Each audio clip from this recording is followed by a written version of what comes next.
There came a time when a thriving human civilization was flooded and hidden underwater, and humanity fell into decline. But at this time, marine underwater life, on the contrary, flourished in that new world.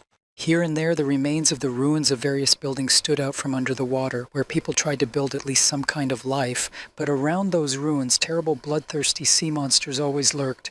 On one of these concrete islands stood Bot's two children, his younger sister Summer, who noticed something and showed it to her brother. She pointed to the distance where a figure could be seen on the horizon. The blurred outlines showed a man with a stick or some kind of weapon. Botha watched the figure approaching with fear and shivered at the thought that it might well be a sea monster. And Lita jumped into the boat, grabbed the oar, and sailed toward this vision, her brother not even having time to stop her. The girl turned her head back and said cheerfully that it was their dad who had returned, and she was waiting for him. Botha was screaming frantically for her sister to return to the ship immediately because it was definitely not their father. Since her sister did not understand what her brother was talking about and did not turn the boat around, Botha had no choice but to jump into the ocean after her. The boy dived underwater, turned his head to the side, and saw a school of fish swimming out of a large hole in the building wall. They were sea monsters, dangerous creatures, and a lot of them were swimming toward the boy. Botha quickly swam to the surface, and his sister called him to her boat because it was too late to return to the island. However, the boy grabbed hold of the rope on the bow of the boat and pulled it along with him to the ledge of the sunken building. The boat docked, and little Lita got out of it and onto the building, with Bot telling her to move as fast as possible. The sea monsters were rapidly approaching the children, and the boy barely managed to get his feet out of the water before a huge monster slammed its head against the building. As a result, two lonely, frightened children sat hugging each other on top of a building protruding from the water, while sea monsters swam menacingly around them. From time to time, huge monsters would swim up to the ruins and hit it hard to push the children into the water. Sometimes the blows were so strong that the children lost their balance. In addition, the building itself was collapsing, and the children risked falling off it into the water when there was no stable place left on it. Botha recalled how their father once hugged his children and promised to protect them both, even at the cost of his life. And then a terrible thing happened. The father passed away, but before that he apologized to his son and asked him to take care of Lita instead. The father gave his life to save the children, so Botha decided that he had no right to give up so quickly. So the guy decided to pull himself together because he realized that he had to protect his little sister. He held a huge, sharp sword in his hands and began to swing it left and right, injuring terrible monsters in this way. But falling back into the water, the wounded monster completely destroyed the ledge of the building, and Bot and Lita lost their balance and flew headlong into the ocean. Together with huge stones, the brother and sister found themselves underwater and began to swim to the surface. Luckily, the strong boulders beat the sea monsters pretty good, and the Bot pulled the sister to the pier where they had been standing earlier. The boy thought that they were now in relative safety and wondered what they should do now. But suddenly I heard something scratching against the side of the ship and realized that the sea monsters had returned. The terrible monsters had already gotten on deck and were crawling up to the frightened children, and Botha held his sword out in front of him. Little Lita was crying and calling for help, saying that she wanted to live very much. The boy felt his weakness against those sea monsters, and tears appeared in his eyes. He heard only that his sister did not want to lose her life. And then one monster abruptly rushed at the children, knocking them to the deck, but immediately his actions were stopped by someone's accurate shot. The children, who no longer knew where to wait for rescue, looked back in surprise and saw someone rapidly approaching them on the water. And it was a heavily armed girl who confidently sailed toward the children on a surfboard. The sea level in this world was constantly rising, and continents were disappearing underwater one by one. The prosperous human civilization was completely swallowed up by water, and, as a result, humanity fell into decline. The entire world created by man for thousands of years was flooded. Everything was destroyed. However, life has not disappeared from the planet on Earth, now luxuriant underwater world thriving marine life. All the majestic buildings, bridges, roads, and infrastructure that people had skillfully used lay in ruins at the bottom of the ocean. Numerous high-rise and low-rise buildings were buried under the water column and became homes for marine life. All the material things that humanity had acquired were flooded and unable to work, but fish and other marine animals and plants now felt like masters of this world. The people who managed to survive the global flood tried to keep themselves alive at any cost, and Botha and her father regularly walked along the bottom, looking for food. Each time the father warned his son to be more careful to report if he saw metal obstacles or broken glass. But Botha behaved rather self-confidently. He wanted to appear older and more independent and was annoyed by his father's constant care. This time they came across a market that had not yet been completely destroyed. The father and son went inside and started walking among the shelves, which still contained various products. Finally, Botha came to one shelf and saw a lot of canned food and called his dad. The father, meanwhile, had a large cart and was filling it with the necessary things. He told his son to gather everything they might need for use. Then Botha showed his father one of the cans and asked him what it was. His father explained that it said it was milk powder. And then he was outraged that his son still hadn't learned to read and reproached him for not doing it again, even though Botha had his own opinion on the matter and said that learning to read was useless, since there was no place to apply it anyway. However, the father insisted, telling his son that even if it seemed useless to him now, there might come a time in the future when he would need it. The father concluded by saying that Botha needs to study more and tried to explain to his son how important it is for the future. However, the son never liked his father's preaching. He called it just annoying grumbling. Then Botha saw that his father had taken several forks and was very surprised. He tried to explain to his father that they already had a lot of forks, so there was no need to take them and drag them with them. However, the father stood his ground, as he had told his son before, that when he thinks he doesn't need something, he will eventually need it. Eventually, the guys gathered food and various other things and decided that this would be enough for now, so they had to hold on tight. My father pulled hard on a strong rope, and immediately 5 balloons filled with air above the cart and the cart itself, with not all of its contents and 2 people, flew rapidly up to the surface of the water. As he climbed higher and higher, Botha looked down at the place where they had just quietly hunted for the remaining ones at the bottom of the ocean. His father calls this place ruins and says that it used to be a city full of life where many people lived, and it was obvious. But now, when he looked down, he saw that all those buildings under the water looked dead, gloomy, and scary. The bullets lifted the cart and the people very quickly, and soon they all found themselves on the surface of the water, right next to the boat that was their current home. Little Lita climbed high up on the mast and looked for her family to return. She was very happy when she saw her father. Her father immediately asked her if she saw anything interesting from that height. However, the girl sadly replied that she could not see anything worthwhile, and began to slowly climb down the mast, holding it tightly with her arms and legs. The father sat down on the box in disappointment and thought that perhaps the birds in the area had nothing to sit on and rest for a while, but Botha said that they hadn't even seen a single bird for several months. The son asked his father if he really thought that there was anyone else alive besides them. Little Lita asked her father with childlike spontaneity if everyone had gone to heaven like their mother. The father looked at his children meaningfully and decided to tell them something very important. He said that he was sure that there were still people alive somewhere out there, that the ocean itself was very huge, and that they just hadn't met them yet.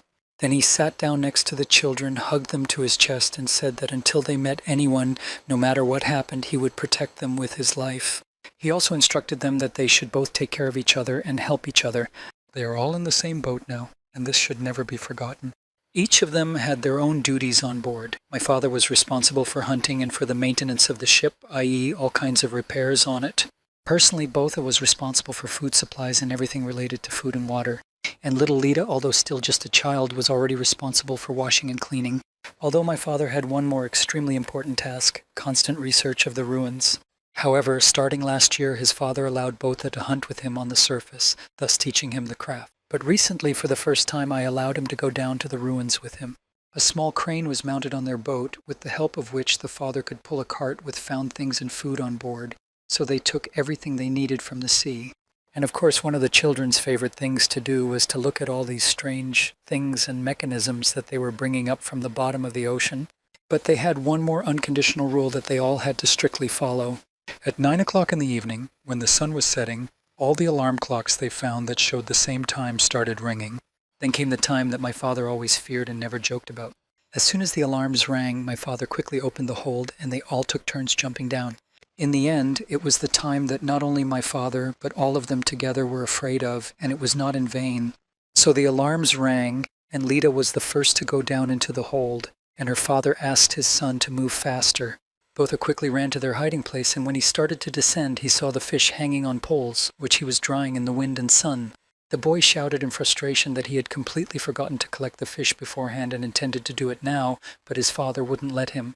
He simply shoved his son inside the hold where Lita was already, and then he hid in there himself and closed the door. Soon the sun completely disappeared behind the horizon and night fell. My father and his children were sitting on the floor, and there was complete silence around them, only the ticking of a few clocks could. Lita had a small pet fish that she kept in a glass jar. The girl decided that the fish was lonely and took the jar in her hands and asked her father if she could hug the animal, to which both her father and Botha told her that she needed to be as quiet as possible. They both said it so sharply that the girl hugging the fish jar was very scared. And almost immediately they all heard a loud crash outside, and the father realized that someone he was very afraid of had come and hugged both of his children tightly. Monsters came up to their boat, monsters that always came out at night. They were nocturnal. From all sides they surrounded this boat, which was drifting alone in the ocean, with a father and 2 children on board. The monsters were constantly banging their huge carcasses against the side of the boat, and the children were very scared at these moments, and all Botha wanted was for the monsters to just go away and leave them all alone. The boy panicked a bit, and then he felt his father put his hand on his shoulder and very calmly said that everything would be fine. Dad explained that the monsters would just push the boat a little bit out of curiosity and then swim away, leaving them alone.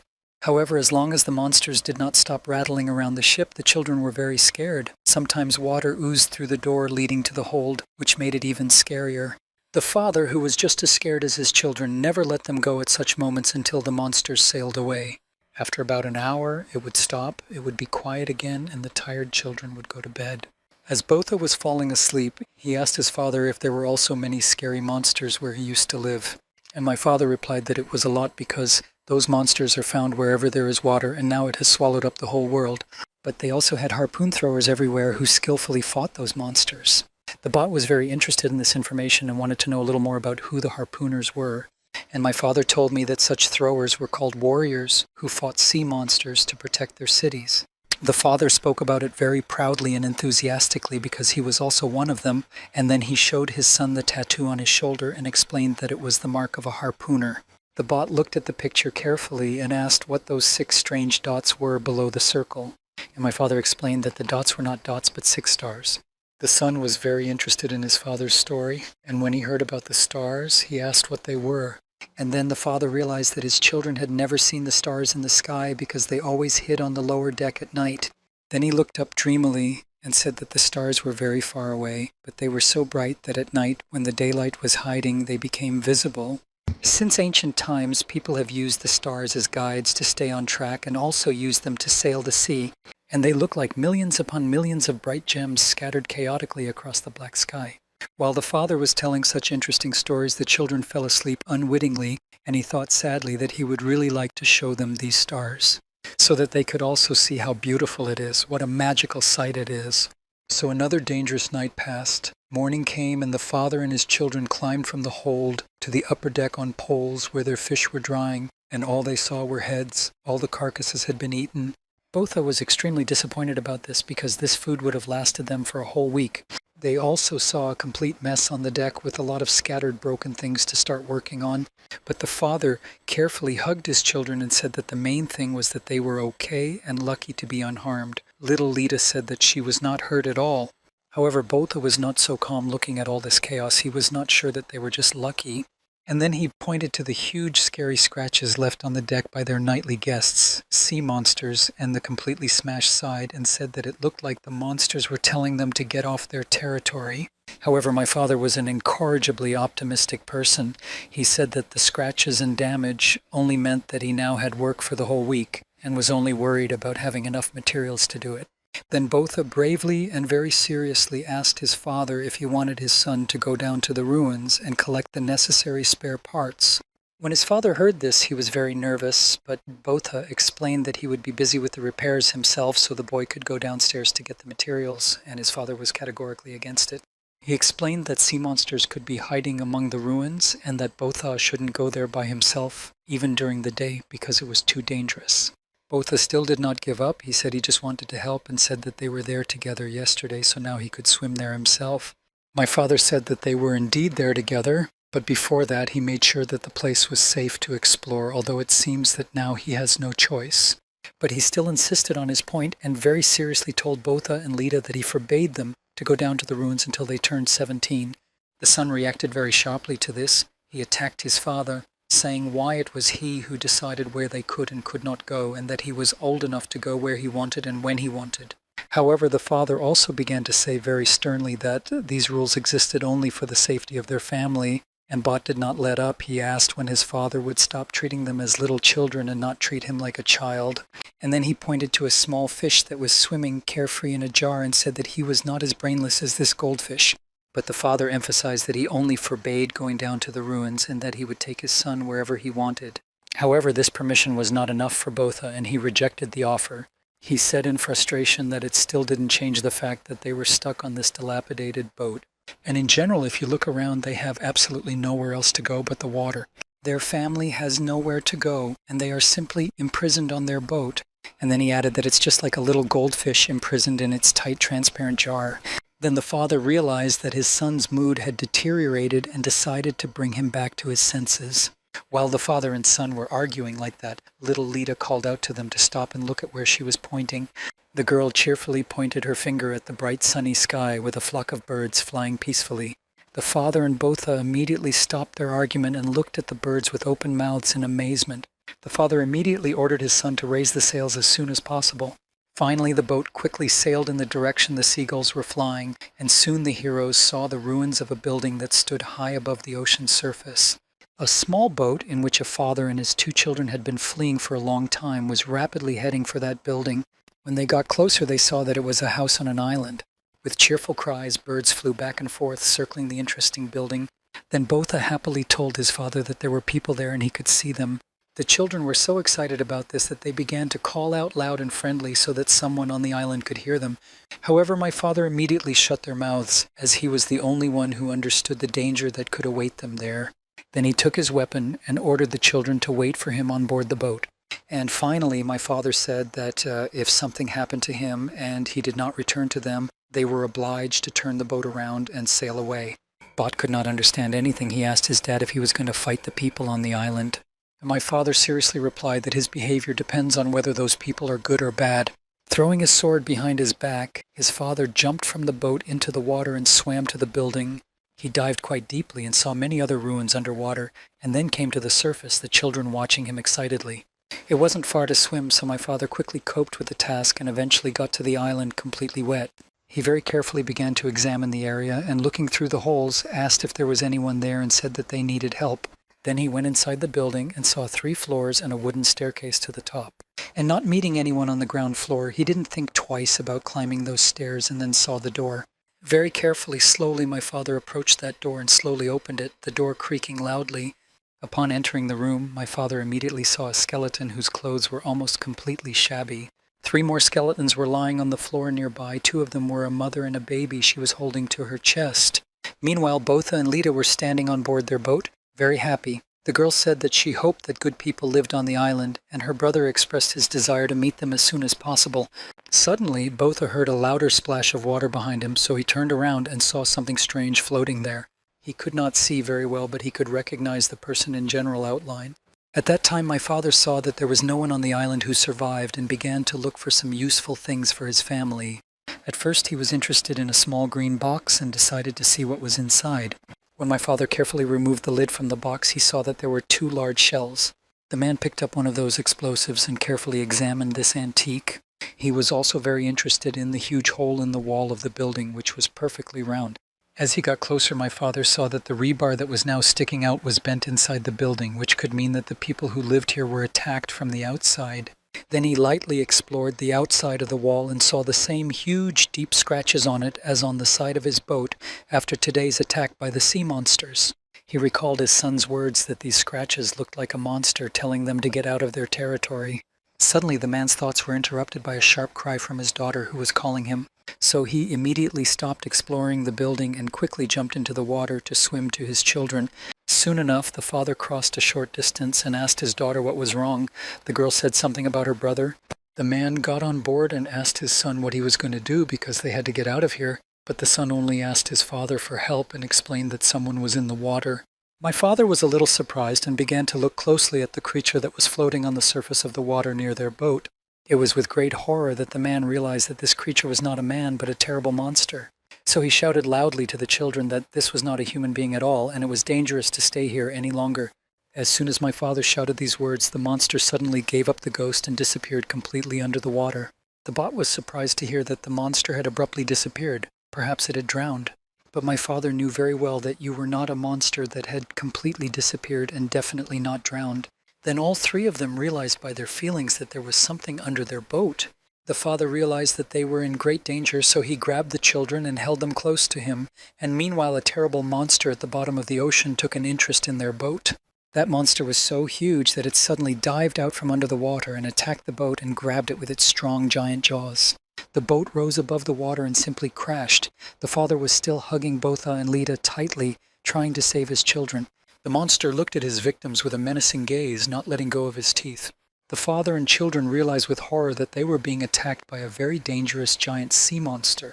Then the monster grabbed the relatively small boat with its 2 rows of strong, huge teeth. The boat was collapsing in front of the father, and the children began to be swept off the deck. As a result, the father held on to the remains of the side with one hand, and with the other hand held his children, who almost fell into the ocean. In the end, the sea monster completely smashed the boat with the people on it, and the father and his 2 children fell into the water. Their boat was broken in 2, but they managed to get out of the water on one of the halves. However, the sea monster did not leave them alone. Bot's father and Lita saw it swinging its powerful tail at them. With it, the monster sharply struck the remains of the boat, turning it into small pieces. And the father and children fell into the water because they had nothing to hold on to. After the sea monster completely destroyed the boat that was home to the small family, it sailed away. And fortunately, the whole tragedy happened near an island building that the father began to explore, and thus the 3 of them were able to escape and did not drown. When everything had calmed down a bit, his father asked Botha if he was okay, and the boy said yes. And then my brother looked at his sister, whose eyes were closed, and began to move her. The girl did not react, but my father explained that Lita most likely fainted as a result of shock. Then the father said that he was extremely happy that the children survived and that they were relatively well. Then Botha looked at him and asked him, frightened, what had happened to him. When the sea monster completely destroyed their boat, the father and his children were thrown onto an island building, and the father was impaled by one of the rebar wires. A piece of iron was just sticking out of his body, but the father told his son not to worry, to which Botha excitedly said that there was a lot of blood. Then his father told him that there was no time for that now. If they stayed here, they would all die. So he told his son to take his sister and run away. He hugged Botha's head and promised that when he caught up with them, he would follow right behind them. In the end, Botha took us and his unconscious little sister and ran away as fast as he could at his father's command. And only then, when the children disappeared from the man's sight, he tried to remove his body from the rebar that had gotten into it. Since he could not move, he remained sitting in the same place, and soon he saw the same sea monster approaching him. The man only realized that something was wrong because the monster came out of the water despite the scorching sun. That monster had 4 jaws, the lower 2 with 2 rows of giant teeth and a smaller one above which were huge slanted eyes. It was now looking at the man, and he slowly began to reach for his weapon behind his back. But suddenly the monster turned its gaze to the fleeing children.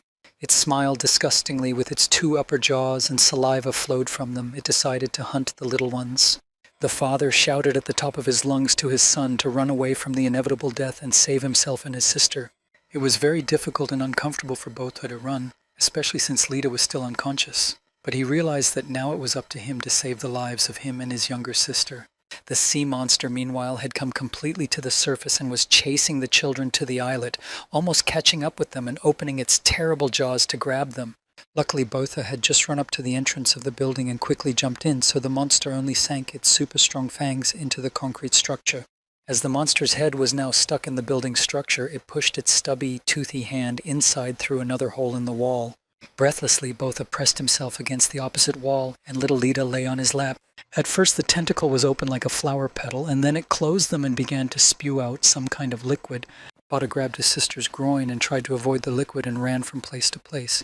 Then the boy fell to the floor and, holding his little sister tightly to him, rolled over, and suddenly the tentacle stopped attacking them. The bot was shaking from what he had just experienced, and when he saw that the tentacle had simply disappeared, he decided to look out. There the boy saw his father standing there, holding his weapon firmly in his hand. Botha was extremely happy to think that his father had overcome his injury and neutralized the sea monster. But suddenly the boy saw that something unnatural was happening to his father, and he gradually turned into a tentacle of a monster. Since Botha was careless enough to go outside, I think the sea monster walking towards his dad easily grabbed the boy with its tentacle. It completely enveloped him with petals and pulled him towards it. Poor Botha thought that he was dead. The guy tried his best to save himself, but he realized that things were bad, and the tentacle was holding him tightly in its grip. Finally, the sea monster pulled Botha into its teeth to swallow him immediately. The monster's giant mouth was wide open, and the boy was incredibly horrified to see the number of sharp teeth inside it. And then, with the last of his strength, my father escaped from the captivity of the rebar and sharply rushed at the sea monster and cut off its tentacle. The bot was saved by a severed piece of the monster's tentacle that had been holding him in its tight embrace now fell down feebly. The father heroically caught his son with his free hand while piercing the body of the sea monster with his sword. And then they both successfully landed on the islet. Botha had never seen his father as such a tough warrior. Meanwhile, the man shouted at the monster not to move his son. For a moment, the monster covered its terrible maw, but my father did not retreat. He was ready to fight. Then he turned to his son and ordered him to hide somewhere behind some stones. The sea monster was extremely large, and the man thought that he had never seen such a giant leviathan before, perhaps even larger than the scutum. However, immediately my father stopped himself. He decided to stop thinking about extraneous things and distractions because now he could not make a mistake and lose. Otherwise, he will not be able to save his children, and this cannot be allowed.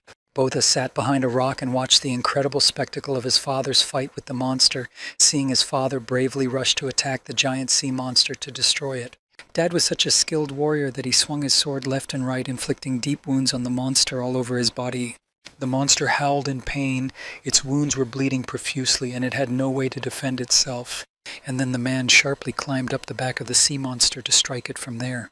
In general, the monster was huge, fat, and clumsy, and therefore moved slowly.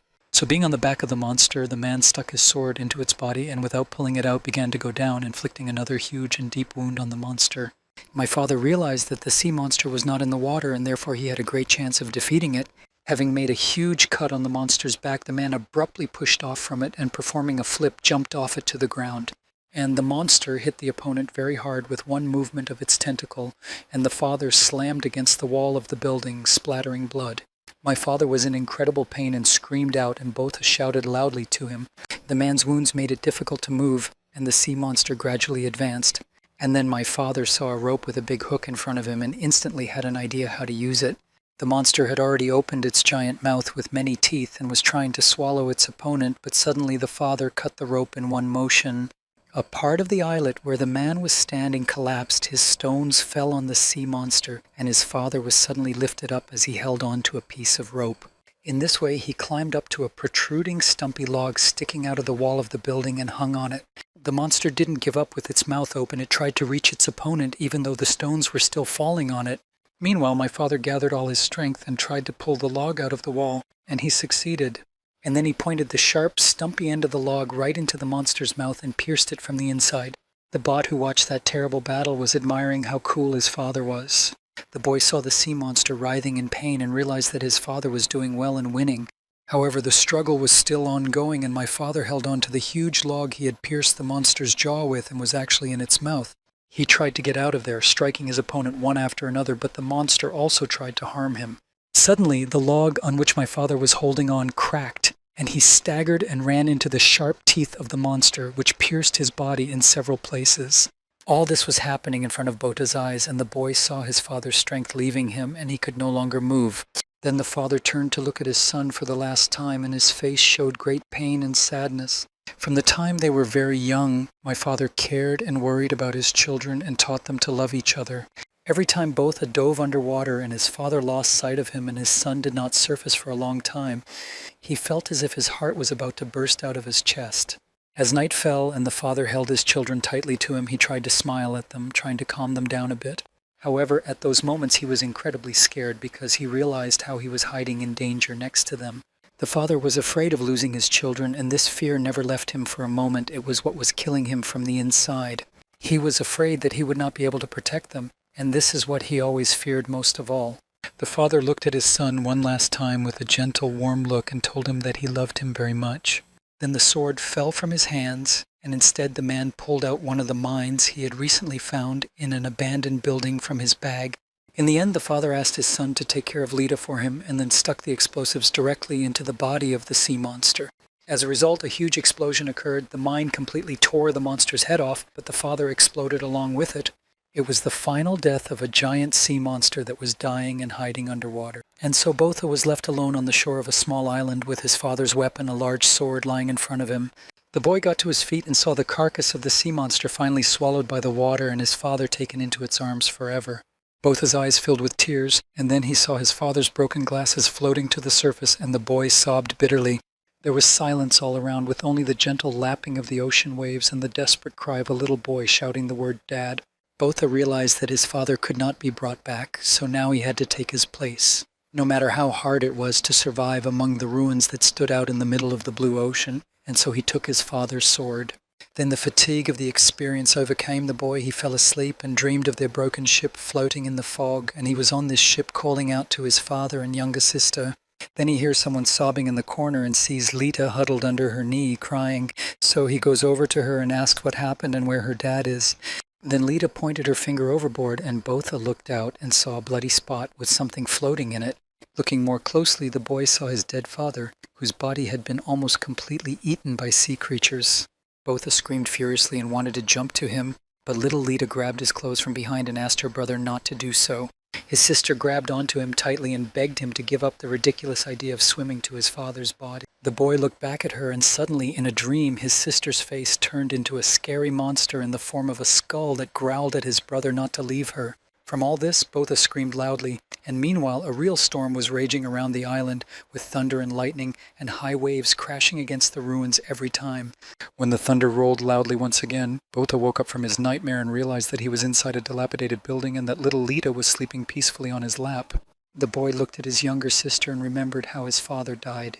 He used to think that his father perceived him only as a child, but now he finally understood the essence of this attitude. The fact is that the father always tried to protect his children from those sea monsters, leviathans, and from the whole ocean, and he managed to do it every day. He again recalled his father's warm, tender look when he realized he was leaving this world, and his words to his son to take care of his little sister. And now their father is no longer with them, and Botha hugs his only family member in this world, little Lita, tightly. From now on, the children were left alone in the middle of the ocean waters. Then Botha and Lita left the room, and the boy suddenly saw that their small lifeboat, which had always been tied to a larger boat, was washed up on the islet, and some things were still intact. Botha immediately rushed to pull out what was intact and called his sister for help, telling her not to sit on the sidelines and to help pull something useful out of the boat. Little Lita was always very sad and asked her brother where their father had gone. Then he realized that his sister knew nothing about his father's death, and he didn't know what to tell her or whether she would be able to take the truth properly. He looked at Lita, who was hugging her knees alone and asking with tears in her eyes why her father was not with them. Then the girl began to cry loudly and asked if their dad had died and was now in there with their mom. Now Botha himself could not hold back his tears. He went to his little sister and hugged her, and they cried together with grief. Then the children gradually calmed down and eventually began to search their boat, which the waves had washed up against the ruins of the building. In the end, they managed to save a few things, and little Lita noticed that their watches still worked. But the bot reminded her that a sea monster had attacked them during the day, so they could no longer rely on that watch. Suddenly, Lita's tummy rumbled loudly, and her brother gently asked her if she was hungry and stroked her head gently. But Lita, although she was still very young, still realized that they had no food, and she denied that she was hungry. However, the insidious tummy did not stop talking, and the girl got angry with herself. She exclaimed that she could be patient, and her brother suggested that she try to catch at least something. Then the guy started rummaging through the surviving things and realized that their harpoon gun was gone, along with all the fishing tools, and it was bad. And then Botha got to one of the boxes, picked it up, and since there was a small hole in the bottom, forks fell out through it. And the boy immediately remembered how his father was always collecting many forks and even took a few during their last dive to the ruins. He also recalled that he told his father that they already had a lot of forks, so why would they want to take them upstairs? And his father taught him that if he thinks he doesn't need it, he might need it later. Any little thing might come in handy someday. Botha started to cry at the mention of his father's science. Now he was beginning to understand all his words, and finally, taking a fork, cord, and stick, the boy made a wonderful harpoon. He said that instead of a real harpoon, they could use this temporarily. And then the boy went closer to the water to try to catch some fish, but the ocean waters were a little scary for him now. He doubted whether he should go there and how risky it was because his father always told him about the dangers.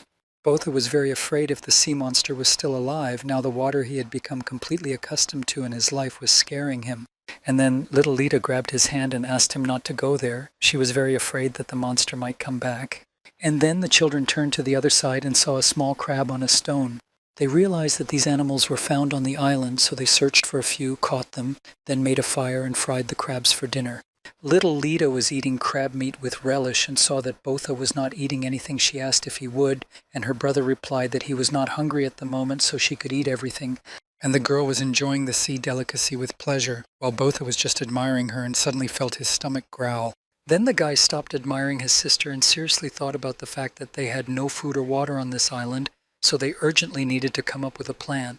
At first he found various surviving bottles and built a structure to collect rainwater in them, which at first they got a little bit, but the boy knew that it would not last long, for one day at most. Then he remembered his father's teaching again. Once his father suggested that the boy learn to drink seawater, although Botha did not believe it was possible. But his father showed him one construction. You could cut off the bottom of a plastic bottle, wrap the edges inside, and then cover the container with seawater and put it all in the sun. As the water heats up, it will begin to evaporate, droplets will settle on the walls of the bottle and gradually drain into the curved areas. For Botha, it was some kind of strange science, but he made those structures out of all the plastic bottles he found, filled them with seawater, and put them in the sun. Soon they started collecting fresh water. The boy was shocked that his father's experiment worked. So the children decided to try the water they had collected on their own and were delighted to find that it was not salty at all. Botha picked up his little sister and began to spin with her, and the children were sincerely happy that they had succeeded, and now they no longer had to worry about fresh water. His father had taught his son a lot, and now the boy remembered his father's teachings and realized that they would make it. It was not known how long the children would have to live on this abandoned island. Then Botha decided that he needed to thoroughly explore this house island. Lita also wanted to go with her brother. So the children went through the same door that their father had already passed through earlier and began to climb the wooden stairs. On the way up, little Lita was a little tired, so her brother helped her overcome the last steps. And then, when they entered the room on the top floor, they saw the same picture with skeletons that had been revealed to their father the day before. There were some bugs and larvae crawling all over those skeletons, and it was a scary sight. The children became incredibly scared and both screamed in fright. Little Lita immediately grabbed onto her older brother, saying that she was very scared, shaking with her whole body and asking him who these people were. And Botha explained to her that in his opinion all these people once lived here on the island. However, the girl again asked why they died, and her brother simply suggested that they see if there was anything useful and valuable in that room and leave. Then he started pulling down the bedding and curtains, which were full of dust, and handed them to his sister, who was coughing from the dust. Then Botha found a metal canister, shook it, and realized that there was some kind of liquid inside. His first thought was that there might be water in it, but he opened the lid and smelled it, and it immediately became clear that there was gasoline inside the canister. Looking further, the bot saw a box that was open, so its contents were visible. There was one shell inside it, although it was clear that there were supposed to be 2 mines. Without thinking twice, Botha put down the gas can and picked up the explosives. When he read what was written on it, he immediately remembered that his father had pulled the same projectile out of his pocket and stuck it into the body of a sea monster.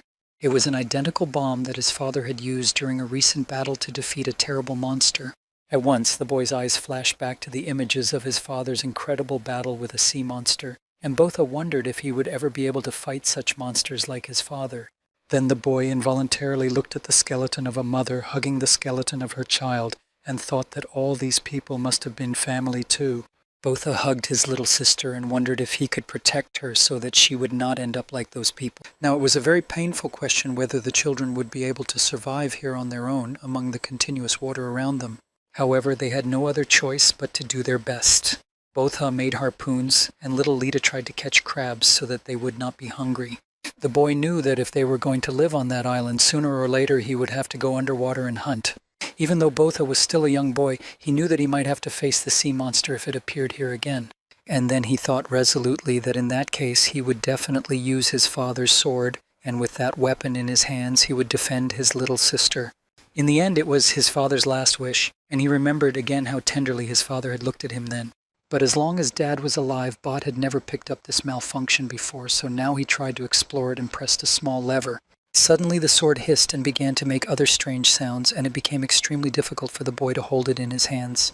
Then this sword pulled the guy forward with it, and Botha realized how amazing this weapon was. However, at the moment he did not know how to handle it, and he was not strong enough, so he flew into the column with all his might. His nose started to hurt extremely badly, and little Lita came up to him holding a jar with a newly caught crab and asked her brother if he was crying. When Botha calmed down a bit, his sister took him by the hand and asked him to follow her to see what she found. The girl led her brother to a large door in the floor, to which Botha said it was just an ordinary door. But then he saw a small hole in the side of that door and looked down through it and realized that there might be a basement. Then Botha pushed the door open and the children saw a staircase leading down. Lita said that crabs were hiding there, and the boy told his sister that he would go check it out because there might be something useful for them. Botha armed himself with one of his homemade harpoons and started to go down to the basement. His sister asked him to be careful. The guy was slowly going down the stairs and suddenly heard a strange humming noise, but he continued to walk on, and suddenly right in front of him a large fish jumped out of the water, which turned out to be at the very bottom. Then Botha saw that in this basement there was a kind of pool with a lot of fish swimming in it. The boy was very excited about this discovery because this fish meant that he and his sister would have something to eat. Then he didn't think twice about putting on his scuba goggles and diving underwater. Immediately he caught sight of a huge fish that looked at the newcomer with fear. And now, being underwater, Botha saw that there were a lot of fish swimming around. So he immediately decided to start hunting because he needed to take care of food for his family.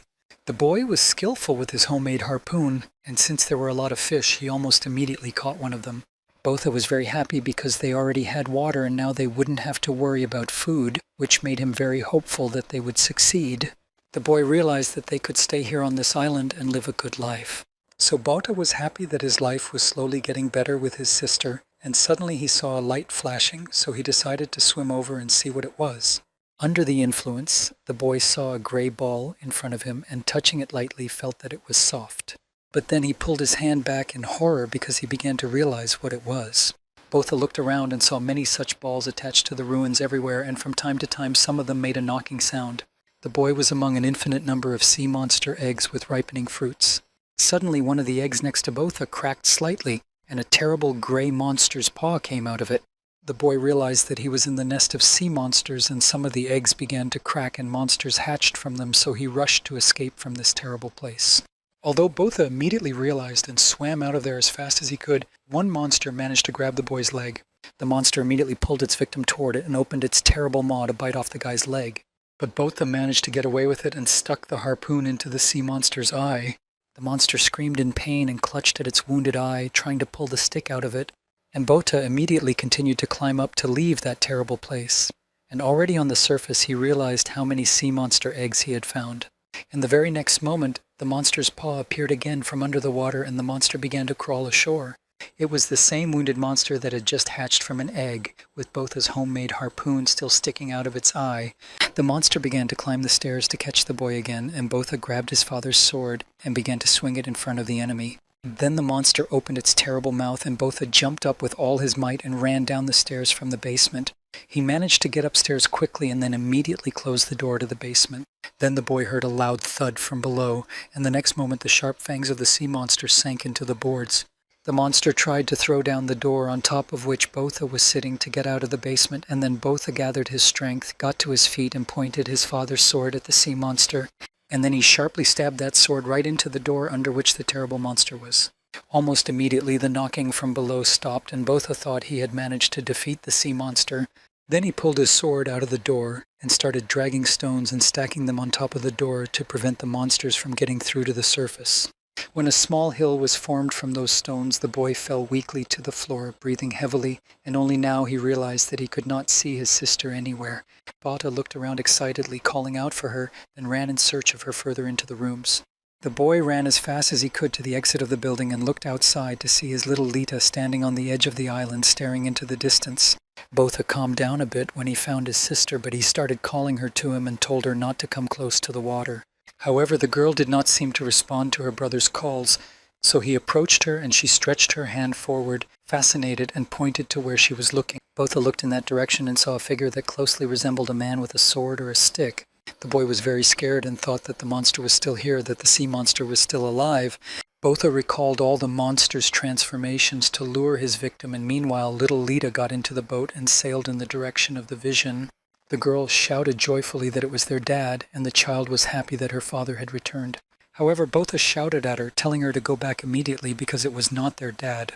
Suddenly, all the alarms rang at the same time, indicating that the most dangerous time of the day had come. so Botha did not hesitate to swim to catch up with his sister. Returning underwater, the boy immediately saw a lot of sea monsters that had just hatched from eggs begin to swim out of the building.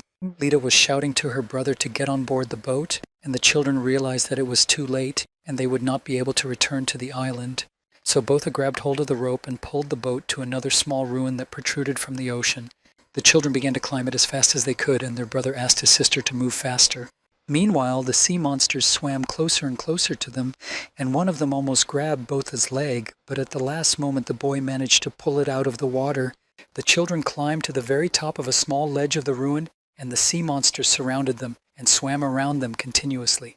Botha looked back and saw that their island was very close, but unfortunately they could not get there now. They simply would not have time to swim there.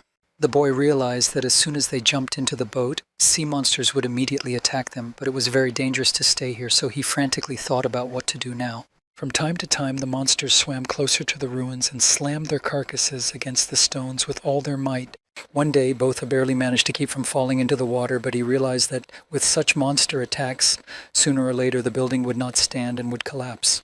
And the boy imagined a terrible picture of him and his sister falling from the destroyed shelter and falling right into the clutches of monsters who tear them to pieces.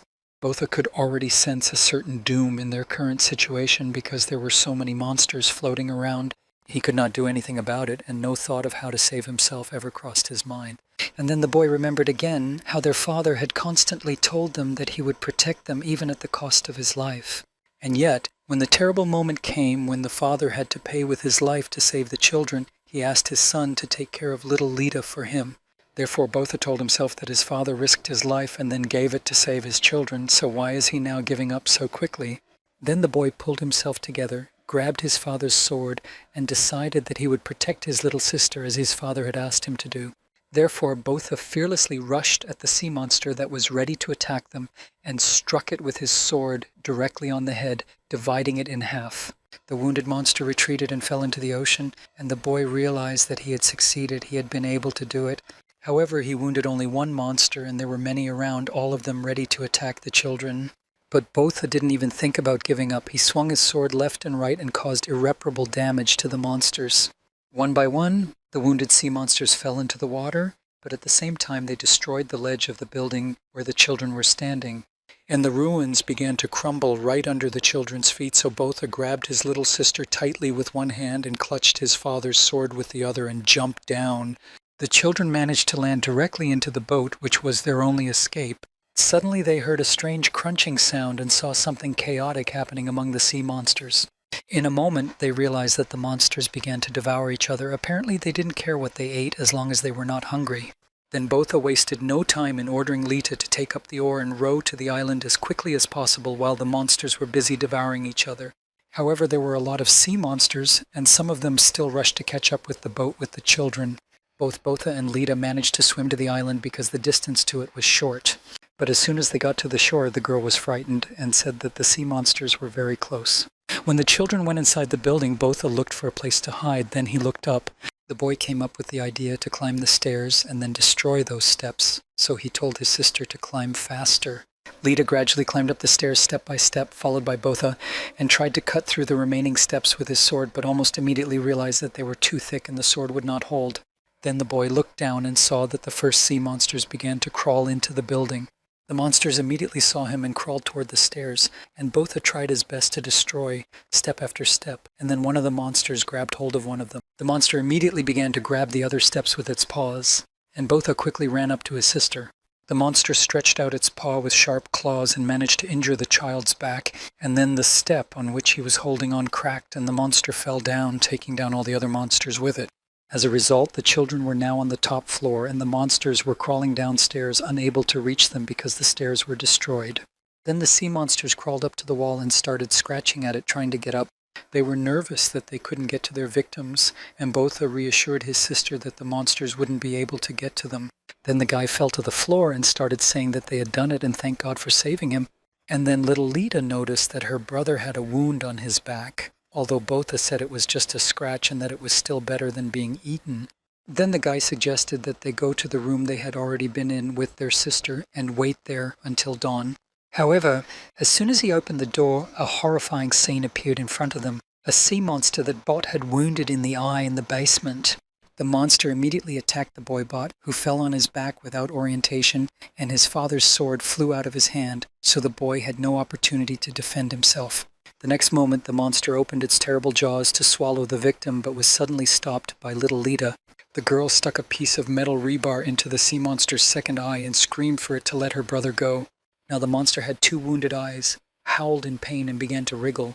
The monster gradually began to lose his eyesight. He looked at Lita, and suddenly the picture became blurry. So I started sniffing to orient myself in space. The girl had nowhere to run when she got close to little Lita, as she was pressed against the wall. The sea monster now in front of her began to open its terrible mouth with sharp fangs, but suddenly it was distracted by a loud noise, and Bota grabbed a gasoline can and began to bang on it hard, drawing the monster's attention. And the guy succeeded in this trick. The monster turned its head to him, and then Botha threw a can of fuel directly into the monster's mouth. This threw the monster a little off balance, and the boy took advantage of this to quickly grab his father's sword and swung it sharply at the metal rebar, provoking sparks. Those sparks went everywhere and got to the sea monster, in whose mouth there was a canister of fuel, so it was engulfed in fire, and the monster just started to burn. Immediately, Botha grabbed his little sister with one hand to escape the danger zone as quickly as possible. He pointed to a ladder leading from the room to the attic and said they needed to get to it. The children quickly began to climb upstairs, and Botha saw the flaming monster wriggling and dropping the box of explosives. So in the attic, his brother shouted to his sister to lie down on the floor because an explosion was about to happen. Then, having completely climbed up to the attic, Botha ran up to little Lita and grabbed her, holding her close. And the next moment, the whole building exploded as several bombs exploded as a result of the fire. The children began to fall down. The stones of the building cracked and also fell down, neutralizing all the sea monsters that remained on the first floor.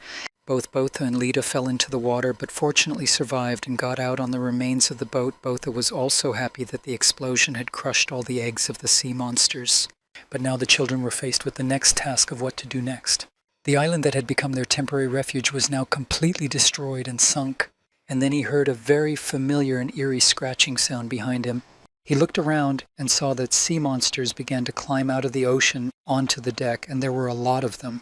Grabbing his father's sword, Botha tried his best to protect himself and his little sister from the monsters. However, there were really a lot of them, and one of them grabbed the sword blade with its sharp teeth and tried to gnaw on it.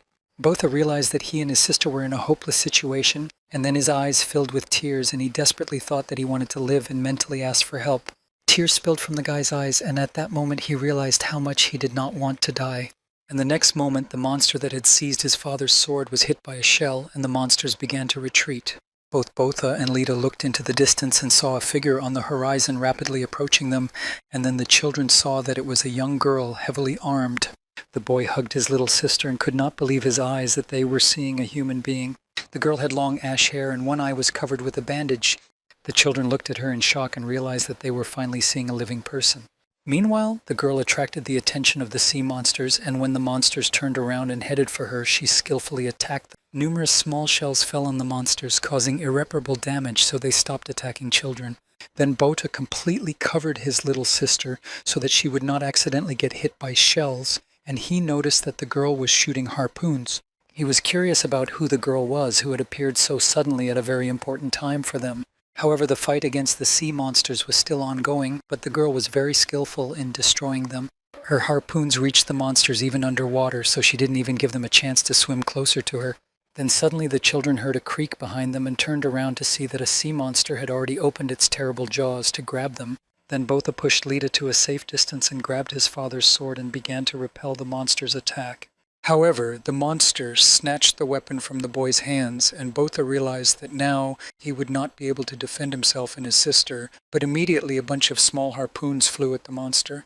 In the end, all the sea monsters were destroyed by a strange stranger who appeared at the right time to help the poor children.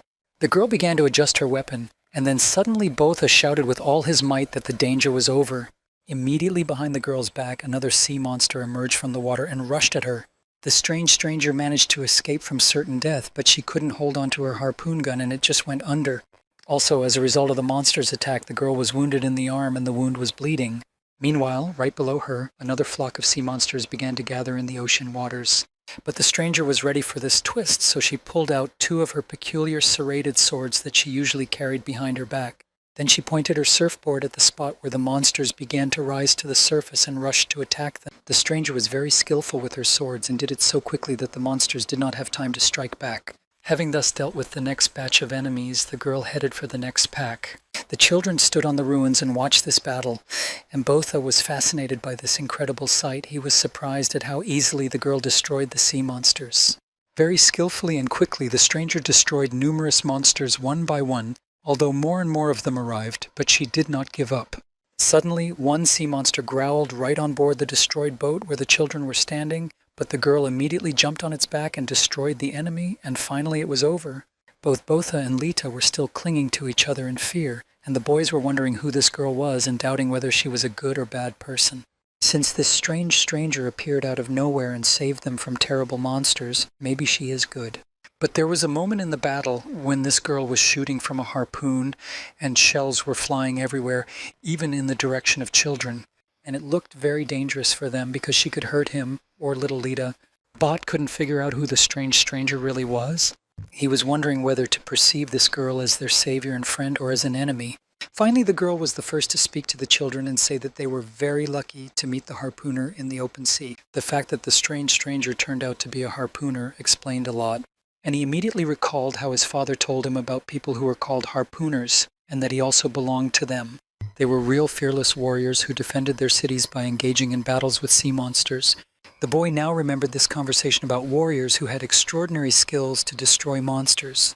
So this girl was also a harpooner, just like their father was. Then the girl told me her name was Kana, and she was from the United Busan. When Botha asked about this one Busan, little Lita hugged her older brother because she was still scared of the unknown. Suddenly, somewhere in the distance, they heard a roar. As if something was thundering, Kana turned in that direction, and the children saw a huge island approaching them. This floating island was coming closer and closer, frightening with its large-scale size and creating a lot of noise around it. Finally, he swam to a distance where you could see the inscription Unified Busan on his bow. It turns out that it was a real huge ship with a lot of different structures on it. That ship sailed very close to the ruins where the children were, and Kana now realized that the ship was as big as an entire island. As the children stared in amazement at the incredible size of the ship, numerous bubbles appeared from under the water, and then something began to rise to the surface.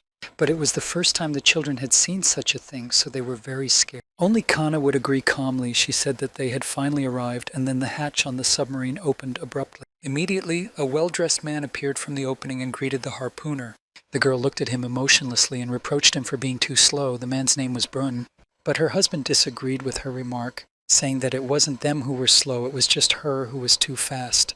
Botha watched the whole scene in amazement, realizing that at last they were in front of people, they had met real people. And then other crew members started coming out of the submarine hatch, and the children saw several people at once.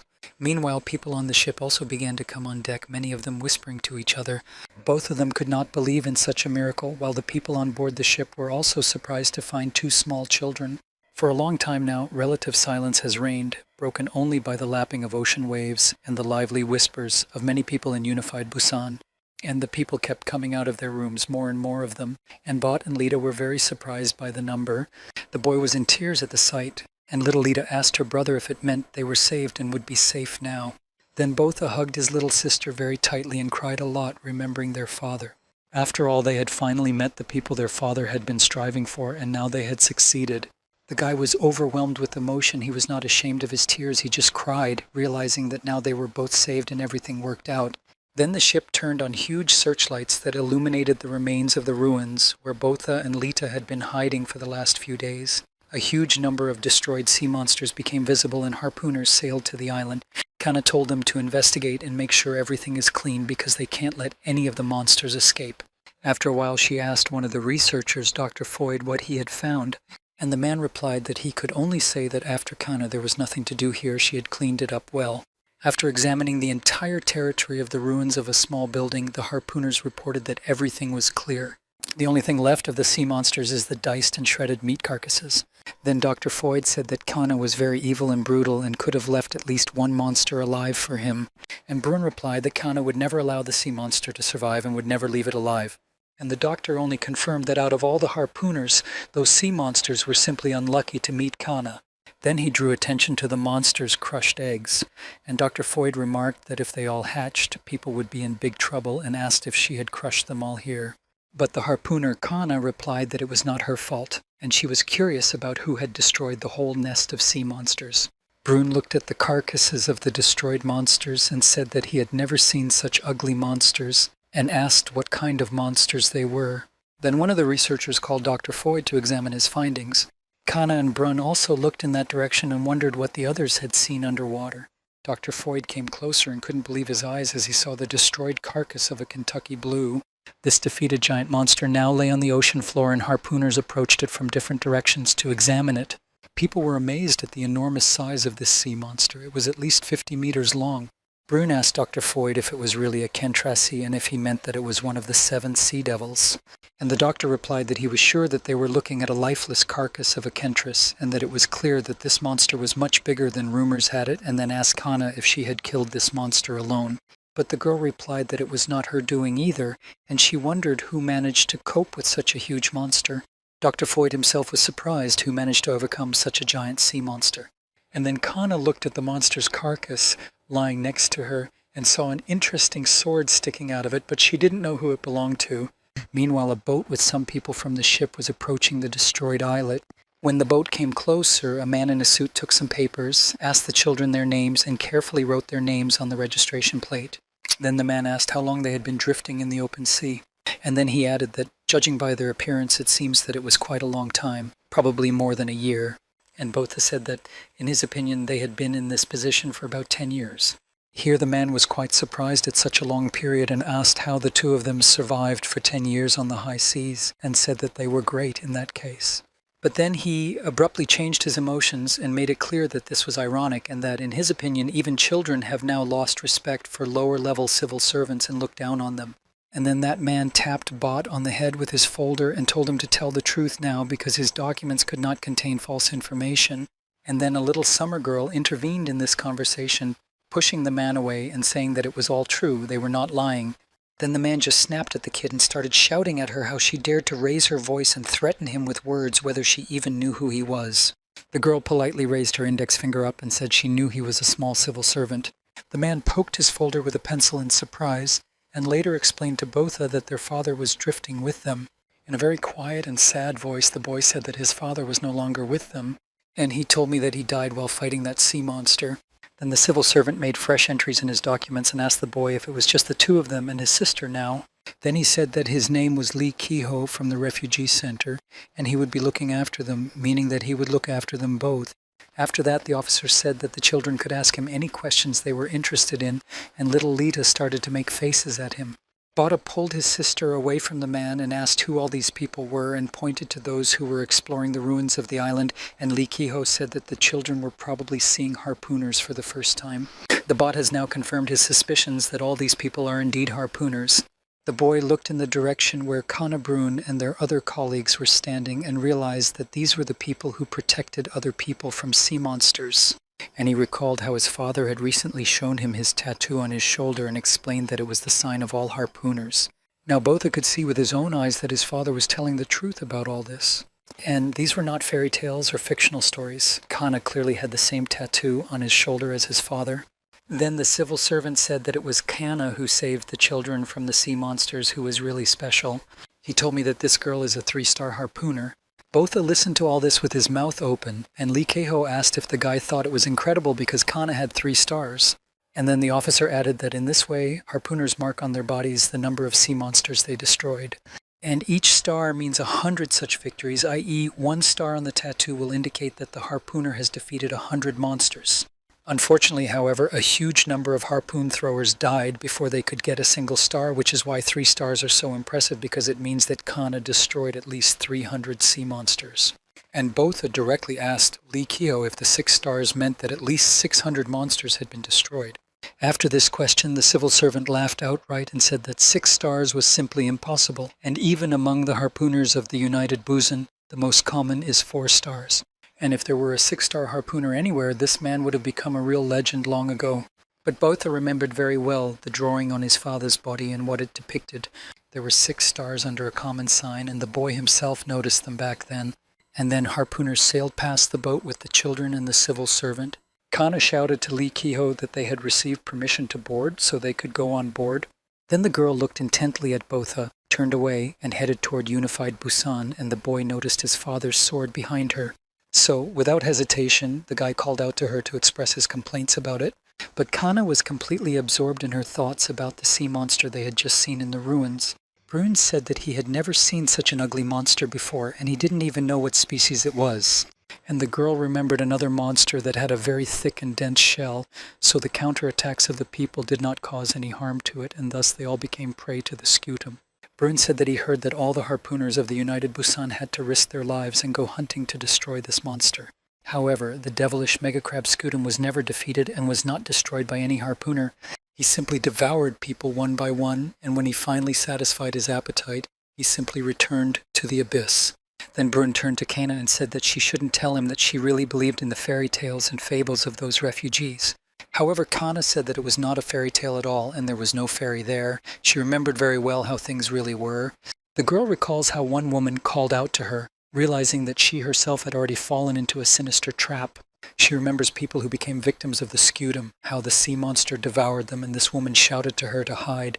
Then the monster closed its giant mouth, cramming everyone in its path, and began to chew, and poor Kana heard the terrible crunch of bones, and despite it, the woman's last word to run away. And now the girl said that she did not need the stories of other eyewitnesses because she saw it all with her own eyes. For those sea monsters, humans are just floating snacks that can be eaten whenever they want to satisfy their appetite. Bruin looked at Kana ambiguously and thought that maybe that was why she hated sea monsters so much. Meanwhile, the boat carrying Botha and Lita, along with a civil servant, arrived at the big ship. Lee Kiho did not call attention to Botha and Lita in a very nice way, calling them petty. When the children looked at him, the officer told them to follow him because they had arrived at the place. Botha and his little sister saw a large passage to the hold that opened to let them onto the ship. This was the main entrance to unified Busan, and everything looked very pompous compared to what Botha and Lita had seen so far. The boat was moored near the stairs, and the entrance was well lit. Botha climbed over the side of the boat and began to help his sister do the same, while Lee Ki-ho warned the children to watch their step. Then one man handed Botha a box with some things, saying that it was what he had been able to collect from Botha and Lita's former boat. Then the children followed the civil servant, and he said that they would provide them with temporary housing for the time being. The brother and sister were very surprised by this information and asked Botha if it meant they could stay here. And Lee Ki-ho said that if they were going to stay here for a long time, they should not cause any trouble, because if they make any mistakes during their probationary period, they would be kicked out immediately. Lita was very happy that they could stay here, and Botha was also very happy about it.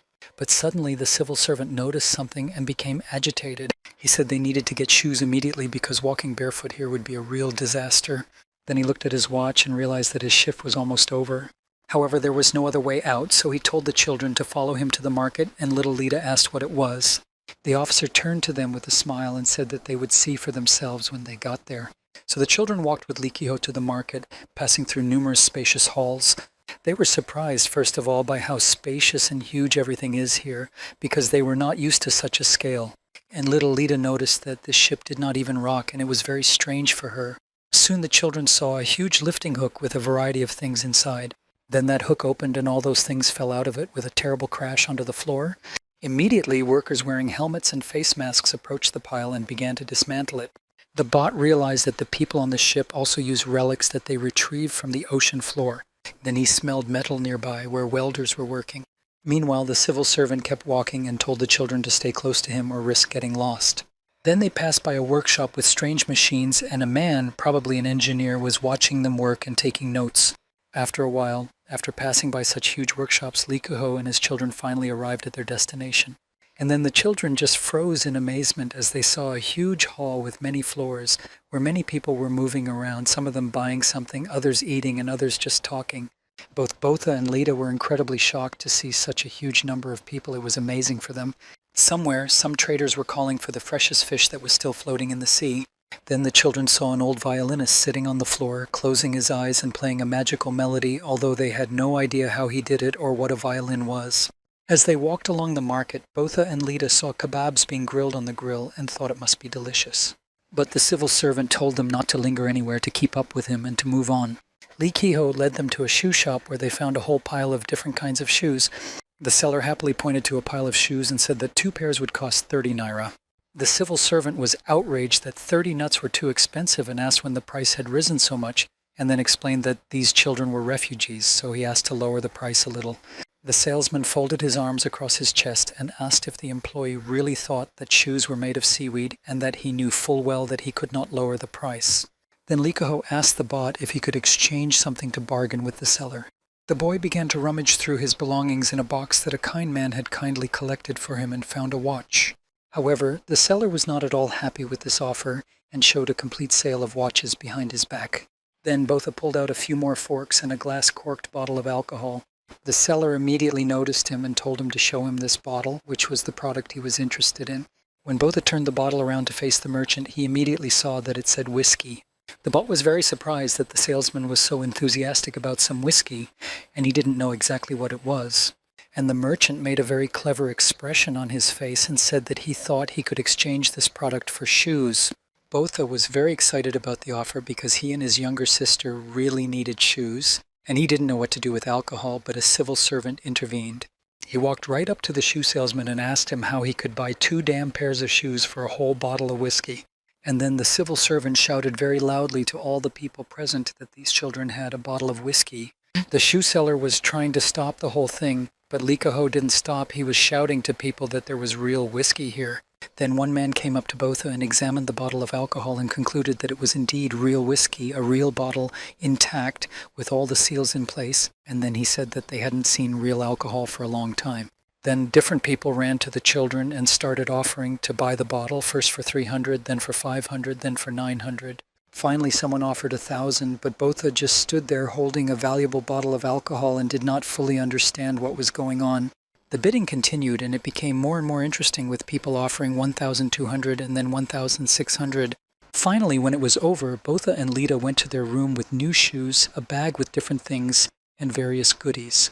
My brother said that in his opinion, very good people live here, and Lita also confirmed that they were given so much for just 1 bottle of alcohol.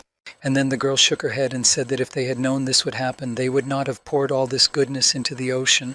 But the bot cheered her up and said that they had no other choice because fresh water was much more important to them than alcohol. And the civil servant listening to this conversation said that the value of things changes depending on the situation and told them to never forget this. Then he leaned closer to the children and said that the only thing that can be trusted here is money, and they should understand that. Finally, they came to a door with the number 14 written above it, and Lee Keho said that they would be living here for the time being.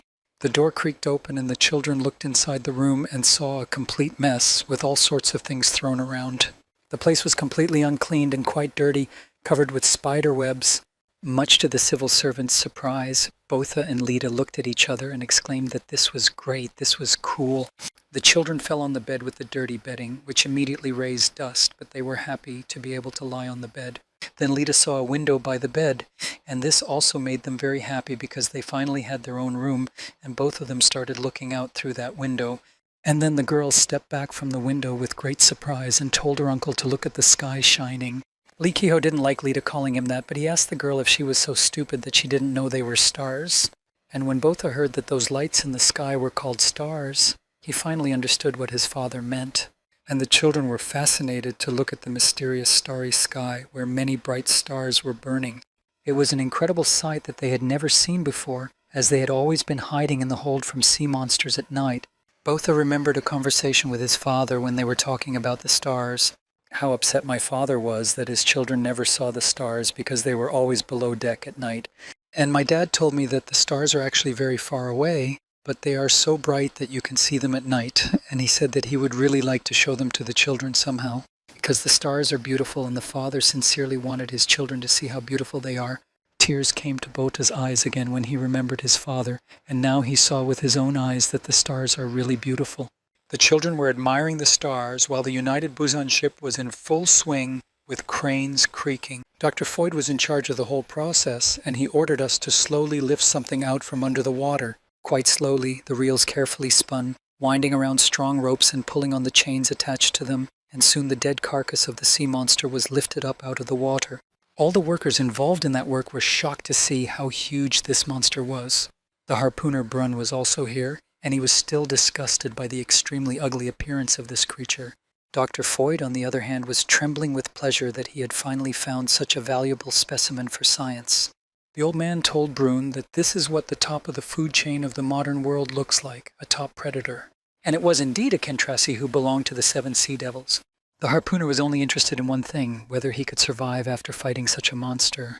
Dr. Foyd laughed and asked Brune if all he could think about at that moment was fighting sea monsters. After all, even to this day, humanity knows extremely little about sea monsters and is in the dark about who these creatures are. The doctor said that he, as a scientist, was simply obliged to investigate this and reveal the secrets of those sea creatures. His eyes were burning furiously, and he realized that now he was getting a lot of opportunities that he had been dreaming about for so long. And all he wants to do at the moment is to dissect this thing into pieces for the sake of the future of all mankind. Then the professor giggled nervously, and Brune stood there in complete disbelief and eventually asked where Kanna had gone. Meanwhile, the girl went to a man named Sting and asked him if he had found out anything about what she had asked for, and he was waiting for her. Kanna walked closer to the table where the man was working, and Sting suggested that we get straight to the point. He said that this was real and a great find. On the table in front of them was the sword of Botha and Lita's father, and Sting said with certainty that it was the harpooner's sword. Then Kanna wondered how such a valuable thing could be there in that place. She took the sword in her hands with a distinctive ringing sound and raised the weapon up, still surprised that it could be a harpooner's sword. The girl said that in this case the weapon could belong to only one person. He was a legendary 6-star harpooner named Mathion, whom everyone called the one who kills leviathans. Sting asked Kanna what she was going to do now that she had learned such important information, and the girl thought and said that soon a bloody massacre would begin here. She said that the children they found and rescued today should not stay here. Meanwhile, Botha and Lita were lying peacefully in their new bed, the girl already asleep in her brother's arms, and the boy thinking that for the first time in his life he was going to sleep looking at the stars.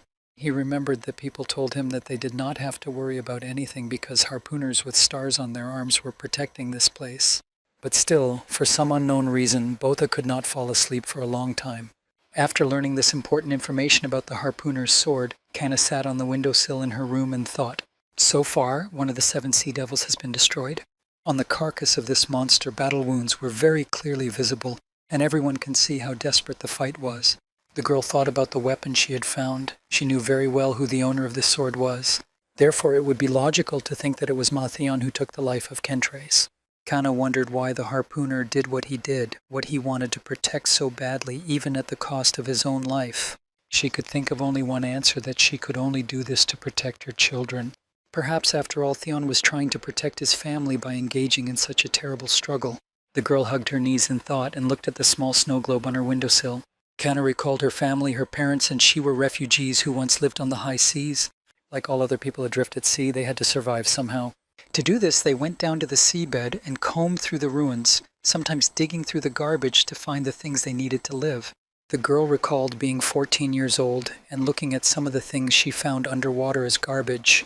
However, her father explained to her that this was not garbage and that she should just let her daughter think of it as a treasure hunt.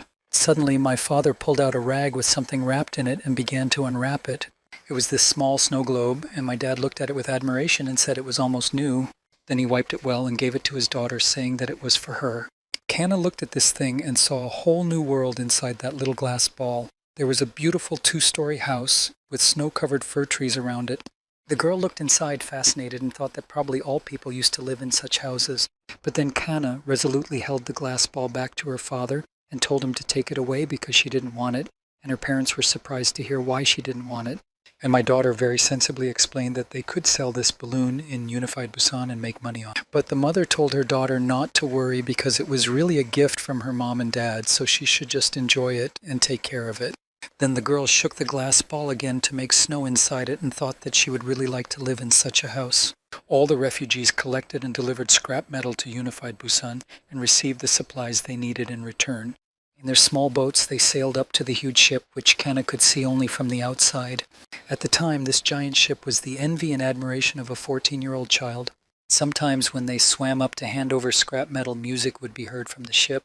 The girl realized that people who live here do not have to worry about sea monsters or even strong storms.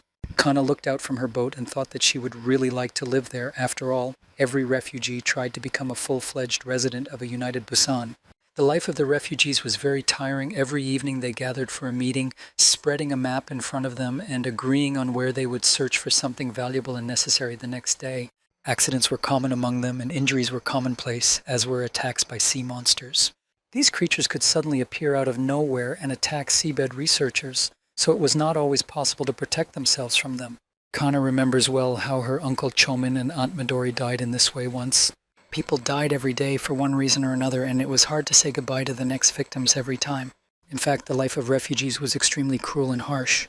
Looking at all this suffering and deprivation, Malakana could not understand why they had to live like this.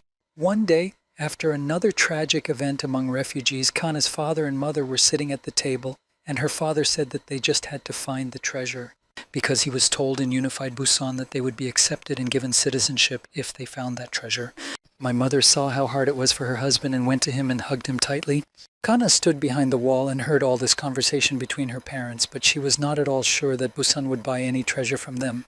The girl was completely despondent about this, seeing the hopelessness of their situation. Every day, Kana and her parents would go down underwater in search of valuable things and did not understand where any treasures could come from in this cluttered ocean. But one day, while exploring the ocean floor as usual, Kana's father saw something and thought he had found what he needed. Then he and the other refugees approached the huge gate behind which the relics were supposed to be.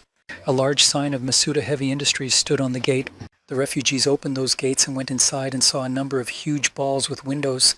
All the people who were here were happy to have finally found it, and then they did everything they could to lift one of those structures out of the water.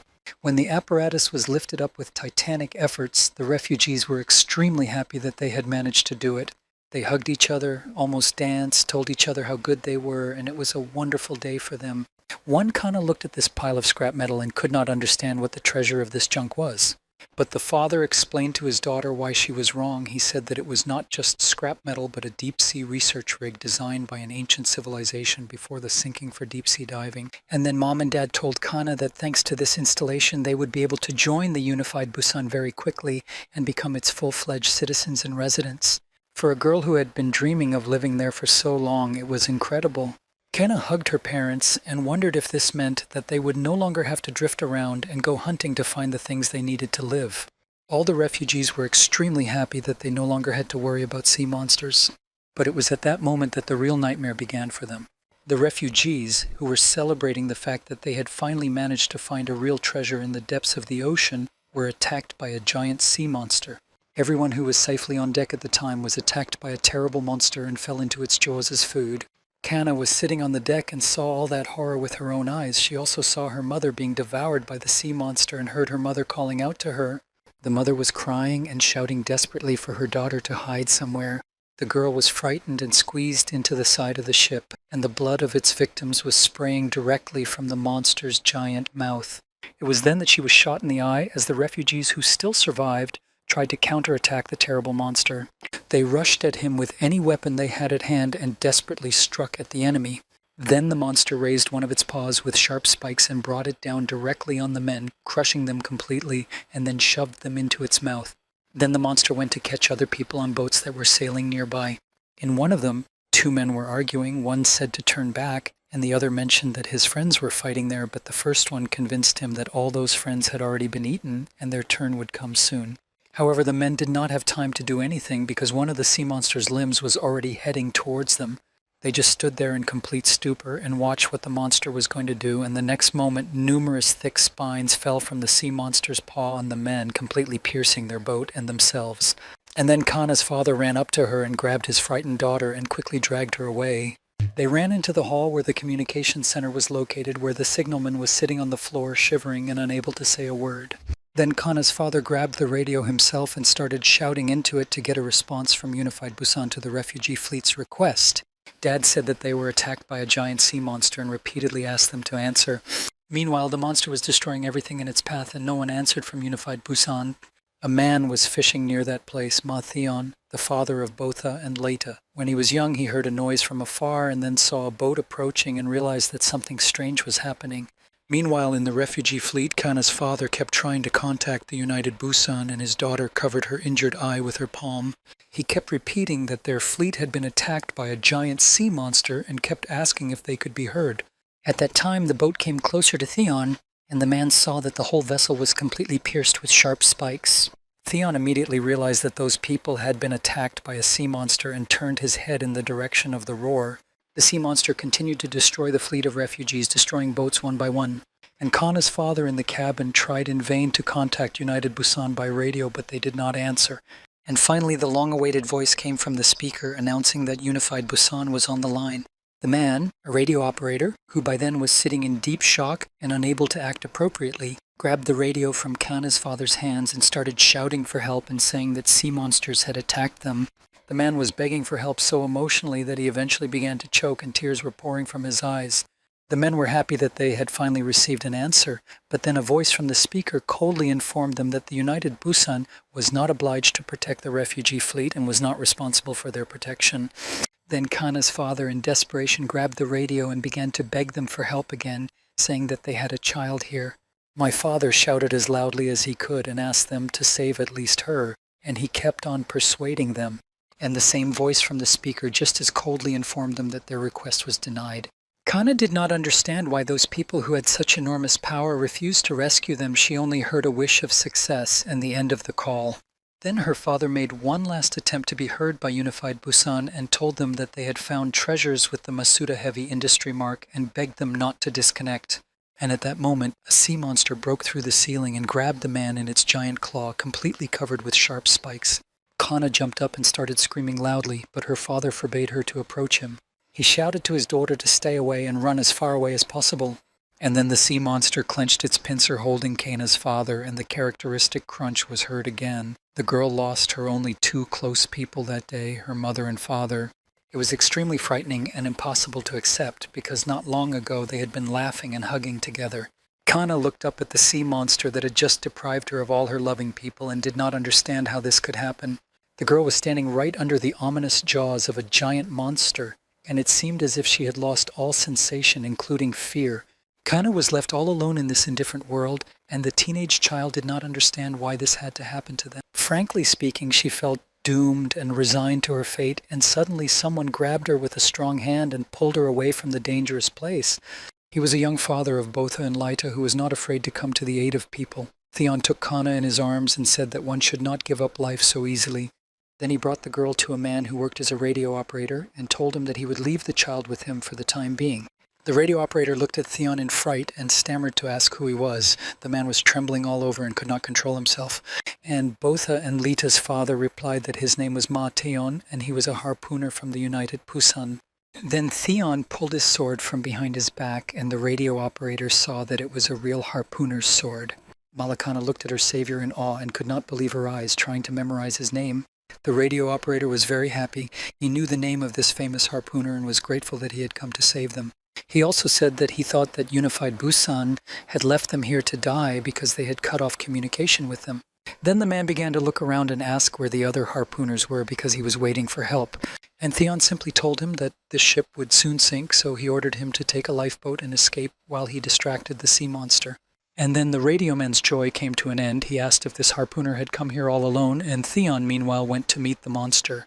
The harpooner saw that this monster looked very strong and wondered if his sword could pierce the monster's carapace. Then his struggle with the enemy began, but before that Theon cut the ropes of the boat and launched it and heard the splash of water. Then the harpooner struck the monster with his sword, but the metal met with strong resistance, so only small cracks formed on the enemy's body. The shell of this sea monster turned out to be stronger than Theon thought before, which complicated the situation. Then he decided to increase the power of his weapon and turned a special lever on his sword to the maximum setting. Suddenly the sword hissed loudly and Theon took a comfortable position for a fight of greater intensity. The man was waiting for the monster to launch a new attack and stood right under its belly, preparing to strike. When the sea monster began to attack, Theon skillfully used his sword and dealt damage to the monster from below. Kana was very surprised to see that the monster had even retreated a little and the harpooner continued to strike him. Theon taunted the sea monster that it had probably never seen such a strong and rebellious prey before. Meanwhile, some not yet fully digested victims fell out of the monster's wounded belly, and Theon asked if the monster was satisfied that it had managed to stuff itself with people. Then the harpooner shouted angrily at the monster that it was a damned shrimp.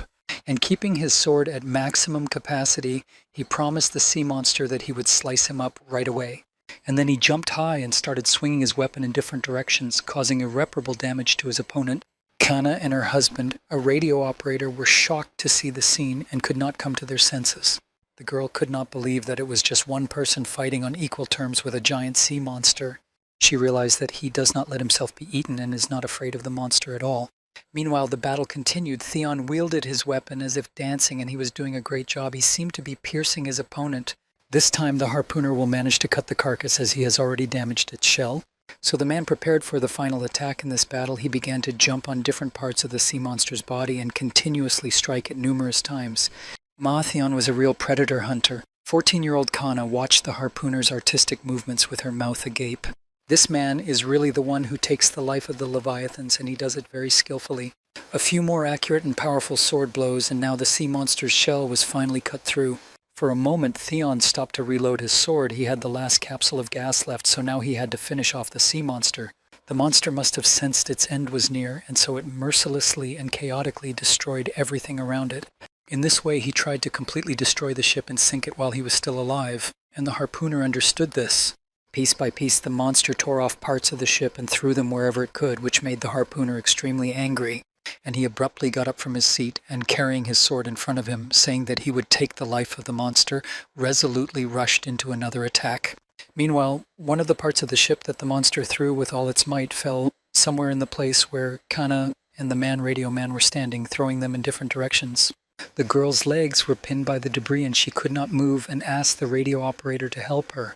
However, he looked at her frightened and just started running away from that place, leaving the girl frail and alone.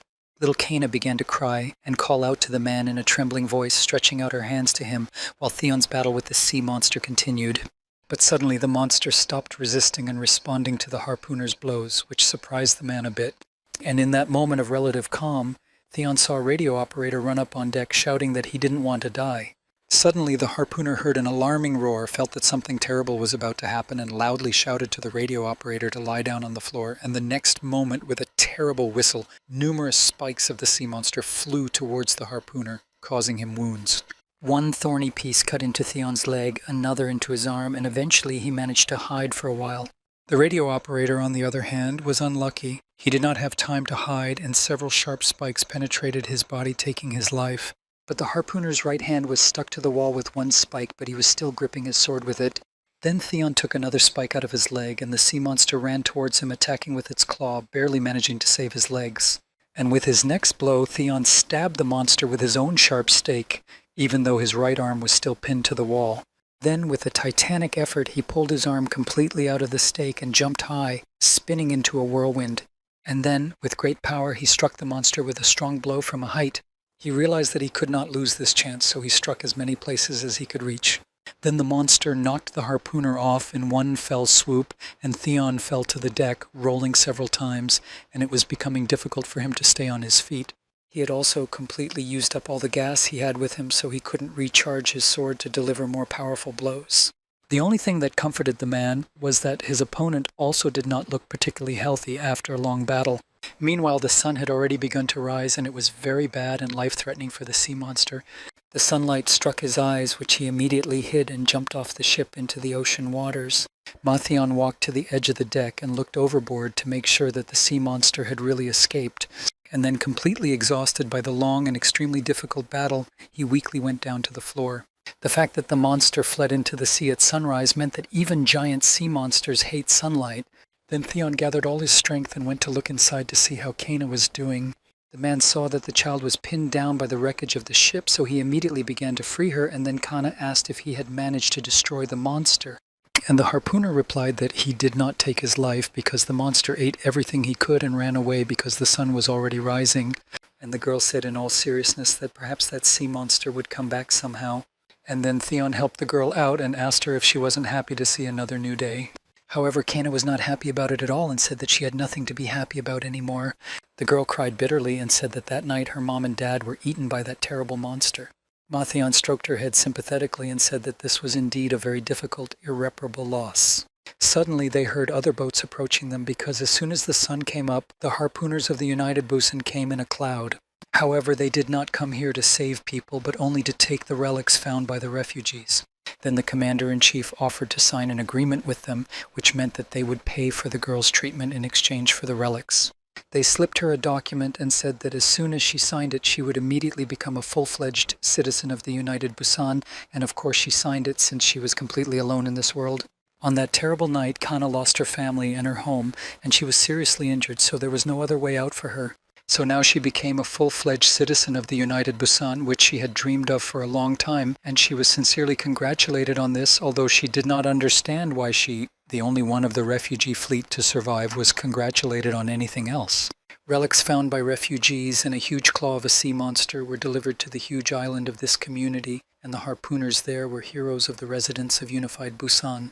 People came to see the new achievements of their association and were amazed at the enormous size of the monster's claws. They were completely unaware of what had happened that night, but they were told that their harpooners had defeated a scutum, one of the 7 sea demons, and even found and obtained a relic. Kana stood there with everyone else, watching and listening to the conversations, and realized that no one here cared about the people who died to make this possible. To all those people, refugees meant absolutely nothing. She even heard the citizens of Unified Busan saying that refugees are big simpletons and essentially work for free just to get citizenship here, but who would have thought that they would be able to find Masuda's relics? One of the harpooners, calling the refugees idiots, ironically said that yesterday they even asked for help. Then the man mockingly said that he had refused them, and everyone else started laughing loudly at this. Kana listened to all this and could not believe her own ears how cynical all those people were. Then the harpooners laughed that since all the refugees were dead, they essentially got all their relics for nothing. And then Kana couldn't take it anymore. She came out of her hiding place grimly and approached the men, holding a piece of glass bottle in her hands. She looked up at the harpooners with her one eye and asked if she had heard correctly that they were waiting for the sea monster to devour all the refugees. The man who refused to help came closer to Kana and asked if she was the refugee girl who had survived the monster's attack. And he sarcastically asked her what it was like to become a resident of Unified Busan after selling his parents' lives for cheap. The furious girl immediately attacked the vile man with a shard and said she would destroy him. But he immediately straightened up and sharply hit her in the face, thus completely repelling her attack. Kana fell to the floor and hurt herself, and the harpooner came up to her and said right to her face that he thought all refugees were just dirty vagrants, and then called her a slut. The next thing he did was to pull out handcuffs and tell Kana that resisting a harpooner was a serious criminal offense. And then he put these handcuffs on her and said that if they wanted to, they could even execute her on the spot. But I decided to educate the girl about their laws, and in particular about one iron rule. And the unspoken rule is that the harpooners are the law and justice and fairness in Unified Busan. At this information, Khan laughed frankly and in an adult manner, especially at the words about justice. The girl looked up and asked if when they asked them for help, and they just turned away from them, this is called justice, and called them miserable cowards. The impudent harpooner could not stand it and got angry and kicked the girl hard. Then he started shouting at her, how dare she behave like that and say such things to them. Then he was joined by 2 other harpooners, and they all started beating the poor girl with their hands and feet. One of them shouted that he would teach her good manners and good behavior. He had already prepared his fist to hit the child again, but suddenly someone grabbed his hand. And it was none other than Ma Theon himself. The other harpooners were now afraid of what they were doing here, and Theon silently decided to teach the impudent men a lesson and began to deal with them at his own discretion, even though he himself was wounded. With one skillful punch, he knocked all 3 of them into a heap and angrily asked what the hell they were doing here, mocking and beating a wounded child. However, one of the bastards replied that Theon had the right to interfere with the duties of his fellow harpooners. These words about his comrade and his noble profession made Theon even angrier. He asked if those bastards called it their duty to kill a poor child, and those harpooners shouted with one voice that this is exactly how it is, they are here to fulfill their duties.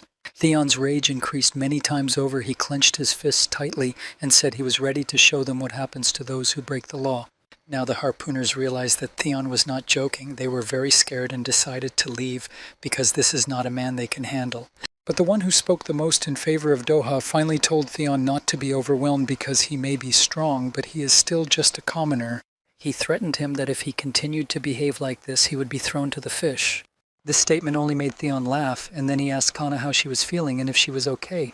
Then he and the girl went out on deck, and Theon told her that the Unified Busan was not too different from refugee ships, where the stronger ones devour the weaker ones. The only difference is that here, instead of sea monsters, you deal with people. And he explained to her that if she wanted to survive here, she had to become stronger. Then Kana asked him very seriously how people become harpooners. This question surprised Theon a bit, and he asked her instead if she meant to say that she wanted to become a harpooner herself. He also said that it's not that easy, most people fail and give up quickly, but Kana was stubborn and stood her ground, saying she would do it even at the cost of her own life. The girl clearly stated that she would definitely become a harpooner no matter what it took. And then Kana smiled crazily and said that after that she would take the life of every monster in this world, every single one of them. And as a result, she joined the harpooners because they did not distinguish between the commoners and the elite. This is exactly what Mathion did. He never made a distinction between people of different status. With all his heart, Kana wanted to become a harpooner as strong in body and spirit as Theon was. And then when he protected her poor lonely child from injustice, she made him a promise. So now an adult Kana, a 3-star harpooner, remembered the whole story, and she owed Theon a debt of gratitude. But now she wondered if her idol had sent his children here on purpose. Kana thought Theon had done it so she could protect them. As the day went on, a siren sounded to call everyone's attention, and a megaphone said that Busan Unification was protected from typhoon and sea monsters. The people were told that they were the chosen ones and had to fulfill their duties to make possible the revival of the great unification of Busan. There were calls to work together for a brighter future. There was a huge scrap metal warehouse on the island where all metal finds from the ocean floor were dumped. Little Bada came here first, and there was already a worker working there to whom the boy addressed himself, but the man did not hear him. Then Botha shouted louder, asking if the man had any work for him in the warehouse. Then that worker got down from his car, looked at Botha, and said that it would be difficult for him to work because he was too small. The man apologized to the boy and explained that not even every adult can do this job, and Botha noticed the big strong muscles of the worker. The guy had a list of different jobs for himself, and he couldn't get into the second one, so it looks like he won't be able to get a job doing hard physical work. Then he decided to look for a job where physical strength was not so important. So he turned to a woman who was baking, but she refused him, saying that she did not accept refugees, so he should look elsewhere. So Botha went on, but everywhere he was rejected, and he began to feel sad when he heard a beggar sitting under the wall, asking for alms from passers-by. It was an old woman who could barely tell people that she hadn't eaten anything for several days and begged them for help. The bot immediately put his hand into his pocket and found 2 nuts, so he immediately threw those little old ladies into the jar without delay. And then he apologized to her for throwing so little because it was all he had, and she thanked him sincerely. The boy explained that he did not have a job at the moment, so he could not give her more, but as soon as he found one, he would definitely give her more. My grandmother smiled pleasantly and said that Botha was a very kind boy, and then she took out something of hers and said that she wanted to give the guy this thing as a sign of her great gratitude. The grandmother had a seed in her hand and said that it symbolized hope, and in her opinion the seed was more suitable for a boy like him than for an old beggar like her. Boccia liked his grandmother's words about hope and took one seed and thanked her very much. Then he squeezed the seed in his fist with the thought of hope and felt that for some unknown reason he felt much better.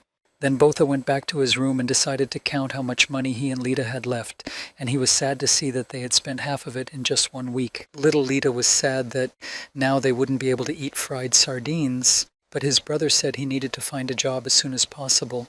He had already contacted Mr. Lee Kiho, who explained to him that in Unified Busan everyone works and pays taxes, and if someone cannot pay, they will be kicked out, so he strongly advised him to find a job. And Botha told him that he did not refuse to pay his taxes, but no one wanted to hire him. The boy realized that they would not last long at this rate, so he suggested that his younger sister reduce the number of fried sardines to 1 a day. Little Lita was sad and reproached her brother for spending their money on some strange seeds, and then she took hold of her head and declared that she could not give up the sardines and suggested asking a civil servant for help. And then suddenly Mr. Lee Kiho came to them. Lita immediately shouted that if you just whistle, he will appear. A civil servant came to ask how the bot was doing with his job search and was very surprised that all employers had turned him down. Then he looked up meaningfully and said that in that case he had no other choice but to use his personal influence. But then he warned the guy that the job he could offer him was a bit dangerous, so whether he was ready for such a bot, he definitely agreed. Then the civil servant took him to the lower floor to the plumbing area where the water supply was running. There they were met by another employer who read Botha's resume, which was written by Lee Kiho, and stated that Botha was a strong, healthy young man, and the civil servant boldly pointed at the little boy. However, the man attacked Lee Kiho and asked where the hell he was supposed to assign this child and why the official brought him another refugee, but Kiho said that the man did not trust him, he had brought him a real hero, and Botha really strained his muscles and showed that he even has a hint of biceps. Likaho pointed to the boy's hands and said that he was a natural locksmith. However, the employer had a different opinion but decided to give the guy a chance to work for him anyway. Botha was very happy about this and thanked the man. Then the civil servant instructed the boy that he should work hard and try his best. Finally, he asked Botha if he remembered what he had said to him earlier, namely, what was the most important thing here, and Botha immediately answered that it was money. Sea monsters may be the most terrifying creatures in the water, but on this ship in unified Busan, the most terrifying thing is poverty. The Busan unification may protect its people from typhoons and sea monsters, but it does not protect them from hunger, poverty, and disease. Let Botha always remember that. The guy thought seriously and tried to memorize Likaho's science, and the civil servant went about his business. Then the new employer told Bot that he shouldn't stand around and get to work. He took the guy to a compartment where other workers were already working, one of whom explained to Botha that they were replacing old pipe sections with new ones. And Botha immediately set to work. He was ordered to stick a stake in one place between the joints of the two sections, and an unfortunate thing happened and stinking waste splashed out of the pipe directly at the guy. The foreman looked at the drawing and said that it did not indicate that there was a sewer. Then he went to his boss and said that the pipes were laid in a complete mess, nothing fit together at all. And the boss, who was now engaged in welding, replied that in this case their task would be to make sure that everything went together. The boss helped Bot to wash in the shower and said that unfortunately they can't even find parts that could fit this ship. After all, it's been 100 years. The Bot was a little surprised to hear the figure of 100 years, but now the boy was getting to know him a little. The current manager was named Kvoran, and he was a veteran locksmith who had been working here for 40 years and had been working on pipes. He knows a lot about the history of this ship. Botha asked him who built such a huge ship, and Kvoran told him that it was people when there was still land there. He also said that people were able to create ships even much larger than that one and had such capabilities. It was an amazing civilization. But no one could stop and prevent several comets from falling to Earth, and also ice pieces that fell to Earth after the collision of those comets with the moon. And of course, after 70 years of continuous rain, the water level in the ocean began to rise. The water was rising higher and higher, and people began to look for solutions to survive in such circumstances. So they came up with the idea of combining dozens of ships together and began to implement this plan. It was their ship that was named the United Busan in the hope that one day it would return to the city of Busan. One of the workers said that this ship is older than their boss, Kvoran. So if they don't keep maintaining it and patching it up, it will sink soon. And Kvoran said that it is not that old, it has plenty of strength. Little Botha was now beginning to understand a little bit. He saw how the men worked here and how hard their work was. This work was not easy at all, and thanks to these people the ship is afloat. And thanks to them, Botha and Lita can continue to live in unified Busan. And the guy firmly decided that in this case he would also help to keep the ship in good condition. And then he set to work, determined to make sure that United Busan stayed afloat, and Boss Warren recognized his diligence. The boy looked at those men working tirelessly and decided that he wanted to be one of them. This was also necessary so that he and his younger sister Lita could stay in unified Busan forever. The bot continued to work and suddenly saw that water was starting to collect on the floor. The guy tried to continue repairing the pipe, but suddenly a stream came out of it. The water kept coming, and Botha asked what the hell was going on, and one of the workers said it was a backflow. Then he told his boss that the base was damaged, and that's why the water was flowing in the opposite direction. Then Kvoran shouted at him why he was slowing down and told him to clean this pipe immediately. But the worker said that the collector of this pipe was too deep inside and they would have to disassemble the entire system and take away all the remaining pipes, but in this case there would be even more water.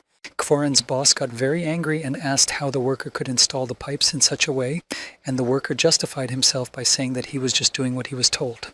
Suddenly I heard an even louder sound in the pipe, and then it just exploded. The water gushed out with even more force, and there was now much more of it on the floor. Meanwhile, upstairs, no one knew about this plumbing disaster, and in the room where Botha and Lita lived, the girl was peacefully watering flowers in flower pots. In general, Lita worked tirelessly. She cleaned their room very well, and was happy that Botha would be very surprised to see how clean their house was now. Suddenly she heard a knock at the door and thought it was her brother, so she immediately opened it and asked if he had found a job. But there was no bot outside the door. There were 3 adult men standing there, and they greeted the girl. Then one of them sat down next to her, stroked her head, and asked if her name was Lita. Then the man said that she was very similar to her mother, almost an exact copy of her. The girl was very surprised by what this man said because it was her own family member, and she immediately asked if he knew her mother. The man replied that he used to know her very well, and it was true. Then he gave me a nasty smile and said that he was still an old friend of their father's. Meanwhile, Botha continued to work with the plumbers, but there was an emergency in their hold and the water was flooding and rising quickly. Boss Horan said that if it reached the machine shop, they could be finished. But now was definitely not the time to despair, so the boss decided to go to pipe number 3 and asked for tools. One employee screamed in fright that it was impossible and the boss would not succeed. He said that it was simply impossible for such a big man to get in there, and the boss laughed at him and said that in that case everyone else should push him in. Observing the whole situation, Botha snatched the flashlight from his boss's hands and said that he would go to the pipe himself and do everything. The patient only told him not to talk nonsense and not to make him laugh with such statements. The guy was risking his life because it was not something that some recruit could handle. But Botha didn't listen to the boss. He said that no one else would be able to squeeze into this pipe except him. A guy put on his scuba goggles and his boss told him not to do anything because it was dangerous. However, before the boss and the other employees could catch the bot, he quickly took as much air as possible into his lungs and dove underwater and swam down pipe number 3. The guy realized that in theory this pipe should take him where he needed to go. Soon after this voyage, he saw a suitable opening ahead of him. Finally, the pipe ended and Botha swam out into a special plumbing compartment with many different holes. The guy started looking around, looking for which of these pipes was number 3 and where he needed to go now. Then he finally saw a huge pipe with a big number 3 on it, and this pipe was not even connected to anything. Meanwhile, all the plumbers were worried about what to do now, as they could not even help the boy. The men were very worried that the boy might get lost and drown. And then Boss Kvorin came up with a great idea of how they could help Botha in this situation. The boy was still looking around confused among the many pipes and was already thinking that he should just turn back. He was very disappointed and angry with himself that he could do nothing and was of no use to anyone. But Horan's boss came up with a method to get through to Botha. He ordered all the workers to knock as hard as possible on the pipe that the guy would need to work with. The plumbers armed themselves with whatever they could, knocking on the right pipe and shouting to it, the water transmitting the appropriate vibrations. The bot swam up to it and touched it. Then I looked inside and realized that they were knocking on the door for him. So without thinking twice, the boy jumped into this pipe and soon swam to the air pocket. The bot quickly swam out, cleared his throat a bit, and took another deep breath of air. He knew he had very little time left, so he had to hurry. He dived underwater again and swam down the pipe in search of a breakdown that needed to be repaired. He finally managed to find the place that was causing the problem with water flow in the pipes. There was a grate with a lot of different garbage behind it, so Botha began to break up the debris to make way for the water flow in the pipe, and he succeeded. The garbage moved, but it allowed the water to move at a frantic pace. The bot managed to grab the iron grate, but then a shoe flew right into his face and the guy involuntarily let all the air out of his mouth. Now he had a new serious problem because he had no air at all, which was very life-threatening. Even before that, the water flow was so fierce that the guy could not resist. His hands slipped off the grate and Bot was carried down the pipe. Meanwhile, Kvoran's boss and the other plumbers saw that the water had formed a vortex, so they knew that the boy had succeeded. The water actually started to come down, and the men realized that the guy had coped with a difficult task. They were all very happy and proud of the new employee, even though he was still young and very cool.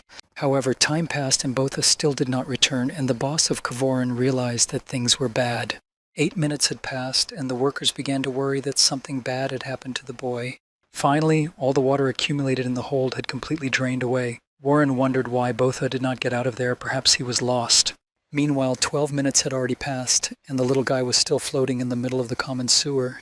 The bot saw that the place where it needed to go was still quite far away, and it was already having a hard time breathing. The guy was a little scared for a moment, and then he just lost it and thought that he would end his life here.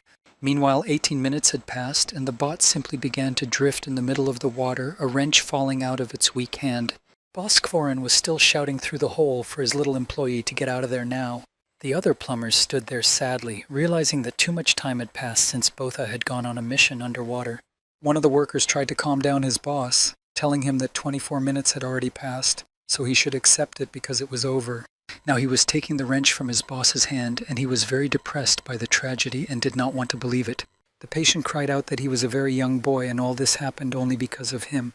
And suddenly, to the great surprise of everyone present, Botha got out of the pipe, dived out of the water, and fell to the floor. One man looked at his watch and said it couldn't be because 30 minutes had passed. The guy had been underwater for 30 minutes.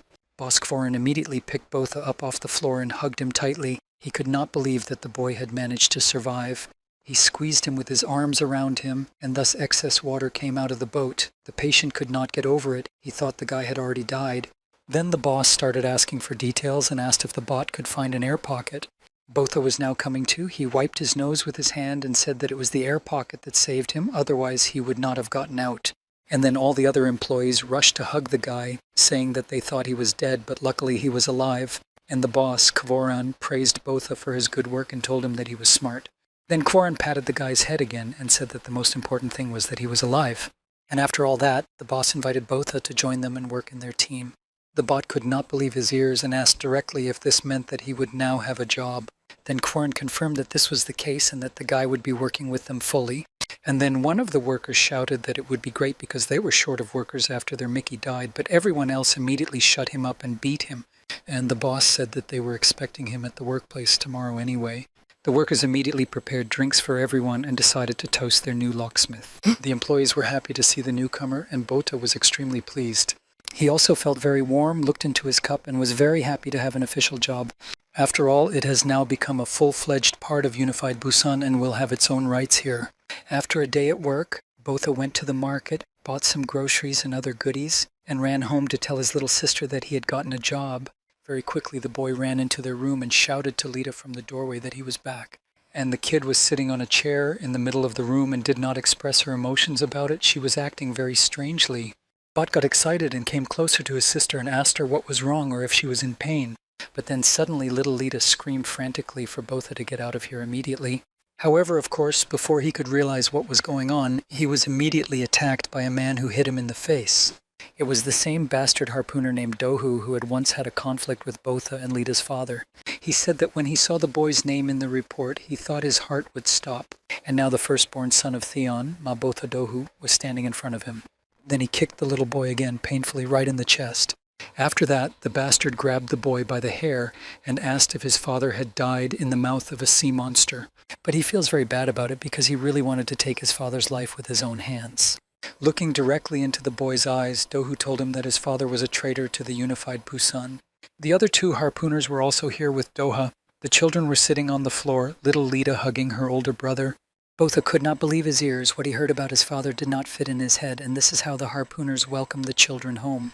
The brother and sister could not even defend themselves because they were attacked by 3 adult men, citizens of Unified Busan, who called the children puppies of a lousy traitor. And again, the bastard Doha started kicking the defenseless bot on the head and face. The boy fell to the floor, and the harpooner asked him if he didn't think it was a bit shameless to come here after all that in search of protection. Little Lita rushed to her older brother's aid, but another harpoon caught her. The bastard continued to mock Botha, while the boy said that his father was not a criminal, he was a harpooner who protected other people. At this, Doha laughed very loudly and began to contradict the boy about Theon's defense of people. Theon, the legendary 6-star harpooner of Doha who kills leviathans, asked if this was the kind of story their father told them while they were traveling the seas on a pile of garbage somewhere. And then the bastard told the boy to listen carefully to one secret that his father would never tell him and would not want his son to ever hear. Doha heard that the children and their father had never met a single living person in all 10 years of sailing at sea, and Botha remembered how he had once asked his father if he really thought there was anyone else alive besides them. And as my father replied, he was sure that there were still people there, but they hadn't met them yet because the ocean was so big. Some doubts began to arise in Botha's mind about their past and their father's past. And then Dohu said that it was just that Botha and Lita's father was on the run all the time, hiding from Unified Busan. Botha said it couldn't be. He couldn't just believe what those people were telling him. And Doha continued to speak, asking if Theon really thought he would forget everything in 10 years, and began to slowly remove the glove from his left hand. When he took it off, the children saw that there was a prosthetic arm instead of a hand, and the man told the children to look closely at what their father had done to their friend. And then Dohu also said that Theon is the one who takes lives, and he took the lives of countless harpooners from the United Busan. Both Botha and Lita's father also incited the citizens of Unified Busan to revolution. Botha still stood there as if mesmerized, unable to accept this terrible information that their father was the one who took people's lives. Another harpooner grabbed the guy and held him on his head and neck, while Doha said that someone had to pay for this crime, so let Botha blame his father exclusively for all his troubles. While the other harpooner was holding Botha's head, Doha reached out with his prosthetic arm and grabbed the guy's face with sharp metal claws. He shoved those claws into Botha's cheeks and started to slowly cut them. Little Lita screamed for them to stop. And then suddenly a siren sounded and an order was given through the loudspeaker for all harpooners to report to their combat positions. The siren kept sounding, announcing the emergency to everyone in unified Busan and summoning the harpooners to their combat positions. People began to go out into the common corridors to the common squares, all worried that they were attacked by monsters. Unified Busan was under another attack by sea monsters, and those harpooners who mocked Botha and Lita also needed to come to its defense. Meanwhile, some boats were hurriedly approaching the United Busan ship, and they had only a little more time to go. They were relentlessly pursued by sea monsters, and people on boats tried to escape. The monsters were moving much faster than those boats and emerged from the water right in front of the fugitives. Immediately, the sea monster grabbed one of the men with its strong teeth. The people on the boats began to defend themselves by shooting at the monsters, but there were too many of them. The monsters caught up with the boat and approached it from different directions and attacked everyone on board. They stuck their snouts into the captain's cabin and killed those who were in charge of the boat. Other people tried to shoot the monsters. On this boat, civilians with their families were sitting in the hold, and suddenly the ceiling began to pierce. Soon a huge hole was formed, into which the sea monster first looked, and then several of them broke through. The terrible monsters immediately began to hunt the people who were there, and they tried to hide in the corners in terror. However, the boat was still completely wrecked, and the other fugitives saw it and realized that everyone had already died. And the other boats decided to move forward even faster, realizing that if they lagged behind even a little bit, they would simply be finished. But the sea monsters were tirelessly pursuing them, so it was difficult to predict anything in that situation. Meanwhile, a siren at Unified Busan kept wailing, summoning all the harpooners to their combat posts. Major Doka was also called by his henchmen to go to the positions because they were called to duty now. Doha was extremely unhappy with this situation because he wanted to deal with Botha and Lita at his own discretion. However, he had no other choice at the moment. He was forced to leave his children, but he told them that they would see each other again soon.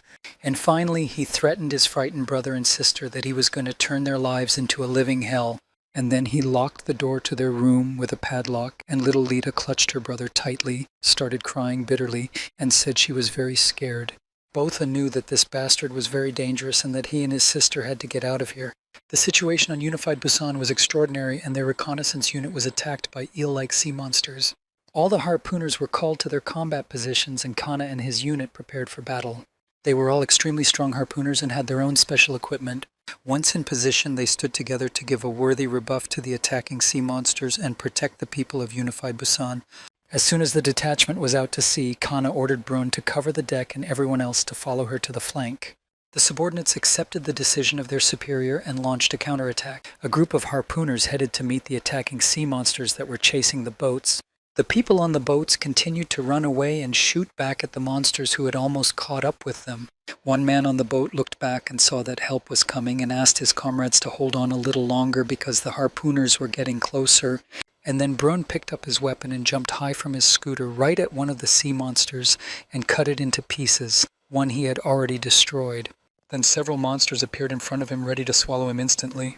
And the harpooner rushed to attack them all at once, skillfully wielding his weapon, causing irreparable damage to the monsters. As a result of his skillful actions, Brun destroyed 4 monsters at once. The people on the boat saw that it was Brun who worked here and realized that Kana's team had come to help them.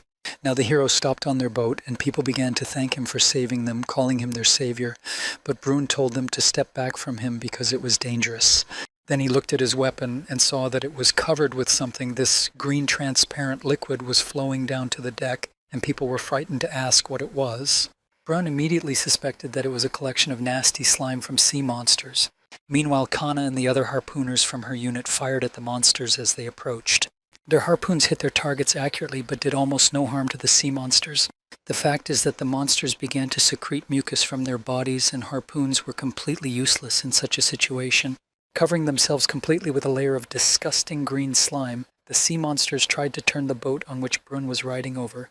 The man immediately shouted to all the people not to stand on the deck next to him, but to run away, otherwise they would be finished.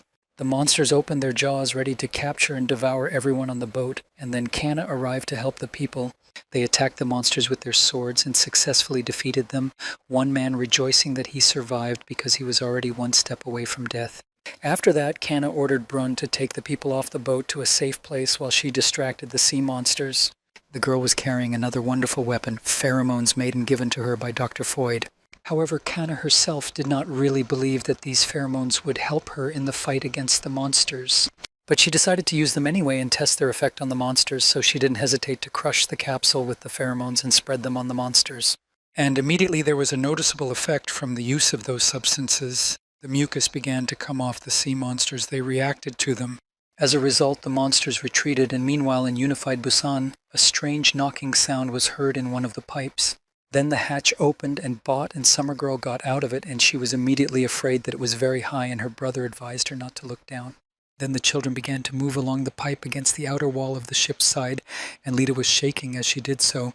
Finally, they passed that part of the difficult road, and Botha jumped on the platform and helped his sister. Lita gave him her hand and jumped down from the pipe directly into her brother's arms and hugged him tightly.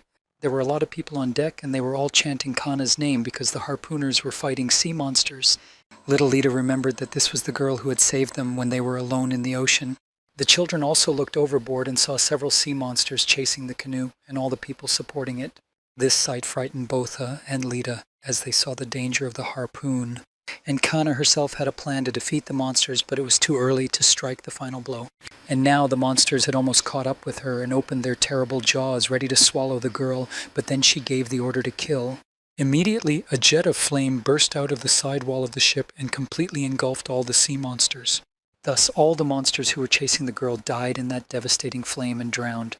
Kana was a really strong star harpooner, and Botha admired the way she dealt with monsters. Brun also spoke enthusiastically about how ruthlessly professional Kana is. People on the boat shouted words of gratitude to the girl for saving them from the monsters, and those on board the United Busan continued to chant the name of their glorious defender. Harpooners are warriors who fight sea monsters in order to protect their cities and their inhabitants.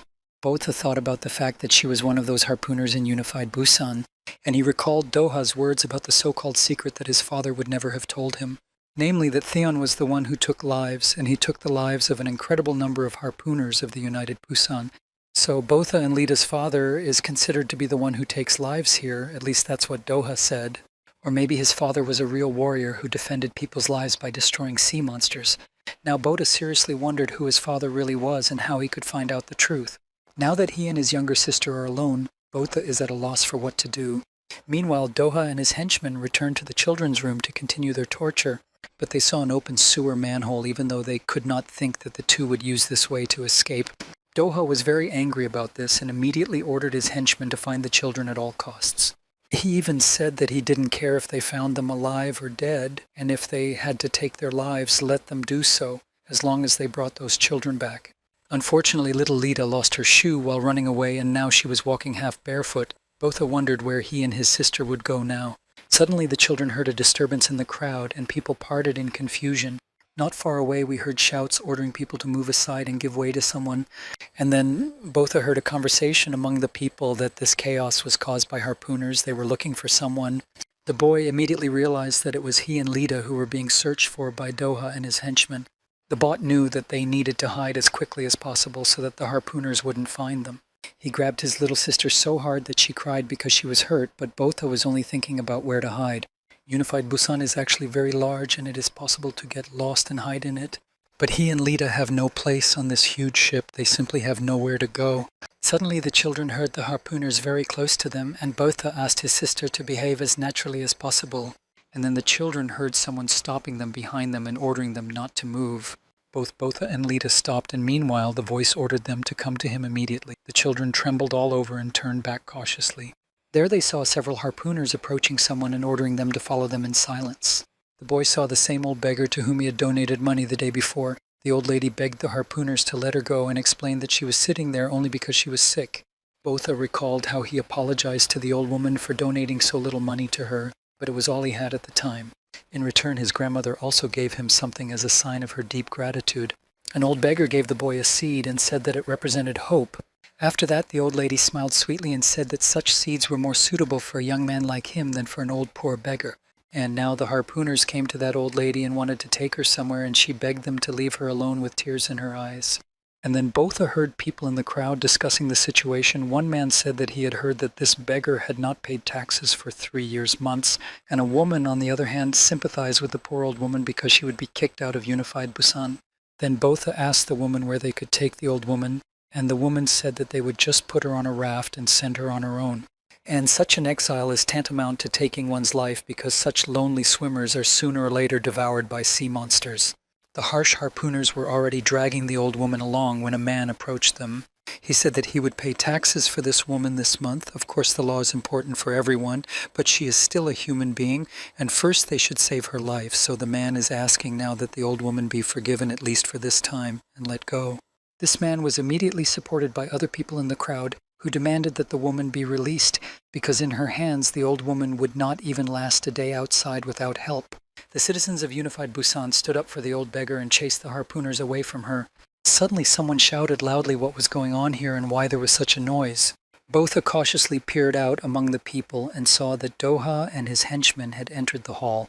He began to tremble because he and Lita hadn't had time to hide from those bastards yet. When the other harpooners explained to Major Do what was happening and what was the reason for the riot, he asked the man who had first stood up for the old beggar and asked him if he wanted to pay for the old woman. The man was a little scared because it was illegal to do so, but he confirmed his offer. Then Major Dohu sternly asked the man if he was really trying to go against the laws of the Unified Busan. He began to tell people to assume that the harpooners would close their eyes and ignore this incident. But in this case, who will pay for this old beggar next month, and then the next month, and then the next? Doha then directly asked the man who had stood up for his grandmother if he was going to continue paying for her. He didn't know what to say anymore because he had only been receiving 1 month's assistance at first. And Major Dohu continued to press people and asked if they thought that in this way the Unified Busan could stay afloat. How can their city exist if it's full of people who can't even pay taxes for you? All the people stood silently and just listened. They had nothing to appeal to, and Doha asked specifically who was ready to take responsibility for this old beggar. Both again recalled his father telling him about the place where he used to live and where the harpooners were.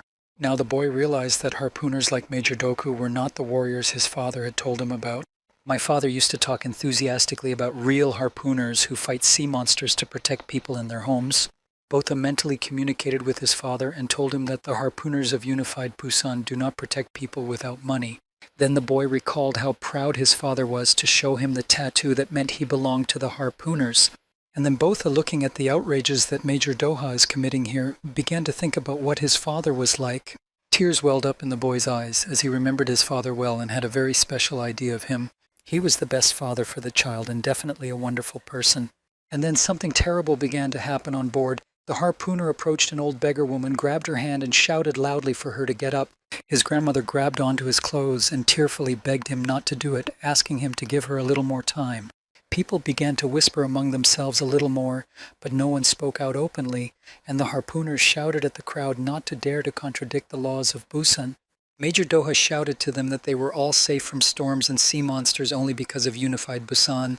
Then the so-called law enforcement officers took the old beggar out into the street, and Dohu said that the laws exist so that they can protect this place, and that's why the harpooners are needed. Then he ordered his henchmen to take the old beggar away from here. Suddenly the major heard someone shouting at him to let the old woman go and calling them liars. It was Botha. The people in the crowd were shocked by this display of courage by the little boy, and his grandmother told him not to say anything else and not to make the harpooners angry. But Botha was not going to be silent. He said that his father had told him that harpooners are warriors of the sea who are called upon to protect other people. Major Doha was very angry at the little guy's accusations. The crowd was even more surprised when Botha said that those harpooners were only tyrannical. They were hurting people and driving them out. And finally the guy said that it is impossible that a person who is trying to throw his grandmother into the sea to her certain death can be a harpooner. Major Doku could not contain his rage and hit the guy in the face with all his might, saying to shut up. Botha fell to the floor and Dohu continued to tell him how dare he talk to him like that and say something. Then the major said that he was a harpooner who swore allegiance to this ship. And then Dohu started just beating and kicking the little guy, accusing him of who he was to interfere with the defender of this ship. The crowd of people watched the execution in fear, and Botha continued to say that the harpooners were not the defenders of Unified Busan, that they were not defending it, and that he had seen everything with his own eyes. But now knows the reason why this ship is still afloat. First of all, the guy mentioned plumbers, and he said that United Busan exists because of the people who work hard. The bot saw all of this with its own eyes, no thanks to fake harpooners. The boy said that Unified Busan does not protect people who are its citizens. people protect themselves here and also stand up for others and help each other. And then Botha went even further. He addressed Doha specifically and asked him what kind of a ship's defender he was, how he became a harpooner in the first place, since all he does is hide on the ship and pretend to be a leader and an important person. Major Doha was already incredibly angry at the little boy's frank words. He hit Bot in the face again and said that the apple doesn't fall far from the tree and that rebellion seems to be in their blood. However, Botha stood up again and said that his father was a good man and he could not have been a traitor. But the major grabbed the guy by the collar and said that everyone here in Unified Busan knows that Mathion was a traitor and a life-taker. Here, the crowd was surprised to hear questions about who these children were, if they were Mathion's children. Little Lita threw herself at Major Doha, grabbed his arm and screamed at him to let Botha go. However, the major, not paying attention to the fact that it was a very young child, pushed her hard and the girl fell to the floor. This Bot could certainly not forgive anyone. He would never allow anyone to hurt his little sister. So he took a good swing and hit Major Doha with all his might so that he turned over and fell. It was a huge shock for all people that a small boy would attack a law enforcement officer. Now Botha got to his feet and shielded his little sister with his body. Meanwhile, other harpooners rushed to pick up the major, and Dohu continued to call Mathion's son a devilish breed. He immediately said that little Botha put up a fight and attacked the harpooner. That's why he single-handedly decided how to punish the juvenile offender and pass the sentence, namely, he pulled out his gun and pointed it at Botha. The boy had already prepared for the worst, but then an old beggar intervened and began to beg the harpooners not to move the children and let them go. However, Major Dohu was relentless. He did not listen to anyone, and he had long wanted to deal with Mathion's children, so he shot in cold blood. Numerous bullets flew in the direction of Botha and Lita, and then in the moment between those bullets and the children, Kana appears and begins to skillfully deflect each of them. Having repelled Doha's attack on the children, Kana belligerently stood in front of them with her whole body, showing that she would not allow them to hurt Bot and Summer. The people in the crowd did not even know how to react to the surprises they saw today. The harpooners were also shocked, and the major looked at the girl and said that she had gone completely crazy. How dare she interfere with the actions of a superior officer? And Kana clearly replied that she had nothing to justify her actions to him, that these children had done nothing wrong. Then Dohu said that for Kana, refugees have always been her weakness, and she has always shown a kind heart for them, so now she is probably going to become a nanny for those children. And then he added that as he understood it, the girl knew from the very beginning that these children were Mathion's son and daughter. The next thing Major Doha did was to brutally hit Kanu in the face with his fist. Kana, on the other hand, was not going to just stand there and accept injustice, so she hit the major in response. Dohu was already furious, and now he got such a response from a lower-ranking harpooner. So a fierce battle broke out between Major Doha and Kana. The major shot at the girl, and she deflected his bullets with her swords. Afterward, Dohu showed everyone his iron hand with scratches from swords and said that Kana had shown her true nature. Then he picked up his sword and loudly declared that the harpooner Kana had been arrested for treason. The other harpooners also prepared to be arrested, and Major Dohu gloated that no matter how strong Kana was, she could not cope with all of them. However, Kanya did not care about his words. She knew exactly what she was doing, so she pointed her pistol in the direction of the harpooners. And then a shot rang out, and the bullets hit the electrical panel and completely destroyed it. It just caught fire. As a result, the power went out on the entire ship. Major Doha did not expect such a turn. He immediately ordered everyone to block all exits. He heard some movements in the darkness and realized that Kana was running away and shouted that they should never let her do that. All the harpooners immediately dispersed to different exits in order not to miss Kana if she passed by, and demanded identification from everyone who approached. However, these conventions were definitely not for the 3-star harpooner Kana, who was able to break through obstacles like a pro. Bodalita ran after her, and the old beggar Kana told them that if they wanted to live, they should stay close to her and not leave her side. All three said they would listen to her and follow her. Kana then ran down a corridor where she and the other fugitives were immediately shot by 2 harpooners. They tried to stop the girl, but Kana fought with them because now she was responsible not only for herself but also for 3 defenseless people. Of course, the so-called harpooners could not cope with the girl because she was much stronger than them and simply stabbed them with the blunt side of her sword. Both Botha and Lita were a little scared, but Kana reassured them and told them not to worry. The harpooners would not die. So the rescuer with her children and an old woman managed to run outside, but there were guards standing there too. Major Dohu immediately came running here and ordered a harpoon to be brought immediately to prevent the fugitives from escaping. Kana and the others were running straight down the deck, but then she heard someone from the side calling out to them and telling them to turn around. Both Botha and Lita recognized it as a well-known minor civil servant who, along with other people, had been trying to help the fugitives. Then Mr. Lee Kehoe turned to Kana and asked her if she was in her right mind, if she even understood what she was doing, but she said that she had no other choice. And then she asked him to take better care of her old grandmother and said that there should be some money in the drawer in her room. The old woman looked at the girl respectfully and sincerely thanked her for saving her. And then this grandmother patted Botha and Lida on the head and said with tears in her eyes that who would have thought that she would see Theon's children alive. She was very happy about it. And then other people began to say that Mathion had saved their lives as well. Botha didn't understand what was going on, but the civil servant explained to him that in unified Busan talking about Theon was illegal. So now they are all very happy because they have the opportunity to help his children, and Botha sincerely cried. So then Lee Kehoe showed them which door to go through, and Kana and the children ran away. They had to run very fast because harpooners had already gathered behind them. Major Dohu was also among them, and he immediately took the fugitives in his sights, Kana holding Lita with her hand and the bot running beside them. Dohu was already tasting victory because he could shoot accurately and said to himself that Kana was no longer a living thing. Suddenly a huge net of scrap metal fell from above right in front of the harpooners and prevented the major from carrying out his plan. The crane driver cursed and apologized, explaining that his hand slipped off the lever. Major Doha yelled at him and asked if the driver was tired of living and should immediately take all his things to hell. The bot looked at that crane driver and saw a very happy face, and the guy realized that this is how people help. Botha began to realize that all these people didn't hate his father, and even more, Kana herself is protecting them and helping them to survive. So the fugitives ran on, and then it rained harpoons from the pursuers. Kana and the children tried to avoid getting injured, and little Lita was very scared. Several harpoons hit Kana, and the harpooners who wounded her started shouting for others to run here because they managed to hit the fugitives. Botha was now also very scared of Kana's injuries, but the girl immediately told him not to even think about panicking. But Botha could not calm down. He began to cry a lot and asked why she was making such sacrifices for him and Lita. He sobbed and asked her to forgive him for it, saying that he was very sorry that it happened. But Kana interrupted him and said they had nothing to apologize for. And the girl explained that she was doing it to pay off old debts. Kana recalled a long ago conversation with Botha and Lita's father when he told her that the weak are eaten by the strong. And then she said it to Botha in her own way, that is, that in this world the weak are doomed to survive the stronger. Back then, Botha's father told her that if she wanted to survive, she had to become stronger.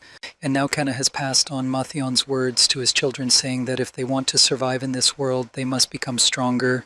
Both Botha and Lita listened attentively to these instructions, and meanwhile the harpooners approached them, and Major Dohu asked if Kana really thought she could escape from them in one boat.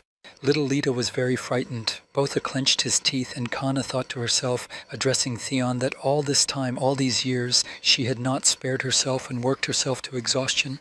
And motivating herself in this way, she asked him if he thought she had become strong enough to be able to protect his children without question. Major Doha was already getting a little nervous because of Kana's behavior, who stood up and took a very belligerent stance, and he called her a fucking bitch and asked what was going to happen. First of all, the girl decided to go to Botha and Lita and tell them something. She asked them to look behind her where the tap was. And then she said that under that crane there was a boat on the water below, and they had to leave this place on that boat. Then Kana added that she wants the children to run there as fast as they can, and she will catch up with them later in a while. Then the girl asked if they could do it because she was counting on them, and Botha, of course, answered in the affirmative. Kana told the children all these instructions without taking her eyes off her enemies, and as soon as she finished, Botha grabbed his sister's hand and they ran to the boat. Then Major Dohu immediately ordered the harpooners upstairs to open fire and prevent the children from escaping. As soon as the harpooners took aim, Kana abruptly launched her sword at them. In this way, she managed to neutralize the two enemies who were waiting for her from above. And of course, then the girl quickly jumped over the structures under that balcony and destroyed it with one blow. The balcony immediately broke into two parts, and the harpooners who could not hold on to the surface began to fall down. Kana herself grabbed her sword, which she had used to neutralize the harpooners' weapons, and prepared to do a flip in the air. Unlike the two men she threw off the balcony, she landed very easily and spectacularly. Immediately, without stopping for a moment, Kana rushed to attack the harpooner detachment led by Major Dohu. Doha ordered his subordinates to do justice in the name of the law and uphold justice, and thus showed the traitor what it really means to be a harpooner.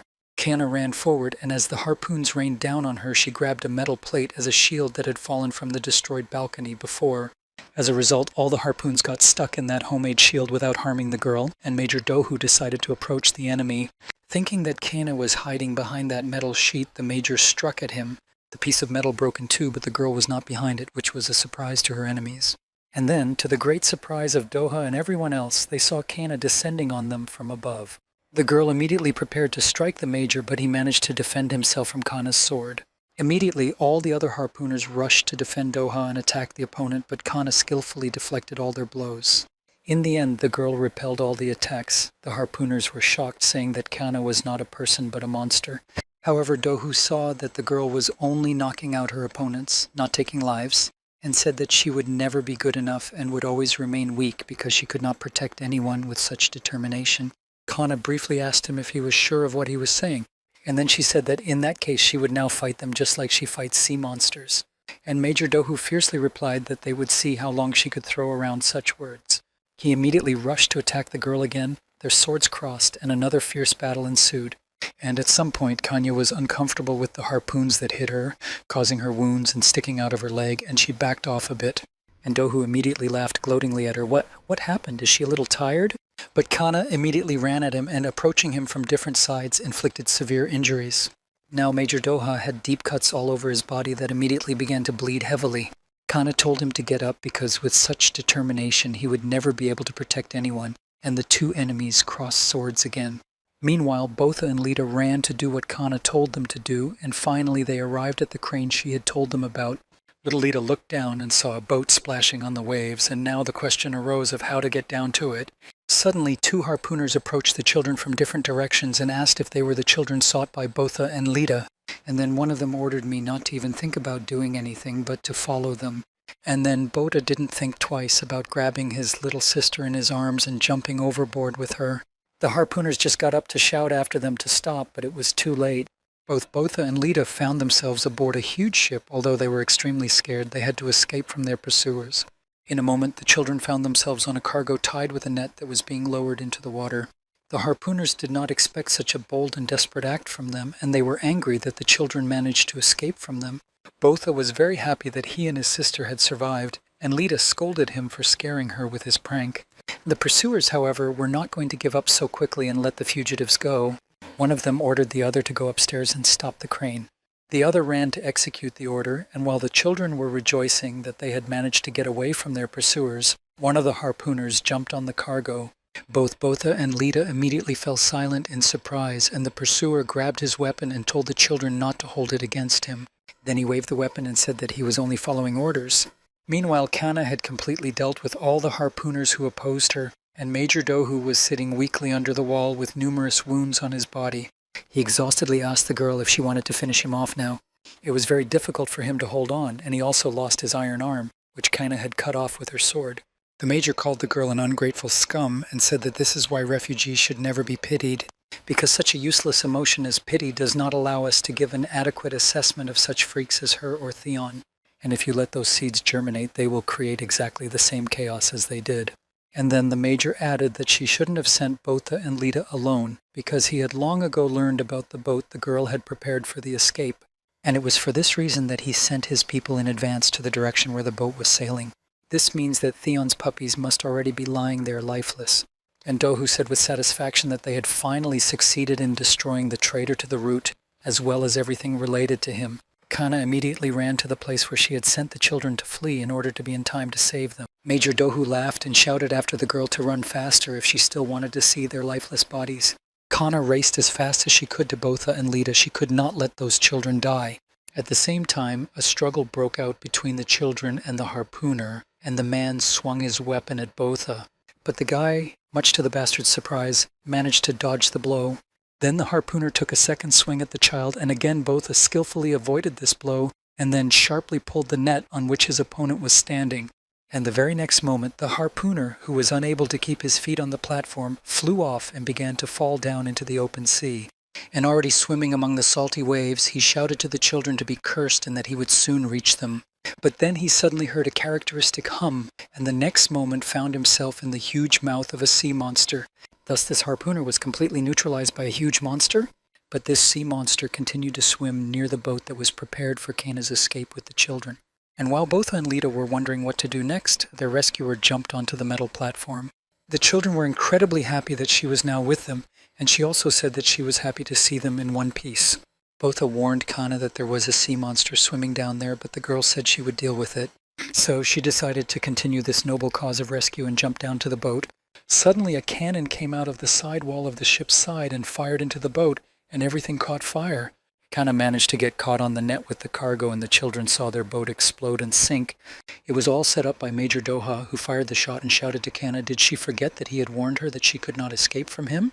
The bloody major smiled madly and said that he really hated the girl's presence on this ship. The harpooners lined up on board with their weapons, ready to act immediately upon the commander's order. And so Major Doha gave the order to open fire, and all those soldiers were standing in front of Kana and the children.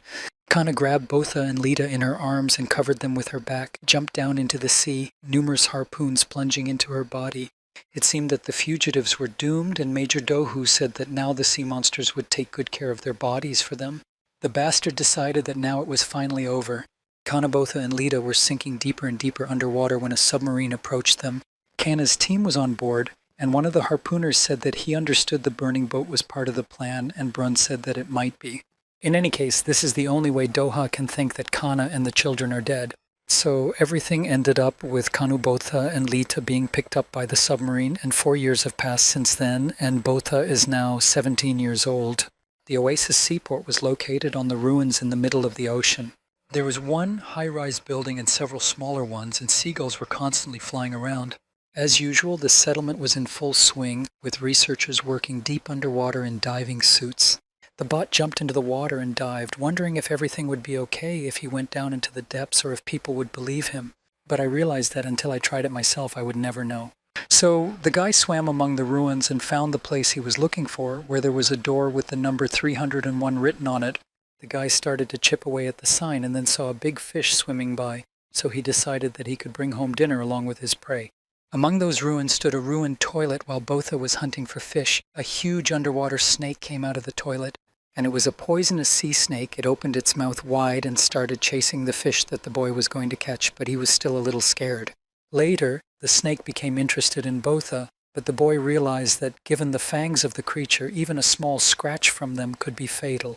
But he was a bit interested in it and decided that it would be a good idea to hone his skills on that snake. So Botha got into an underwater battle with the sea snake, and since he had such an opportunity, he decided to take it. Meanwhile, men stood on the shore to supervise Botha's work and training. They started to worry why the guy hadn't come up to the surface yet, and thought that something might have happened to him. He might have gotten into trouble.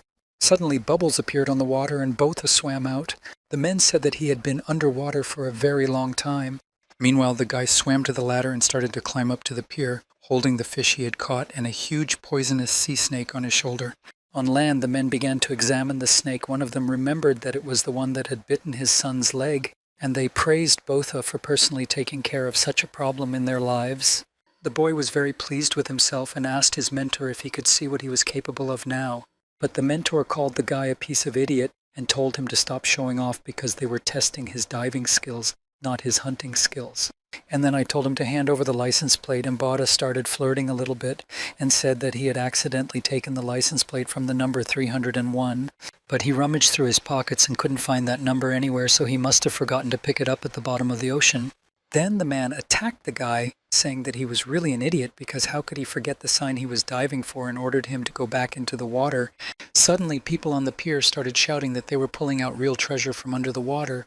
Others said that it was a very large inheritance, so both my husband and Botha became interested in it. And of course the mentor told the boy that for today the tests were over. Jack Augusto's team found a huge inheritance and people were running to see what it was. Botha himself was also very interested in what we were talking about and what kind of heritage was found at the bottom of the ocean this time. The crane was slowly lifting something large and heavy out of the water, and people were trying to help pull it closer to the pier. Finally, a huge cube hung over the water on thick ropes. Looking at what people call a great inheritance, Botha said that it was just some old box, and his mentor snapped at him that the guy had a box for a brain. And then I squinted my eyes and smiled with satisfaction and thought that it was really a great treasure. People managed to get out of the water a huge box with supplies that their ancestors had prepared long ago before the dive. Such boxes can store an assortment of medicines, clothing, and other essentials. And this is a real legacy left by people a century ago for their descendants, for those who will still be alive. When the box was opened, I saw that there were indeed various supplies of medicines, and all of them were in good condition. People praised Jaco Gusto's team, and then on the pier they heard shouts for everyone to make way for their head as they were making way for him. The chairman came up to Jaco, took his hand, and congratulated him on finally succeeding, and said that he had proved that his team were real adventurers. Jacques Cousteau politely thanked them for such a nice greeting and for the proper recognition of their work. Both his mentor thought about what it meant that the rumors were true, and yet, under the ruins at the bottom of the ocean, as it turned out, there is a great heritage of ancestors. All the people were very inspired by this discovery and decided to continue exploring the ruins, so they started preparing for the dive. The bot noticed how excited the people around it were and was a bit surprised by this behavior. And when the people dispersed a bit, the chairman noticed the guy. He asked if he had a diving test today, and then Boda's mentor intervened, saying that he had already passed the test, but the result was not good enough and the guy was too weak to take it again. But Boda began to clarify that he had reported that he had gotten there and found the number plate from room 301. The mentor told the chairman that he would make every effort to make the boy useful to their community. The chairman smiled pleasantly and said that he was looking forward to this day, and then he was about to add something else. And he said in a very pleasant voice that the boy had grown up a lot since the first day he was in their community. And Botha in turn said that he was very grateful to the chairman for receiving them and providing assistance, and grateful for his constant support. The old chairman laughed sweetly and said that they do not push away strangers and do not expel outsiders, but on the contrary, they are always welcome to new people and researchers. And then he also said that he hoped that the boy would work hard and find many treasures for the benefit of this entire oasis. The oasis seaport was once built on the ruins of many buildings that collapsed on top of each other. That's why in various nooks and crannies of those ruins you can find a huge amount of treasures, and the supplies for the oasis itself are taken from the labyrinths of mines located under the port. As for the village itself, it is surrounded by walls of buildings and almost looks like a fortress, so people who live behind those walls can feel safe.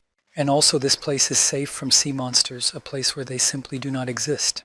And by the way, rumors about this place have spread thanks to the great legacy left by the ancestors. This is what attracts many refugees to this place, including Botha and Lita, and most importantly, this place does not discriminate against outsiders. The head of the oasis welcomed all travelers and always said that treasures belong to the one who finds them, and the one who finds them keeps them. It seemed that all those who already lived in the oasis were rather glad to see the newcomers, and the people always chanted their slogans even deeper and farther to greet their chairman. And all this was in stark contrast to the nasty Major Doha, who did not even consider refugees to be people, and the United Busan ship he controlled was also not allowed to board anyone. In contrast, the Oasis seaport was completely different in relation to all people. In the Oasis port, if someone finds just one such useful treasure, such as Jaco Gusto's team found, they will instantly become rich. And this place is a paradise for divers, and after all, being a diver is the best way to survive in this world. Botha himself did not plan to become a diver forever. He told his mentor about it, and his mentor asked him who he was going to be in the future, and Botha said in all seriousness that his dream was to become a harpooner. The mentor was surprised and asked how the boy wanted to become a harpooner in a place where there are no sea monsters, let alone here, where he would starve to death because of such a profession. Although he is still a child, let him look at the guards at their fortresses, who do nothing and get paid. It is still better than being a harpooner. Although the mentor recalled that they once had a boy who dreamed of becoming a harpooner, and he ran away saying that he would become one, just like Botha said now. The man thought about it, remembering the guy's name, and said Brun. Botha also knew this harpooner. He belonged to Kana's team. It was a discovery for the boy that Brun used to live in the Oasis seaport. And then Botha asked his mentor why he was still going with him. Didn't he have his own business? And the mentor replied that they should drink in honor of his failure. That's how they walked together after the test and met Lita, who called out to her brother when she saw him from afar. The girl has already grown up and began to turn into a real beauty. Botha's mentor, Mr. Mao, greeted her happily. Botha came closer to his sister, handed her the fish he had caught, and asked where Kana was, to which Lita replied that she did not know. She had not seen her for a long time. When Mr. Mao heard that Kana was gone, he was very upset, and Lita asked if he had come here to see her. Mao became sad, and in the meantime Botha went to their house, opened the door, and said that he was home. But when Botha went inside, he saw a cup of hot tea on the table and realized that Kana was still at home. He immediately realized that she was attacking him, so he was alert and managed to avoid her unexpected attack. And then Kana came out and told him that everything was fine, and he started moving much faster than before. But Botha asked her to wait a bit, but the girl didn't listen to him and rushed back into the attack. She asked if all he could do was defend himself, and the guy said that he asked her to wait a bit, and Botha managed to catch the moment and say that they had a guest today. Suddenly, the door to the house opened, and Mr. Mao came in, saying happily that he had heard Kana's voice. And then the girl abruptly fell to the floor, covered her face with her hair and hands, and Botha stood over her holding a stick. Then Kana raised her head and said in a quiet, trembling voice how good it was that Mr. Mao had come here. The man looked at Botha, who stood clutching his stick, and suddenly hit him in the face, saying how dare he hit his sister. Then he continued to attack the guy and shout that he had a much better opinion of him, but Botha tried to justify himself by saying where Mr. Mao saw a defenseless girl to whom he was talking about being sensitive. Kana told Botha to be quiet, and Mr. Mao began shaking the boy, saying that he would teach him a proper lesson. Meanwhile, in the depths of the ocean among the ruins, researchers continued to search for treasures, sometimes planting explosives to break the wall and make a passage inside. Entering another ruined building underwater, the men said to each other that it looked like they were here for the first time and no one had been here before them. Looking around with flashlights, the travelers realized that this place was untouched and completely undisturbed. One man told the other not to bother with the cheap material. There was only a pile of garbage and nothing else, just dead weight. And the other one sighed and said that if only they could hit the jackpot the way Jaco Gusto's team did. The first man said that whining would not help the cause, so he started to help. The washing machine in front of them was not the first of their finds. Suddenly, another man was attacked unexpectedly, insidiously wounded from behind and knocked over, and his partner asked in shock who the perpetrator was. However, he was also wounded by it and died, and before the end, he saw that their attacker had a hole in his helmet. Meanwhile, night fell, and a violent storm arose at sea, with the sky pouring down like a bucket, and the waves rising up to the windows. Lita was very afraid of this. She was shaking, and Kana tried to calm her down. She said that everything was fine, the storm would soon be over. However, Lita said she was still very scared and asked if she could sleep with her tonight. And Kana said that nothing good would come of it because her bed was not designed for two people. But little Lita had already come to her and climbed on the bed and said that they just needed to snuggle up tightly together and there would be enough room. Then Lita sadly recalled that her father always hugged her before going to bed when a thunderstorm started. Then Botha shouted from his bed in anger at how long his younger sister would talk about her father, and tears welled up in the little girl's eyes. Meanwhile, Lita hugged Kana and said that she was like a sister to her. They eat together and sleep together as if they were a real family. At the same time, Kana was remembering her family, her mother and father, with pain in her heart. Many years ago, she lost them after being attacked by a giant sea monster. Then her soul became hardened and she wanted to forget all these good memories of the past.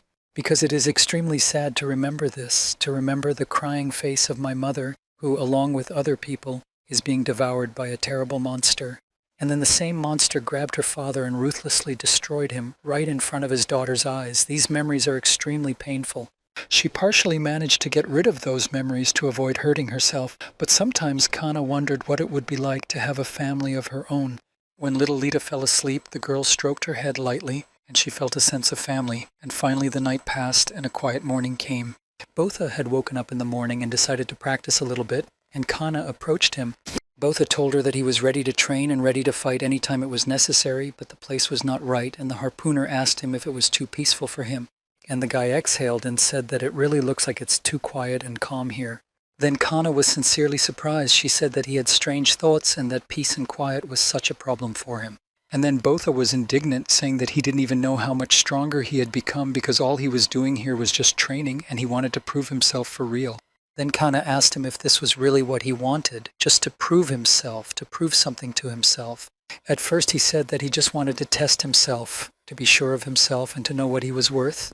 And Kana told him that there are harpooners who recklessly risk their lives just to get more stars. Greed, pride, vanity, all these unworthy things control them in their activities. But such people are always the first to die because of this way of acting. And finally Kana told Botha that he should never repeat or make the same mistakes as those people. Suddenly they saw some commotion on the shore. A bunch of people gathered around something, while others were still arriving and actively discussing something.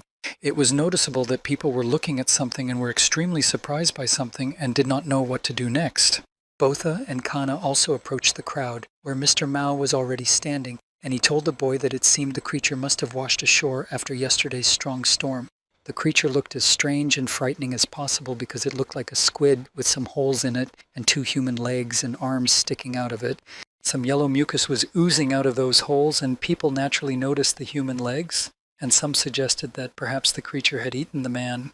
And then one woman said that if you think about it, the divers who recently went down to the sea have not yet returned. Then Mr. Mao announced that regardless of what kind of creature it was, in any case, they could not allow it to stay here on their territory. And he suggested destroying it and getting rid of the carcass by throwing it back into the sea. And then he immediately took action and stuck his spear into the body of that strange creature, and immediately felt resistance. One of the monster's legs began to twitch sharply. The monster began to make scary noises, twitching and secreting more yellow mucus, and everyone realized that it was still alive. And then the head of the Oasis seaport came to the waterfront, and everyone asked him to be careful. But the chairman boldly came close to the terrible monster and shoved his harpoon into its body, and it took only one blow to completely destroy the monster, which convulsed a little more and became quiet. Then Botha asked his boss in surprise what kind of thing it was, or if it was a kind of sea monster. And the head of the Oasis replied that there are no sea monsters around their village, and that there is no such thing in their environment. And then he looked down at the boy with a meaningful look and said that they were looking at a dead fish, but neither Botha nor Kana were satisfied with this answer. It all looked very strange. Meanwhile, Lita was doing laundry at home, hanging up the laundry to dry. The girl was having fun and was humming a melody to herself, and suddenly heard a splash of water behind her back. Lita turned around and saw a diver emerge from the water. He was one of those divers who had gone down to the bottom of the ocean the day before in search of treasure. And now he was coming to the surface, but it was obvious that he was having a hard time doing so. Then the man took off his helmet, and Lita recognized him as Mr. Moore. The girl quickly ran to his aid because he looked terrible. His face was covered with blood. When Lita came closer, he almost fell again, but the girl held his head and asked what happened to him. Then Mr. Moore started coughing, and his mouth started bleeding. Lita was shaking her head in different directions in fright and calling out loudly for help. The girl tried to shout out to at least someone, but she couldn't run because she was holding the diver's head above the water. But then suddenly Mr. Moore grabbed Lita's hand and told her to get out of here immediately because they were here. The man, dying with his last strength, squeezed out the words that there are already sea monsters in their neighborhood. And then Mr. Moore breathed his last, and his body went completely limp. He died. After those events, the head of the Oasis seaport urgently called a meeting. Some people said that 2 people had already died, so now it was urgent to block the entrance to the depths. Others argued that in this case they would have no money to live on. And again, someone said that life was more important than money. And Botha was asking his younger sister if Mr. Moore was the one who said it was a sea monster, and Lita confirmed that was the last thing she heard from the diver. After listening to the different points of view, the chairman slammed his hand on the table and said that it was enough, as everyone knows their village is in a safe zone from sea monsters. But this situation that happened to them today reminds him of the incident that took place 3 years ago. People wondered what their head was talking about now and what the situation was like 3 years ago. And the chief calmly told me that the divers also said that they were attacked by sea monsters, but in reality it was not like that. In fact, they were simply fighting with each other to become a contender for the large inheritance they found there. Now, some people remembered that there really was such a case 3 years ago, and one of the divers said that they were attacked by sea monsters, and some particularly greedy people even crossed the line and took each other's lives, all for the sake of getting a bigger share of the inheritance. And in the past, there was someone who spread rumors about sea monsters that were in Zone B3. But all of this was solely to prevent divers from going down into the depths and finding something valuable, and then such incidents occurred again and again. People agreed with the words of their chairman, and he went on to say that because of all those rumors, everyone was afraid to go underwater, which resulted in the suspension of operations to explore the depths for a long time. However, all this has fortunately passed, and they cannot now blindly believe Mr. Moore's words and block all entrances and exits underwater. And then Botha could not stand it and asked why a dying person would lie before passing away. The guy confidently said that maybe it was the last attempt of the diver to warn the villagers about the danger. It was noticeable that the head of Oasis was a little nervous but started laughing at Botha's words, but Lita also joined her brother and said it was true. The girl began to tell me that Mr. Moore was really scared, and he said that there were already sea monsters here and that we had to run away from here. One of the people present, also a diver, said that Mr. Moore was not the kind of person who could lie. The head of the Oasis was still thinking about what to say, and then everyone heard someone say that in that case he would go and inspect everything personally. It was the famous adventurer Jaco Cousteau who responded, "This man did not like to stop in front of difficulties." He explained that they could not let the things they had inherited from their ancestors remain on the bottom, and that is why he was ready to go and check if it was true that there were sea monsters there. Then Lita asked Mr. Jacques Cousteau what would happen if there really were sea monsters and what he would do in that case. Jacques Cousteau calmly replied that there was absolutely nothing to worry about because if there were monsters, they would simply destroy them. And then he pointed to his team and said that they were former harpooners of the floating city after all. The team included a short-haired, black-haired girl named Sonia, and also a very stout and strong man named Gontai Park. There was a noise among the people, and they were surprised that there were harpooners in their company. Kana and Botha reacted to this information in their own way, and the guy also pointed out that these harpooners had no stars, which suggests that they were not very experienced. The head of the Oasis threw up his hands and said that it was very strange to see former harpooners among them. It simply could not be, and they were also in the team of the adventurer Jacques Cousteau. Then he grabbed Jaco's hand and expressed his hope that they would check with their team whether the Oasis seaport was safe for everyone. The mayor shook hands with the adventurer, and everyone around him began to thank Jacques Cousteau for personally checking the safety of their territory. And then suddenly Botha decided not to stand aside and exclaimed that he wanted to go to this test as well. Lita was a little afraid for her brother, and the head of the Oasis told the boy that he really appreciated his enthusiasm, but that he was not sure about his desire. Then Botha seriously and clearly stated that he would in no way be a dead weight for the team, and wouldn't it be better if another person joined them on this expedition? Jacques Cousteau did not mind taking the boy to the team, saying that in a pinch they would now have someone to carry their things. The harpooner Sonia approached Botha and smiling quietly told him that he was a pretty nice guy, and Botha asked her what she meant by that. And then Sonia grabbed the guy by the face, licked his cheek, and told him not to worry because she would be the one to protect him. Botha remained stunned, and Gontai Park told his partner to stop teasing the poor guy, but Sonia replied that she wasn't teasing him and that she was being serious. Then she looked at Botha again, and it was clear that she liked him. She said that this guy looks like a wonderful man. Gontai Park asked where this boy looks like a man, and Sonia replied that she just relies on her female intuition.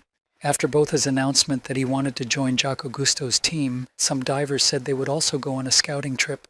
They explained their desire by the fact that they had worked with one of the victims, namely Tejo, for the longest time and therefore wanted to at least return his body to land. Jacques Cousteau agreed to take them as well and said that they would probably be enough for now. After the meeting, the adventurers agreed to go on a reconnaissance the next day. When the day came, Botha put on his gear, took his father's sword, and was ready to go on a scouting mission when Lita ran up to him. The girl was very worried about what would happen if there really were sea monsters. However, Botha calmly and confidently looked at his younger sister and told her that this was exactly why he had to go there. After all, he could not miss such a chance for himself, but little Lita could not understand why her brother called it his chance because he could die there. Then Kana intervened in their conversation and asked the boy if he really wanted to go there for this reconnaissance, and Botha answered in the affirmative. Then Kana came closer to him and sincerely wished him success in this difficult task, even though Lita still disagreed with them. And Botha was very excited about this challenge for himself and promised the girls that he would be back soon. Meanwhile, the submarine on which Jacques Cousteau's team was to go underwater was ready and waiting for the boat. Little Lita looked into Kana's eyes and asked why she didn't stop her brother, to which the girl replied that she couldn't do that. She explained that the boy is now making his own way in this world and no one should interfere with him. And especially since he has already grown up and is becoming an adult, this needs to be understood and accepted. Meanwhile, the submarine with Jacques Cousteau's team on board was slowly descending into the depths of the world's oceans. Sonia started hitting on Botha again. She tried his biceps and said they were very strong and asked if he was working out. Then the girl boldly said that it was quite cramped here, so would Botha mind if she sat on his lap, but such actions and words only frightened the guy. He did not understand why she was doing it. And then suddenly Botha thought that maybe such courtship from Sonia meant that he was extremely handsome. One of the crew members asked the captain in advance to understand him correctly, but he wondered why a stranger like him would go so far to help them. And deep in his memories he said that long ago he had a daughter. Unfortunately, she died of fish plague when she was only 6 years old. Botha also heard this conversation, and he was surprised to hear about such a strange disease as fish plague. And Jaco continued to tell. He said that if they manage to get more medicines that he recently found in a large inheritance, they will be able to stop the development of that plague in case of emergency.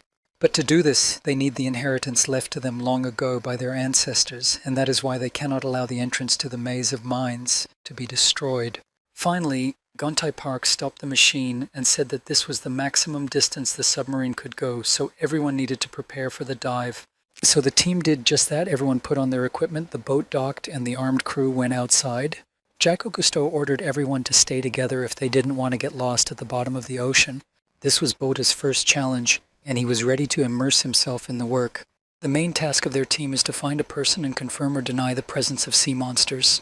At the headquarters of the Oasis seaport, the radio operator was in constant contact with Jack Augusto's team as soon as he reported to the head that the search team had arrived in the D7 area.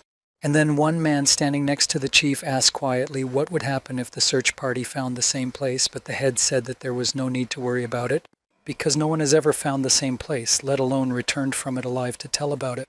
Meanwhile, Jack Augusto's team slowly moved further along the ocean floor step by step, and then they came to a washing machine near where Tejo and Mr. Moore were attacked by an unknown creature from this machine, and Tejo's scrap was still sticking out, which the other researchers recognized, so everyone decided that this must be where it all began. Now, the commander suggested that we split up into two and take a look around, and he and Hontai would take the north side. Jacques Cousteau sent Sonia and Botha to explore the western side of the place. The harpooner Sonia was very excited about this task and started to jump on the boat, but the guy ordered her to get off it immediately. The other two said that in this case they would inspect the entire perimeter, and if they found nothing, they would move on. The commander gave the okay and said they would meet at the same place in 30 minutes. Botha was the first to walk in his direction, and with his sword out in front of him, he thought that it was very dark here at the bottom of the ocean. It seemed as if a monster could jump out of the darkness at any moment, and the further you went, the more tense you became. The bot was completely focused, thinking that as soon as some monster decided to jump on him, he would definitely tear him apart. Sonia noticed Botha's gas sword and said it was very nice and asked where he had gotten it. And then she added that the sword was really beautiful, but it looked very gray, so she offered to give him some of her accessories and jewelry. Suddenly, Botha ordered her to be quiet and asked if she heard anything, but Sonia continued to play around and said that of course she heard his sweet voice, but the guy was very serious. Botha urged his partner to be serious as well and told her to be quiet and listen, but Sonia said that she still didn't hear anything suspicious, but Botha focused even more on this strange sound. And he finally realized that the guy was sure it was the sound of dripping water. Sonia was very surprised to hear the sound of dripping water underwater and said that Botya must have just imagined it. But the guy insisted on his own way. He abruptly walked forward and told his partner to follow him. They were both moving along some corridor in the middle of the ruins, and Botha kept listening to where this strange sound was coming from. So they have been moving further and further forward, but so far they have not seen anything significant. But suddenly, in one place, Sonia shone her flashlight upwards and they saw a strange thing. The flashlight began to reflect light from the surface water, and it was all happening deep at the bottom of the ocean. Again, those drops of water were heard, and then Botha and Sonia swam upward and soon emerged in the middle of a cave. Then they got out of the water and started to move further along the land, and the sound of falling water drops was heard again, and Botha asked his partner if she could hear it now, and Sonia was extremely surprised by what she saw. Then the guy carefully took off his helmet, and Sonia did the same, and they felt that there was fresh air. Now the partners looked up and saw a tall vault at the top with water dripping down in different places. They were both extremely surprised that such an extraordinary area was hidden under the water on their territory. Then the partners moved forward slowly and heard a strange crunching sound under their boots. Both looked down at their feet and saw a human skull, and then they shone their flashlights a little further and saw a whole mountain of human bones. Both Botha and Sonia were surprised at how many lifeless human bodies there were and wondered where they had ended up. Suddenly they heard a crunching sound behind them and realized that someone was approaching them. The partners immediately pointed their weapons forward and asked the unknown person who he was. Meanwhile, the same stranger with a cracked helmet who had met Tejo the day before was steadily approaching Botha and Lita, and Mr. Moore thought he was one of the survivors. Suddenly the unknown man sat down almost next to Botha and called out to him to see if he was okay. At that time, Sonia reported to her commander Jocko that they had found a survivor and asked them to come to them. The commander understood and said that they would be there in a moment. Then Botha and Sonia helped the unknown survivor to stand up, knowing that they needed to give him first aid. And then suddenly this unknown man reached out his hand to Botha, grabbed the boy by the face, and then lifted him high above him. Before Bot could realize anything, the unknown man threw him hard right onto the human bones they had recently walked on. The guy's sword fell out, and the unknown man immediately picked it up and swung it at Botha. He immediately tried to strike the guy, but Botha managed to quickly dodge him and shouted to the survivor what he was doing and to stop doing it. However, the unknown man took another swing at the boy, but then Sonia stepped in, and with one skillful blow she separated the survivor's head and a piece of his torso from the rest of his body. Bada sat on all those bones in shock and didn't understand what the hell was going on.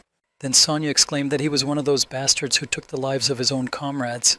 And the next moment some growths began to appear from the remains of the unknown man's body, and tentacles immediately reached out to Sonia, capturing her. Then the terrible mouth of the sea monster opened and the girl began to be pulled inside. But then Boda entered the battle, armed with his sword, and dealt a crushing blow to the terrible monster.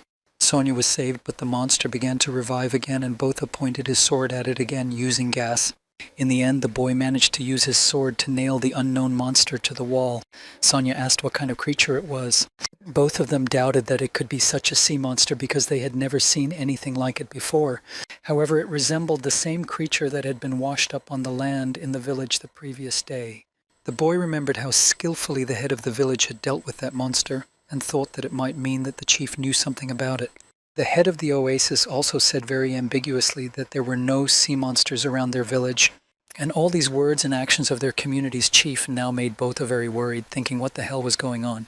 While such strange and terrible events were taking place in the ocean underwater, everything was quiet and calm in the oasis seaport as usual. Lita worked in a small restaurant and had just prepared a delicious baked fish and drinks for her customers. The girl looked very beautiful and neat. She served them the dish with a smile and wished them a good meal. The visitors really liked her service. After that, Lita asked them to call her if they needed anything. Visitors couldn't help but admire how nice and kind this girl was. They told each other that she was a real angel and watched her grow up before their eyes. Then one of the visitors, an old man, asked the others how long it had been since Lita had been here and suggested that maybe 4 years. And he had the feeling that the whole village had just changed since this girl came here. Kana also worked at this restaurant, though she was in the kitchen right now preparing another fresh fish and doing it almost with her eyes closed. The chef looked at this and said that just by looking at Kana's work with the knife, he had the impression that she was much more experienced than he was, even though he had been doing this work for 20 years, but now he couldn't even see her hand movements. Meanwhile, Kana had already finished her task and reported back to her boss. The chef looked at the cut and asked what the girl had done with the fish, why it was in such a shape, and Kana replied that she had sliced the fish as she was told to do, but she had just made thin slices.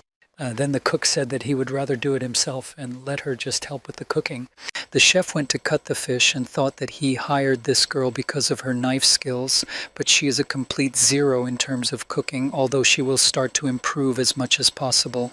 And then Kana put the fish directly on the fire, believing that it tastes better when cooked in this way. The boss shouted frantically for the girl to stop doing it immediately because he was going to burn everything down. As a result, they extinguished the flames and then suddenly heard a sound coming from the restaurant. The chef and Kana looked through the serving window and saw that poor Lita had fallen to the floor and scattered all the dishes she was carrying. He screamed loudly and Lita burst into tears and began to apologize for her clumsiness. However, the owner of the restaurant ran up to the girl and started helping her up, and all the other patrons asked if she was okay. Suddenly, one of the visitors slammed a cup on the table and called the owner, complaining that his crooked employee had smeared his shoes. So the client wonders how the owner is going to compensate him for that unfortunate incident. Other visitors began to notice who this man was, but they did not know him at all because he had arrived in the village only yesterday, but he did not stop bragging about being a pirate. But one fact about him is certain: he is not the friendliest person. Meanwhile, the restaurant owner and Lita bowed to the visitor, asking for his forgiveness.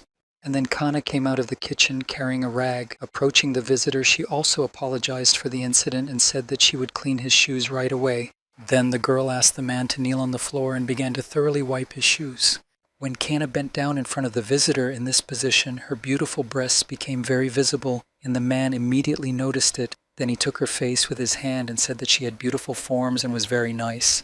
Then he abruptly grabbed the girl in his arms, put her on his lap, and told her to stop playing with his shoes and just have a drink. The visitor encouraged the girl that everything would be fine and that she should just drink with him. Kana was furious at the stranger's behavior, and the owner of the restaurant immediately came over and told the customer that he had better watch what he was doing. Lita also began to worry a lot in that situation because she knew very well that if this man did not stop his outrages, Kana would simply take his life. Mr. Mao, who was also in the restaurant at the time, became very angry at this behavior of the stranger and ordered the pirate to take his dirty hands off Kana. He then went on to call the stranger garbage and told him how dare he touch his Kana. The stranger was completely confident in his abilities and began to respond rudely to the remarks made to him. Then Mr. Mao told the stranger to keep his mouth shut or he would teach him a lesson, and then called him a bastard. The stranger got up from the table, and he was a very large man, and told Mao to repeat what he was going to do to him. The pirate, meanwhile, began to stretch his fingers and menacingly asked Mao if he really wanted to give up his life. And then all the villagers present began to encourage Mao not to be afraid and to punch the bastard and show him where the crayfish hide. Since Mr. Mao was very fond of Kana and could not allow anyone to treat her like that, he said that this girl was under his protection and swung his fist at the stranger. And then Kana stabbed the stranger in the side with a very sharp movement and immediately followed by Mao's punch in the bastard's face. When the stranger was about to strike back, Kana quietly tripped him and knocked him down, so the impudent client simply fell to the floor. All of the visitors were really shocked that Mr. Mao had dealt with that huge stranger so quickly, because none of them had even noticed what Kana had done. They said that it was incredible that Mao had knocked out the bastard with just one punch, that it was a great job, and some asked if the man had always been so strong.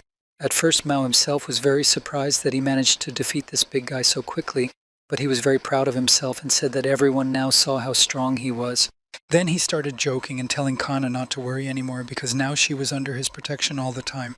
He continued to mock for a while, then asked where his beloved was, and the restaurant manager told him that she had long since left. And Kana had indeed left the restaurant long ago, and she and Lita sat on the roof and looked at the blue sky. Lita was very sad. She apologized to Kana and said that she could not concentrate on her work because she was always worried about her brother. The girl patted the kid's head and told her not to worry about herself because she was completely sure that everything was fine with Botha. All this time, Kana watched the boy constantly train and learn new skills. He also worked very hard, even without resting a single day. The only thing she can't be sure of is his audacity. She also knows one thing about Lita's brother very well, better than anyone else. Namely that Botha has a great talent that he is constantly developing and improving. Meanwhile, underwater, Jaco Gusto's entire team was gathered near the lowered, terrible sea monster. Botha really had a lot of talent, which Kana was able to recognize in the guy. Now he was looking at the defeated sea monster and rejoicing in the fact that he had defeated it with his own hands. The guy reassured himself that he had nothing to worry about and that he would succeed because after all he was training under Kana herself. So now Botha knew exactly what he was really capable of. The guy has a great talent for hunting sea monsters and he loves it. Now Jaco Gusto's team was trying to investigate what kind of creature had come across their path here in the depths of the ocean. The captain himself picked up one skull and asked in surprise whether all these skeletons were the work of that terrible creature. Gontai Park came closer to the defeated monster and began to examine it, saying that this creature did not look like a human, but what the hell was it? Park then turned to Botha and asked if it was really true that he had eliminated the monster. And then he came closer to the guy and said that he would regret it if he somehow found out that it was a lie. And then Sonia intervened in their conversation and told Gontai Park to stop talking nonsense because Botha had saved her life. Jaco Gusto then asked the girl if this thing was the only one here. Sonia replied that they did not know for sure and showed them where the monster came from. The captain shone a light in that direction and they saw that there was a tunnel. So one could logically conclude that this terrible creature came from inside the tunnel. Of course, everyone was a little uncomfortable and even a little scared, but we had to check what was in this tunnel. Captain Jaco said that it was amazing. He would never have thought that there was such a structure under their village, and Gontai Park asked what kind of place it could be. The captain also thought about this question because it could not have been eroded for no reason. The tunnel itself was very large and long, and I wondered where it led to and what was at the end of it. The tunnel was about knee-deep in water, and the whole team was moving slowly forward when suddenly Botha heard a strange splash again. He immediately turned around and shone his flashlight on himself, but he could no longer see anything, but he could still hear the splash. Suddenly the boys' thoughts were interrupted by a loud shout for everyone to look at the new find. The team members shone their flashlights ahead and saw many large boxes ahead of them. These were the large inheritances they were all constantly looking for. The team was shocked to see how many boxes their ancestors had left for their descendants. But the captain said that instead of talking in vain, it was better to look inside those boxes. Then they noticed that all the boxes they found were already open. When they started looking inside, they saw that the boxes were completely empty. And then Botha, who had gone a little ahead, called the rest of the team to come to him. He had something to show them. When everyone came up, they were extremely surprised by what they saw. In that tall hall, there were just a lot of big boxes of a great inheritance, stacked to the ceiling, and some of them were lying in a chaotic pile. The team members still couldn't believe their eyes. They hadn't even imagined that such riches could be found in that exploration. And all these boxes in that room were completely untouched, so one could only imagine how much stuff was inside. Captain Jacques Augusto suggested that this place was once a shelter built by their ancestors to prepare for a great disaster. But in the end, something happened to the people, and in the end, all that was left was this great legacy from them. The huge shelter itself remained completely undisturbed all this time. There was a plan of the building hanging on the wall. The captain himself thought that all the large inheritances they sometimes managed to find, which they had been hunting for so diligently all along, came from here. The divers were crazy about the idea that they had become extremely rich people. One Botha did not leave his observation. He was looking around vigilantly and suddenly saw a great danger, so he told everyone to come to their senses and draw their weapons. Now finally everyone looked up at the ceiling and saw that there were a lot of the same creatures they had seen twice before. In fact, those scary creatures were real divers who once went down underwater hunting for great treasures, and until then they were considered missing in the village. Botha said that he had actually seen something similar to this picture a long time ago, and he remembered how, as a young boy, he got into a cave whose walls were completely covered with eggs of sea monsters. So now it's clear that they've fallen into the nest of those monsters. Sonia and Gontai Park reacted more calmly to this information while the divers were very scared. However, Captain Jake had immediately ordered everyone to calm down and look at the situation soberly. He told his men to pay attention to the fact that all these creatures are still hibernating. So he has a suggestion to get out of here before it's too late.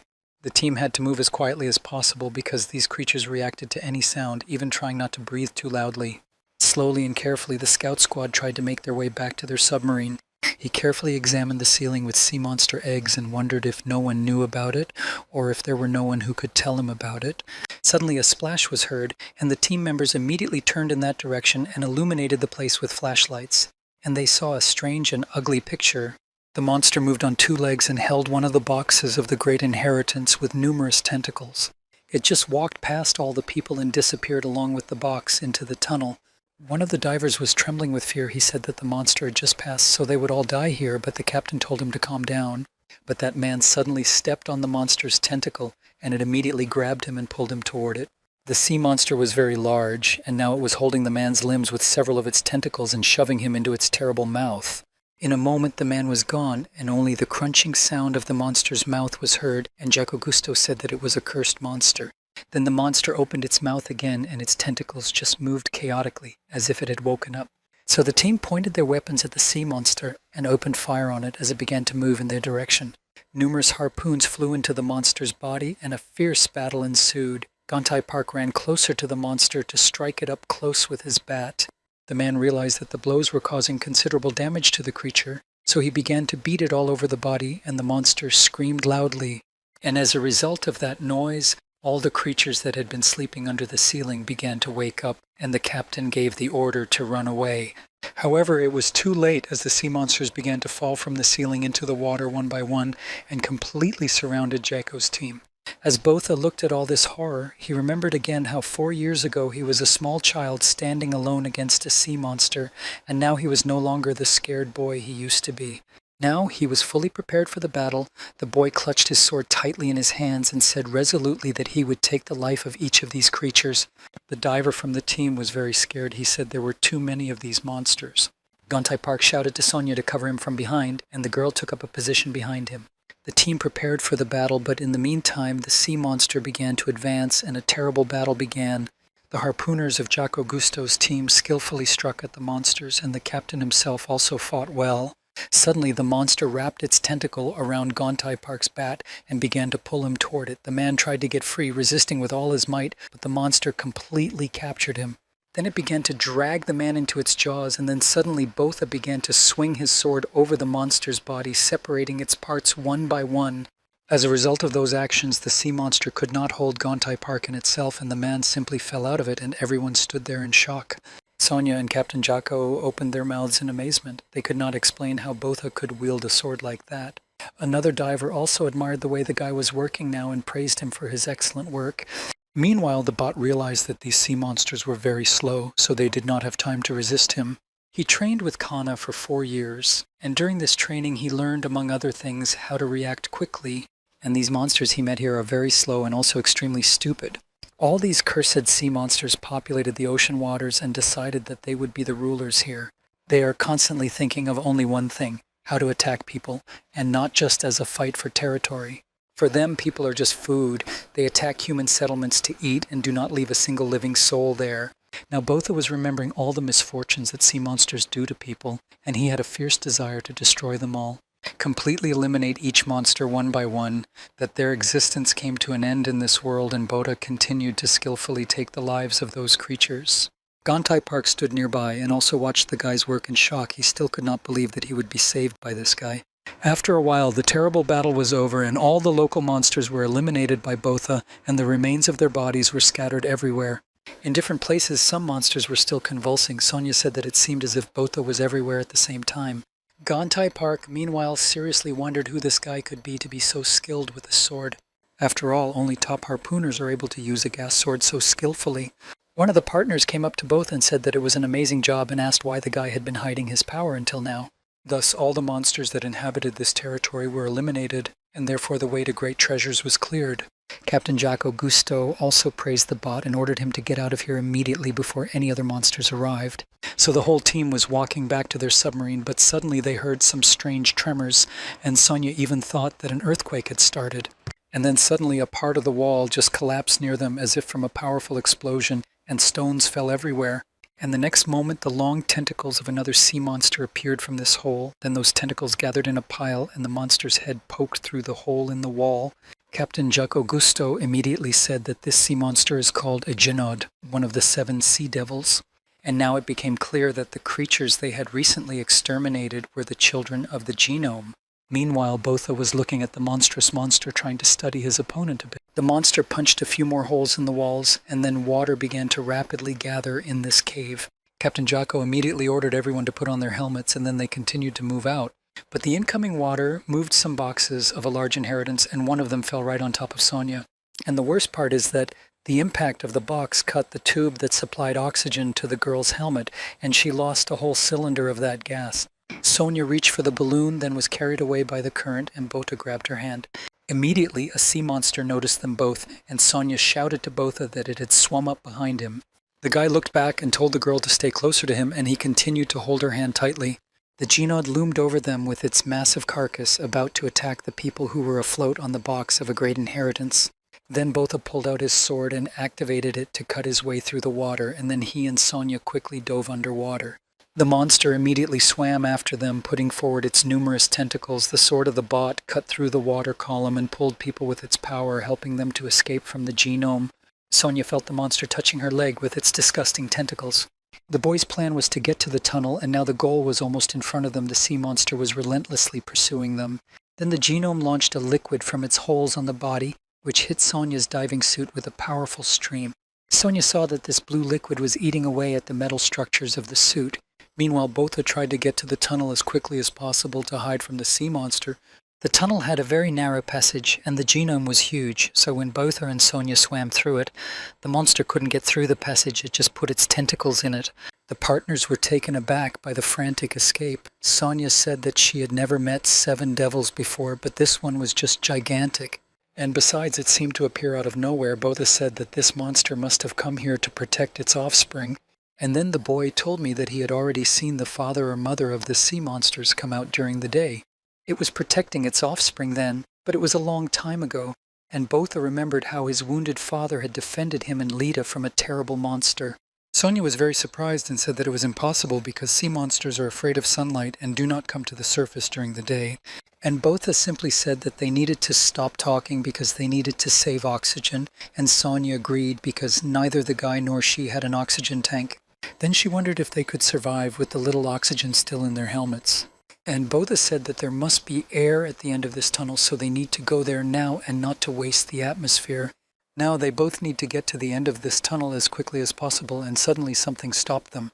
Right in front of them, the body of a man without any equipment hung limply in the water, almost near the ceiling. Both Botha and Sonia swam a little closer to get a better look at the face and were horrified to see that it was the body of their captain, Jacques Augusto. Sonia started to cry and shout his name, but Botha immediately dragged the girl away, explaining that they were running out of time and that the captain could not be helped. The boyfriend realized that things were bad and Sonia panicked as a result of what she saw. As a result of her stress, the girl exhausted almost all the oxygen reserves in her helmet and lost consciousness. Meanwhile, somewhere in another part of that cave, Gontai Park rose out of the water onto the stone bank. There was a lot of blood around the man. He had difficulty breathing and could not even move, so he thought he had broken his ribs. He had absolutely no idea where he was. He needed to look around, but he couldn't get to his feet. There were only ruins all around him. Then Gontai Park caught sight of a metal sign on a pole that said that this was a shelter, a residential area. When he read what was written there, he was surprised by the meaning of a residential area and wondered where he had been taken to, which was Shelter A. Gontai Park tried to recall something and only remembered how a strong stream of water dragged him to this unfamiliar place. And now he is lying here on the shore bleeding and probably with broken ribs, wondering if everyone managed to survive and how his Captain Jocko is doing. And then two figures that looked like children came out of the depths of the cave. Meanwhile, Sonia was gradually losing consciousness. She was having difficulty breathing and had no choice, and no matter how much Botha asked the girl to stay conscious, it was all over for her. Sonia felt completely doomed, and what depressed her the most was that this would be her end. And suddenly the girl felt that she was breathing again as if she was still alive. When the situation seemed completely hopeless, Botha suddenly realized how to fill Sonia's lungs with air, and he simply kissed her, thus passing her some of his air. When Sonia came back to her senses, she thought that the guy also didn't have an oxygen tank anymore. The girl was very surprised how he was able to save her in such a case when he had no oxygen supply. While such terrible events were unfolding underwater with Jocko Gusto's team, the port village of Oasis itself was relatively calm. In a restaurant empty of customers, the chef invited Lita to eat some baked fish and cheer up. Instead, Lita apologized to him for failing again, but the boss told her not to worry about it because it was not her fault at all. Then Lita tried a piece of fish, and Kana agreed with her, and the chef proudly said it was his best dish. Then the owner of the restaurant got a little sad and said that his son really liked the baked fish. However, unfortunately, he went missing when he went to explore the maze, and his father is very sad now because his son was a very good child. It's hard for him to live with that grief, but he always remembers his son, especially when he cooks this dish. Every time this happens, the man imagines his son walking through the restaurant door just as he always has. And the boss plunged into pleasant memories. His son returned home alive and well and greeted his father from the doorway. Then a hungry boy sits down at the table and his father brings him fish, and the son says that everything smells very good because it is his favorite baked fish and he is already dying of hunger. Lita was so moved that she started to cry, and the chef told her that the girl needed to eat in order to cheer up, so let her eat now. And Lita started to eat with a huge appetite. Meanwhile, Botha and Sonia finally rose to the surface of the water and breathed in the air with full lungs. The girl could not believe that they were alive and had managed to do it, but Botha noticed that there was almost no fresh air left in the place where they were now. And then Sonia asked how the guy managed to do it, but don't tell her that he can breathe underwater. But Botha said it's much simpler than that. He can stay underwater longer than most people. Then the girl asked how long he could go without air, and Botha replied that his maximum was 40 minutes. It was a real shock for Sonia. She did not believe that this was possible at all, and Botha said that he did not know how he did it himself. But he learned about it when he got stuck in the pipes while helping plumbers repair the water supply and sewage system. It all happened by pure coincidence, as he was a teenage boy with no equipment and his lungs were already running out of oxygen. Then Sonia said that in that case he was like a dolphin or a whale or something, and Botha suggested that they talk about it later because first they needed to get out of here. Then Sonia was horrified to note that it would take them at least 20 minutes to return to the submarine's dive site, but Botha reassured her, saying that he could share the air with her at least 2 or 3 times during this time. And if we take into account the air left in the helmet, they will be able to reach this place, so we need to move forward. Sonia agreed, and they both took in a lungful of air and closed their helmets. After that, the partners dove back underwater to return to the submarine. They had a difficult path ahead of them, but they still had to get out of that place, and the sooner the better. Meanwhile, in the Oasis seaport, a radio operator at the headquarters of the village head reported that the submarine had not been in contact for more than 3 hours. The chairman had been waiting for a message and now realized that everything had been resolved. The man standing next to him, his advisor, asked if the chairman was worried that the population would panic because of the sea monsters and the failure of the search party to return. But the head of the village replied that he was not worried about this, because the genome floating in those waters, which the chairman himself is well aware of, has eaten 6 people, so everything will be quiet for exactly 6 months. And that time will be enough for everyone because life in the village goes on as usual. And after such a period of time, people will completely forget about the search party of Gusto's team. That is why the head feels absolutely calm, and he said that there is nothing to worry about the disappearance of the search team. But the head of the village did not even suspect that not all the crew members had died at that time, as Botha and Sonia desperately made their way through the maze to their submarine. The guy was constantly listening to his partner's breathing, and at some point he turned to the girl and asked how she was doing because it seemed her breathing had become intermittent. Meanwhile, Sonia was really running low on air and needed to be replenished. Then Botha told her to take off her helmet so he could share his supplies with her. The girl took it off and quickly pulled the guy to her and greedily kissed his lips. And not only did they exchange air, but they had a real passionate kiss, and then Sonia thanked me and showed me a sign with her fingers that she was okay now. The kiss made Botha's head spin, but Sonia felt very confident and she swam forward. The guy could not calm down. He did not understand what was happening to him. His heart was pounding madly in his chest and was not even going to calm down.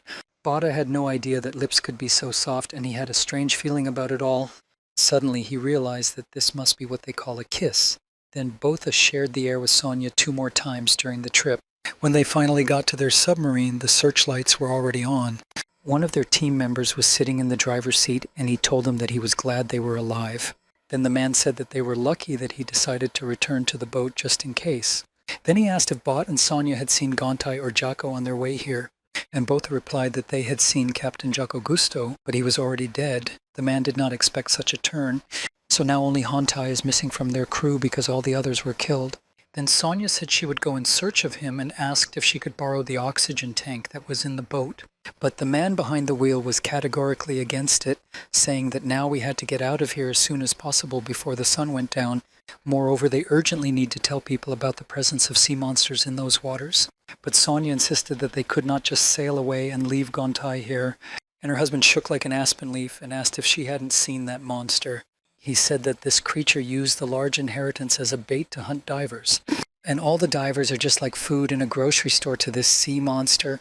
And since the 3 of them were lucky enough to get out of that mess, now it's just full steam ahead. And he quickly pressed the appropriate buttons and levers and raised the submarine from the bottom. But then a terrible surprise awaited them. A sea monster with an open mouth was waiting nearby. It turned out that their boat was heading straight into the mouth of a monster with huge, scary teeth. The team tried to escape and gave full throttle back, but the Genode stretched its long tentacles toward the boat, caught it, grabbed it, and began to pull it toward itself. The team members cursed that monster and wondered how they could get out of that situation. The sea monster did not retreat and peered at the people through the windows. The boat driver thought that it looked like the Genode was waiting for them here. Nevertheless, the situation was becoming dire, and Botha grabbed the oxygen tanks and shouted that something had to be done immediately. Meanwhile, the monster spun the submarine around and threw it against the rocks with all its might. People in the boat got hit and hurt, and the Genoid continued to throw the boat in different directions, playing with it like a ball. And as a result, many cracks appeared in the apparatus. It depressurized and began to fill with water, and the crew members lost consciousness from the impact. In the Oasis seaport, life went on as usual, with seagulls flying over the buildings. It was a sunny day on the pier, and the boys were having fun playing soccer. Somewhere in a house near her apartment, a young mother was hanging up freshly washed clothes, and her baby said he was hungry.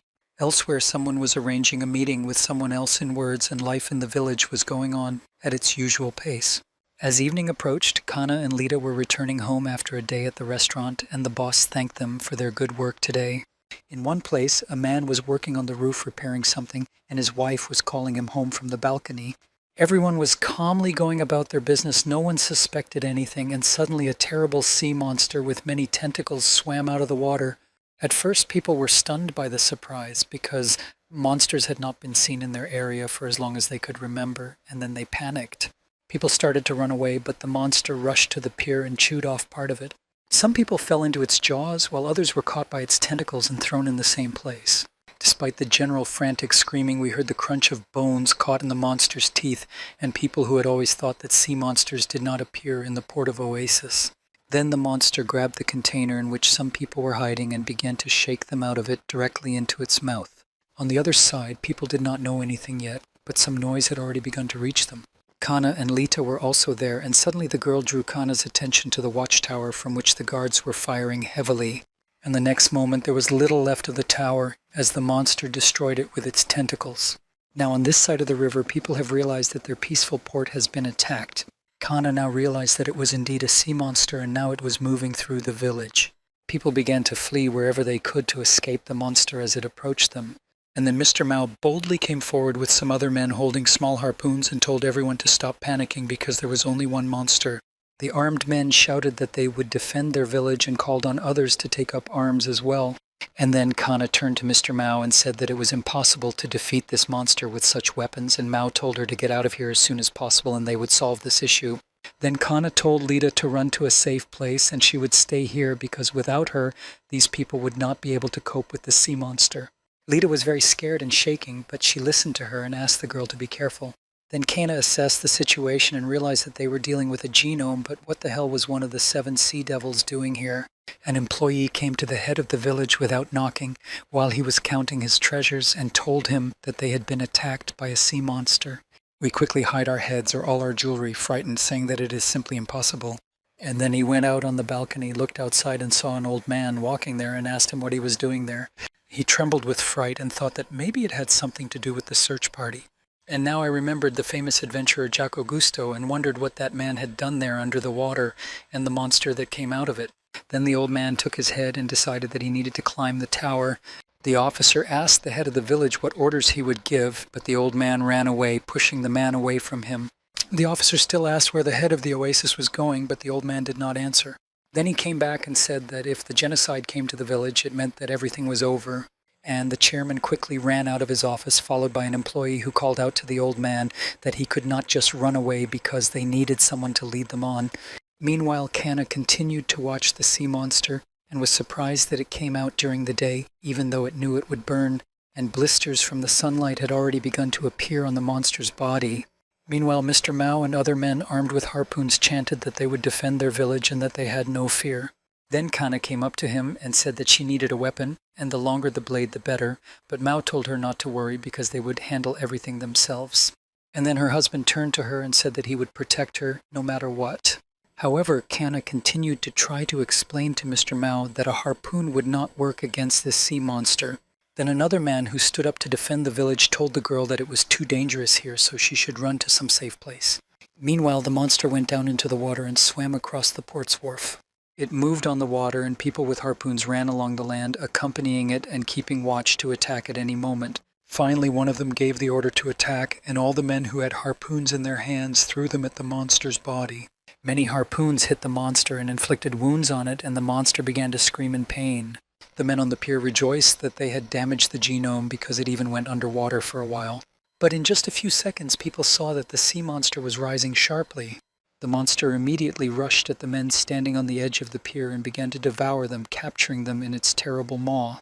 There was a real massacre going on here. Some people were still trying to escape. Others had already fallen into the food of the sea monster. Mr. Mao continued to struggle, but the genome also used its tentacles to string people along. Then Mao finally began to understand the full extent of the tragedy that had befallen their village. He stood numb, and his mind was racing with the thought that this monster was a real demon, and that a human being could never defeat something like this. Meanwhile, the genome gripped him with its tentacle, wrapped him up and lifted him high. Mr. Mao only thought that he had hoped to defeat this monster at the beginning, and then the harpooner Kana entered the battle. The girl fearlessly rushed at the sea monster and stuck a harpoon she had made herself into it. Kana then inflicted a huge wound on the genod, damaging his body with a large blade. The monster roared terribly and released some victims from its tentacles, including Mr. Mao. When Kana landed on the pier after inflicting many deep wounds on the genome, everyone around her could not believe what she had done. Then, without turning around, the girl stretched out her hand to Mr. Mao and ordered him to give her a weapon. Mao, embarrassed and delighted by the spectacle, unquestioningly handed over his knives to Qiang. The girl looked at the weapon and realized that it would not work. The blades of those knives were too short to make a deep cut. But she has no time to go home and get her weapon. Then she began to give orders and, first of all, ordered those who did not know how to fight to evacuate all the victims. Then I explained to the people that the sea monster depends on the shadows of buildings for its movement, so those who know how to fight should fight the monster only in the light. The men shouted in one voice that they understood everything and would act accordingly. The monster was trying to pull out the harpoon Kana had stuck deeply into its body, and the girl was ready for the next attack. When she arrived at the Oasis seaport, she deliberately concealed and changed her identity, blending in with the crowd so that the United Busan Union would not find her. At the time, her only thought was that by staying here, she would be able to protect Mathion's children. That is why they arrived at the oasis port and decided to stay here. Kana kept an eye on the children and watched them grow, especially Bota's development, and I admired little Lita, who has also changed quite a bit in 4 years. Kenya was actually having a lot of fun with them. The kids were kind and sincere. Every day she spent with them was so precious to her that she never wanted it to end. And perhaps that's why she turned a blind eye to the fact that in this quiet place a monster suddenly appeared, thrown onto the land by the storm. Although these were all warning signs, Kana did not want to accept them in her mind. And as a result, she behaved stupidly, but she always needs to remember and never turn a blind eye to obvious things. Namely, that sea monsters are everywhere in every corner of the world's oceans, and that there is no such thing as a sea without sea monsters. Then Kana recalled how she had been asked by Botha and Lita's father, Matheon, long ago what she wanted to become in the future. And the girl answered him clearly and seriously that she wanted to become a harpooner and that she would definitely be one no matter what. The girl recalled herself in her teenage years when her eyes would light up when she thought about destroying all the monsters in the world. Kana believed that harpooners protect people from sea monsters. They risk their lives to protect the homes where these people live. She swore that she knew exactly why she became a harpooner. And now Kana was standing in front of a giant monster, one of the 7 sea demons of the genome, and she was ready to fight it, so she fearlessly rushed into the attack. Meanwhile, in the submarine, 3 survivors of the reconnaissance unit regained consciousness. They gathered their strength, took an oxygen tank, and headed to the surface without their boat, which was already out of order. They held hands all the time and soon swam out of the abyss. Then they took off their helmets, breathed in some fresh air, and staggered exhaustedly to the shore, not believing that they had gotten out of that terrible place because they were about to die. And then a new terrible reality awaited them. They saw many ruins in the village, something was burning somewhere, and they heard screams. The members of the reconnaissance unit did not expect to see the village in such a state. They came closer and closer and could not believe their eyes. There were ruins everywhere, no people to be seen. And then Botha realized that it must be a sea demon genome that came to the surface despite the fact that the sun had not yet set. And he immediately thought about Kana and Lita. He was worried about what had happened to his loved ones, especially since their house was in ruins. As the crew continued to walk through the village, they saw dead people and a lot of blood, and suddenly they met a little boy who was crying over the lifeless body of his father and clung to him. The diver approached the little boy and took him away from his lifeless father and hugged him. There were many ruins of ashes around, and suddenly they heard sounds that sounded like a struggle. Then we saw huge tentacles of a sea monster on the other side of the village and realized that the genome was still in the village. Botha immediately took up his weapon and hurried forward to the sea monster. In his mind, there were only images of happy and cheerful Lita and Kana who were dearer to him than anyone else in the world. Mentally, he prayed that they would be okay and hurried to help. At this time, Kana continued to fight the terrible sea monster, stabbing it with the knives Mao had given her, and the monster responded by destroying everything it saw. The men standing on the building behind her started throwing stones at the monster, even though Kana shouted at them not to interfere. After that, the monster attacked that building, destroyed it, and threw the people who were standing there to the ground. Kana shouted to the monster that she was standing in front of it, so let it attack her. The girl ran right at him, and the monster threw a blue poisonous liquid at her that can corrode even metal a little bit. This liquid hit Kana, and the monster threw her far away on the roof of the house with its tentacle. As a result, Kana received a very strong blow and fell down and lost consciousness for a moment. The men who stood up to defend the village realized how dire the situation had become, and Mr. Mao shouted her name so loudly that she woke up. However, the girl's body had almost exhausted all its resources, and her only weapon at the moment, Mao's knives, was broken. But Kana realized that she had no right to die now, even though the sea monster was already in front of her. The girl was making incredible efforts to get up, and then when the monster had already opened its terrible jaws to seize Kana, it was suddenly hit. It was just in time for Bot, who had just arrived at the battlefield, to hit the monster near the head with a well-aimed blow. And in the next step, he continued to shoot at the genome and thus gave Kana the opportunity to gather his strength. And then the girl shouted loudly to him, and the guy understood everything. He immediately threw his sword to her, and the weapon landed near her, and Kana grabbed it immediately and began to strike at the sea monster with very fast movements. It moved so fast that it was difficult to track its location. Only the aftermath of deep, clear cuts on the monster's body were visible. The people who watched this battle were incredibly enthusiastic about the spectacle and sincerely rooted for their savior. Then everyone noticed that the monster seemed to start running away into the ocean. The monster's body was already very badly mutilated, and he began to convulse. As the genome moved madly and chaotically, people again began to flee even further in fright. Meanwhile, Botha was climbing down from the roof to prevent the monster from escaping into the sea. Then he met Kana, who was also running closer to the monster. The girl told Botha to lead the sea monster closer to the water as they needed to keep people safe.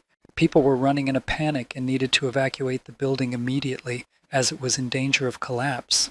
Those who knew a little more information from Kana told people to stay away from the shadows. Among those people was Lita, and she was very worried about Kana.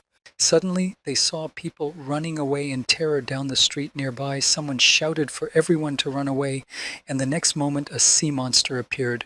It crawled further among the people, and they in turn ran wherever they could to get away from the monster. And then Bot came along and shot at the monster several times, driving it away, and then shouted to the people to come out from under the shadows because that's where the monster was crawling. Those residents who did not have time to go to the sunny side were in a terrible risk of becoming victims of the genocide. They kept running away and begging for help. And then, right in front of the monster, there were two defenseless children who stumbled and fell while running away. Lita saw them and decided to cover them with herself and immediately fell into the jaws of the sea monster. Both ran close, they met Lita's eyes, and the next moment the monster closed its terrible mouth, hiding the girl in it. Inside the sea monster, Lita slipped into the depths and only saw the sun's rays disappearing for her.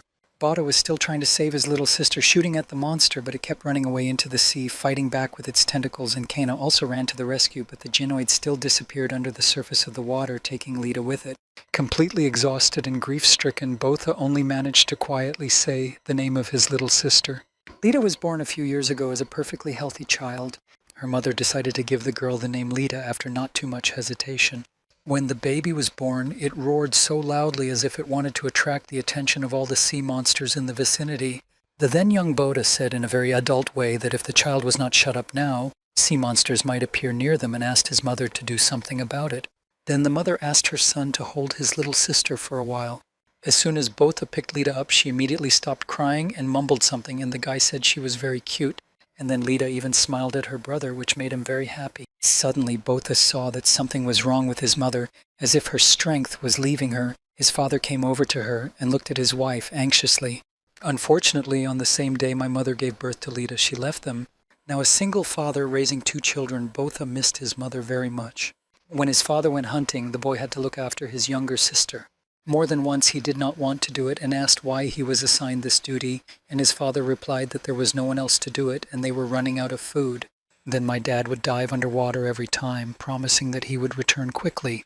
His father asked his son to look after his sister while he was away on the boat, and always added that he was counting on him. Then he would put on a helmet, take an oxygen tank, and go down to the bottom of the ocean. Botha hated his younger sister because she took his mother away from him. The girl took small steps to approach him to play with him or to cuddle him a little. But the guy usually pushed her away, and he did it in a rather rude way. Even her presence irritated him. Botha was seriously thinking that maybe his mother would have survived if Lita had not been born. The boy did not want to play with her or even help her in any way, and when the girl once approached the edge of the boat, he only thought about what if the kid had not appeared. And then my father returned from underwater after another successful hunt. He went up to the deck and didn't see any children on it, so he started calling out to Botha. Since his son did not respond, his father began to look for them everywhere, and then he went down to the hold. And there he saw his two children sleeping peacefully, and Botha even hugged his little sister. Being careful not to wake them up, Dad came closer and gently covered them with a blanket. A part of his mother was always visible in the fragile and sweet Lita, and later the girl became a close person for Botha, and he sincerely loved her. And now the guy has lost her after those terrible events, and like many others, he was hospitalized. Botha was constantly delusional, and in his delusions often mentioned the name of his little sister. Sonia was always with him, making sure he was okay, and finally he came to. He immediately got up and got out of bed, even though Sonia said it was too early for him to get up. But Botha was not himself right now. During the endless years of training with Kana, he had gained a lot of confidence, and this confidence made him believe that he was now stronger. He was very easy to deal with those who offended his little sister in any way. At the same time, he always wanted to see for himself how much stronger he had become. More than once, Lita reproached her older brother for making her feel unwelcome. And Botha agreed, saying that in this case, let her just tell him who is really bothering her, and then he will deal with him. Kani Botha has often said that he is ready, and he is also ready to fight whenever it is necessary. Only the place of Port Oasis is too peaceful. Now she has come to the hospital and recalled their recent conversation. Then the girl asked him if fighting to prove something was what he really wanted, i.e. just to prove himself. and Botha just believed very strongly that he had become strong enough. Kana then told him that greed, pride, vanity, these are the things that control them. After years of training, the bot arrogantly thought it was ready. But then a sea monster, the sea demon Genod, appeared on his life's path. When he first saw it, he just froze in place and seemed to be numb. At that time, he had exactly the same feelings as when he was 12 years old. As a teenager, when he came face to face with a sea monster, he was paralyzed with fear and the desire to run away. Now, the guy reproached himself very much for saying that he had become stronger after this. In such reflections, Botha came out of his room and saw Kana. Then he simply could not hold back his tears and sobbing said that he could not protect Lita. The guy reproached himself so much that he fell to his knees, put his head on the floor and just sobbed. But Kana was not going to listen to that whining. She put his sword in front of him and ordered him to take the weapon in his hands and get up. He looked up at her and saw how much she had changed in her face, and she said that they should bury those monsters alive. Meanwhile, in the village, people were trying to come to their senses. Some were clearing the rubble, others were picking up lifeless bodies in the streets, and the chef of a fish restaurant was preparing food for everyone. The head of the oasis was walking around with a megaphone and shouting that people should never lose hope. And he, as the head of their community, will be with them until the end, and they will definitely cope with this crisis no matter what. The old man was spreading demagoguery and saying that we need to be strong and rebuild everything from scratch. People listened to those loud calls, some even cried, hugged him and thanked him, and he said that they would go through everything. And then, in the crowd, people saw Kana and Botha walking toward the chairman, and of course they heard whispers. When Kana approached the old man, he opened his arms to embrace her and began to express his gratitude for helping to protect the village. It was just incredible. But then the head of Oasis got a good kick in the face from Botha. All the people in the crowd were really shocked and started shouting what he was doing here. The men ran up to support their leader, who now had a bruise on half his face. Some people immediately began to restrain the bot and asked if it was crazy. However, Botha exclaimed to the head of the village that he had known about it from the very beginning. All along, he knew that the genome was under their noses. People in the crowd were whispering in shock. They did not understand what Botha was talking about. Some people tried to calm the guy down a bit, while others demanded that he tell them why he dared to hit their head. And the cunning old man said he understood everything and that the bot was looking for someone to blame for the loss of his sister. And then he added that it was the first time he had ever seen such a sea monster.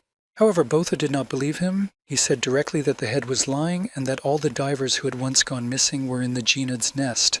The boy also accused the old man of feeding divers to the monster. But the old man began to whine and say how he could feed the terrible monster people. How could he have known that the sea devil Genod was lurking under their port of Oasis? Then the head of the village fell to the ground, bowed his head in front of the people, and began to repeat that he knew nothing about it. Tears even flowed from his eyes, and he asked Botha if the guy was saying that all the missing divers were his fault. And then he said that his only sin was that he did everything he could to change the oasis for the better. Of course, people began to believe their chairman more and called on Botha to stop all these accusations. But then suddenly everyone was deafened by a loud sound from the central megaphones. And a very interesting recording of one conversation was played. The radio operator reported to the head of the village that the submarine had not been in contact for more than 3 hours. And then I heard the voice of the chairman himself saying that it meant it was over. Then the voice of the officer asked if he was not worried that the population would panic because of the sea monsters and the search party that did not return from the mission. Then again, the voice of the village head said he was not worried at all. And then the same voice said that the genoid had eaten 6 people, and everyone in the crowd listened to it and couldn't believe their ears. Then the head's voice said that everything would be quiet for another 6 months. And for 6 months, a recording of that conversation is enough. People listened with their mouths agape, not understanding what was going on. Meanwhile, on the recording, the head of the village continued to say that 6 months is enough time for people to forget about the search party and the threat.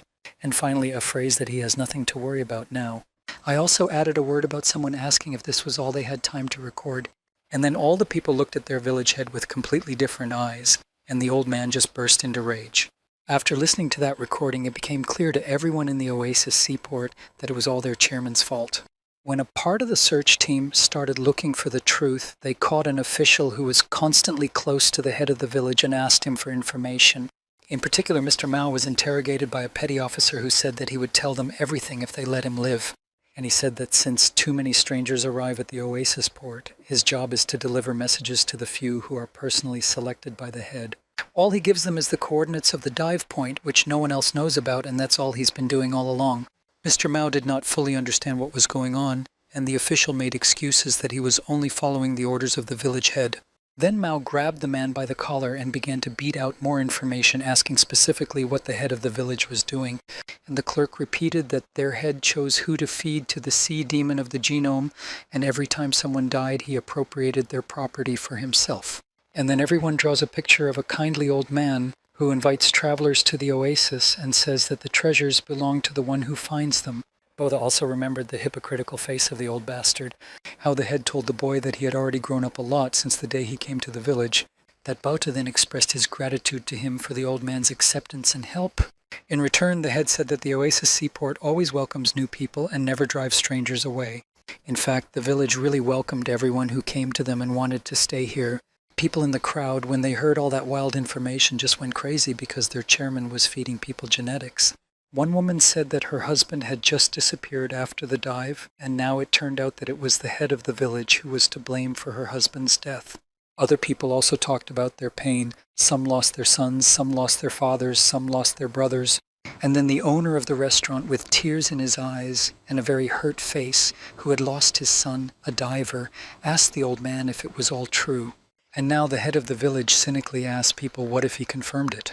And then Botha came running up to the old man, grabbed him by the collar, started shaking him and saying that he was a shameless bastard. However, the old man did not give up. He simply asked what shameless meant. Did none of them think that this place was really too strange? Has no one thought about why this place is without sea monsters and too peaceful a village? Then the chairman broke into a shout and asked people how such a place could exist in their current world. And he informed people that the reason why sea monsters are not introduced here is that this is the territory of the sea devil genome. And in general, all divers could dive for treasure without any problems thanks to that monstrous genome. Then Kana interrupted the conversation and asked what it meant by the genome. And the chairman pointed to the ruins that the sea monster had made the day before and asked the people whether they would rather choose to live a quiet, peaceful life or live in fear every single day. The old man kept asking if people really thought they could live in such a constant nightmare. And he explained his logic that as long as they sacrifice 1 or 2 divers, the village will be safe. The old man shouted madly that this was exactly how they had all lived up to that point. The owner of the restaurant, who was in the same shock as everyone else here, quietly asked the old man what the hell he was saying. Because according to the head of the village, it turns out that he personally sold his son to the genocide for 6 months of peaceful life here. Tears were pouring from the restaurant owner's eyes, and he asked the old man if this was the life he wanted. The chef constantly thinks about his son and cannot accept the fact that he is no longer in the world. He said that his boy was only 19 when he went underwater. Every second in this world without his son was a real hell for him, and the chef asked the head how he could do that. A woman who lost her husband said that her husband was a very good man and a loving father, while another woman shouted at the old man to give her son back. The people in the crowd picked up that wave of rage again because, as a rule, each of them had lost someone because of the cynicism of their chairman. But the crazy old man justified himself anyway, saying that these sacrifices were for the good of the whole village, and they should all be grateful to him for that. And then the first stone flew at the old man's head right into his bald spot. Then all the people began to stone him for the atrocities he had committed. All the residents decided to lynch the head of the village and stone him to death. When the old man fell to the ground, people started beating him with sticks and kicking him everywhere. When the old man had no more strength left, he began to ask for help and said that it was enough to mock him. While all the people joined in the fair beating of their heads, Botha and Kana just stood there, unmoved, and then the old man turned to them and asked for help. The bot blocked the old man when he asked to save him, and then he told the head of the village that those divers who had been tricked into the genome's nest wanted to live just as much as he did. But the trouble is that none of them will ever come home again, and Botha remembered all the horrors he saw underwater. The old man began to cry and repent, saying that he was very sorry and that he was really wrong. Then he personally asked Kana to help him. But Kana had long been no compassionate person, let alone one with such a bastard as the head of Oasis. And she told him why he had to take advantage of people's despair to find a large inheritance and sacrifice the lives of strangers. Couldn't he have come up with a way in which everyone could survive instead of all that, and then added that he was the only real monster in this place? And then again the stones thrown at him by people flew at the old man, and he grabbed his head and said that maybe all those people were still alive. Then he said more clearly that the people whose genome was stolen might still be alive. The residents stopped when they heard these words, and Botha ordered everyone to stop the lynching. He approached the old man who was barely breathing and asked what he meant by his words that those people might still be alive. And then the old man began to explain that the sea devil Jinnah does not eat its prey. All of his victims are first taken to a kind of food storage facility. If luck is on their side, they have a whole week to save themselves. Now Bodhikana and all people have high hopes that perhaps those who became victims of the genome yesterday, i.e. those whom it took with it, are still alive. First of all, Botha remembered his little sister Lita, and it may be that his little Lita is still alive. Kana, in turn, also clung to the small hope that Lita was still alive. One man from the crowd asked if the chairman was saying that his son was still alive, but they all saw how the genome ate them. However, other people said that it was enough to say such nonsense. They thought that this bastard was just stalling for time, but the old chairman justified himself that he was telling the truth. Then Kana asked him how he knew all this detailed information. And then the old man revealed the shocking truth. He said that he was the first person to get out of the genome sea devil's nest alive. The head of the oasis told us a little bit of his story. He was not a member of the Hong Kong Union before.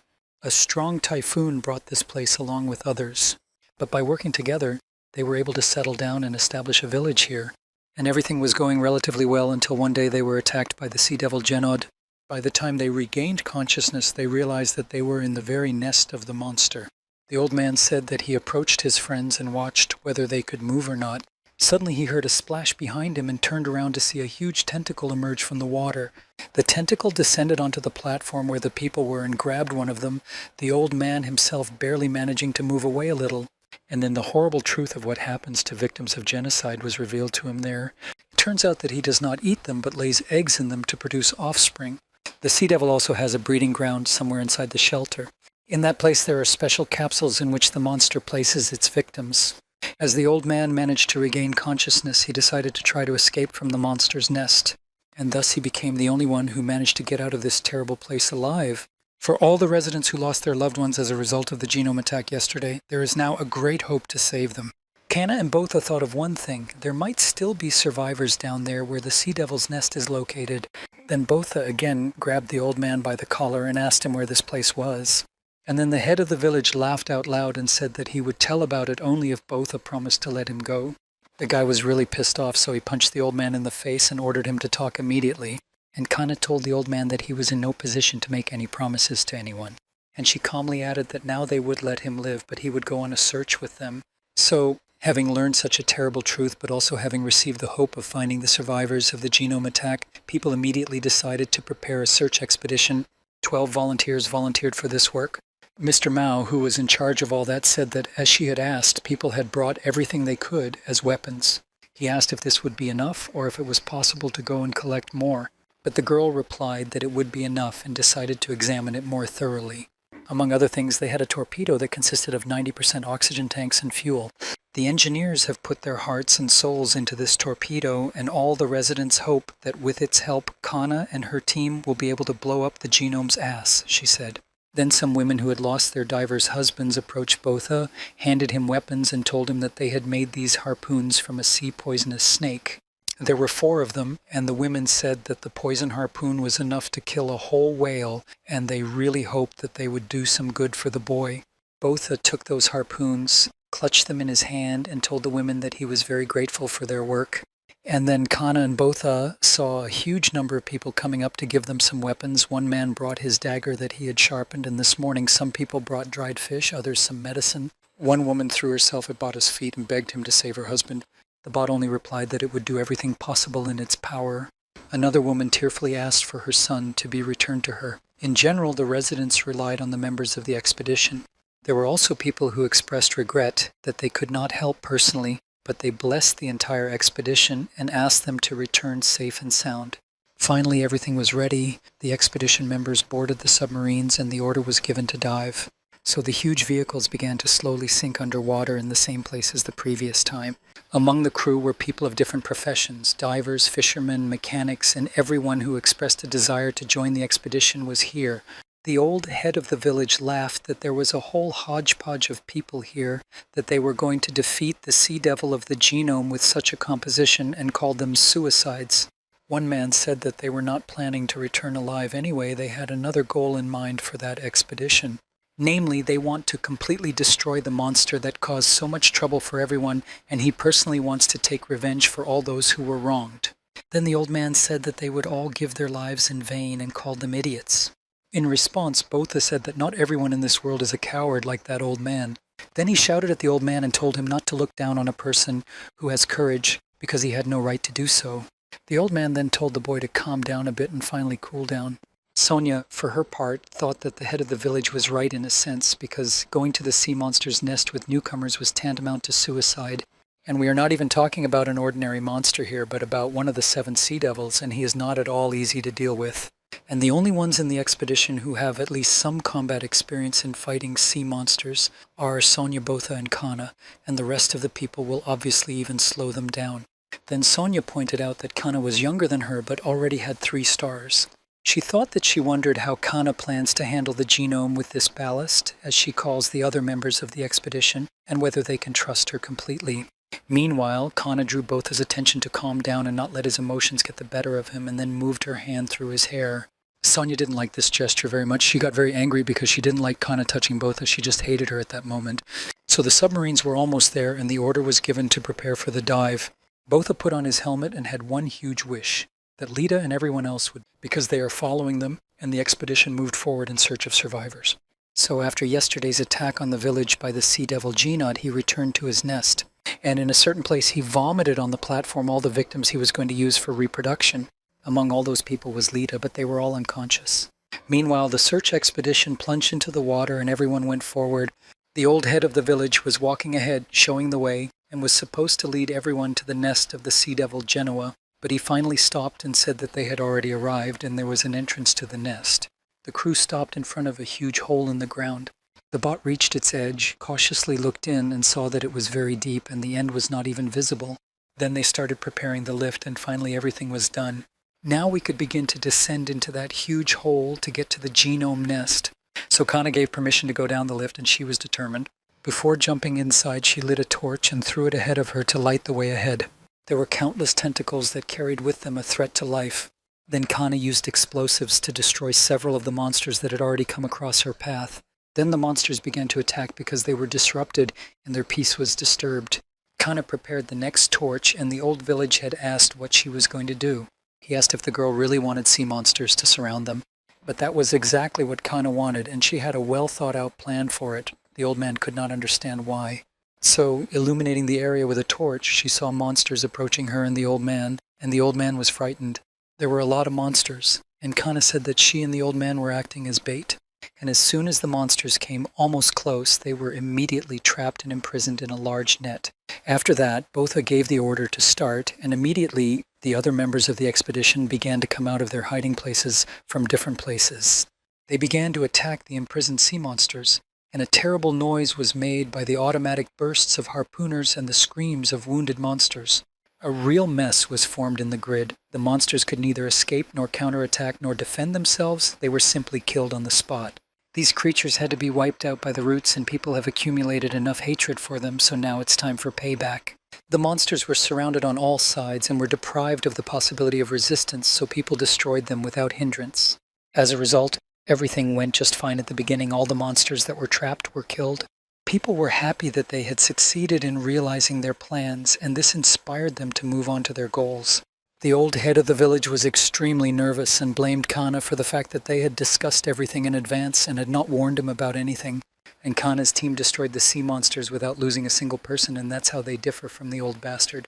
Sonia watched the 3-star harpooner Kana work, and I saw that the girl is a real master of her craft and her skillful work is admirable. So the path in this place was cleared, so we had to go down. Meanwhile, in the nest of the sea devil Janode, the kidnapped people gradually began to regain consciousness, and one man tried to revive Lita. Finally, he succeeded, and the girl began to show signs of life and was asked how she was feeling. Lita grabbed her head because she felt a nasty pain and asked where they were, but other people wanted to know where they were. And then Lita began to remember a little bit, especially the horror of being swallowed by a sea monster. The woman told her that they all thought they were dead, but then when they woke up and came to, they saw that they were here. Apparently this is the hiding place of the sea devil of the genome, but he is nowhere to be seen. One old woman burst into tears and said that she was very happy that everyone was alive and that people around her were crying too. But soon they pulled themselves together and decided that they needed to get out of here because it was impossible, that there was no way out. Suddenly, people heard a splash of water, and a giant tentacle with blue lights appeared from under it. Then at the very end of the tentacle, 4 petals opened up, dripping with some kind of mucus, and Lita stood there like a spellbound person in shock. And suddenly that tentacle spun around and jerked toward the people and darted past Lita. While people stood in a frightened stupor, not realizing what was happening, the tentacle instantly grabbed one woman and tightly wrapped its petals around her body. This woman had come here with her young son, and the child was now screaming for his mother while the monster was dragging her in an unknown direction. Then the disgusting tentacle disappeared under the water with its victim. Now people were even more frightened because they did not know what it was, and suddenly they realized that there was still something in the water. The next moment, 3 more of the same giant tentacles emerged from the water, opened their terrible petals, and began to hunt the people on the platform. There was a commotion and frantic panic. A little boy who had just lost his mother sat crying for her. Then Lita put her hand over his mouth so that he could not hear him very well and hugged the child to her. And then another monster came out from under the water with its huge, scary eyes and looked at the people. Then its entire body appeared, and people saw that those tentacles with petals were outgrowths of the monster's body, and on its back were numerous vesicles similar to eggs in which people were placed. Those people who were standing on the platform looking at the monster asked if this was one of the 7 sea devils' genomes. But Lita saw clearly that it was not a genome, it was something else, and it looked different. The genode was in their village yesterday, and the girl had time to look at it, and now some other monster has come to them. And then Lita had a crazy thought that there could be 2 of those sea devils of genomes. And then the monster disappeared under the water, taking with it those whom it had tentacled.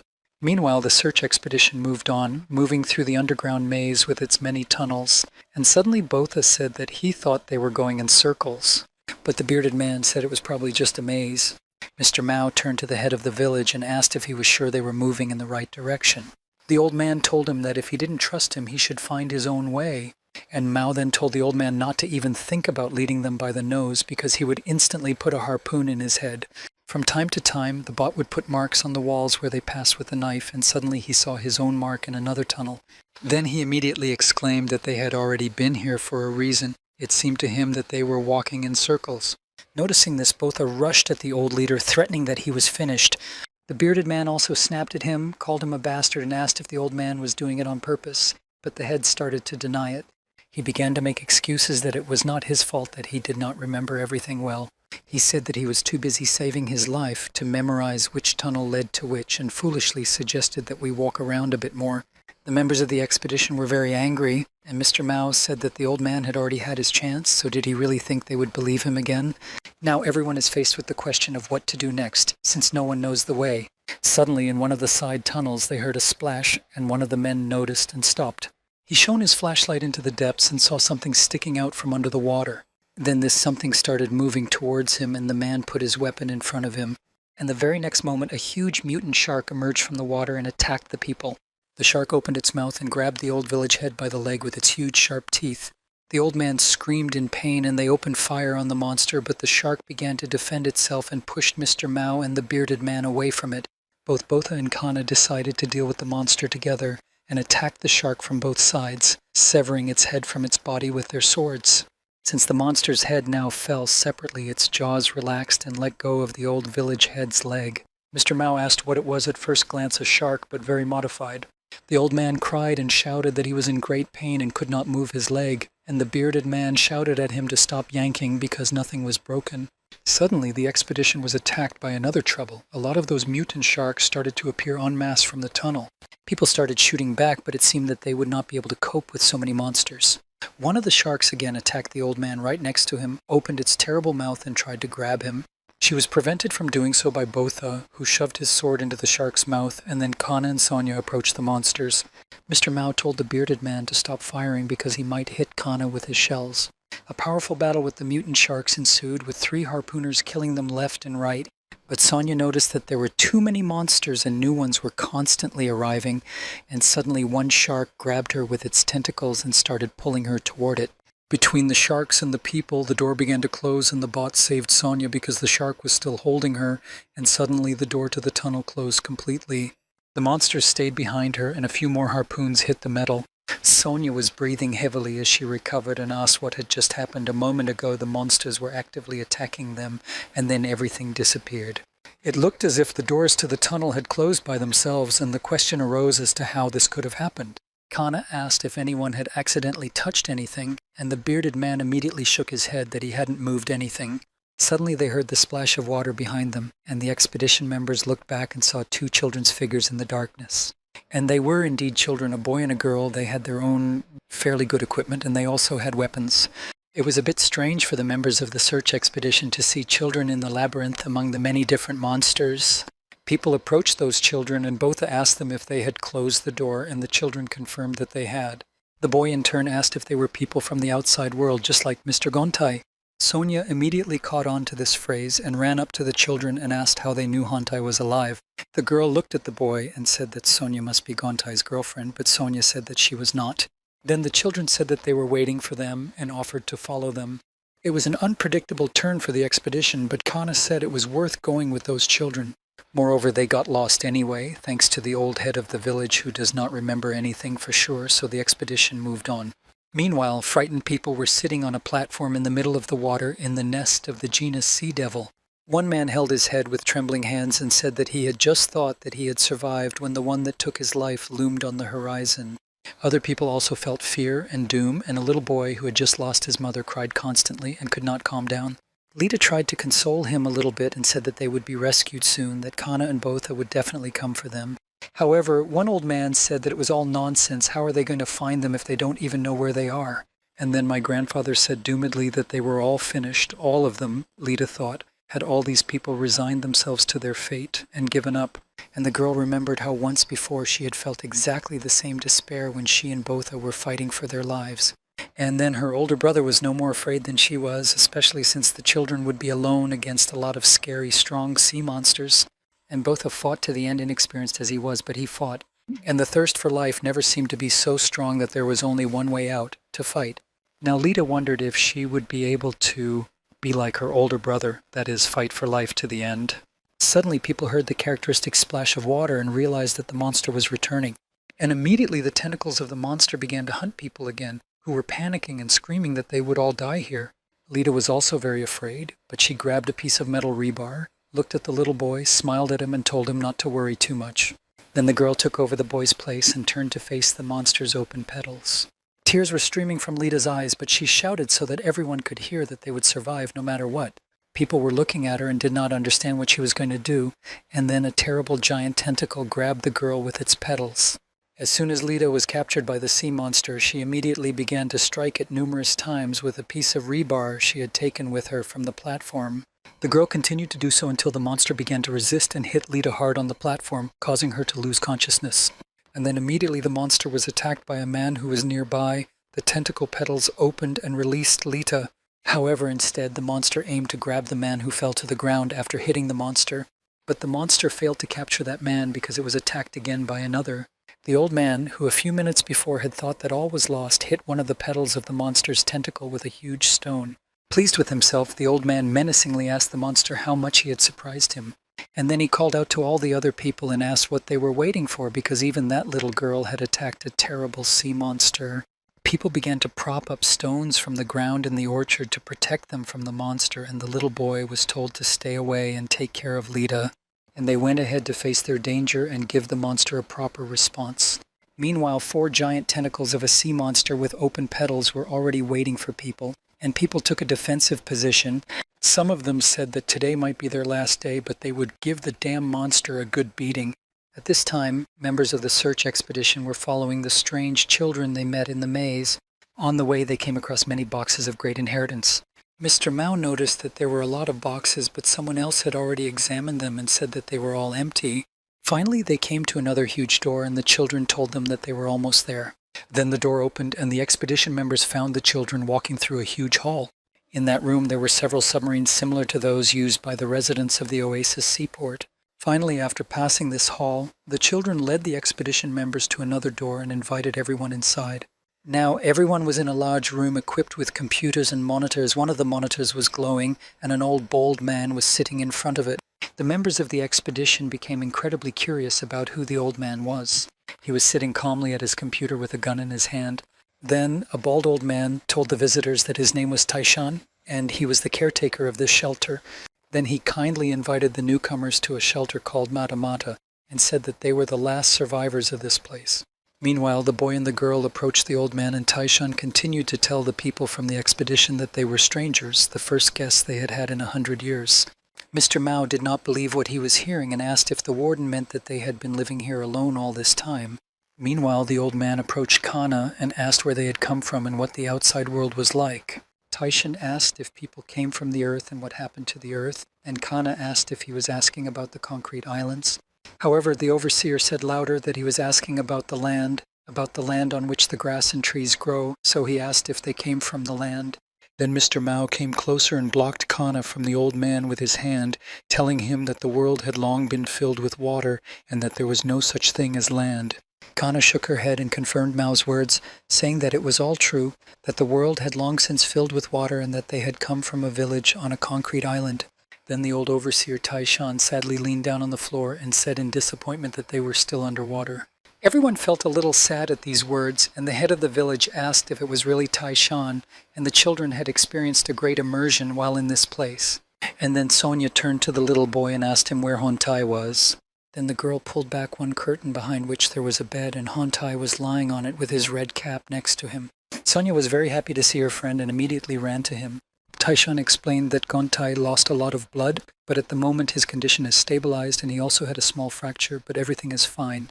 Botha was also happy to hear the news and hoped in his heart that Lita was also okay. And then Sonia could not restrain herself. She began to shake Hontai and tell him to finally get up. She was yelling at her friend that they should stop lying around and take revenge for Jako Khan, and Bot tried to calm her down.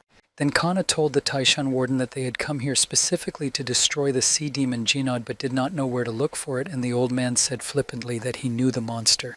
Then Kana asked more specifically if the warden knew where the Jin's nest was located, and Taishan will answer that he knows what he knows, but do they really plan to cope with the other monsters with just this team?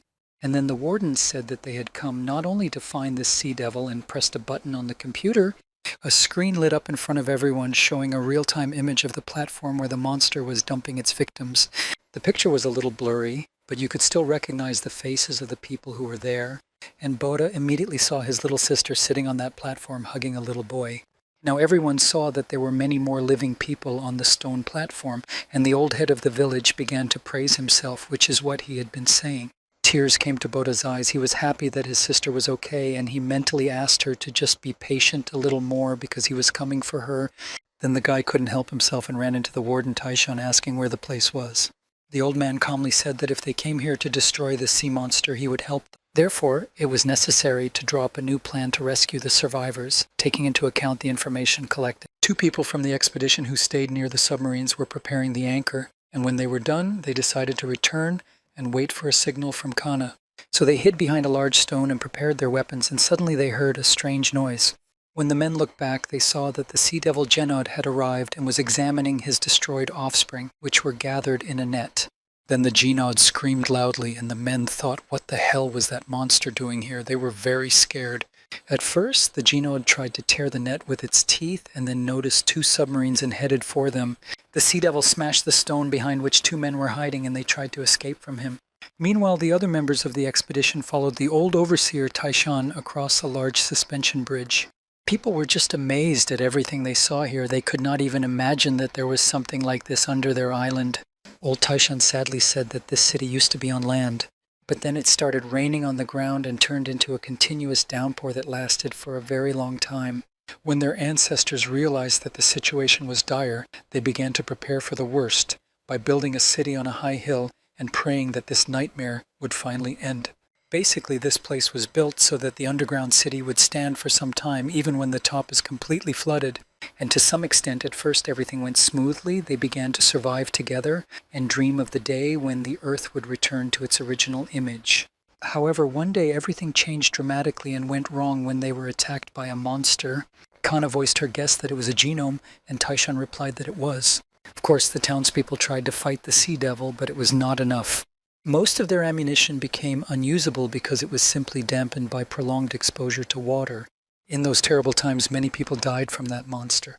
In a moment, the former so-called paradise turned into a real hell for them. The expedition members were just passing by a huge burial ground with many skeletons of people. The warden said that all their supplies were in one place and neatly stacked every time they needed to go for another portion. However, many monsters settled there and they always lost more and more people. And this monster was also quite clever. It set traps for its victims on purpose. It looked like the city residents were simply being hunted. Taishan then asked the newcomers if they were sure they could destroy the monster. And Mr. Mao replied that he was absolutely sure because after all they had Khan with them. So they came to one door and the girl who stayed behind the monitor warned the guard to get ready because she was going to open it. Soon the doors opened and everyone saw the continuation of the long tunnel. Now the members of the expedition went inside and saw that the tunnel actually went very far into the depths and that there were numerous bridges to get down into it. It was so deep that it was impossible to see the bottom. The boy's name was Noah, and soon Botha asked him how much further they had to go and if they could move a little faster. But the boy said that they would soon be there and then pointed ahead and added that by following that path they would reach the genome's nest. And then everyone saw two huge balls in front of them. They came closer to the balls, which were standing close to each other and covered with a net. And then Botha shouted that it seemed to be their submarines on which they had arrived here. On one of those boats, 2 men from their crew, Chasu and McGee, were tied with a net. One of them was still alive. He regained consciousness and heard his comrades coming up. Breathing heavily, he looked at his comrades and was asked what had happened to them. But all the wounded man could say was to save himself and run away. Suddenly, Kana shouted loudly for everyone to step back and prepare for battle. The Sea Devil Jinod descended on people from above. With one blow, he destroyed the bridge where the expedition members were standing, and some of them began to fall down. Other men grabbed Mr. Mao by the arms, and Kang and Bot just fell into the abyss. This tunnel went very deep down, and it was not even known how long it was. Together with Kana and Botha, a little boy Noah fell into the abyss. And then I heard a piercing screech as sea monsters crawled along the walls of the tunnel, and there were a lot of them. Therefore, the members of the expedition decided to flee for the time being and ran back to the entrance of this tunnel. Some monsters had already attacked, so we had to fight them off. When Botha started falling down as a result of the bridge he was standing on breaking, Noah started falling down with him, so the boy grabbed the child in his arms, and the two of them landed painfully on another piece of another bridge. Bot heard Kana calling him and asked her where she was, and the girl replied that she was somewhere at the bottom. Then she asked what happened to the others, and Botha replied that he didn't know, but he thought everyone was upstairs. Then he told Kana that Noah was with him, and she felt a little better that the boy was okay. Then Botha called out to Kani to hold on, he would be with her soon. But Kana told him not to waste time and to follow Lida. She also warned that she would be able to cope on her own and that Lida needed to be rescued immediately. Botha wanted to argue with her some more and suggest another option, but Kana insisted on her own, saying they didn't have enough time. Then Botha turned to little Noah and asked him to continue showing him the way. Meanwhile, Kana stood at the bottom of this vertical tunnel and reiterated that they were running out of time. That is why she suggested that the Sea Devil of the Genome, who was there with her, immediately put an end to everything once and for all. And so the fierce battle began, and the Genoid began to destroy the bridge on which Kana stood again. And the girl ran to the attack, determined to take revenge on the monster for all the dead and offended. Kana was furious that the creature had dared to kidnap her beloved Lida, and she did it in front of the girl right in front of her eyes. In Kana's thoughts, there was always the image of the kind and sweet Lita, a defenseless teenager who dared to touch the sea monster. Genod continued to destroy the bridge, and then Kana jumped high to strike first. This time she was already fully armed with her swords, so she felt much more confident. Kana jumped on different parts of the Sea Devil's body, inflicting deep cuts here and there, and the Genod screamed in pain. Sometimes he managed to push Kana away, but the girl immediately launched a new attack. The terrible battle continued. The monster screamed in pain from the numerous wounds inflicted on it, and in the end, the 3-star harpooner, Kana, defeated the Sea Devil Genod. Then she began to get out of that tunnel using a wall ladder and suddenly met Gontai, who gave her a hand and asked where everyone else was. And all the other members of the expedition fought a terrible battle with a large number of sea monsters. There were a lot of them and they were different, and the team fought well against them. One man had a powerful wetsuit that the monster's teeth could not bite through, which saved him a lot. Instead, he skillfully counterattacked the creatures and destroyed many of them. However, it seemed as if the sea monsters were not at the end of their tether, as they had been destroyed and were still coming. Suddenly, a monster managed to grab one of the people with its tentacle and pulled him up. The man could not get out, and eventually the monster ate him in front of others. Mr. Mao and another comrade opened fire on the creature and continued to fight.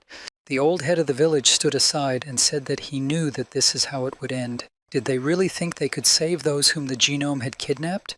Sonia shouted at him to shut his fucking mouth because he was only escalating the situation. She told him to stop whining and better help everyone else. However, the old man started running away, saying that if they wanted to die here so badly they could stay. The old man started banging on the door and shouting for it to be opened, and when it was opened, the figure of the famous diver Jaco Gusto suddenly appeared right in front of him. The old head of the village stopped stunned, knowing that the captain had been killed during the previous reconnaissance. Mr. Mao and Sonia also noticed Jaco, and they did not understand what the point was. Sonia could not believe that she was seeing the captain alive, but now she really saw him in front of her. The girl's eyes were filled with tears, and she was glad that the captain had survived. Meanwhile, the old head of the village began to attack Jaco Gusto with accusations that all this is now happening because of his fault and that the genome attacked Oasis because of him. Then he started shouting if Jaco knew what the old man had gone through. If the captain had left the genome nest alone, none of this would have happened. And at this time, Jaco's face transformed into a monster. He turned sharply toward the old man and sank his big teeth into his neck. Jaco just started eating the old man, and he was screaming in pain and did not understand why this was happening. When the old head of the village was finished, everyone saw what Jaco Gusto had become, and the Taishan warden said that the man was infected. He was no longer the man they knew. Sonia looked at the captain and cried, remembering the first time she met him, and he said he was looking for a cure for the fish plague. Jaco said that in this world there must be a medicine that can save people. Then the girl met him in Gontai Park, and the captain kindly invited her to join them. And Sonia also told him defiantly that she was a mercenary and her services were not cheap. And then Captain Jaco said that during their joint dives, she and Gontai could take whatever they found. Sonia didn't believe it at first, but the captain said he was willing to bet on one thing and showed her a funny keychain. Gontai immediately said that this thing was a memory of Jaco's daughter, so why did he put it in the betting shop? And the captain simply suggested that Sonia try to change this world together. Sonia liked this approach and agreed to the deal. And now her favorite captain was infected with a deadly virus, which was very hard for her to believe. The girl tried to reach the captain's consciousness, calling him by name and telling him who she was and asking if he remembered her. Mr. Mao told Sonia not to approach Jaco because it was dangerous, but she pushed his hand away. She kept calling to the captain to remind him how he said he would find a cure that would save people, and asked him to come to his senses now. The captain grabbed his head and screamed loudly, his face still transformed. And then he suddenly turned into one of the sea monsters. Since Sonia was the closest to him, he attacked her and started chewing on her hand. The girl was still trying to reach him, calling him by name and asking him to stop. But Jaco, the monster, wouldn't let her go, and then Kana struck him with her sword. Then Gontai ran up to Sonia, and she and Kana had just gotten out of the tunnel and joined the others.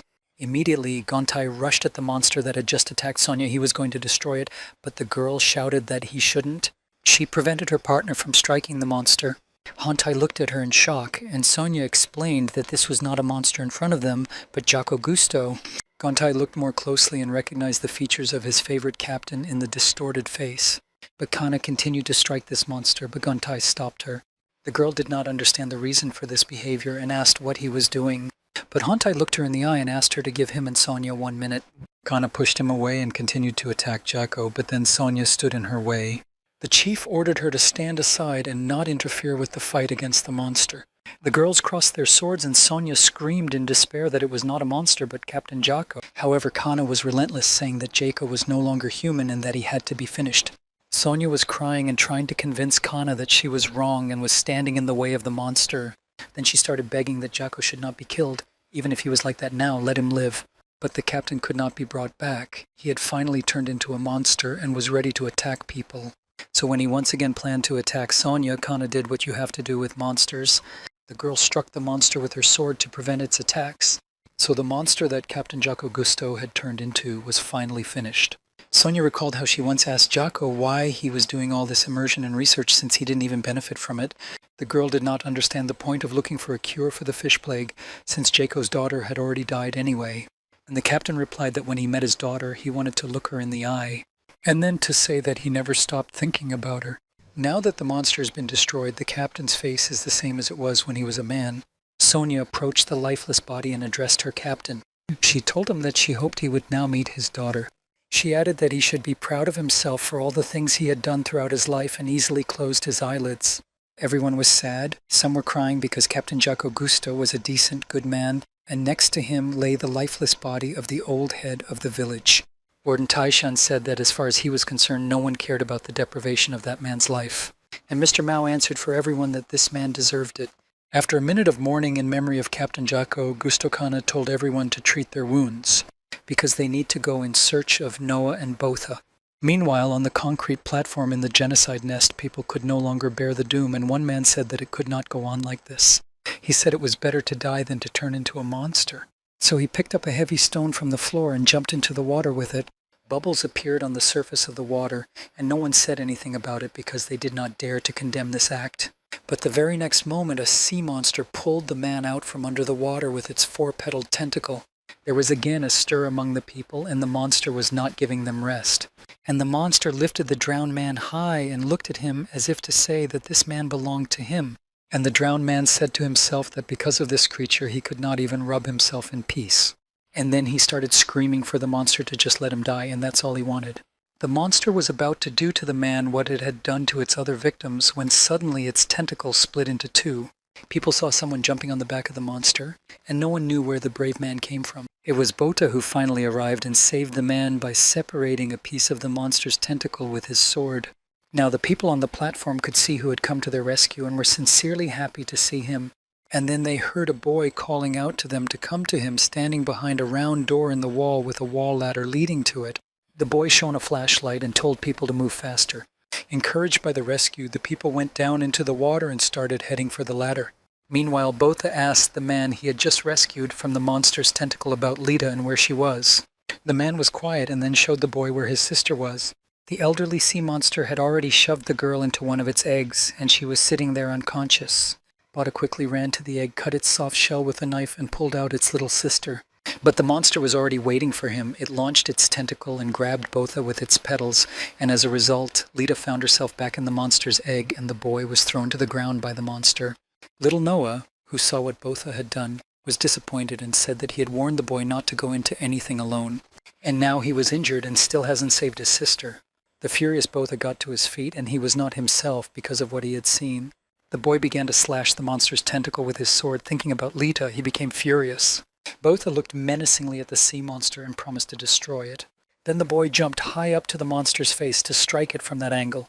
Then he turned on the gas on his sword, stuck the blade into his body, and began to go down, making a deep, elongated cut. The monster howled in pain, and Botha fired poison harpoons into its face and said that this poison absorbed the hatred of those whose families it had destroyed. The monster fought with all its might and launched its tentacles at Botha, but they were immediately neutralized by the boy. Meanwhile, some members of the expedition, together with the overseer Taishan, tested electricity in the underground city. Taishan said they managed to restore most of the power supply here, and now they can use the escape pods to evacuate all the people from here. Then Mr. Mao said that now it was time for them to return all their people who had been kidnapped by the monster. But he went a little bit in the wrong direction, so he made everyone laugh a little bit. Then the Taishan warden noticed a torpedo that the expedition members had taken with them. At first he thought it was a bomb. The old man said that if such a thing exploded, the walls would immediately collapse, destroying the whole building, and the bearded man replied that they knew about it, which is why it was their last resort. Meanwhile, Botha continued his duel with the sea monster. He felt the trembling in his body gradually disappear. In his so far short life, the boy has already been through a lot and has been attacked by a huge monster before. He also has experience of being attacked by small sea monsters, which he already has in his arsenal. Botha has also been caught by a monster's tentacle and survived that too. Experience is experience, and now everything is different from before. Now he cannot retreat. He has no right to do so when his sister is in danger as a captive of a sea monster. His younger sister, whom the monster brazenly and insidiously kidnapped and imprisoned for its own use. The anger at the monster that Bot feels overpowers the fear inside him. Standing in front of the giant sea monster, Botha thought that it didn't scare him that much. Rather, the guy thinks of him as if he were facing another target. And having achieved this goal, he will be able to get his little sister Lita back. The monster attacked his opponent but missed, and the guy started to mock that the monster's eye gauge was failing him, although it may have been the poison. Then the monster grabbed a giant rock and was going to crush Botha with it. With all its strength, the creature smashed a stone block in the place where the boy was standing. But Botha managed to skillfully avoid this blow and even managed to prepare his next attack and skillfully launched his sword, which was held by a long rope, at the monster. The sword flew into the monster's neck and its blade came out the other side. The bot began to wrap a rope around the monster's neck several times and tighten it. Then the boy pulled even harder and the rope began to cut into the skin of the monster's neck and then simply split it into pieces. And in the end, Botha finished off the monster by plunging his sword into it. Little Noah could not believe that the harpooner had just defeated the monster alone. People rejoiced and hugged each other, realizing that the monster that had kidnapped them was now eliminated. Everyone was happy beyond belief and looked gratefully at their savior. Finally, Botha got to the egg where the monster had put his little sister and took her out. Lita was still unconscious, but the guy was glad that he had finally taken her away from that terrible place. Though now he reproached himself for fiddling with the sea monster for too long and apologized to Lita for it. Botha hugged his sister to him and talked to her constantly, saying that everything was fine now, that she could open her eyes. However, Lita did not wake up, and some people thought that it might be too late to take the girl out of the egg. Botha could not hold back his tears. He cried and told his sister that it was his fault for coming so late and begged her to regain consciousness. Meanwhile, the water that was constantly standing in the room began to drain. Noah realized that the water pumps were activated, and he guessed that his grandfather must have restored the power supply. And then, on the dead body of the monster, eggs began to hatch, and its matured offspring began to sprout tentacles from different sides. People stood frightened again because a new unknown awaited them, connected with sea monsters. Just when they were so happy to be rescued, a new challenge of fate came along, and some people wondered why it was happening now. So all the newly hatched monsters jumped off their mother's back and were ready to attack people. Panic began again among all the survivors and rescuers, fueled by the appearance of a huge number of fresh sea monsters. Meanwhile, Botha was very busy with his sister and did not notice what was happening around him. Noah called him and asked him to look back because monsters were moving towards them. It was as if the guy did not hear what was being said to him, did not hear people's screams. He was focused on Lita and did not believe that he could not save her completely. And then the monsters roared, and little Noah called again to Botha to come to his senses because they had a new disaster. At first, the monsters stretched out their tentacles, but suddenly lowered them and took on extremely submissive postures. No one understood why they suddenly stopped, because they had just been about to attack people. And when Botha saw that Lita stretched her arm forward, he did not understand why his sister was behaving so strangely. Then the girl stood up and stood on the stone as if on a pedestal, then stretched out her hand, and all the monsters were humbly and respectfully silent before her. At that time, Kana and her team were in a constant hurry to get to them. When they got there, they stopped in shock and watched everything that was happening here. In that large hall in the Genod's nest, they saw a giant monster destroyed, and a huge pile of much smaller sea monsters that did not attack anyone and seemed to be obediently listening to Lita, who stood on a pedestal in front of them. The members of the expedition walked between monsters that did not even try to hurt them and did not understand what happened here. Then Botha decided to cautiously approach his younger sister and asked her how she was doing, as he could barely see certain changes on the girl's face. The boy gently touched her shoulder with his hand, and Lita immediately went limp and fell onto her brother's shoulder. After a while, everyone returned to the submarines and sailed home. Botha kept holding his sister in his arms and gently cuddling her, happy to have saved her. The girl was unconscious, but her brother kept telling her that they were coming home. As everyone saw how strangely the monsters behaved in Lita's presence, as well as the slight changes in her skin and eyes, they worried that the girl would eventually turn into a monster, just like it happened to Captain Jaco. Sonia also looked in Lita's direction, and very big doubts arose in her mind. After all, the little girl's eyes and skin looked exactly like the eyes and skin of the infected Jaco, and it is possible that she is even more infected than he was. But we must pay tribute to Lita because thanks to her, all people got out of the genome's nest unhindered.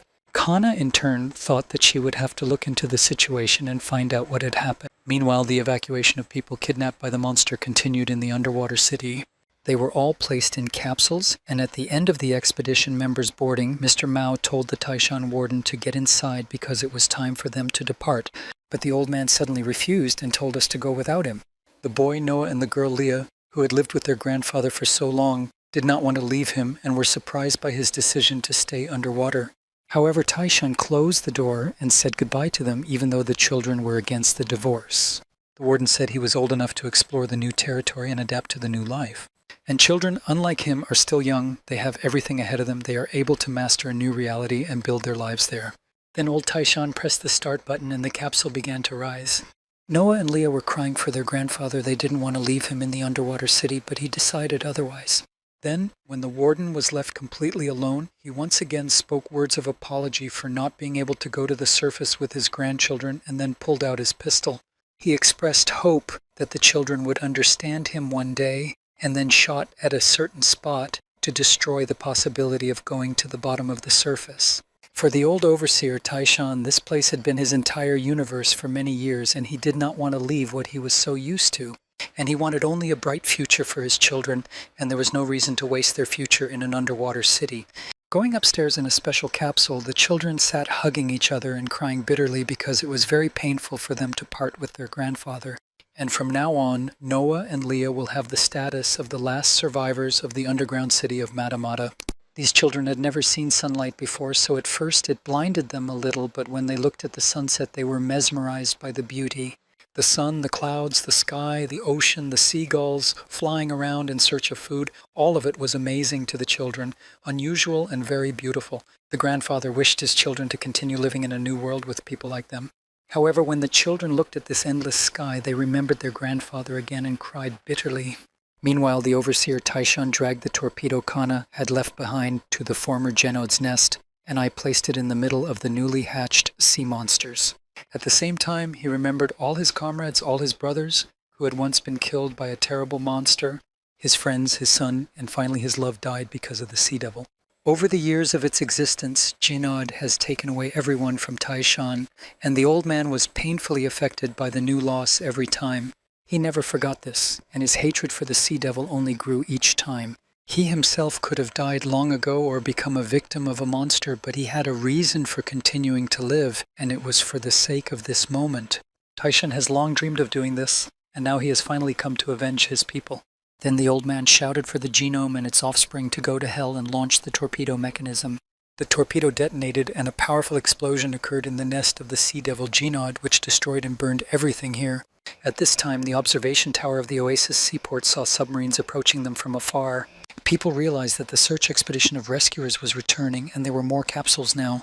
All the inhabitants ran to the pier to meet their heroes and those who had been kidnapped by the sea monster. Mr. Mao joyfully announced to all the people that the sea devil Genod had been destroyed and that their village would now be safe. The residents could not get over the news, as they saw that those they had thought were already lost were also returning. Someone's husband came back, someone's father came back, someone's son came back. People rejoiced and hugged. And Botha silently came out of the capsule carrying his little sister in his arms and did not even smile. One friend asked him what was wrong with Lita, and the guy answered shortly and dryly that she was just overtired. When Botha left the crowd, people began whispering among themselves that Lita might be infected. Then Sonia asked Kana what she planned to do about it, because rumors would spread very quickly among people. All of them saw what happened to Captain Jaco Gusto underwater, so if it happens here again, the whole village will be in danger. Sonia asked what would happen if Lita came to the point of destroying this place, but Kana did not want to believe in such a terrible continuation of that story with Lita. Suddenly a strange splash was heard on the waves, and boxes of a large inheritance began to float to the surface. One by one, huge boxes appeared from under the water, and there were incredibly many of them. People are even more excited now that today has brought them a lot of happy events. Sonia also momentarily switched gears from her conversation with Kana about Lita because she couldn't help but express her surprise at how many great treasures were now available to them. But Kana did return to that conversation and said that she didn't think a child like Lita could destroy this place. One has only to recall what happened in the nest of the sea devil Genod when new monsters hatched and Lita controlled them. It was thanks to that girl that they got out of that terrible place without any problems and without losses, and that is something worth thinking about. Kana is sure that Lita will not be able to hurt people, and maybe this child is the key to the big solution. After a while, a man approached Kana in a coffee shop and thanked her for being with them because without her they would have had a hard time, but Kana modestly replied that it was all thanks to our joint work. But then from all sides other people also began to express great gratitude to the girl. Mr. Mao told Kana that everyone was grateful to her for saving them from the monsters, so she shouldn't be so modest because today she is a hero to them. Then Mao asked Kana how Lita was doing, and she wondered how to answer him. She said that Lita was still sleeping like a newborn baby. In fact, Lita did not sleep like a newborn baby. She was simply unconscious and chained to the bed by her arms and legs. Gontai Park, who was also in the cafe, said that he personally wondered if Lita would be a person when she woke up. Mr. Mao was outraged by his remarks because he realized that to some extent it offended Kang. But Hontai was always outspoken and very straightforward, so he continued his thought that he was interested in whether Lita would wake up as a monster. After all, they had already witnessed one terrible transformation when Captain Jaco Gusto was transformed into a monster before their eyes. And we must not forget that this child spent most of his time in the egg of a sea monster. Sonia also didn't really hope that Lita would be okay, and she thinks it's not worth talking about hope right now. In the end, a monster is a monster no matter what you call it. Then Mr. Mao, as usual, began to stand up for Kana, saying that she had no choice but to eliminate Jaco, but that Sonia had her own opinion about it. She came closer to Kana and asked her directly what she would do when Lita turned into a monster. Will Kana be able to eliminate this child in the same cold-blooded way she did Jaco? Meanwhile, Botha could not find a place to sit, sitting almost constantly by his little sister's bed and waiting for her to wake up. Because of overwork and lack of sleep, he began to dream about their old boat on which he and his father used to drift. There was a thick fog around, and on that boat Botha saw himself as an adult panicking and looking for Lita. Suddenly, at the other end of the deck, he sees his little sister sniffling. Then Botha comes closer to the girl and she reproaches him for asking him not to leave her. The guy hugs the child tightly, presses her to him, apologizes and says he will never leave her alone again. Suddenly Botha feels Lita scratching his arm with her nails and saying again that she asked for him. And then she abruptly turns into a terrible monster and continues the phrase that she asked her brother not to leave her alone and bites into his neck with sharp teeth. Then everything disappears and Botha wakes up in a fever on his bed, his heart pounding furiously and breathing raggedly. The boy realizes that it was a terrible dream, but the sensations from it remained very realistic, and he turned his head to where Lita was lying and saw the girl sitting on the bed. At the time, Kana was also worried about what would happen to her beloved Lita, what they would do if this child became a monster. Of course, in this case, it would be necessary to eliminate the monster, but Kana was not sure that she could do it personally. The girl looked at her hands, which had already destroyed many monsters in cold blood and without any hesitation. But would those hands be able to destroy Lita? Finally, Kana returned home right from the doorstep, and her surprise was beyond words. The girl saw Botha and Lita sitting together at the table drinking tea, and a smile finally lit up Botha's face. Lita was very happy when she saw Kana and immediately ran to hug her. She had tears of joy in her eyes and said that she knew she had made the girl worry about her and apologized for it. Kana hugged her little Lita very tightly, and then Botha joined them. Then they sat down to dinner, and Lita began to tell what had happened to her. The girl recalled that after being in the egg, her consciousness began to fade more and more. The darkness gradually enveloped her, until it enveloped her completely, and she just sat there and had no thoughts. Lita's name kept coming to mind, but she didn't know who or what she was anymore. And then she saw her mother there, who called Lita's name again and told the child that this was her name. The bot seized on that information and asked if she had really seen their mother. Lita replied that she didn't actually remember her mother at all, but she could tell that it was definitely her by the way she felt. The girl thought that her mother was protecting her even though she died because of her, but Botha objected and told her not to say such things anymore because her mother did not die because of her. But Lita knew that her mother had left them right after giving birth, so if she hadn't been born, it might not have happened. Then the girl began to eat the fish with relish and said that this mackerel was extremely tasty. Kana told the girl that the chef had prepared this mackerel especially for her, and Lita said that she was extremely happy to be able to eat this man's food again. And Kana was very happy to hear this from her little Lita, and she was hoping that Lita would return to them. And Botha couldn't get enough of it either. When he looked at his little sister and listened to her chirping, he saw that it was his former Lita. He admired how deliciously she ate the fish and saw that his girl was exactly the same as she had been before. The boy was incredibly grateful to God for saving his sister, and then they all went to bed. However, in the middle of the night, Lita woke up and went to vomit because she was sick and could not understand why the food tasted so repulsive. The girl was also very hungry because everything tasted bad, and now she was vomiting up what she had eaten. Then Lita went outside and saw several fish swimming near the shore. She sat down and immediately caught one. And then she began to eat the fish raw right there on the shore, and it was very tasty, although the girl wondered why it tasted so good. And then Lita smelled something else that didn't smell like fish, and she started sniffing. Then the girl realized where the smell was coming from. And then she decided to run there, but she ran not on 2 legs, but on her hands and feet like an animal on 4 legs. Lita followed the smell until she understood what the smell was coming from, but it was extremely pleasant and attracted her. As she got closer and closer, and the smell became stronger and more intense, Lita realized that it was driving her crazy. She began to salivate continuously in large quantities at the thought of eating something that smelled so good to her. And when Lita finally ran to where the smell led her, she saw lifeless bodies lying by the water. There was a lot of blood around because the dead bodies were fresh, and this red liquid was still flowing out of the wounds. Then Lita began to explore this place and look for the place where that beautiful smell that brought her here was, and she found it. It was definitely him. And immediately the girl was very frightened because she saw a lot of blood, so why was she so attracted to human blood? Lita leaned over one of the lifeless bodies, which was covered in blood, and began to smell it, wondering why she was attracted to the smell. Suddenly, her instinct took over, and she wanted to bite through the neck of the lifeless body to get to its blood. And suddenly someone pushed her away very hard by kicking her in the stomach. It was that burly man who once insulted Kana in a restaurant and asked Lita what a bastard like her was doing here. Then the pirate picked up the girl and put a knife to her face, but immediately remembered that he already knew her. He remembered how he had called her a crooked restaurant employee who had smeared his shoes. Then the pirate complained about the kid to the restaurant owner, and Kana cleaned his shoes for him. The burly, impudent man began to harass Kana and paid the price. Another man with a ponytail, who was also there, asked if the boss was going to take the girl's life, but the burly man said that there was no need to rush things. After all, they will never get rid of the stigma of pirates if they continue to behave like this, even though the man with the ponytail said that they are pirates after all. Lita thought about it and realized that those pirates had just killed the guards because of the large inheritance they were going to steal. Now the girl was even a little scared and shouted for the pirate to let her go. And the burly man put his hand over Lita's mouth and threatened her to stop screaming or he would take her life. Then Lita just bit him very hard on the hand and he took it away and screamed in pain. The pirate was horrified to see that the girl had not only bitten him but had bitten off a part of his arm, and he realized that she was the infected child. Then he decided to mock her a bit and offered her his fresh blood that was flowing from the wound.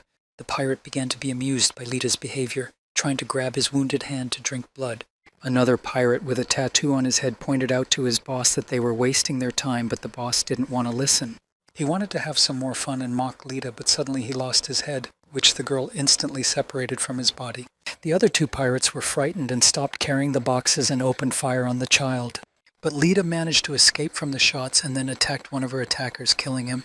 After that, she eliminated a third pirate who also tried to shoot her. Finally, there was one more pirate, a man with a ponytail on his head, who held a knife in front of him and told the girl not to come near him. He began to randomly wave the knife, showing his mastery of the weapon, and warned her once again not to approach him. But Lita calmly grabbed his arm, broke the bone, and of course the pirate's knife fell to the ground. Then the girl thought that she was very hungry, and here was a ready meal in front of her, and it was hard for her to resist. Lita looked at the pirate and realized that she really wanted to eat him. So I started to eat, and then Mr. Mao came with two other villagers and asked what was going on. The pirate with a tail began to shout frantically that there was a sea monster and begged for rescue. So Mr. Mao and two other men grabbed their guns and were ready to shoot. But then they saw that the sea monster the pirate had mentioned was Lita. The men lowered their weapons in shock because they had no idea what to do next. The pirate with a ponytail picked up his knife again and swung it at the child, trying to kill him. He still managed to stab the girl in the shoulder, but Lita was still trying to fight off the man. And suddenly, in the place where Lita's wound had formed, her body began to mutate violently and dramatically. The villagers watched this terrible sight and could not gather their thoughts because it was Lita. Some people were shouting that we should shoot, but it was hard to dare because everyone knew this wonderful child. And then Sonia appeared in the midst of the men, pulling her sword from behind her back and saying that she would take care of it. Then the girl stood in front of Lita and told her not to be offended by her and that it was nothing personal. But she has to do something now, and she promises that it will be painless. Lita growled and rushed to attack Sonia, and a struggle ensued, but Sonia was stronger. When Sonia saw Lita fall, she warned her to stand still, otherwise she would only make it worse. But it was hard for the girl to do it because she realized that this was the sister of a person she cared about, but she had no other choice. Lita was no longer a human being. She was infected by a sea monster and turned into a monster. Sonia again told her not to resist and that everything would go quickly.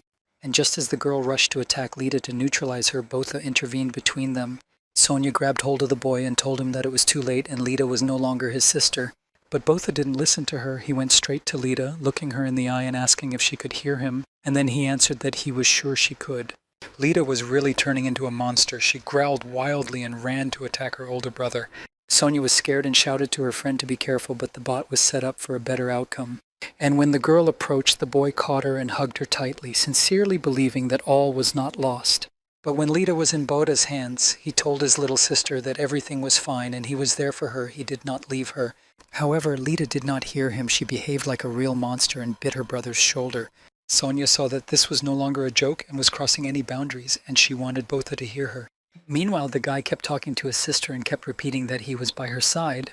While he was trying to calm Lita down with these words, he gently pulled the knife out of her shoulder, which had been stabbed by one of the pirates. Botha said that in the end they were family and he promised to take care of her, so he would never leave her. If he didn't value their relationship, if he didn't care about his sister, he wouldn't have come here now. He spoke very calmly and sincerely, asking Lita to come back to him, and not just to come back as his little sister. His voice penetrated deeply into Lita's subconscious, and her inner child heard her name and tried to remember who it belonged to. The name resonated with her, but she had her doubts about who she was. Summer's transformation into a monster erased her memory. But suddenly images from the distant past appeared when Lita was just born, lying in her mother's arms, with her father and older brother sitting next to her. Then I remembered an episode when the girl was a little older and they were drifting on a boat with Botha and her father in the ocean. Then I remembered how small children were left alone without parents in this world, then a fun and relatively quiet life in the seaport of Oasis. After that, the memory of the girl being in the nest of the sea devil Jennad and protecting a little boy with her body and then resisting the monster by wounding him came back. So in all these memories, Lita saw herself, and in fact everywhere she was called by that name, so she realized that it belonged to her. When Lita was wounded in the shoulder by a pirate that night, the girl's skin immediately began to show on that spot, and now this skin has begun to disappear. Everyone around him was shocked, because it had never happened before that a monster transformed back into a human being. So all traces of the monster disappeared from Lita's body and mind. Afterwards, the girl burst into tears and apologized to her brother, saying that she did not want it to happen. It manifested itself. And Lita was also mentally chastising herself for being born and was convinced that she should not have been born at all. Because if she hadn't been there, their mother wouldn't have died, and it was her fault. Both my father and Botha have always missed my mother very much, and they both cried a lot when she passed away. Lita loved her father and her older brother very much, and because of this she felt even more guilty about depriving them of their mother. So the girl tried her best not to hate them. She wanted to be a good girl that everyone loved and took on all the work of cleaning and laundry. But now Lita did not understand who she had become and what she should do. So the girl cried bitterly and said that she was a real monster. And Botha, happy that his loved one had finally returned to him, assured her that it was not so, that she was not a monster. He gently hugged Lita and said that she would always be his little sister Lita. So the brother and sister stood knee-deep in water, hugging each other. On one side of them were the lifeless bodies of the guards of the Great Inheritance and the pirates, and on the other side were Sonia, Mr. Mao, 2 other men, and Kana. Looking at Lita hugging her brother, she realized that she would never be able to do that. Kanya does not have the courage to take Summer's life, even if she turns into a monster.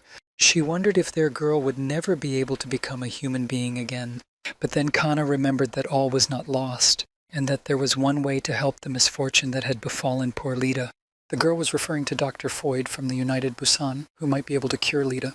In this case, Kanibota and Lita will have to return to the hated unified Busan from which they fled with such difficulty a few years ago. So Kana talked to Botha and they decided to take the risk of going on the journey for the sake of Lita's possible rescue. And the next day, when they were standing on the pier, people gathered there and Mr. Mao asked Kana if she was leaving them. Her husband begged her not to leave them because they still needed a good leader in the Oasis seaport. And she is the only one among those people who can take the post of head of the village. Other people also said that they needed her not to leave them. Residents of the village were worried that without it, they did not know what could happen to them. However, Kana told people that one person is not enough to change this place.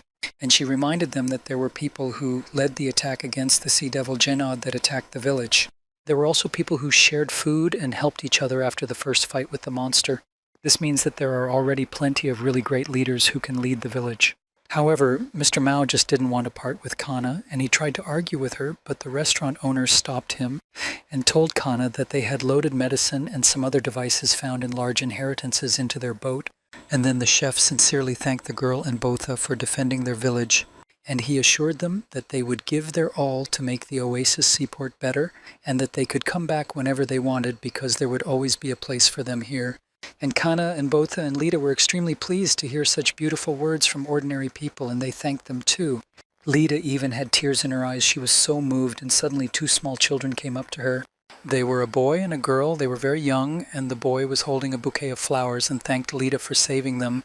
Now Lita remembers how she helped 2 children on the day when the village was attacked by the Sea Devil Jennad, and they were desperately trying to escape from it.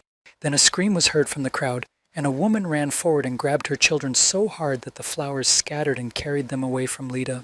When she turned around, her eyes were filled with fear, and the restaurant owner told Lita that this was an expected reaction, but not to worry about it. However, he can confidently say that he is looking at the same kind and hard-working girl. Then the restaurant owner once again emphasized that she should not forget to visit the oasis seaport as soon as she is cured. So all the farewell words were said, and Sonia called everyone to wrap it up. After all, it was time to hit the road, and she was standing completely ready, with Gontai Park, Noah, and Leah by her side. Kana approached Sonia and thanked her for agreeing to take them with her, and Sonia modestly replied that it was nothing because I was on my way anyway. Finally, the boat sailed away from the pier, people waved goodbye, and Mr. Mao wept bitterly because his beloved Kana had left. Bots, Lita, and Kana were mentally saying goodbye to the villagers, and were a little sad. The oasis seaport sheltered them when they needed help so badly, so there are plenty of fond memories.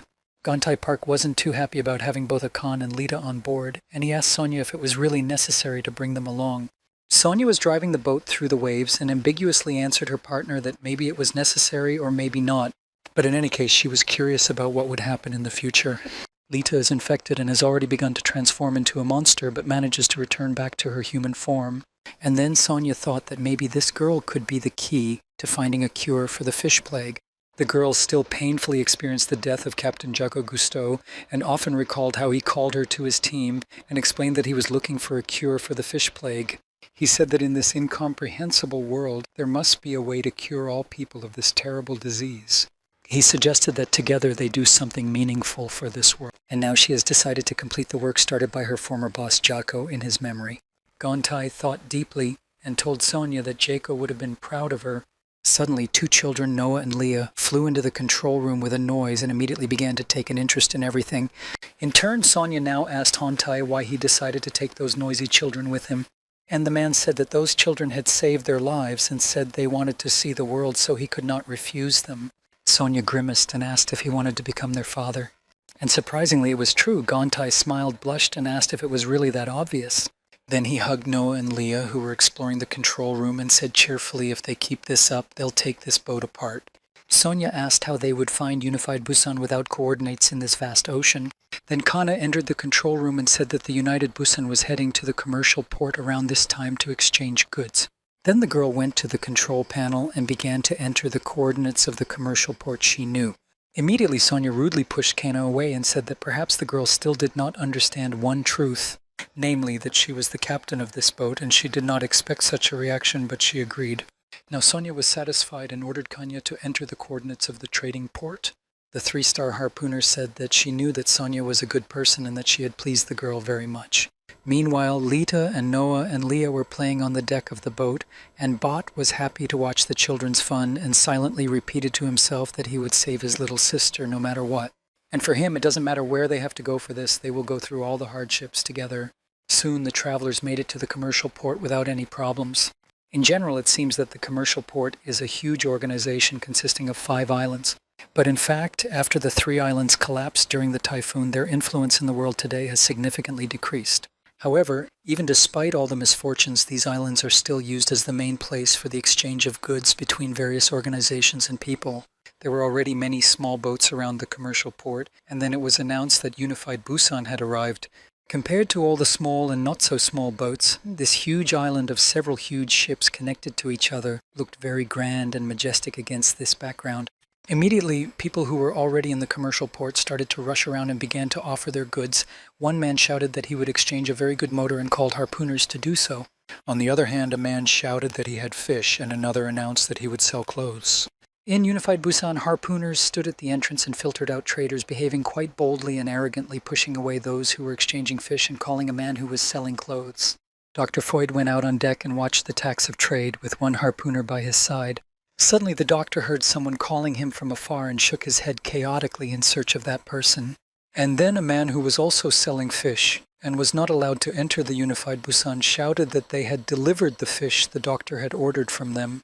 Dr. Foyd was very pleased that his order was fulfilled and asked for the fish to be brought to him. Then the harpooner standing next to the scientist ordered the fishmongers to let the fishmongers on board. When they were let through, the others began to resent them, saying that they had been told before that they did not need fish.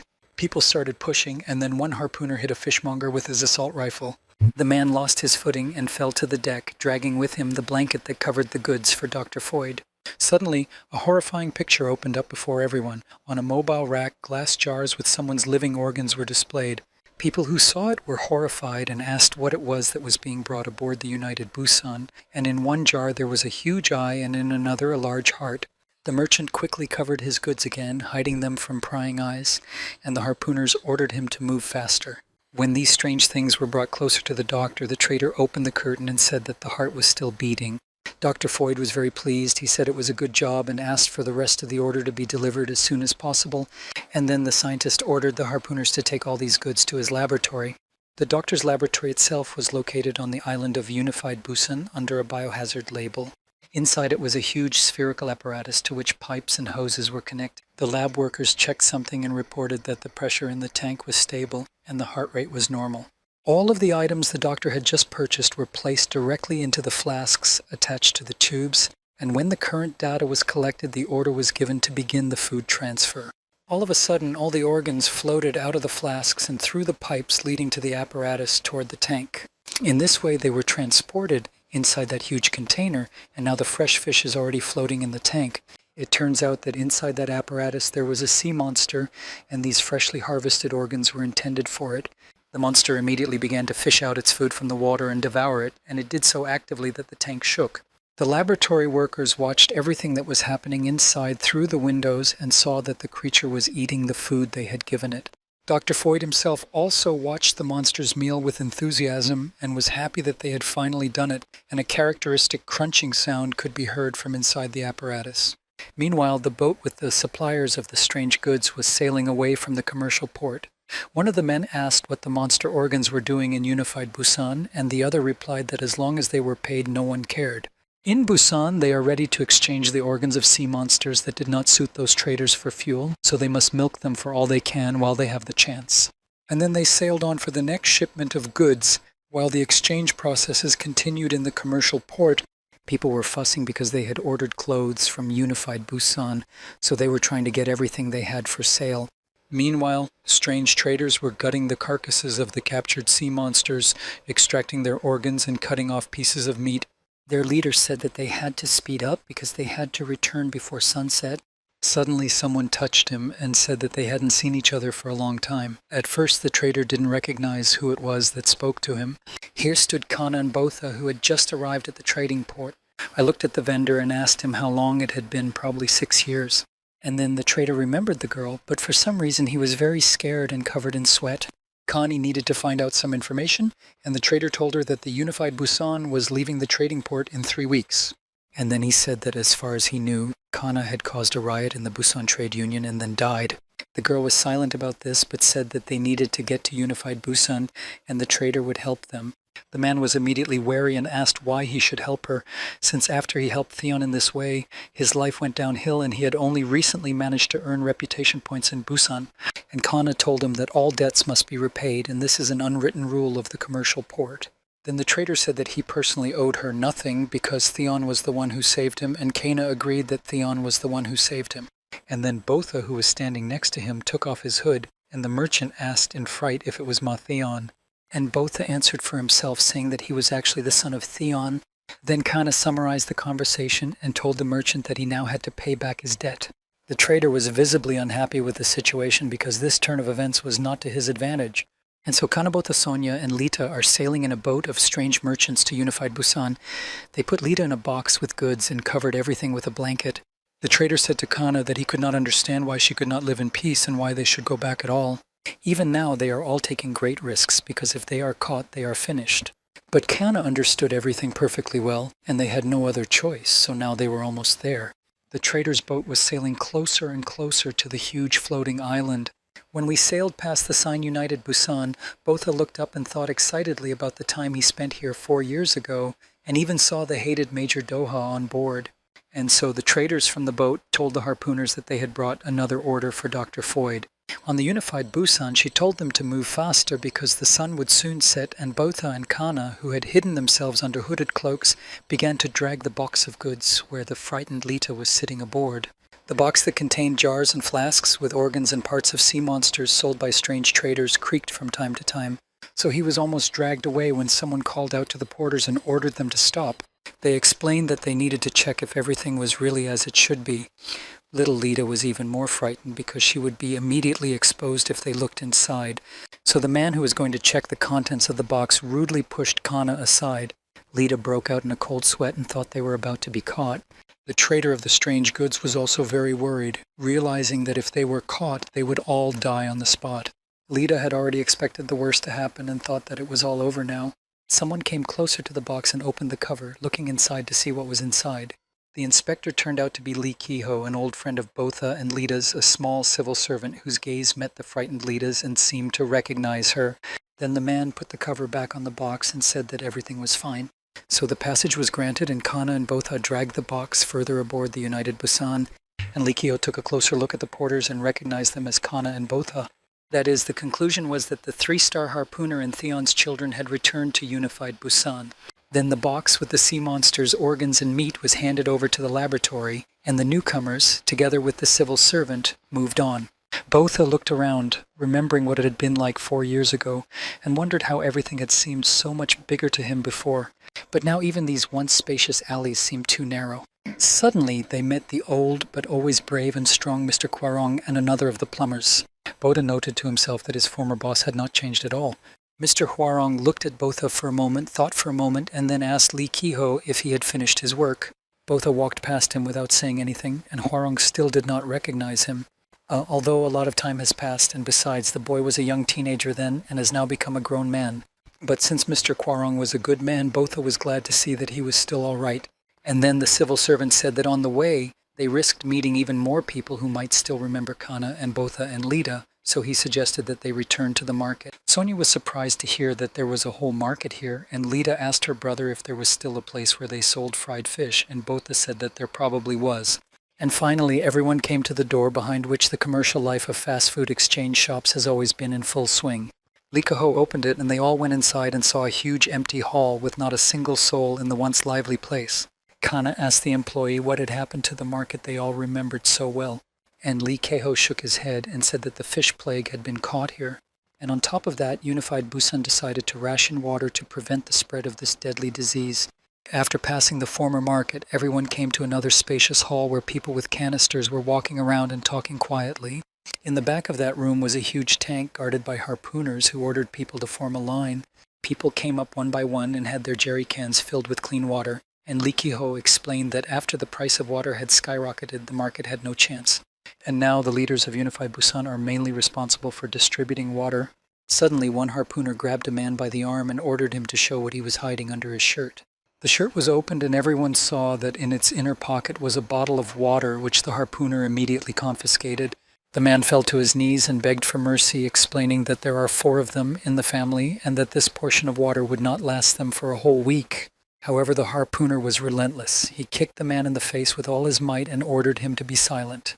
Then the harpooner clearly stated that the scoundrel had violated the rules of the Unified Busan, and the poor man knelt with his head down on the floor and continued to beg for forgiveness. The harpooner immediately announced that the penalty for such a theft was already known and began to beat the accused furiously on the back with a bat. When Kana saw this, she was incredibly outraged and asked if there were such punishments for water and rushed forward, but Lee Kehoe held her back and said that this was no longer the Busan she knew.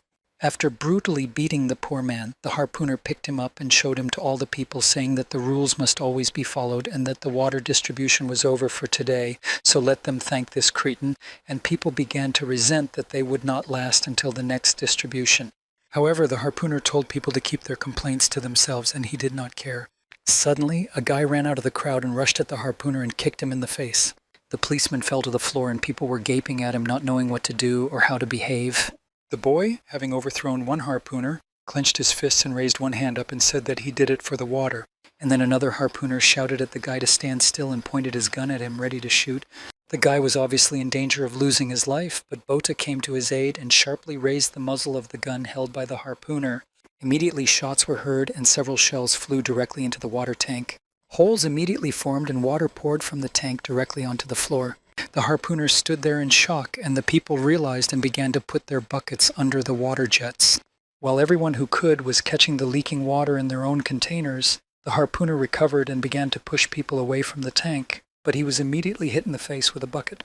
People were happy to fill their containers with life-giving water, and Lee Kehoe said that in a way he was glad that Kana and Theon's children were back. The guy who had hit the harpooner before, watching the whole situation with the water, was very happy about it and was ordered to catch him. The civil servant was frightened and said they had to get out of here immediately because the harpooners were coming in a wave. So the friends got ready to leave the room, and the boy who had been saved from certain death by Bot thanked him for his help. Then everyone headed for the exit, but Lita remained standing for some reason. The Bot called her, but the girl asked if they had heard a strange sound. My brother asked her what he was supposed to hear, but Lita immediately jumped up and down. Pushing off the floor, she jumped to the first balcony, then to the second, and finally ran away. The rescued boy could not believe his eyes and asked how she could jump like that. And Bota, Kana, and Sonia immediately rushed to catch up with Lita, climbing metal structures as fast as possible. And when they all got to the top floor, Lita was nowhere to be seen. Then Botha noticed something and said they needed to run there. He saw an open manhole to a sewer nearby and realized that Lita had jumped in. Meanwhile, the girl had already climbed out of that manifold at the other end and stood in front of a huge tank in Dr. Foyd's laboratory, looking directly at this container and asking who he was, and also why the person who is there is so angry. And then Dr. Foyd came up to Lita and asked her how she got here. Bots, Kana, and Sonia have already made their way into the laboratory through the collector. They ran as fast as they could in search of the child, and saw that the laboratory was filled with huge flasks with samples of various sea monsters. Kana was very surprised. She didn't know what this place was because it had never been on the island before. Meanwhile, Botu was only concerned about the whereabouts of his little sister. And so he walked a little further and came to a room where he saw a little girl sitting on a table and Dr. Foyd in front of her, examining her hair. She went to Khan's room and was surprised to see the doctor there. And Foyd didn't even look at her. He was so busy researching Lita, he just said that he was very glad that Kana was alive and well. Then the doctor looked into Lita's mouth and examined her teeth, saying that this child was very interesting. Though the mutation continues to attack her body, she still retains her human form. In Lita's body, there are now two different worlds in parallel, in constant struggle against each other. And Dr. Foyd asked the girl to tell him what she had gone through to become such a person. Meanwhile, Major Doku came to the room where people were being poured water and where the damaged tank was now standing. After getting acquainted with the problem, he asked his subordinates who were present when the tanker was damaged who did what. One of the harpooners immediately reported that a masked man and woman had created this significant problem for them. The major's eyes grew bloodshot and he asked through his teeth why the harpooner had let the criminals go. And then, as usual, he used his method of immediately applying force by striking his subordinate. Then the major saw a curious mark on the wall in the form of a capital M. His hand began to twitch nervously, and he ordered his subordinates to find and bring him those criminals. And in the lab, Dr. Foyd listened intently to little Lita's story about what happened to her when they were attacked by one of the sea devils. The girl said that she hatched from a genode egg and could control its offspring. Then the scientist said that this was just his guess, but that the girl's mutations might be somehow related to her mother's illness. Everyone is now even more curious because somehow Bota's mother was involved and Lita now has an amazing ability to control monsters. And we must also take into account the miraculous recovery from the mutation when Botha was calming his younger sister.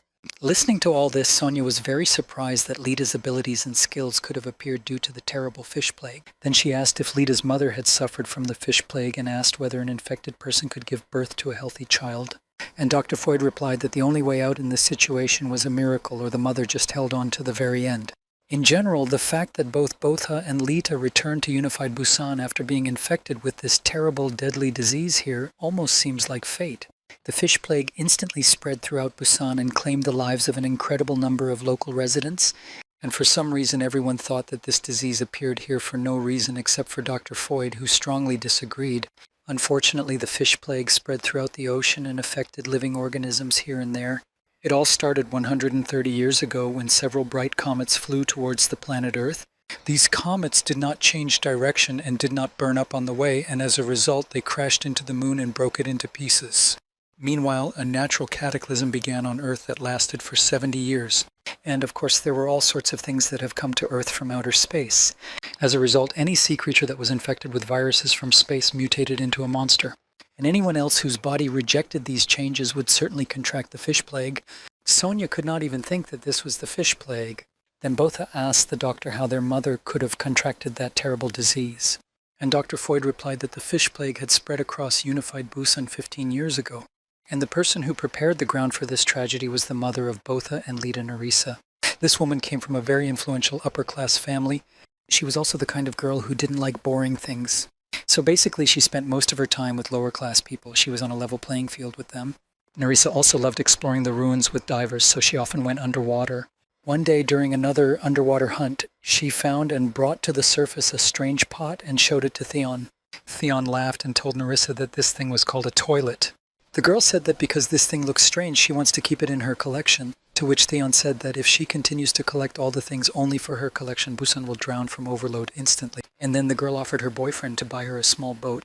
Once upon a time, Unified Busan was conducting a large-scale study of underwater ruins. Of course, Nerissa also took part in the dive, and it was then that she found his oblong egg covered with an interesting ornament. With her discovery, the girl came to Dr. Foyd and asked him if he thought it looked like a treasure. Foyd began to examine the egg closely and said that he did not notice any rust or marine vegetation on its surface. Foyd stared at the object in fascination and realized that he had never seen anything like it before, so he needed to run a few more tests. Patient 0, the one who first became infected in the epidemiologic study population, was a diver who participated in the dive with Nerissa that day. Then 2 more people became infected, then 5, then 10, and the number continued to grow continuously, and people gradually gave their lives. Everyone else was definitely worried about what it was, whether they were now being mowed down by a disease that had a 100% mortality rate. The whole of Unified Busan was gripped by incredible fear among the natives, who believed that the refugees had spread the fish plague and thought that they should be exterminated. As a result of this policy, little by little, refugees began to be expelled from the ship, and no one felt sorry for them. They were gladly expelled by other people. Refugees were caught, their hands were tied, and they were thrown off the ship, although many of them were not even infected, but no one was looking into it. Those poor people were simply thrown overboard into the open sea with their hands tied. And all those who remained could do was to silently observe everything that was happening. General fear reigned in Unified Busan, and this fear within people began to gradually grow into a monster. But in that situation, Unified Busan had no choice but to eliminate everyone in order to continue living themselves. But in the end, people got angry, and that's when the coup began. The rebels said that there was no such thing as a fish plague, that it was just upper-class people looking for a reason to get rid of the commoners. The harpooners always stood guard in Unified Busan, and of course they fought against the rebels. Since the authorities had good equipment and weapons, they easily dealt with the rebels. But Ma Theon was not the kind of person who would stand by and silently watch such injustice. And when Major Doha once again beat an unarmed rebel with a bat, Theon came to his defense and stopped the major's hand, asking if the boy had decided not to follow the rules. But Theon could not stand by and watch the groundless abuse of innocent people. So he began to fight for refugees, and many lives were saved under his banner in the shape of a capital M. Seeing this situation, Nerissa came to Dr. Foyd and asked him to tell everyone the truth, which was that all those infected with the fish plague were from her team and that the refugees had nothing to do with it. And in general, the number of infected people has stopped increasing, so they have to stop it. But then the doctor tilted his head and asked the girl if she really thought that the top officials were unaware of this, that they knew perfectly well that the disease had stopped progressing but simply decided to organize genocide. Nerissa was crying bitterly from helplessness and suddenly saw changes in her arm characteristic of fish plague, which Foyd also noticed and realized that she was infected. Due to numerous betrayals by the leadership, Nerissa and Theon eventually ended up simply leaving Unified Busan. At that time, the woman was already pregnant, but a terrible and fatal disease continued to eat away at Nerissa's body. Dr. Foyd has now told Botha and Lita that their mother could not survive the mutation, but she somehow gave birth to them both, and the scientist is sure that with the progressive mutation she passed on special characteristics to the children. Then Botha asked the doctor a direct question, which he probably knew all along, and the guy remembered how everyone was surprised that he could go without air for 40 minutes. And when people ask how this is possible, he doesn't know what to say, because he doesn't understand how he does it. And the female sea devil of the genome also had to understand such amazing characteristics. That's why she chose Lita, who she thought was most like her. And because of this, she chose the girl as her rightful successor. Lita was now extremely scared to hear such words about herself because it meant that she was to become the successor of the monster. However, fortunately, the girl's mutation was interrupted because her older brother took her out of the sea monster's egg early. But it was precisely this flaw that brought Lita to such a perfect balance, and Dr. Foyd concluded those words with a delighted expression that it was simply wonderful. And now he would really like to study the girl a bit as a completely unique specimen. And then Kana intervened and asked the scientist directly if he had a way to cure Lita of the infection. Dr. Foyd was genuinely surprised by this question and asked why he needed to treat this girl since she was already perfect. When the scientist saw complete incomprehension in the eyes of the others, he asked how long they thought humanity would last on the water-covered Earth. After all, from time to time the Earth is covered by typhoons, and sooner or later all the islands will drown under them. And the ships will end up with the fact that they will no longer be able to stay afloat from rust, because everything has its own expiration date, and as a result, the conclusion is that humanity has not long left. So if people want to survive in this new reality, they will simply have to change. And yet neither Khan nor Botha could fully understand what Foyd was talking about. Suddenly, the sounds of blows from inside the huge tank that stood in the laboratory and housed the sea monster began to come from the inside. The doctor calmly remarked that some people were probably hungry.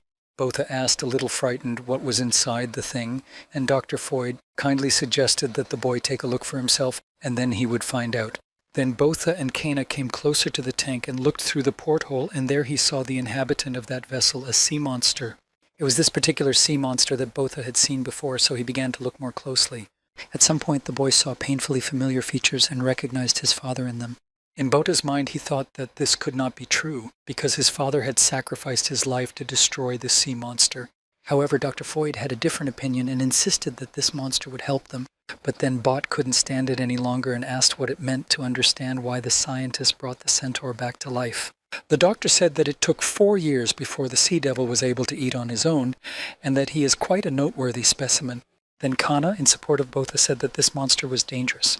And even though the scientist did not pretend that he did not know that the Kantras is one of the 7 sea devils, Foyd continued to insist that all the risks were justified. He explained that humanity has very little time left, but Lita was here when they really needed her. But Kana did not back down, saying that they had come here to help Dr. Foyd turn Lita back into a human, not to help him with his experiment. The scientist was hooked on those words about turning Lita into a human being. He asked if Kana was trying to say that Lita was not a person just because she looked a little different. Then he approached the girl and asked the harpooner what criteria she used to determine whether a person was in front of her or not. And I tried once again to convey my point that they do not understand that if people do not adapt to aquatic life, the only thing that awaits them is slow extinction. If humanity does not want to be like the dinosaurs, then something needs to change. Namely, people need to develop and acquire new skills. And then Kana simply took little Lita out of Dr. Foyd's hands and warned him not to come near them. Meanwhile, Botha pulled out his sword and shouted that they needed to destroy the Kentras. They couldn't let him live. Kana and Sonia were also determined, so they all took out their weapons and headed for the tank with the sea devil in it. For Dr. Foyd, this was an unexpected and very bad turn of events. Suddenly we heard the tramp of many boots, and a squad of harpooners ran into the laboratory and immediately pointed their guns at Kana, Botha, and Sonia. The 3 prepared to counterattack, and the harpooners ordered them to lower their weapons. The bot asked how the so-called law enforcement officers knew they were in the lab. Immediately, Dr. Foyd attacked him from behind and injected some substance into his neck. Having insidiously attacked the bot and injected it, the scientist proudly said that this was his mission. Botha immediately lost consciousness and fell to the floor. Lita sat down next to him and started crying, and Kana asked what the doctor had done to the boy. Then a gray-haired man entered the laboratory and praised Dr. Foyd for his good work. And then that man in uniform turned to Kana and said that they hadn't seen each other for a long time. The captain of the United Busan Bugbek came here. He asked Kana why she shouldn't put down her sword because he just wanted to talk to her. The girl looked at him incredulously, and the captain pointed to the microphone in the lab and said that he had heard everything they were talking about. So Bugbek asked if Bot and Kana wanted to cure this child and pointed to Lita. And then he said that they could do it, and Kana froze in anticipation of the catch. And the captain did not hesitate to explain, saying that they would help Lita only if Kana cooperated with them. And then he added that diplomacy is the best solution to such conflicts. Doesn't he think so? Kana became even more stern and told the captain that she was ready to listen carefully to his terms. After that, Bugbek ordered the harpooners to lower their weapons and escort their guests out, and he went with Kana to talk to him face to face. When they went on the bridge, the captain said that they had an impressive ship, which had protected them from the great immersion for more than a century. But even such an impressive ship can sooner or later sink in an instant if its system fails. Then the captain looked up and told Kanye to look over there where a huge letter M was on the wall, and Bugbek said that the spirit of Ma Theon was slowly returning to the ship from the lower decks. Then he sadly noted that only this week there were 3 riots here. To this, Kana objected, saying that they were not rebels at all, people just needed water. The captain coolly explained that there was nothing to be done about the stratification, because whatever you say, the resources on the ship are not enough for everyone. And then Kana said that she would absolutely not agree to help the captain suppress the rebellion among the people, but Bugbeck said that this was not necessary. He has an offer for her because her help is needed on the ship. The captain offered the girl to return to them as a harpooner and become a hero for everyone who destroys sea monsters and saves people. Kana got a little excited and said that she didn't quite understand what was expected of her. Then Captain Bugbeck explained that they could not give people resources because they were sorely lacking, but they could give them hope. However, everyone understands that hope has no price, and the captain looked at Kana intently. The girl was beginning to understand how they were going to use her for their own purposes, and the captain said she was impressive. The girl grew up as a refugee, but after a while she became an ace harpooner, so she is the perfect model to show the lower decks hope to replace their discontent. However, Kana backtracked a bit and said that she still categorically refused to take on such a role. Then Captain Bugbeck reminded her that I think she said she wanted to cure this child. The man went on to say that they had invested a huge amount of money in the study of the terrible disease fish plague and in Dr. Foyd's project. And of course, if anyone in this world can cure Lita, it is their Dr. Foyd. Meanwhile, the scientist has already begun to study and research the girl's condition.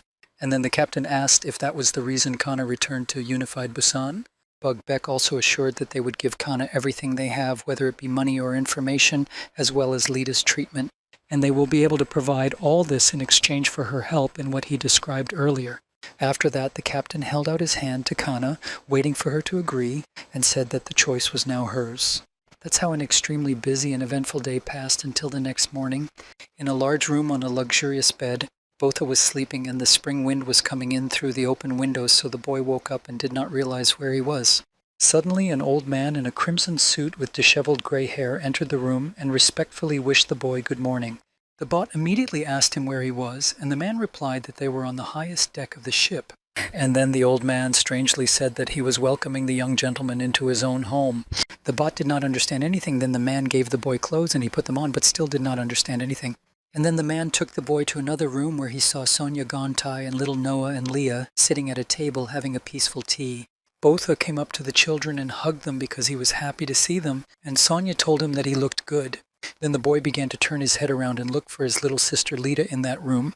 When he asked about her, an old man opened the door and told someone it was time to come in. And then a smiling and beautifully dressed Lita entered the room and looked at her brother. Everyone was pleasantly surprised by how beautiful the girl looked, and the old man even sat down next to her and said that Miss Lita looked exactly like Miss Risa, and Lita asked if he was talking about her mother. Then the old man said that he was very happy to be able to serve the young master and her, and then said that he forgot to introduce himself and said that he was the butler of this house and they could call him Butler. After the introduction, the man told us that the young gentleman and Miss Lita are both descendants of the 27th generation of the noble Suon Na clan. He then led everyone to a wall with portraits on it and continued to tell them that the Suon clan controlled a huge food conglomerate before the Great Sinking and is now one of the 10 great families of Unified Busan and is responsible for the food production equipment on this ship. Sonia quietly asked Botha why he was living the life of a tramp if he was so rich, but the guy stunnedly replied that he had just found out about it himself. Then Butler began to cry and said that if only Miss Risa hadn't fallen in love with that thug Ma Theon, everything would have been different, but this remark did not sit well with Botha. Then the butler took everyone to the dining room and said that they still had a lot to talk about, but since the food was getting cold, he suggested that they have a snack first. In the dining room, a sumptuous table was set with many delicious dishes. Sonia ate it on both cheeks and said that she had never tasted such meat before, and Butler explained that it was a type of beef called hanwoo. Gontai Park also could not understand such luxury and thought that he was in paradise because all this food was simply divine. He could not even stop eating it, and the butler immediately explained that what the man was eating was called japyong. And Lita picked up one of the red apples and asked what it was, so Butler told her that this fruit is known as an apple. The butler also said that the 10 families who once built this ship planted one tree as a symbol. Lita held the apple in her hands and could not stop admiring how beautiful it looked and how pleasant it smelled. Then Butler started to cry again, wiped his tears with a handkerchief, and said that all this belonged to the children by right, and he was very happy that he could finally serve them both. Botha noticed with displeasure that the dining room had a lot of shelves with an incredible amount of whiskey bottles on them, and everywhere here on the highest deck unlimited hot water flows from the taps. And the guy immediately recalled his yesterday's visit to the hall with a large tank, from which ordinary people were being poured much-needed water, and then how one man dared to steal a bottle of water and was severely beaten by the harpooners for it. For Botha, understanding all this was unbearable. He realized that the lower classes would be beaten if they stole a bottle of water that was vital to their family. Meanwhile, the leadership of Unified Busan is using such a precious resource for a simple bath. Botha stood in the bathroom and looked at himself in the mirror, wondering if all the upper classes lived like this, if all this belonged to them only because they were rich 100 years ago. And then the guy realized that Kana was not among them and got very worried about where she could be. So Botha ran out of the bathroom to find her, surprising his butler. The guy was very worried that nothing bad had happened to her. He needed to find his friend as soon as possible, so he ran without stopping. Finally, Botha reached the front door, opened it sharply, and immediately ran into the harpooner behind it. It was none other than Major Doha himself. Their eyes met, and they read an all-encompassing hatred for each other. Then the Major grabbed the boy by the collar and started yelling at him why he was still alive, thinking at first that Ma Theon was standing in front of him. Dohu shouted how the guy could be here at all, and then looked closer and recognized Botha. And then Botha grabbed the Major's arm and broke it so hard that he sat down and screamed because it hurt.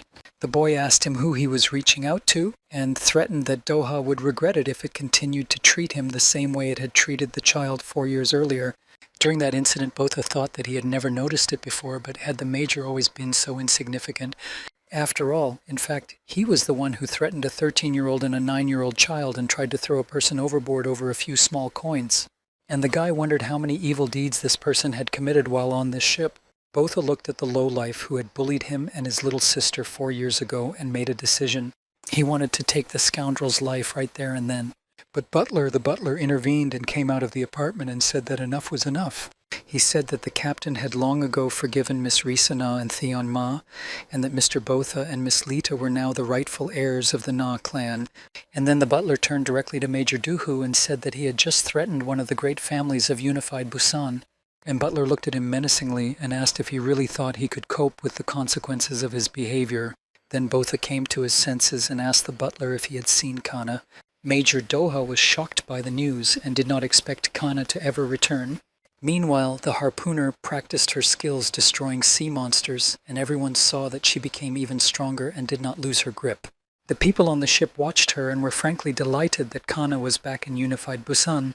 There were also reporters working here who filmed everything, and the cameraman admitted that he was somehow uncomfortable with Kana's gaze. All the material was immediately broadcast on the screen so that as many people as possible could see that the 3-star harpooner was back. Citizens of Unified Busan who were formerly refugees were told that Kana was just like them. They were even more excited to see that even a refugee could lead a harpooner squad here. People also said that nothing is impossible for them as long as they try just like Kana, and some of them started thinking about joining the harpooners. Major Doha came to see the sensation, and he was furious that the girl had wrapped him around her finger. Posters with Kana's photo and calls to recruit harpooners and become defenders of a great United Busan were now hanging everywhere. Major Doha was very annoyed by all this, and he hated the refugees even more, calling them freaks and being sure that they would not be able to live here peacefully as if nothing had happened. At this time, a laboratory worker came to take Lita to the treatment, asking her to keep up because the doctor was waiting. It was noticeable that the girl did not like the procedures she received. Lita openly considered Foyd a perverted doctor every time he gave her several injections and monitored her body. The lab worker was walking ahead of her, and Lita really didn't want to go to another appointment with the doctor, so she deliberately fell behind him. Suddenly she turned around and saw the door of her former home, which she and Botha had gotten 4 years earlier. The girl immediately remembered how they were first taken there by a small civil servant, Lee Ki-ho. Lita wondered if the situation inside the room had changed, so she decided to cautiously make her way to the door and look inside, and to her surprise it was open. Then Lita decided to go into that room and was pleasantly surprised to find that nothing had changed. And then the girl remembered how bored she was there and how angry she was with her brother for spending money on some seeds. But then Lita planted these seeds in the ground and took good care of them, and eventually they germinated. Now when the girl approached the windowsill, she saw a luxurious bush with white flowers in a flower pot. Lita was immersed in her memories and was so engrossed in the flowers that she did not hear someone enter the room.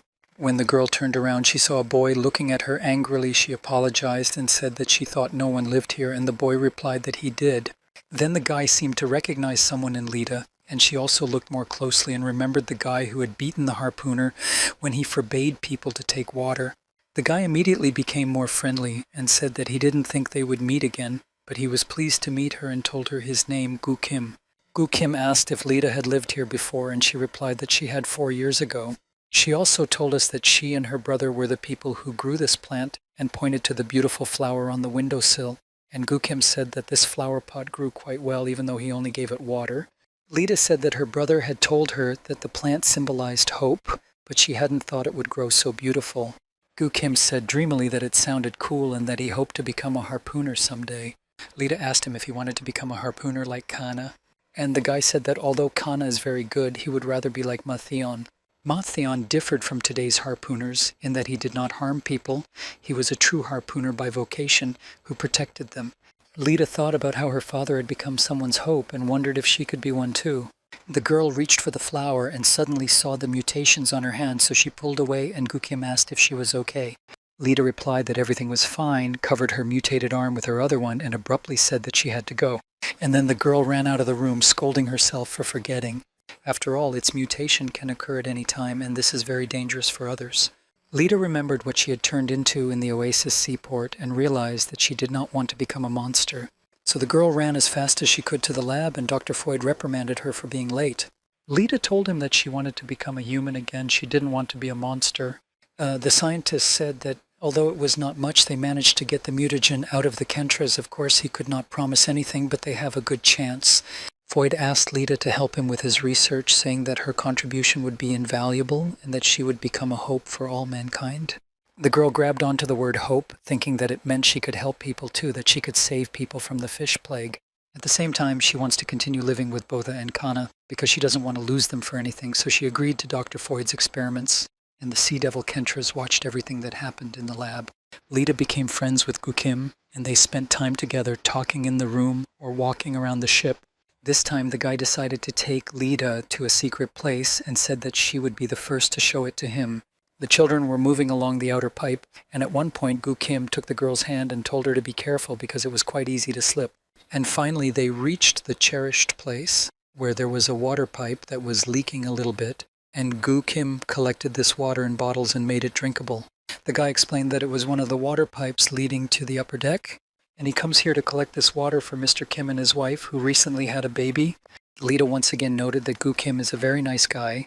When they collected the water, the sun began to set, and the children sitting on a large pipe admired this beautiful picture. And then they went together to Mr. Kim's room to give him a bottle of water, and the man said that he owed Gu a great debt. Mrs. Kim also came to the door with the child in her arms. Gu Kim wished the child to be strong and healthy. Lita also admired the baby, and then she and Gu Kim went further down the decks to distribute water to those in need, and they met children who gratefully drank the water, and then the boy handed the water bottles to two blind old men. Lita was frankly proud of her friend. She remembered that the boy hoped to become a harpooner and thought that he had a bright future. Then she told him that she believed he would become a great harpooner. Then Lita said she wanted to show him something and reached into her bag. She pulled out a red apple, and Kim was very surprised at what it was because it was the first time he had seen this thing, and Lita said it was called an apple and offered him a taste. Then the boy took a bite and exclaimed in surprise that it was very tasty, and Lita was pleased that he liked it. The girl told me that she had a lot of such fruits at home and suggested that we share them with the others. Gu Kim liked the idea very much and said that many people would go crazy for such deliciousness. So the children agreed to bring some gifts for the refugees and decided to meet up later. Gu Kim was seriously fascinated by Lita, and he was breathless, thinking that his heart would stop. So cute was this girl. So Lita went to her apartment, and Gu Kim suddenly heard some loud noises and screams. So he walked a little further down the corridor and looked around the corner and saw a terrible picture of 3 harpooners beating a man to death. One of the harpooners shouted loudly at the poor man and asked if he had the courage to repeat what he had done. The man's only excuse was that taxes in Unified Busan had risen dramatically. The so-called law enforcement officers furiously continued to beat the unfortunate man and say that he had finally shut up. Unified Busan is fair to everyone. Gu Kim was very angry at what he saw, so he drew a big letter M on the wall, covered his face with a bandage, and thought that he would definitely become a great harpooner like Matheon. The guy sincerely believed that these bastards who allegedly defend law and order are not worthy of the title of harpooner. And then Gu Kim went to the place where another injustice was happening and intervened in the fight. The guy shouted that it was enough to terrorize innocent people and then rushed at the harpooners. As the days went by, Captain Bagbag stood in front of the stands behind which representatives of the elite families of Unified Busan sat and reported to them. He read that since Kana had returned to them, the number of applicants for harpooners had increased by 10%. The captain was also pleased to note that the percentage of disorderly conduct had decreased by 30%. The chairman said it was great and he wished Kana's airtime would double. Another elite representative asked about the vandalism caused by the rioters, and the chairman suggested raising taxes. Everyone agreed that it sounded good and unanimously supported the proposal. Then another man said that he had heard rumors that a representative of Nabotama's family had come to the ship, but for some reason he was not at the meeting. And that man said that although this child was lucky to have been given all the family's assets, the bastard's habits are not so easy to get rid of. But everyone agreed that in any case, Botma would not agree with their decisions, so they proposed to continue without him. Meanwhile, men who wanted to learn the profession of harpooner began to gather in one room. Many were surprised that there were so many applicants for such training, and then Kana appeared in the midst of them, and the men respectfully parted to make way for her. Suddenly the girl turned her head and saw Botha in the crowd. She decided to talk to him alone and then asked him if he really wanted to become a harpooner. Botha, of course, answered in the affirmative because he had long dreamed of getting this profession, but Kana was against it. She tried to tell him that they were already providing Lita with all the help she needed and were even living a rich life in unified Busan. Then Botha asked how long such a life would last, and Kana did not understand what he was getting at. And the guy explained that the Kentras and the genome are under their noses, which means that they will not live a relaxed life for long as these creatures are around. And then Botha told Kana that it was her time to return his father's sword. The Sea Devil Kentras is enclosed in a water barrel with walls 60 centimeters thick. However, Kana said that there is no way in or out of this huge tank. But Botha insisted on his point, telling the girl never to underestimate the monster. His father had to sacrifice himself to finish the damn thing, and the fact that the doctor resurrected the monster indicates that he is out of his mind. But Kana still said that Botha was too worried about it. But the guy said that 4 years ago he had seen with his own eyes what that sea devil was capable of. The monster also mummified countless families on the island. He also used a dirty trick against the child by temporarily assuming the likeness of his father. The bot is well aware that a whale is many times different from other sea monsters. That monster is truly the very embodiment of the devil among his kind. Botha suggested that Kana take the doctor as an example and that the Kentras can play with the human mind so it can do a lot of things if it is not handled carefully. And this is not a sea monster that is closed along with everyone else. It is they who are all close together with him, but they do not recognize this. Meanwhile, in the lab, one employee asked Dr. Foyd if he was going to take a break for a while. But the doctor didn't even turn around and waved his hand that he was not and continued to work on the computer. The lab technician said that the doc was a hard worker to the core and left. Before leaving, he also told the boss not to say later that he had not been warned, but that the employee did not see that the lifeless bodies of other laboratory technicians were lying on the floor near the doctor, and that Dr. Foyd himself was not real. So this man calmly left the laboratory and went to the changing room. When he opened his locker, he heard Dr. Foyd's voice asking if his subordinate was going home, and he was resting quietly in the same chair with his face covered with a book. The laboratory assistant was frightened and asked if it wasn't the doctor who had just been in the lab. Foyd slowly removed the book from his face and looked at his subordinate with the same incomprehension. The very next moment, the alarm went off and a warning light came on, indicating that something extraordinary had happened. Dr. Foyd ordered them to get back to the lab immediately, so they both ran as fast as they could. When the men went inside, they saw that something incomprehensible was happening around a pile of smoke and steam.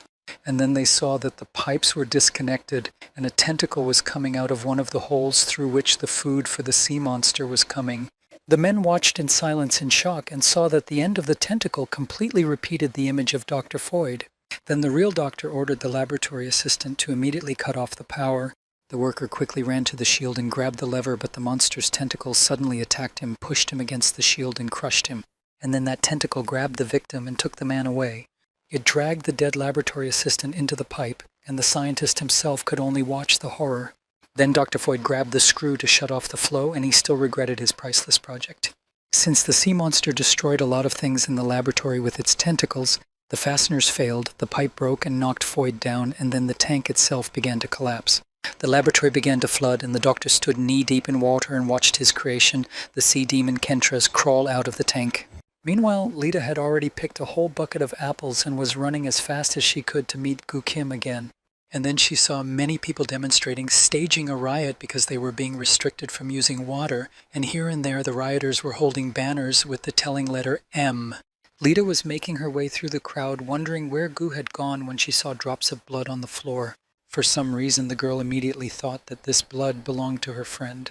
So she ran along those red trails, worried about what was going to happen to Gu. Finally, Lita came to an alleyway and saw a man sitting on the floor holding the lifeless body of her friend on his lap. The girl came closer, and the man asked her if she knew the child, and he also told her that the boy had gone against the harpooners to protect him. The poor man burst into tears and said that those harpooners had not even looked at the boy and had taken his life. Lita's arms dropped, the bucket fell to the floor, and the apples rolled in different directions. The girl sat down on her friend's lap and put his hand to her cheek. She recalled how Gu had told her that he had great hopes of becoming a harpooner, and also the fact that Ma Theon was different from the current so-called law enforcement officers in that he did not harm people. He was a great harpooner who protected people. Lita then recalled how they had brought water to refugee children together, and how he took it upon himself to supply fresh water to a man who had recently had a baby. And now this boy was lying here lifeless, and Lita wondered what sin this boy had committed to deserve this, why this happened to him, and why do people take the lives of people like them? Abundant tears poured from the girl's eyes. Later, Lita's mind kept replaying the memory of how she turned into a monster, and how they also wanted to destroy it because it had transformed into a real monster. But now her thoughts were filled with images of Major Doha, a nasty pirate from the Oasis seaport, and the vile head of the village, Captain United Pusan, a member of the elite on that ship. Her own image stood in contrast, and the girl had a fair question as to which of them was the true monster. Suddenly a siren sounded on the ship, warning of danger. All the residents of Unified Busan, ordinary people and the so-called elite alike, were excited to see this. The order was given for all combat harpooners to get ready and move to their positions, and meanwhile the Sea Devil was already catching people for food. The three harpooners were talking to each other about the alarm coming from the lab, and they thought there might have been an explosion. And then they heard some strange sounds and saw someone's legs hanging in the air, and then a horrible picture opened up to them. They saw the mouth of a sea monster with many lifeless bodies hanging from it, and it was gradually devouring them. The harpooners screamed in fear and ran away, and the monster began to chase them. Eventually, the Kentras managed to grab one of them, and the other two ran as fast as they could to the exit. Then, running out of the lab area, they quickly pressed a button to close the gateway. The men barely managed to escape, and the monster was now banging on the iron door. The harpooners decided to immediately report this to their superiors and call in other harpooners for help. And then the law enforcement officers saw that they were in a residential area B12 where a lot of people lived. The harpooners realized that if the sea monster escaped, it would be the end of the world. Nevertheless, people here continued to live their lives and go about their daily routines, some sitting in the toilet and getting annoyed by the siren. Some people thought that the alarm siren was activated because people were rioting again somewhere. Residents did not understand what had happened this time to cause the siren to sound so suddenly again. One girl asked her mother what that strange sound was, but the mother didn't know and told her daughter to go back to her room and study. And very close to those people, literally behind one metal door, the Sea Devil was rushing out. To tell the truth, there was really nothing keeping this monster in the tank. Just being there, it behaved quietly and watched everything closely. It had several portholes through which the entire laboratory was perfectly visible. The monster was watching the hierarchy. It saw that Dr. Foyd was in charge. The monster also watched the people who worked in the laboratory for their actions. In this way, this monster learned about the world around it and absorbed the knowledge that people had, so now it freely pressed the button to open the gateway just like people did. So the monster went outside the laboratory and got into a residential area where he immediately began to luxuriate, and people did not understand how he could get here. The Sea Devil moved on, catching people as he went, while some citizens still tried to hide. Some people did not even know about the monster's appearance, such as one man who thought that the noise was made by the rioters and prevented him from eating with his family, so he came out of their apartment and shouted fiercely to make everyone stop. While he was shouting, he didn't even look at what was happening, just said that nothing would change from this noise anyway. And the very next moment, the giant paw of the sea monster crushed the man, pressing him against the wall. People were trying to escape by any means possible. Some were running across the bridge, begging for help. But the monster immediately broke everything in its path and continued to catch people. And then, fortunately, one of the Brun's combat harpooners appeared in this residential area and rushed to attack the monster. The poor people immediately had hope for salvation because they knew their glorious hero well. They even had smiles on their faces because they were sure that they were now saved. But Brun didn't even arrive here alone. He was accompanied by his combat harpooners. One of them was a 2-star harpooner named Chando Lee, a stern, bald man. The second 1-star harpooner, Leo, is black with a ponytail. And of course, Brun, the 3-star harpooner himself, was well known to the citizens of Unified Busan. It was Brun's team that arrived here in this residential area where the sea monster appeared, and they stayed together for exactly 4 years. All this time, those harpooners were guarding Unified Busan without their previous leader, Kana. And then Kana returned, and the captain solemnly announced to all the harpooners that starting today, she would become the new leader among them. Brun didn't like this decision very much, wondering if the management really thought they would let this girl become their new leader just because she was back. On the other hand, Major Doha added fuel to the fire, saying that he could not believe that Brun had not foreseen this. He added that he would always be only a shadow of Kana in the eyes of everyone. These words made Brun very angry, especially since he himself was not happy with the situation. So now he decided to prove the Major wrong by destroying the Sea Devil Kentress himself. Brun stood bravely, but at the same time completely recklessly in front of the monster, believing that he would become the Leviathan's liquidator. And the next moment, the Sea Devil crushed the hero with one movement before he could even defend himself. It was a split second that led to another tragedy, and the 3-star harpooner Brun was instantly gone, killed. Leo said in shock how such a giant carcass could move so fast, and he and Chandoli put their weapons forward with the clear intention of stopping the sea monster. Kentress began to attack the harpooners, and Leo fought back by stabbing his sword into the monster's paw. And he immediately paid for it because the monster grabbed him and squeezed him tightly in its paw, and in the worst case scenario, all harpooners could die. In this case, the fate of Unified Busan is already known in advance. This floating island will not stand a chance against the Kentress, which has already successfully dined on Leo. Unfortunately, there is a possibility that it will continue to be so. Now, the monster easily dealt with everyone who came across its path. When the defenders of Unified Busan die, this place will become a hunting ground full of prey for the Sea Devil. Kentress continued to attack people who, in panic, did not even know where to escape to on the upper deck, waiting for information. Representatives of elite families were sitting at their high bleachers, and Captain Bugbeck came running in to report that the Sea Devil Kentress had escaped from the laboratory and attacked the residential area B12. One of the men calmly said that Dr. Foyt had finally succeeded, and continuing to drink tea quietly, he ordered all the doors to be locked up to the upper deck. The captain did not fully understand this order and wanted to clarify it, but the nobleman stopped him and told him to do what he was ordered without further ado. Then he looked at Bugbeck and asked if he had made himself clear enough. Frankly speaking, the captain was frightened by such a cold-blooded order, but he said that it was as clear as can be. So the Kentress continued to terrorize citizens on the lower decks, where everything was covered in blood, so all the people ran upstairs. But all exits were blocked, and armed harpooners stood near the stairs, warning that access to the lower decks was prohibited, although people begged to be allowed in because there was a sea monster below. But the harpooners did not pay attention to any pleas of the unfortunate people, and they said they would open fire if they did not move away. The poor inhabitants of the lower decks stretched out their hands through the bars and cried out for help. Meanwhile, the Sea Devil was confidently approaching the unfortunate abandoned people and was ready to devour or crush everyone, and he had already reached out with his paw to his potential victims. Suddenly, the monster was unexpectedly attacked by a courageous boy who appeared out of nowhere to defend the citizens of Unified Busan. He used his sword to disconnect the monster's fingers from his hand and struck at its face, leaving a deep cut on it. The terrified people, who were already preparing to be killed, realized that someone had saved them. Some thought it was Kana. And then they saw a young man standing menacingly in front of the canteen, ready to attack the enemy at any moment. Among the rescued people was an old beggar who had once been protected by Botha, so she recognized him immediately. The grandmother told everyone present that he was the son of Theon Ma, and admired what a wonderful real man the little boy she met 4 years ago had grown into. When people heard the name Theon as their legendary defender, they were very impressed. And when they found out that his son was standing in front of them, they saw that he looked remarkably like his father. Botha's name and his father's name were heard in the crowd, and many people still remembered the courageous warrior. One woman who had just been almost grabbed by the Kentress begged Botha to save everyone and destroy the creature. She was shaking. All the people around him took up this plea and began shouting from different directions to destroy the monster and send him to hell. Botha bravely stood alone against the terrible sea monster that his legendary father had already defeated once. The guy was determined to eliminate this monster for the second time.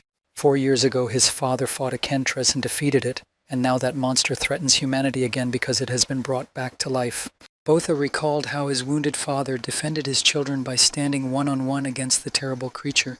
Unfortunately, his father died a long time ago, but he never stopped thinking about him for a second. Then, when Botha had to watch his father's battle, he saw that his body was covered with many scars in different places. Those scars indicated the hell he had to go through to protect his family, and his love and enthusiasm for justice were immeasurable. And now Botha saw that his father was deeply imprinted in the minds of all those people, just like all the scars on the body that have not disappeared over the years. The very existence of Theon Ma clearly affected the people of this ship. And once upon a time, Akentras dared to mock Botha's father, and the boy could not forgive him for that. His father sacrificed himself to destroy the Sea Devil, and the bastard rose again. However, Botha was determined and said that today the Kentras would leave this world forever. So the fierce battle continued. The monster attacked the boy, but he skillfully fought back. He struck powerful blows, counterattacking the monster and inflicting deep wounds. However, the Kentras was not ready to give up so easily either, and he fought off his opponent's sword and threw it away from him. The battle continued, and then Kana arrived to help Botha with a huge group of other harpooners. The girls saw Botha's performance at the beginning of the fight and said that he did a great job holding the defense alone. But now a lot of them have come, and they will sort it out together in the future.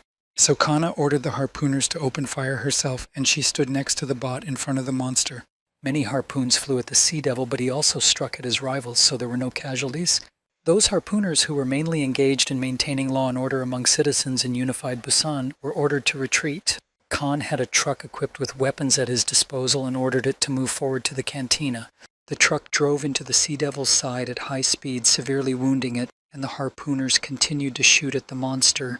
The monster screamed in pain again, having received a serious and deep wound. The huge stakes with which the truck was equipped crashed into its carcass. Kentras pulled out those stakes along with the car from his side and lifted it high up, and then he swung it as if it were a toy car and swung it at the balcony where the harpooners were standing. Then the Sea Devil threw the truck at the men with force, breaking the entire balcony structure in that place. Some of them lost their lives, others seriously injured their legs. The harpooners and the law enforcement officers were frightened and began to panic about how to defeat this monster. And then one combat harpooner ordered everyone to take up combat positions, explaining that if they stopped attacking, they would die immediately. He himself continued to strike with the machine gun, but the monster also dealt damage to his opponents, and then Botha and Kana jumped up together, deciding to attack the monster from above. They both twisted their weapons in such a way as to cut the cantina crosswise from the top. The other harpooners admired their leader, saying that Kana was not human at all if he possessed such skill. The monster roared loudly again, and meanwhile Botha and Kana continued to shred its carcass, and finally the Kentras let out foam from its mouth, and the harpooners thought they had already won with minimal losses. Kana remained standing on the back of the Sea Devil while his carcass trembled in agony. The harpooners were shouting at her to destroy it completely, to finish the monster. From above, Kanya could clearly see all the people whom the Kentras had managed to shove into its mouth to eat. For a moment she remembered herself as a 14-year-old girl, as another Sea Devil devoured her parents, and she spoke to the centaur that people are not food. When a sea monster challenges people to fight, they must be ready to fight back. Now she was referring to all the innocent victims who gave their lives just because a monster decided to contact them. But people will never remain silent, and the monsters must be prepared to pay for their crimes. After all, people are not such weak creatures as the Sea Devils think they are. Kana swung her swords and sarcastically said to Kentras to let her send him back to hell. And just as the girl was about to strike the final blow to the terrible sea monster, someone shot her in the back, inflicting numerous wounds. Kana screamed, and the monster took advantage of the moment to throw her off with a stump of its tentacle from its back. The harpooners, meanwhile, began to look around and look for who was shooting.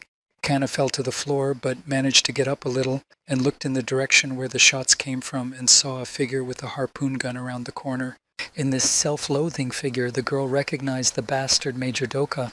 The Sea Devil, who was not yet completely finished, continued to attack, and Doha said to himself that he would not calmly watch Kana become a hero on this ship. The girl was dying of blood loss as she had numerous harpoon wounds, and the monster kept advancing. And now it was almost ready to capture Kana in its terrible maw when it received a powerful blow from above. It was Botha who gathered all his skills and attacked the Sea Devil, dealing him a crushing blow. The monster roared and tried to throw the boy off of it, and it slammed against the walls so hard that Botha couldn't hold on and flew off. The guy rolled to the floor and crawled up the balconies with numerous wounds on him. The bot realized that the Sea Devil was trying to escape because he thought that this battle was lost for him. Kana looked at the hated enemy Kentras leaving the battlefield and thought that they were very close to destroying them. Then the girl decided to bring to light the person who dared to shoot at her. With one deft movement, she launched her sword in the direction where Doha was hiding and exposed him. The major simply collapsed.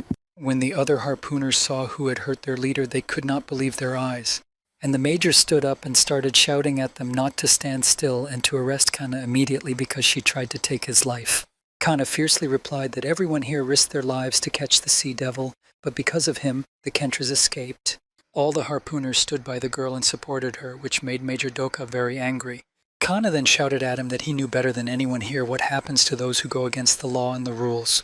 Dohu got to his feet and asked what she was talking about, and the girl explained that it was about the iron rules he was always talking about, and then she added that today the major broke one of those iron rules.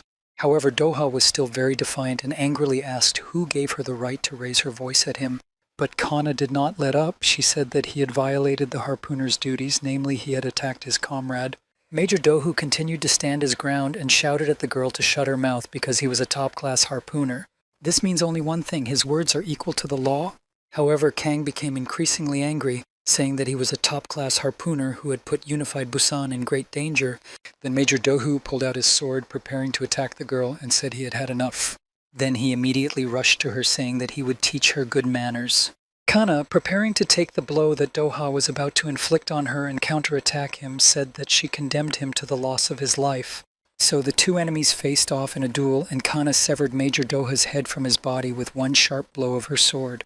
But she herself had already lost a lot of blood due to her wounds and was critically exhausted. The girl fell to the floor and asked her subordinates to help Botya with her last strength. The harpooners rushed to her first, but the girl was losing consciousness and still thought only about Botha. Meanwhile, while such significant events were taking place here, Kentras continued to climb the walls of the ship in an attempt to escape, and Kana mentally asked Botha to stop the sea devil. Here and there on the balconies were people chaotically running away from the monster. Some of them did not have time to step aside and became another victim of the monster that was moving further and further. The bot watched the entire path of the sea devil and did not understand where it was going. The boys saw that the monster no longer devours any of the people who come across it. It ignores them and just keeps climbing up. Then Botha thought that it didn't really matter where the monster was going because he was going to take his life before he got to the top. And up there, on the arm of one of the cranes, Lita was standing on the arm of one of the cranes holding her fallen friend's helmet in her hand and watching in silence. And 3 hours before all these events took place and the Kentras began to flee, Dr. Foyd sat alone in the lab by the broken tank. He was holding a flask containing an egg that Risana had found a long time ago, and suddenly Lita came to him, surprising the scientist. He told the girl that the object he was working on was now out of order and it was dangerous to be in the lab, so she should evacuate to the upper deck. But Lita constantly observed changes in her body that confused her, so she came to find out what the doctor had done to her. The scientist tried to explain that he started by saying that he collected all the mutagens that were extracted from the Kentras in these seeds. Then the doctor poured them into a tank of water that was distributed to people for their evolution in unified Busan and did this for several years. But then, at that very time, the best candidate for evolution appeared, and it was Lita. Therefore, the scientist decided to put everything on the line and thus added the mutagen Kentras to the girl's blood when she came to him for procedures. Then, as if nothing had happened, Dr. Foyd asked Lita if she had already felt any strange changes in herself and if she was in control of her consciousness. The madman looked into the girl's eyes and saw that one of them had a completely changed pupil, and he said that this eye was beautiful. And Lita asked him directly if he really had no idea what was happening to her. The scientist replied that it didn't matter anymore, and that she should show what she was capable of now. And now Lita stood as if specifically waiting for the canteen, and meanwhile a harpooner ran up to the upper deck to the hall where representatives of 10 families were sitting behind the stands and reported that the mission had completely failed and the Sea Devil had escaped from the lower deck. Captain Bugbeck turned to the messenger and asked him menacingly what the unit was doing now. Then the harpooner said that they were all smashed, some of them destroyed. Even Kana is now in critical condition and doctors are fighting for her life. This message shook the representatives of elite families a bit because it showed that things were really bad. One of those men held his head and asked excitedly how it could be that so many people could not cope with one sea monster. The captain asked if this meant that there was no one left on deck who could stop the Sea Devil. Meanwhile, reporters were already at the scene of the terrible battle and were broadcasting the news. The journalists said that they were at the scene of the events, namely in the residential area B12 where the emergency had occurred. The cameraman would then point the camera at the dead people, and the journalists would report that there were many lifeless bodies there. The first episode of the news ended with a message to the viewers to stay tuned if they wanted to learn more about the reasons for the incident. The rich people on the upper deck were also watching the breaking news, and one man said, quite coolly that there was quite a commotion on the lower deck. Another man seemed to sympathize a bit with the fact that the ruthless sea monster did not spare even children. And then he immediately ordered the bartender to pour him another drink because he didn't think he could spend the next night sober.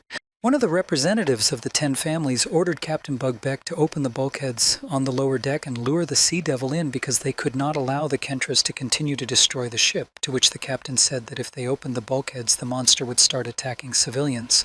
However, the representative of the authorities replied that the monster would leave the ship as soon as it satisfied its hunger, so let the captain go immediately to fulfill this order. Buckbeck realized how cynical this order was, but he had no right to disobey, so he passed the order down to open the bulkheads on the lower decks.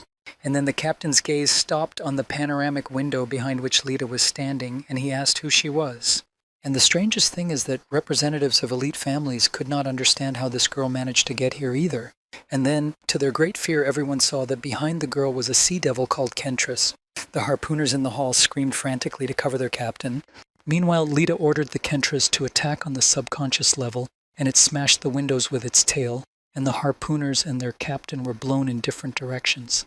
Representatives of elite families have finally begun to realize that they are at the epicenter of the risk zone. They could not understand how the Sea Devil got here and what he was doing here. When they saw the terrible giant mouth of the monster with huge teeth, they began to run away from their stands and cry for help. However, the monster was quite skillful. It suddenly grabbed some representatives of elite families with its paw and crushed them. These rich people who were on the floor below and were quietly drinking heard loud noises coming from above. And the very next moment, the ceiling of that hall was broken, and the Sea Devil killed several more people with his huge paw. The rich people cried out in fright. They had never expected to have to face a monster at least once. Meanwhile, the monster was destroying the upper decks, where the rich usually luxuriated, ignoring what was happening among the common people. The bot, which was climbing the ladders in pursuit of the Kentras and trying to catch up with it to finally destroy it, finally reached the top and saw that the upper decks were destroyed and that there were lifeless bodies lying around, among which he recognized the body of Captain Buckbeck. Then the boy turned around and saw an even more frightening and strange picture, a sea devil holding an elderly girl in his palm who was behaving very calmly. Botha was incredibly scared for his little sister, and he loudly shouted at her to get away from the monster because it was dangerous. However, Lita looked at her brother very calmly and told him not to worry, that she was fine, that the Kentras were protecting her. Botha did not understand his sister's behavior at all and asked her to move very slowly in his direction. But Lita again tried to explain to her brother that the Sea Devil thought she was his child. The bot frantically screamed that this was impossible and told her to move away from the monster immediately. Suddenly, Sonia appeared and unexpectedly attacked the Sea Devil from above. With one strong and skillful blow, she detached the monster's hand on which Lita was standing from his arm. Then the girl abruptly grabbed Lita under the armpit and, seeing danger ahead, shouted to Botha to duck. All three of them ducked to the floor, and immediately one of the cranes slammed into the face of the Kentras with all its might. This threw the sea monster off balance and inflicted new wounds. That crane was now operated by Gontai Park, and it hit the bullseye, so now the final move was up to Botha. And Botha didn't hesitate. He reacted as quickly as possible and rushed to attack the monster. One after another, the boy struck devastating blows to the terrible monster, which was already falling down and suddenly stumbled. But he got back on his feet immediately, and without suffering much damage to himself. Botha looked at the hated Sea Devil and told him that he would not be able to escape now. Kentras was already in a rather critical condition, and Botha was still determined to finally destroy this Sea Devil. Suddenly he saw Kanna right in front of him, and it was a big surprise. For a moment he was surprised and turned to her. Then Kanna looked over her shoulder sideways at Botha and smiled slightly. And the very next moment the girl received a crushing blow to her back as the bot stabbed her with a sword. At the same time, the guy said that only an idiot would fall for it, and even more so the Kentras missed one detail: Kanna does not smile. Of course, it was a fake Kanna sea monster, just like 4 years ago, was going to mislead the guy about the time it failed. Botha continued to swing his sword left and right, causing irreparable damage to his enemy. And then he stuck the weapon into the monster's belly and quickly ran, cutting it in half. Kentras screamed and rolled over on his back, and the guy jumped on his face and looked the monster right in the eye and said that he deserved to lose his life more than twice, and then struck the monster the final blow. The monster was finally defeated, and the bot stood triumphantly on the destroyed carcass while it was already beginning to dawn. People began to gather around him and openly admired the guy because he managed to do it. He managed to take the life of the devil. Sonia and Gontai were also watching with satisfaction, and Sonia said that Botha deserved that ovation. People happily embraced each other, the monster was destroyed, and they exclaimed that the one who took the lives of the Leviathans saved them. A small civil servant, Lee Kehoe, also came running and was very happy to see the bot, and the reporters started filming again. Lee Kehoe turned to the cameraman and told him to make sure he was recording everything and not missing anything. After all, this is the moment when the one who takes the lives of Leviathans is born in unified Busan. Suddenly, Botha saw his little sister standing near the carcass of the defeated sea devil. The guy worriedly started asking her if she was okay and if she was injured. But Lita smiled sweetly and assured her brother that she was perfectly fine. The bot that saw at night that one of his sister's eyes was altered now happily noticed that it was the same as before. However, Lita said that she wondered why she felt sad because the Kentras were taken away. And Botha said that he could not understand why this sea devil did not run away into the sea. Why did the monster decide to climb to the top deck instead of escaping in the water? Then Botha looked at his sister, who was meaningfully silent, and said, "Don't let her say that she called the cantor upstairs." But the girl frankly said that she did it, and said that at one time people took away the monster's nest and offspring, and being in his tank, he did nothing but shed tears of rage. And after some time passed, the sea devil began to be overwhelmed with determination. He was going to kill all the people on the deck of the boat. He listened to his sister's story and found it hard to believe. Meanwhile, Lita continued calmly, saying that this is why she called the monster to the upper deck. All it did was to change the order of who was supposed to lose their lives first. But then Botha intervened and managed to prevent a terrible thing from happening, although the monster did do some damage. After all the events on the ship, restoration work began. 2 men in suits walked around and looked at everything. One said that they had suffered quite a lot of damage, and the other said that the Tsarist government could not even be called a victory. Then they saw the destroyed stands and realized that even the noble people from the upper decks had lost their lives. If they had a bigger ego, they might have been saved, but as a result, at the moment, half of the heirs of the previous shareholders have been destroyed and the other half are busy claiming their inheritance. Then they joyfully remarked that it seemed that now was their time because all this chaos had given them a chance. These men were brothers among themselves. 9 out of 10 shareholders lost their lives that terrible night, but 1 survived. He was a member of one of the 10 elite families, and now he was involved in restoring normal life on the ship. Now, the guy was only 20 years old, but it was the perfect age to use him as a puppet. And the brothers agreed that they would invite Botha to talk to him, and after a calm conversation, make this ship theirs. After the Kentras attack, many people were hospitalized. Some of them did not survive, despite the best efforts of the doctors. And Kana was also hospitalized here as they were constantly fighting for her life because she was in a very serious condition. Bot constantly came to check on her, and the doctor said that the girl had very serious injuries, but that the worst thing was that they did not have enough disinfectants and bandages. In general, too many people suffered in this massacre, and the doctor sadly looked around the ward. He said that all these patients will not last until tomorrow unless there are urgent medicines for their treatment. Due to the lack of medicines, doctors have a terrible choice of who they should treat first with the supplies they have left. This is a terrible choice. On the one hand, Kana, who is here because she defended the citizens of unified Busan at the cost of her own health, and on the other hand, a little girl who is also fighting for her life. After his visit to the infirmary, Botha was returning to his apartment and was met on the way by 2 brothers who said they had heard that the guy was in dire need of medicine. One man said his name was Sumin, and he was the president of Yapi Contracting. Another introduced himself as the deputy president and said his name was Joshua, and they were here in hopes that they could help Botha. Suman said that it was a strange coincidence that they have a whole cell full of medicines, namely emergency supplies for the situation in unified Busan. Botha was very happy to hear this news. He could not believe that everything was going so well and sincerely thanked the brothers. And then Sumin rubbed his chin and said that these medicines are quite expensive, so he was worried that he would not be able to give them to Busan for free. This confused Botha a bit, and he asked what the men wanted in this case. Sumin replied that they were asking for a small favor in exchange for which he would provide them with medicines. When Botha asked what the man was talking about, he replied that he was asking for water use rights. And he explained that the shareholder who used to manage the water system was killed in a recent incident, which means that there is no company to manage it in unified Busan. So if Botha agrees to give these men these rights, they guarantee them that the water quality will double. The brothers were well aware that in today's water world, water is the goose that lays the golden egg, so once they obtained the right to use water, it was only a matter of time before they grew to become the 3rd largest business. Suman handed Botha an envelope containing bait for him, and the brothers hoped that the boy would bite on it. Botha asked Butler's butler, who was right next to him, if he had the authority to make such decisions and received an affirmative answer. Sumin also said that Botha is the only surviving shareholder in United Busan, so he can make such decisions on his own. For Botha, it was a very difficult question of exchanging water use for medicine.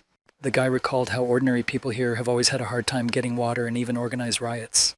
And then Botha asked if he could think about the proposal and give an answer tomorrow, and the brothers agreed.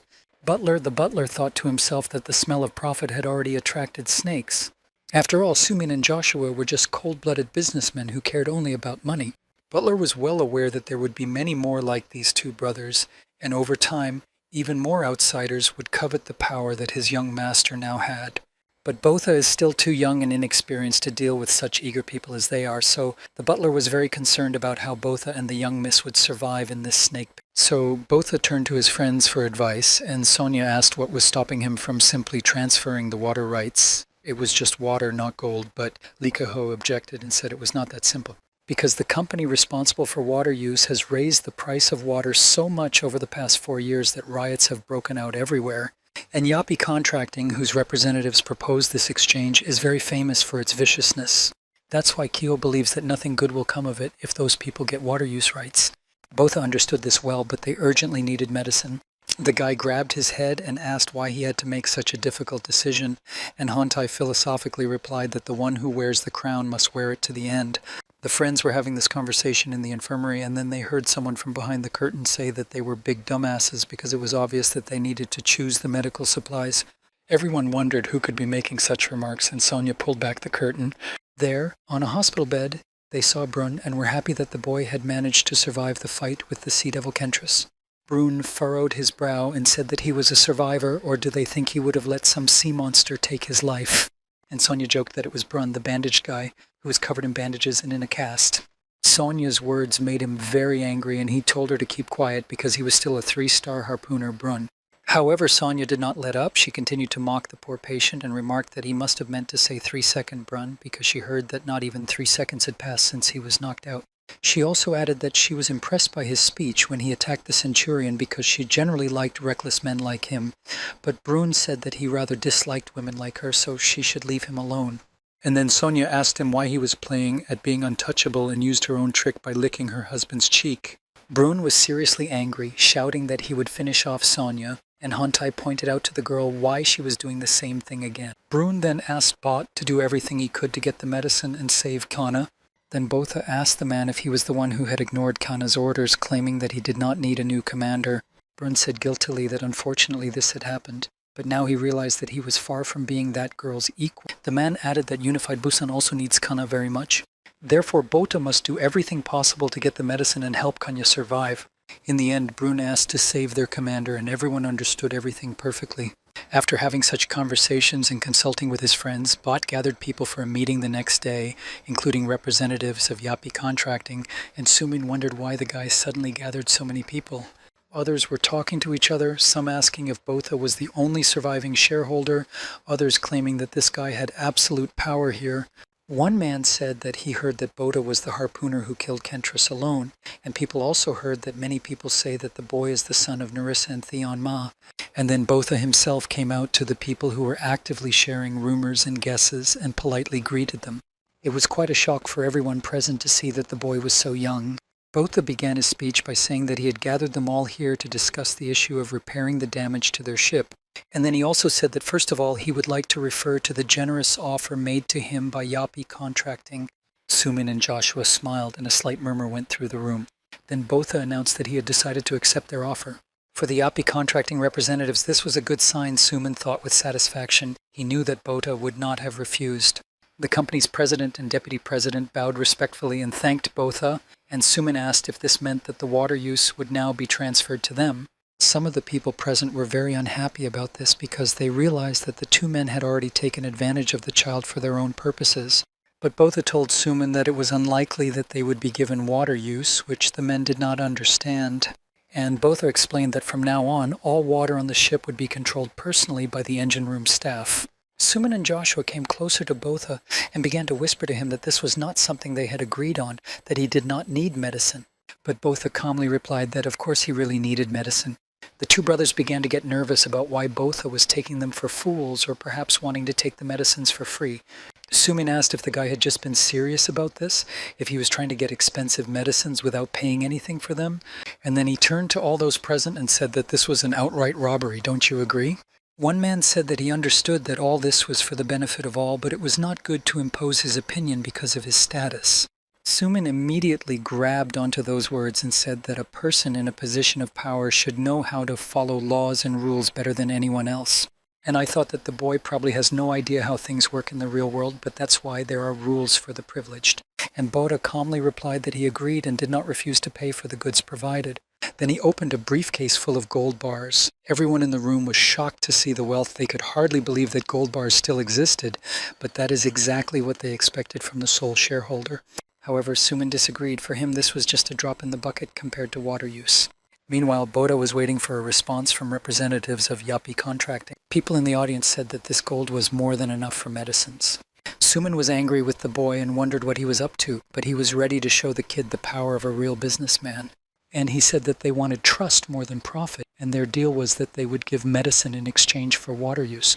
And they hoped that they could offer help to Unified Busan after seeing the situation of the people, but if Botha does this, they will forget about this agreement. Then the guy said that people were dying on the deck, so did the representatives of Yapi Contracting refuse anyway. But those representatives were very cynical people, and such words did not work on them. And Botha said that no matter how desperately they needed their medicines, he would never hand over all the power over water use to some shady office. And this is his final answer, and he would also like those two men to make their final decision. He also sincerely hopes that their decision will not be to allow others on deck to suffer for their own benefit. People's lives are not something that can be traded, but there are those who only want to profit from this situation. In general, it will be better for them to prepare for the consequences that await them now, because from that moment on, Yapi Contracting is deprived of all rights to do business. And by right of audit, the bot will order an accounting and tax investigation. Sumin and Joshua were sweating cold sweats of excitement, thinking who knew that the guy was capable of using his power like that. If their credibility falls in the eyes of the sole shareholder, they are finished, and Botha looked serious, so they were thinking about what to do now. So the representatives of Yapi Contracting were not happy that they had started this whole story. They said they were sorry. Sumin said that Unified Busan can use their medicines to its advantage. The bot politely thanked him and said that the harpooners were on their way to the warehouse. Botha also reminded Sumin and Joshua to make sure they didn't forget to pick up the payment, and the men thought about how they had screwed up because they had taken the little shit too lightly. But in fact, all this time, the boy was a wolf in sheep's clothing, and Butler admired his master's strength of spirit and wit. Soon after, the harpooners brought medicines and delivered them to the infirmary to the delight of all the staff. And with the help of those medicines and medical supplies, we managed to save many lives of the wounded. However, Kana unfortunately did not regain consciousness yet, and doctors continued to fight for her life.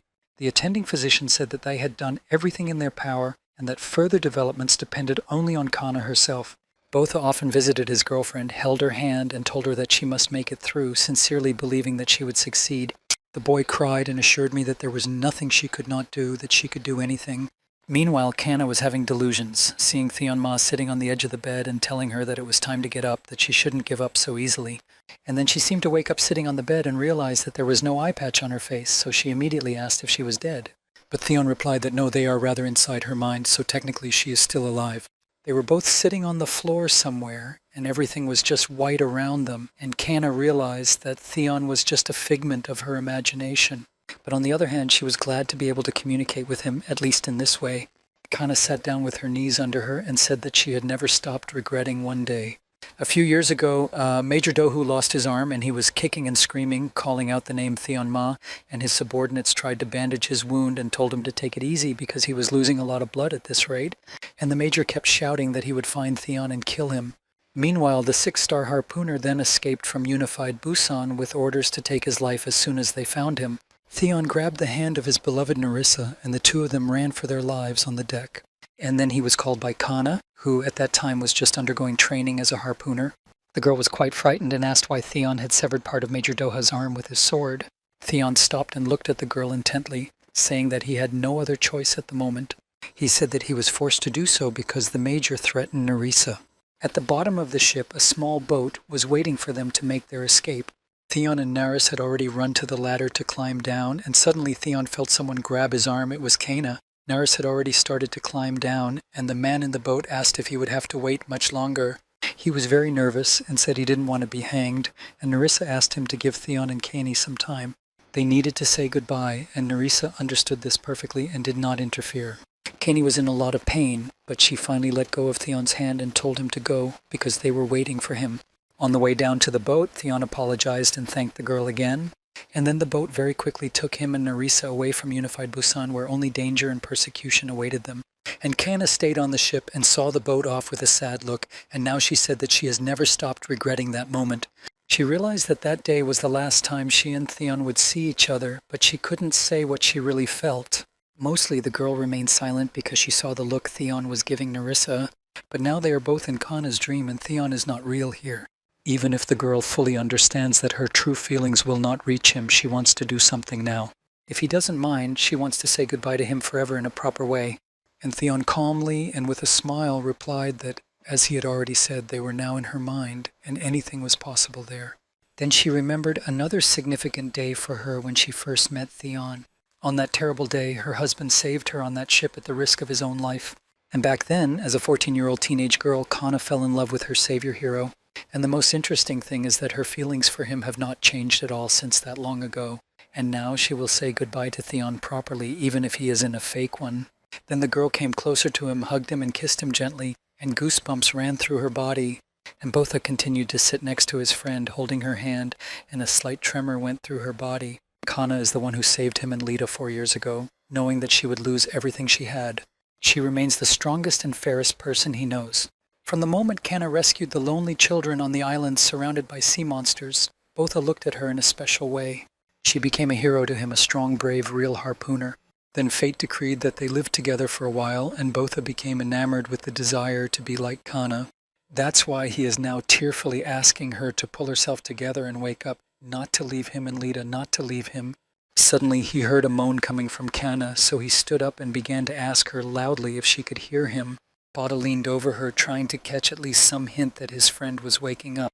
And then Kana reached out her hand to his face and pulled him close to her. And Bot was very happy that his friend began to respond, and as a result, they kissed, but in Kana's subconscious she was kissing Theon. The next day, as usual, people came to get clean water, which was now in the hands of the engine room staff. Mr. Kwarong, wiping his hands, said that clean water should now be coming in when they finally connected the water pipes. One old man asked if this meant that they could now use the water as freely as before, and the woman next to him did not believe that this was happening in reality.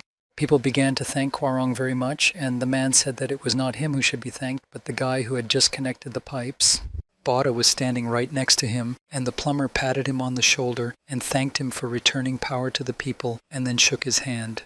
Kwarong looked at the boy with admiration and said that he had grown so much since the last time they saw each other he couldn't believe it. Another plumber who also remembered Botha from the old days said that he always believed that the boy would become a great man. And the same plumber said that he remembers him as a little naughty boy who went where he was not asked, not to mention how he saved him when he was repairing pipes and got stuck. The man got too carried away with his stories and said that you could even say that he practically raised Botha. People recognized their savior and began to call his name everywhere, but Botha himself was already tired of the attention. The guy walked on, and people everywhere enthusiastically chanted his name and greeted him wherever he went. Sonia heard the people's cheers and told Botha that he was now super popular. However, the guy did not react, and Sonia asked Hontai what was wrong with him lately, but Hontai said that nothing had changed. Then Botha returned to his friends and said that he was going to get some air, and then stepped on a step, slipped and rolled down. And then Gontai said that he was taking back his words because something was clearly going on with Botha. Botha came to the bottom of the stairs and staggered away, and Sonia said she was very sorry for him. Then Gontai asked where the boy goes every day, and Sonia said that it was obvious that he often visits Kana in the infirmary. Gontai asked if Botha was doing this despite the fact that Kana had not yet regained consciousness, and Sonia replied that this was why he was visiting her. The girl recalled the time when the rescue team went to the nest of the sea devil Genod in the seaport of Oasis. She remembers how Botha could not control his anger because his little Lita had been kidnapped, and then Kana told him to calm down and not to let his emotions get the better of him. After those words, the harpooner stroked Botha's head as if she understood how she could affect the boy's emotional state. And after those manipulations, the guy immediately calmed down and began to think soberly. although Gontai said that he had no doubt that Botha would have done so, unless Sonya knows what Kana is like. And the man added that Botha was smarter than he thought, knowing when to retreat in the presence of a stronger fighter, although he must have basic survival skills, and Sonya said that Gontai was actually a clumsy old man, although the girl agreed that Botha himself did not even know the reason why he was so down. Meanwhile, the guy walked like a mesmerized man on the deck towards the infirmary, and in his mind was only one thought, whether Kana would regain consciousness today. So he moved on step by step, not even paying attention to what was happening around him, and meanwhile a man in a hood passed by. As he passed Botha, the hooded man turned around and pulled a knife from under his jacket. Botha continued to walk, thinking about Kana, and it seemed to him that the girl was getting better, given the way she moved her arm yesterday. Then the guy remembered yesterday's kiss and held his head and really hoped that Kana would not remember anything about it. Botha thought that if Kana found out about everything, he would be finished. While the guy was thinking about what to do when everything was revealed, a hooded man attacked him with a knife. However, Botha's reaction was excellent, and as soon as the man approached, the guy immediately pushed him away with a kick. After receiving a strong blow, the man fell to the floor, and Botha, not realizing what had happened, began to apologize to him and say that he had accidentally reacted in such a way. And then he started to get angry with himself that it was all because of the reflexes he had developed through numerous practices. And then Botha saw a naked knife on the man's side, while representatives of Yapi Contracting watched from afar. It turns out that those brothers hired a man who was supposed to eliminate Botha, but they failed. They were very angry because of the dare of some kid who appeared out of nowhere to freely change the rules of the upper deck, and they decided that they needed to get rid of the guy as soon as possible before he became an even greater threat to them. But since their first plan failed, they decided to come up with another plan to eliminate their enemy. So they agreed on this among themselves until they heard a scratching noise in the darkness. It turned out that Lita was there, and she was touching the wall with her nails and thus producing sparks, but the men had not yet seen her. Then the girl came closer, and behind her back she could see some tentacles with flashing lights on them. Gradually Lita came even closer to the men, and then they saw the monster in front of them. Suman and Joshua screamed that they were facing a monster, but Lita used her tentacles to grab them and eliminate them. The next day, it was reported that the president of Yapi Contracting, Suman, and his deputy Joshua went missing last night without leaving a trace. Sonya immediately stated that she was 100% sure that it was they who had organized the attempt on Botha's life, adding that when the men realized that they had failed, they simply ran away.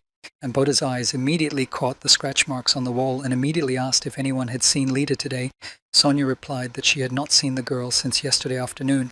The bot was very excited about this. He had guessed something but could not believe it.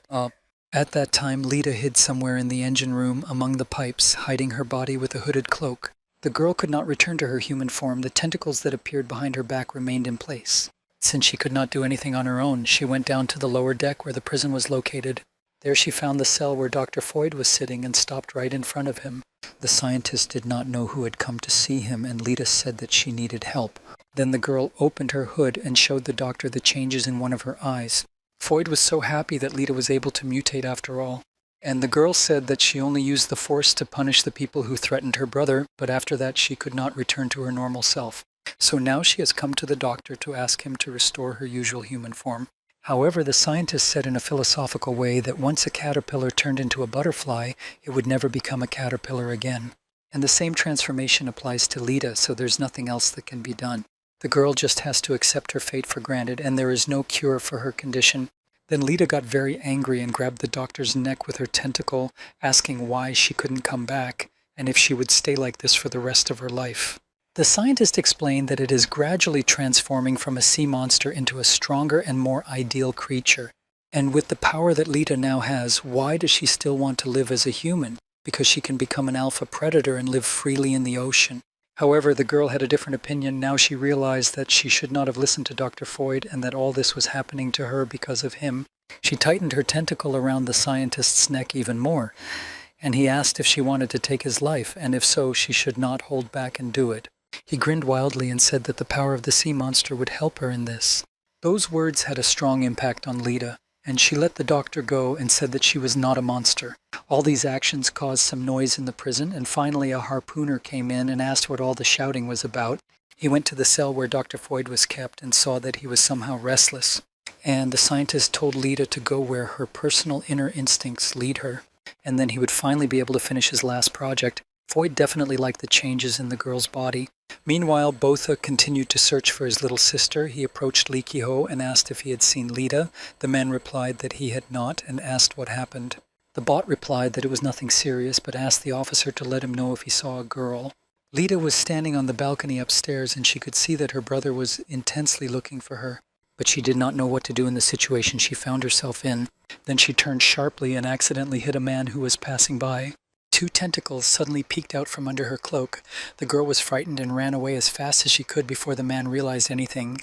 As a result, she sat on one of the outer pipes and thought about how she could not show up to her brother in this form. After all, it may well happen that she will no longer be able to take on a human form. And then she remembered the words of Dr. Foyd, who said that she could become an alpha predator and live freely in the ocean. Lita looked at the waves lapping at the surface and thought that maybe she should live in the water, just like all the sea monsters it gradually turns into. But if Lita has to live in the ocean depths as a sea monster, will she eat people? Then the girl remembered her mom and dad, who were human and had once given birth to her. Then she remembered Kana, who saved her, and her older brother Botha, who always believed in her and protected her. Then the girl remembered Mr. Mao, the owner of the restaurant, and all the people from the Oasis Seaport, as well as the kind and helpful Mr. Lee Kehoe. I remembered Lita, Noah, and Leah, whom they took with them from the underground city, and then I remembered my good friend Gu Kim, who unfortunately passed away.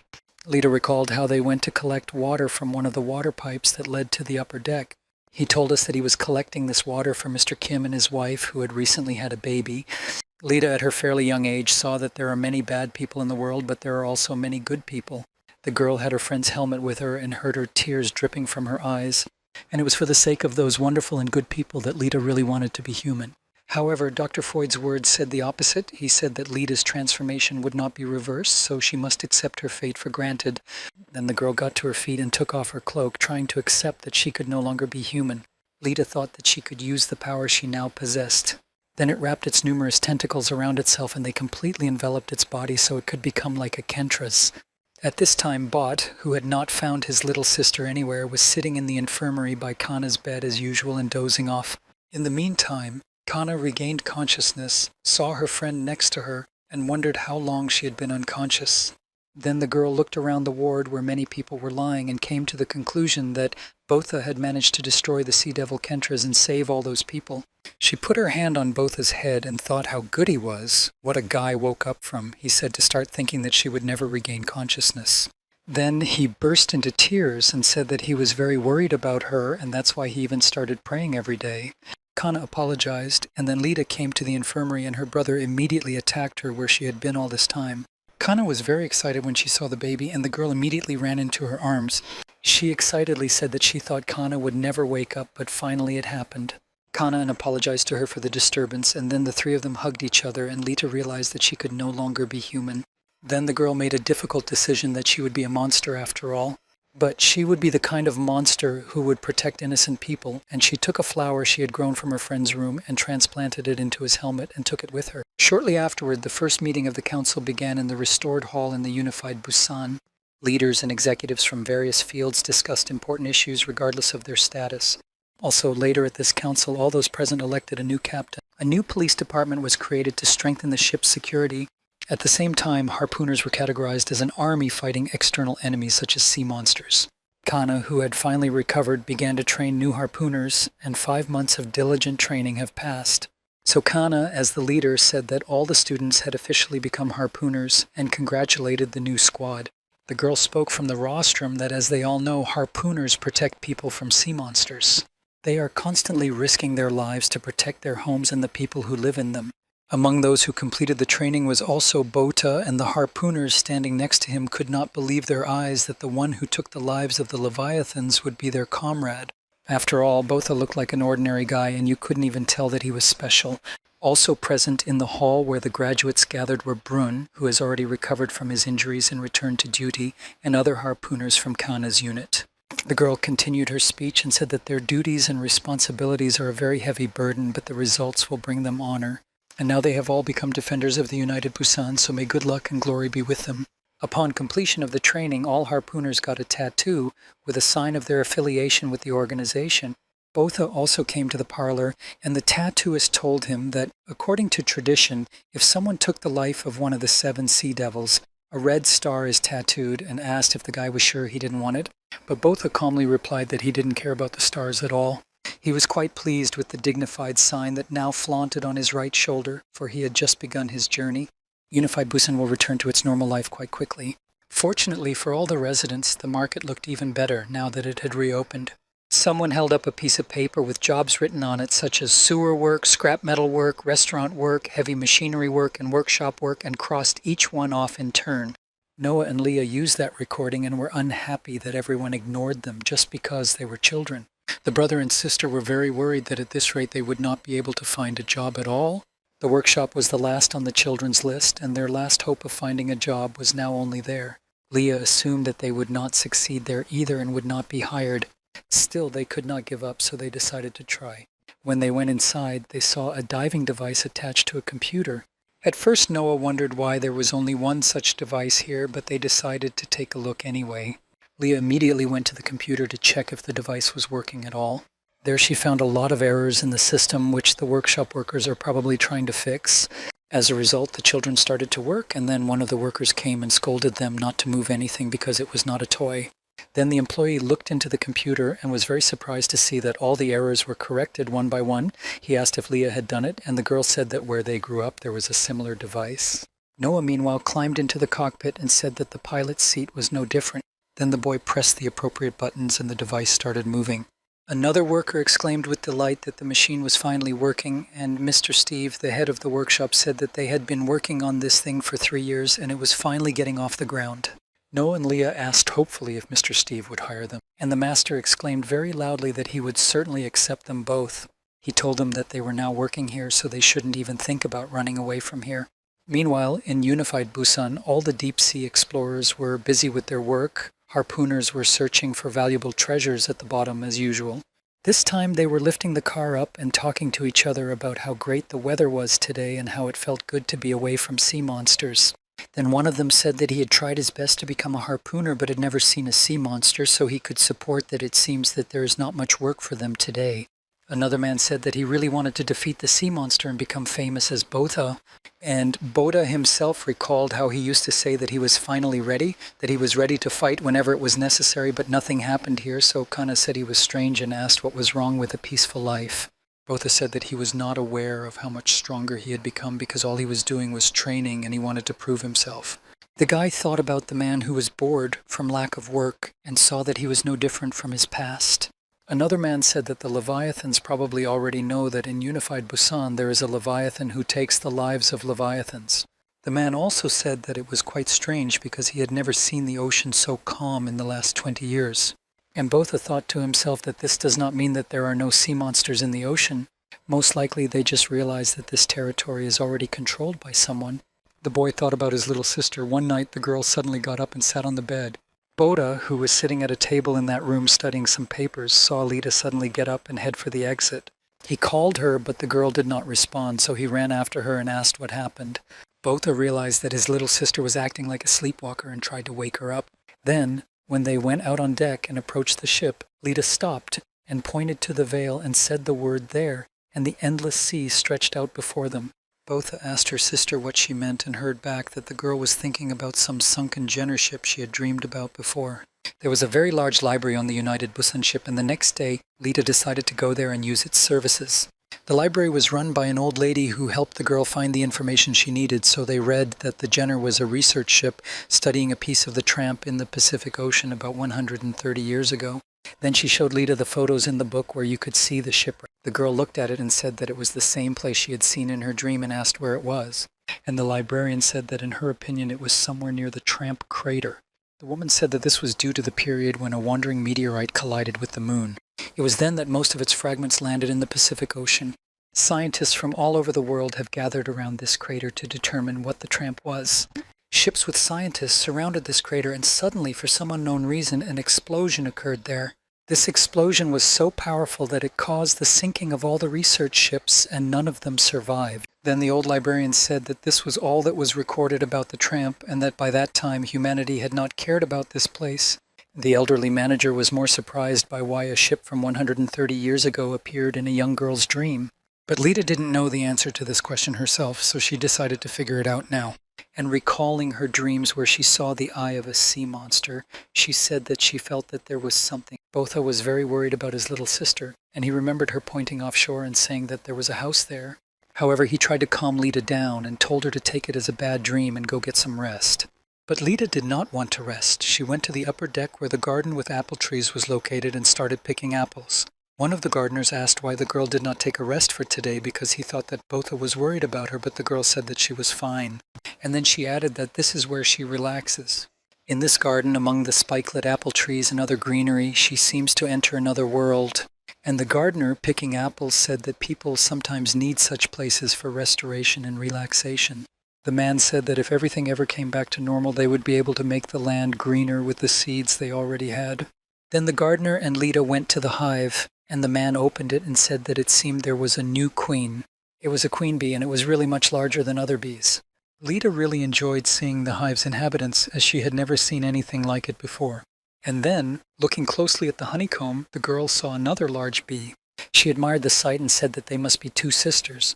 And suddenly Lita saw that one of those big bees had stuck its stinger into the body of another big bee, so the girl was a little scared and asked why the bee had attacked her sister. And the gardener explained that in this way bees get rid of competition from queens for no other reason, and in general, it is a natural instinct of these insects. Lita thought deeply about the words about natural instinct. If the queen is strong, she has the right to take over the entire kingdom. As a result, the stung large insect died, which was to be expected. Lita thought how unfortunate it was that the bee had to die at the moment she was born. How ironic. Suddenly everything in the garden seemed to darken dramatically, and something began to appear from the ground in the middle of the grass. The girl turned around and saw a strange amorphous substance in the shape of a bipedal creature with a glowing inside. Then the substance transformed a little more, and something that looked like a scary head appeared and told Lita that it had found her. It found the one it was looking for and leaned very close to the girl, who was very scared. She screamed with all her might to make it go away, and the strange substance dissolved into thin air and the darkness disappeared. Lita was sitting on the grass, completely confused, and the gardener was already running to her and asking what had happened to her and if she was okay. Everything that happened here was so realistic that Lita was sure that she was not imagining it. Meanwhile, the captain of the United Pusan was at his post in the radio room with his men, exploring the surrounding area. Suddenly they picked up a target on the radar, which was quite strange. Then, looking closely, the men saw a ship ahead with Jenner written on the side. Lita stayed in the garden all the time, but the darkness gathered around her again, and she realized that it was coming. The girl ran as fast as she could from the upper deck downstairs, realizing that things could be bad. Somehow all the fish in the ocean started to behave strangely. They just jumped up. Some citizens paid attention to it, but did not understand what was happening. Lita looked into the distance at Jenner's ship, which was sailing closer and closer to them, and realized that it was getting closer. The captain was looking closely at the approaching ship and waiting for some kind of message, but there was no response from the ship. The captain could not understand where the hell this ship came from. Suddenly one of the workers in the radio room said that there was an emergency rescue signal. The captain asked if the signal was coming from that unknown ship, but the employee said no. The radio room heard a message from someone on the radio. The floating city of New York is currently under attack, from the scutum repeating the floating city is under attack.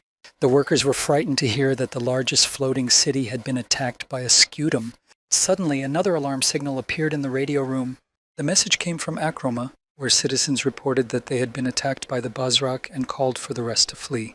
Then there were more alarming reports, for example, from the trade union of Our Lady. They were ambushed, and you could even hear the rumbling that was happening on their ship. And the trading port was attacked by a kraken. The seaport of Oasis was attacked by sea monsters, and then they saw the sea devil and cried out for help. Now the captain of the United Pusan realized that all the major strongholds of humanity were simultaneously attacked by the seven devils. Now he turned his attention back to the ship that had appeared on the horizon and saw that it was heading straight for them. The captain abruptly ordered the helmsman to turn right. He realized that now they needed to sail as far away from that unknown ship as possible. But the ship in front of us shifted to port by 15 degrees and quickly headed for unified Busan. The captain quickly picked up the radio and started sending messages to the other ship to stop it immediately and change course. However, no one responded from the unknown ship, and the unified Busan ship made sharp maneuvers to avoid a collision. And so with 300 meters to go, the unknown ship continued to pursue the unified Busan. The captain shouted one last time for the offenders to stop, but his calls had no effect. And so the inevitable collision did occur. An unknown ship crashed into the United Busan at high speed. Lita, who was standing on the deck and watching the whole thing, realized that they were under attack. People who were not on the decks in the middle of the ship thought that this had just happened. They ran out frightened and asked what the noise was. Then they noticed that water was beginning to collect under their feet, and the unknown ship continued to ram its hull into unified Busan. Water begins to flow through the holes, and in some places it knocks people down with a powerful wave, and a flood begins. Citizens quickly began to climb from the lower decks to the upper decks as the water was arriving very quickly. Citizens realized that at this rate their ship could sink. People panicked and tried to avoid the water and get up as quickly as possible. The captain gave the order to evacuate the civilians and close all the partitions. Some people were already completely underwater, and then they saw some tentacles among them. Citizens fled as fast as they could to avoid being in the risk zone, sometimes managing to do so at the last minute before the partition was closed. Mr. Hwarong ordered the drainage pumps to be turned on immediately because if Unified Busan drowns, everyone will drown with it. Suddenly, the engine room workers, who saw the bow of an unknown ship in front of them, noticed something alive crawling out of it. So people immediately realized that they were attacked by a sea monster. It was one of the 7 sea devils called a wormhole. It entered here and began to attack people by releasing some thin threads from its tentacles. Those threads would suck on the victim and instantly draw all the blood out of the victim, mummifying the body. The people tried to escape, but the monster managed to get its tentacles everywhere, and Mr. Hwarong fell into its clutches, but he was saved by Kana and Botha, who had already arrived at the scene of the attack. Botha ordered him and all the other people to immediately run for cover. People began to evacuate. They were very worried that the ship might sink. Others reproached them for not attracting trouble because the ship was too big. They would be able to cope. The children were crying. They were scared and hugged their parents. And one girl saw the monster throw its threads at her mother, and she died instantly. Those threads fell on this deck directly from the gap in the floor and began to attack citizens. And the next moment, a whole horde of tentacles broke through the floor and attacked people trying to evacuate. And then, fortunately for the people, harpooners arrived to repel the attacks of the Sea Devil. Sonia, Gontai Park, and Bruin worked in this segment and immediately announced their arrival to the leader. Then Kana began to give orders to protect civilians with all our might. And together, the brave defenders rushed to counterattack the wormhole, cutting off its numerous tentacles everywhere. A fierce struggle against one of the Sea Devils continued in Unified Busan, just as it did on the floating city of New York. They were attacked by a sea devil called an Acroma, a creature several times larger than the city itself. Another sea devil has completely enveloped the trade port with its giant tentacles somewhere, and the trade union of Our Lady is struggling to survive. The seaport of Oasis was also attacked and destroyed by the monster. Now, the United Busan was forced to repel the attack of the wormhole Sea Devil. They managed to successfully counterattack the first attack, and people were already rejoicing that they had been saved, shouting that the harpooners had saved them. Bruin said that they did a great job, and Sonia boasted that she was a former mercenary anyway and asked if she hadn't been great just now. Bruin said that the mercenaries were absolutely no match for them compared to the 7 devils, and Sonia was outraged and said that she had heard from a 3-second-old.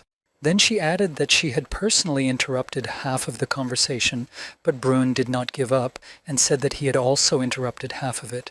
Then one of the harpooners asked Kana what the situation was, and Kana replied that it was over, although it was quite surprising that everyone had dealt with the sea monster so quickly. Kana suggested moving on, but then she looked at the countless severed tentacles of the monster and saw that they were moving. Then it became apparent that all the damaged tentacles were regenerating. And the worst thing is that they not only recovered, but also agreed in parallel, so now there are even more of them. Suddenly the harpooners saw that a giant monster had grown right in the middle of those regenerated tentacles. They looked at that disgusting creature and tried to understand what it was. And it was none other than one of the 7 sea devils called a wormhole. Then something extremely strange happened. A terrible monster lifted up one of the lifeless bodies and spoke through it, asking where the queen was. And then it warned me that it would kill every single person here and threw the body away. Then it picked up another of its victims and continued to speak, ordering him to tell them immediately where the queen was, otherwise it would be bad. A reporter who was covering the events on the spot also fell victim to the wormhole and was asked the same question about where the queen was. Sonia shouted to the sea devil that there was no queen here and immediately chopped off something that looked like a head. But despite the fact that the monster's stem was completely destroyed, it still regenerated. The harpooners noticed that this creature is simply immortal if it can constantly regenerate like this.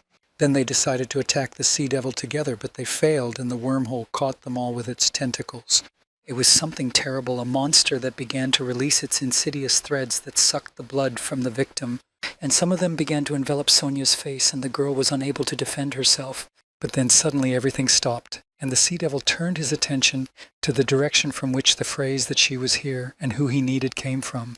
Lita stood there and communicated with the monster on a telepathic level. She called him to her, and the monster just walked away, letting all the captives go.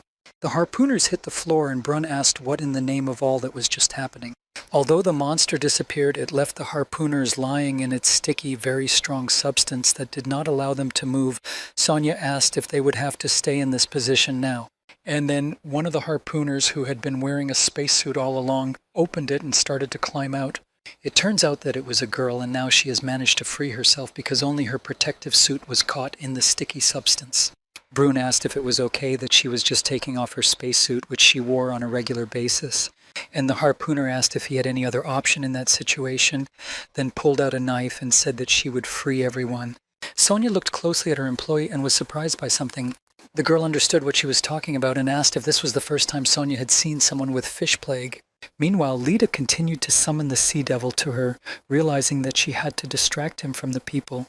The girl transmitted a telepathic signal for the monster to come to her, and from every crevice of the ship, the wormhole's nasty tentacles came out. It just moved forward, not caring about the people it met on its way. Botha saw that the Sea Devil was heading in the direction where his little sister Lita was, and he did not understand what she was up to this time. Meanwhile, the sea monster continued to crawl out of the United Busan ship. Lita continued to stand still, and then the monster approached her almost to the point of the bot, shouting at her that it was dangerous, so she shouldn't do it. And then the captain gave the order to open fire because the target could already be caught and all of them could be destroyed. So there was a powerful explosion that hit the Sea Devil, who screamed in pain. But the monster did find his queen, and that's why he came here. It reacted quickly, grabbed the little girl, and disappeared into the ocean depths with her. Without hesitation, Botha jumped into the sea right behind them to swim to the rescue of his sister. After diving deep enough, the boy saw a sight that shocked him. Under the water, his Lita, who also had her own tentacles, was fighting the wormhole. Lita asked the Sea Devil why he had attacked them. She had no desire to fight him. But the wormhole grabbed her with its tentacles and said that the principle of one kingdom, one queen applies here. Lita was still trying to negotiate, asking the monster to leave them alone and let them live in peace, and asking if they couldn't just coexist with the sea monsters in the water and them above it. The girl cried in despair and asked why they couldn't finally put an end to all this. However, the wormhole did not want to listen to Lita at all. He repeated only one thing, that there is only one queen. And the monster had already prepared his threads to sting the helpless girl when his body was pierced by Botha's sword. The monster roared and Botha shouted at it not to touch his sister. Then the boy continued to strike the Sea Devil and he finally let Lita go. But the monster also fought back, and then Jenner's ship began to fall from the surface of the water and Botha risked being crushed, but everything went well. Only the boy realized that the more he moved, the more he lost air. So he decided to go to the surface to get some oxygen and activated his sword, and the monster chased him. Lita, who was watching this battle, could not let her older brother die, so she decided to join the battle and separated part of the monster's head. But the Sea Devil immediately began to regenerate and released its tentacles, capturing Lita. It completely enveloped her, stuck its threads in, and began to suck out all the fluid. The bot was very scared that everything was gone and his sister was dead, so he rushed to try to save her, but he was grabbed by a tentacle and saw his sister alive. Botha could not understand anything, but Lita explained to him that what the monster swallowed was not her. It was the poison of the genome to which the girl gave her image, and then the wormhole exploded. However, as usual, he began to regenerate, and Lita warned him that if he continued to recover, he would be in danger. In this case, it will absorb it completely, every last bit of it. As a result, the Sea Devil decided to flee, but threatened several times that the battle was not yet over and that her kingdom would fall. Meanwhile, on the United Busan ship, Mr. Hwarong was trying to pull his team together, saying that all was not lost and that the drainage pumps needed to be protected. Near the shield, he saw one man standing motionless. Hwarong called out to him to return to his post, but the man continued to stand silently in place. Then the man pressed a lever and a powerful stream of water immediately gushed out. And as a result of the influx of a huge amount of water in one place, a huge crack formed on the United Busan ship. The butt beams could not withstand the load, and there was a risk that they would break. Unfortunately, that's exactly what happened. The beams broke, and the crack on the ship became even deeper, and as a result, it broke. People began to rescue each other as best they could and drag those who were falling to another part of the ship. However, some of them could not resist and simply began to fall into the water between the two parts of the huge ship. Some of the people fell because they could not hold on. Others jumped into the water on purpose because they thought it was over and the ship was going to sink. Meanwhile, inflatable lifeboats were floating in the sea and people were trying to get into them. Meanwhile, a huge part of the ship that had become detached due to broken fasteners began to tilt even more sideways. Kana, who was also trying to stay on the deck to avoid falling into the water, could not believe her eyes. After all, a huge ship is now sinking, proudly called the United Busan. And suddenly a tentacle came out from under the water, and there were a lot of people in the water at the time, and they thought they were dead because a sea monster had appeared. And then people saw an incredible miracle. Lita emerged from the ocean depths with tentacles coming out of her back.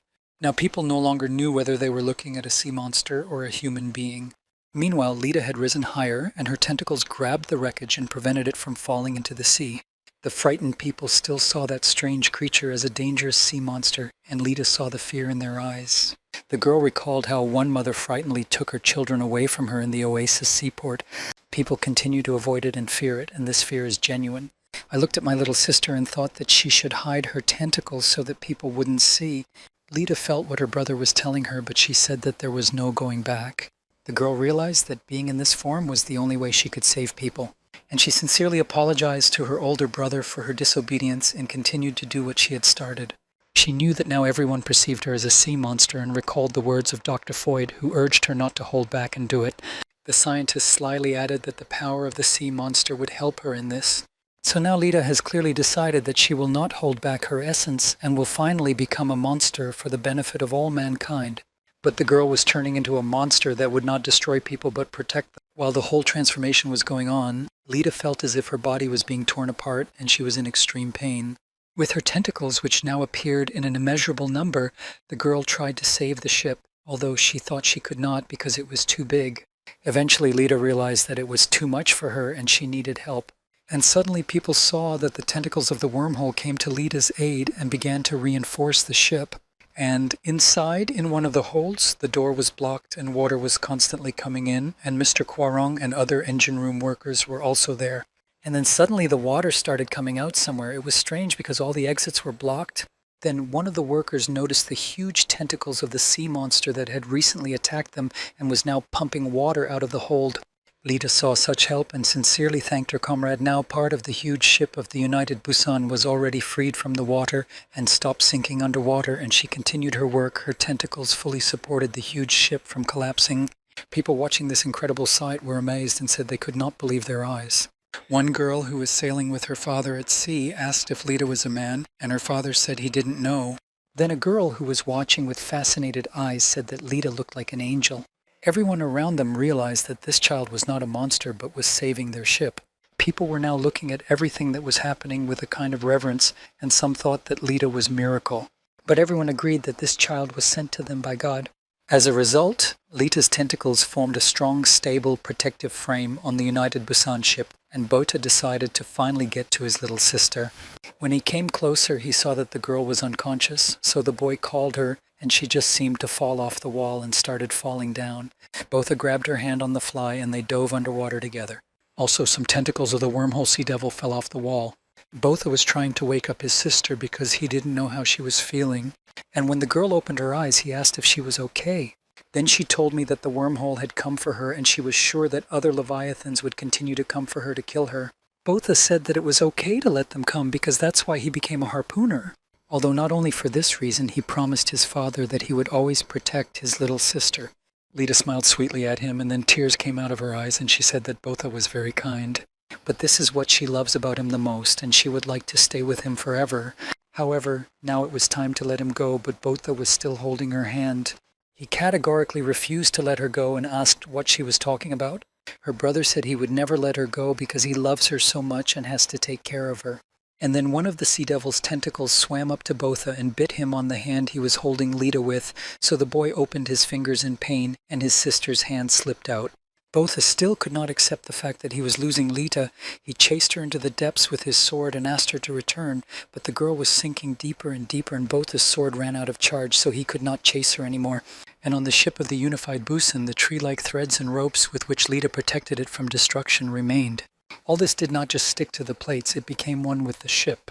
Mr. Kwarong explained to the captain that the ship would most likely sink if they tried to cut the thing. The captain didn't really like the look of it all, but he had to leave it as it was.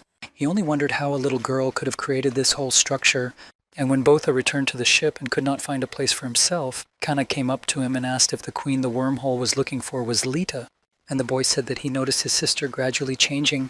He saw everything, but he decided not to face the truth, knowing that she had become very fragile and vulnerable. Most likely the girl was scared and probably also lonely. But Botha was an idiot who said he would always be there for me, but in reality he just acted as if nothing serious had happened. Kana wanted to calm the boy down, saying that it was not his fault because Lita had already planned to leave the place to protect the people and her and him. However, in her heart, Kana was also very worried about Lita's disappearance and wondered where the girl might be now. After a while, the captain of the United Busan decided to make an appeal to the citizens.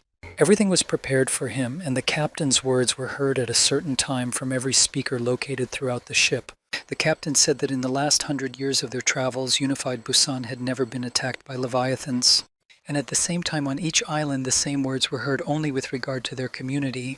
The speech was the same for all of them, saying that, as always, those evil leviathans will stop at nothing. In the future, they will only thirst for human blood even more. Therefore, people do not need to suppress their anger because such outrages cannot be forgiven. In particular, in that terrible massive attack by sea devils, the completely burnt out Akroma went down. People should never sit back and just wait for their lives to end. The glorious and powerful floating city of New York was almost completely destroyed. Therefore, now there is a call for all the people who survived on this planet to unite as one. And now we all need to work together to fight the awakened global evil that is destroying humanity. All this must be done for the sake of the future of every person. The captain of the United Busan called to show those sea monsters everything that people are capable of. The entire parliament of the Unified Busan unanimously adopted Operation Extermination, a plan to destroy the Leviathans. The harpooners immediately set to work to draw up a plan of action. Gontai Park asked how they could find the nest in this vast ocean and what they needed to rely on. And Botha immediately replied that he should rely on Lita because she said that she had seen a nest in the place where Jenner's ship sank long ago. And eventually the wormhole Sea Devil arrived on the long-submerged Jenner. The researchers have already done some work on this wreck and pulled out a black box. The nest of the Sea Devils must be located where all the ships sank 130 years ago, and this black box can lead the harpooners there. Little Leah worked on decoding the black box from Jenner's ship and finally managed to restore the GPS. It was estimated that the nest is located in the middle of the Pacific Ocean near the chain of the Imperial Seamounts. Botha memorized the name of those imperial underwater mountains because he realized that the monsters hunting for his little sister were there. He was extremely determined to go there and bring his little Lita home. The bot was so determined that he promised himself to do it even if he had to take the lives of all the leviathans in the ocean. A real war of people against sea monsters was beginning. So the decision was made, war was declared, and in the meantime, survivors of the previous attack by sea devils, in particular from the island of Akroma, drifted across the ocean. The harpooners of this flotilla looked at the map and saw that at this rate they would not reach New York until 15 days later, and their supplies were already running out. Looking at all the people rescued at the Akram, those in charge wondered whether they would be able to reach their destination alive. Every evening, as soon as the sun went down, everyone on the boats was driven inside into the hold. This was done for safety because sea monsters were waiting for them every night. And of course, this night was no exception. As soon as the sun disappeared behind the horizon, sea monsters attacked the flotilla's boats. The people in the hold listened to every sound that came from outside, and they could hear the monsters climbing up to their decks. All the citizens again covered their ears in fear and hugged their children to them because no one wanted to die that terrible death. Meanwhile, extremely frightening sounds came from the deck, and suddenly the screw that tightened the entrance to the hold began to turn to unscrew. The harpooners of the flotilla prepared their weapons. And when the screw was fully turned and the hatch to the hold was raised, people saw that on the deck were Bodakanabrun, Sonia, and Gontai, who simply said that they were lucky to be in time. The harpooners of the Akromi flotilla looked at them in surprise and asked who they were. And Botha told them that they were the harpooners of the United Busan, and they were rushing to help them as soon as they received the signal for help. The people inside the hold shouted joyfully that they were grateful for the rescue. Then the entire flotilla saw the ship of the Unified Busan, from which its citizens sincerely welcomed the survivors. Akroma's harpooners thanked the soldiers for coming to their aid and said they were heading for the floating city of New York. And Botha replied that Unified Busan had the same route as them. So he offered to join them and said that they would accompany a small flotilla of Akromas. Unfortunately, not everyone was as lucky as Akromi. For example, the Union of Our Lady completely collapsed due to the massive invasion of the 7 sea devils. The seaport of Oasis survived but suffered huge and critical damage. The commercial port was also partially destroyed and was now barely afloat. Akroma itself was completely destroyed, and unfortunately only a small number of people survived. And according to those disappointing results, in just one day, about 30% of all humanity was destroyed by sea devils. As the strongholds of humanity were attacked by sea monsters, the people in the council quickly gathered and put Operation Extermination into action. All the survivors headed for the floating city of New York. After several days of dangerous sailing, they finally saw the coveted floating city of New York on the horizon. When all the travelers arrived here, they finally exhaled a little because the first part of their plan was fulfilled. People saw that even the well-known Statue of Liberty was preserved in this city. When the unified Busan came very close, they requested to enter the harbor. And from the floating city of New York, we replied to them that we allow such entry. All the newcomers were announced to be welcome, and the ship and boats pulled into the harbor. The floating city of New York is the largest floating city built in the shape of a cone to maintain stability during the numerous typhoons that constantly occur in the ocean. The city has no engine that is suitable for long-distance travel. However, there used to be 3 towns here, i.e. 3 different island locations. However, due to an unknown explosion that suddenly occurred, 2 cities sank at once, leaving only one. There are rumors that this city is the last stronghold of humanity, and those who say so are completely right. Sonia was very happy to be back in New York City. She was here 3 years ago. Botha walked around with his mouth open, wondering how huge this city was, and Sonia told him that it was 6 times bigger than unified Busan. And Mr. Lee Kehoe asked the bot not to turn his head so often left and right as if he were a hillbilly because he was driving an employee into the paint. Finally, the newcomers saw other harpooners actively communicating on the streets. I could not believe how many harpooners from all over the world gathered in this city to fight together side by side against the Leviathans, and it is really very encouraging. Suddenly, one of the harpooners remembered the name of one of the 7 sea monsters, the scutum, and Kana immediately reacted very painfully to these words because of her personal trauma. The girl came closer to the monstrosity, which was lying lifeless on the ground. Kana's eyes again saw the images of her mother and father who died on the same day from this sea devil, as if freshly recalled. The girl recalled all the horrors she had to endure as a 14-year-old child on that terrible day. She was the only one of the entire flotilla of refugees who survived that hell and made a promise to herself at that time. Kana vowed that she would give it her all and personally take the lives of all the Leviathans to the last one. And it will do so even if it has to crash to the ground. And especially Kana hoped that she could get even with the scutum and pay him back for the terrible day in her life. And now the girl stood in front of the lifeless carcass of the sea devil and thought that he was the one who took lives and died himself as a result. Brune also looked at the carcass and told Kana that she had apparently missed her chance to take revenge on the scutum.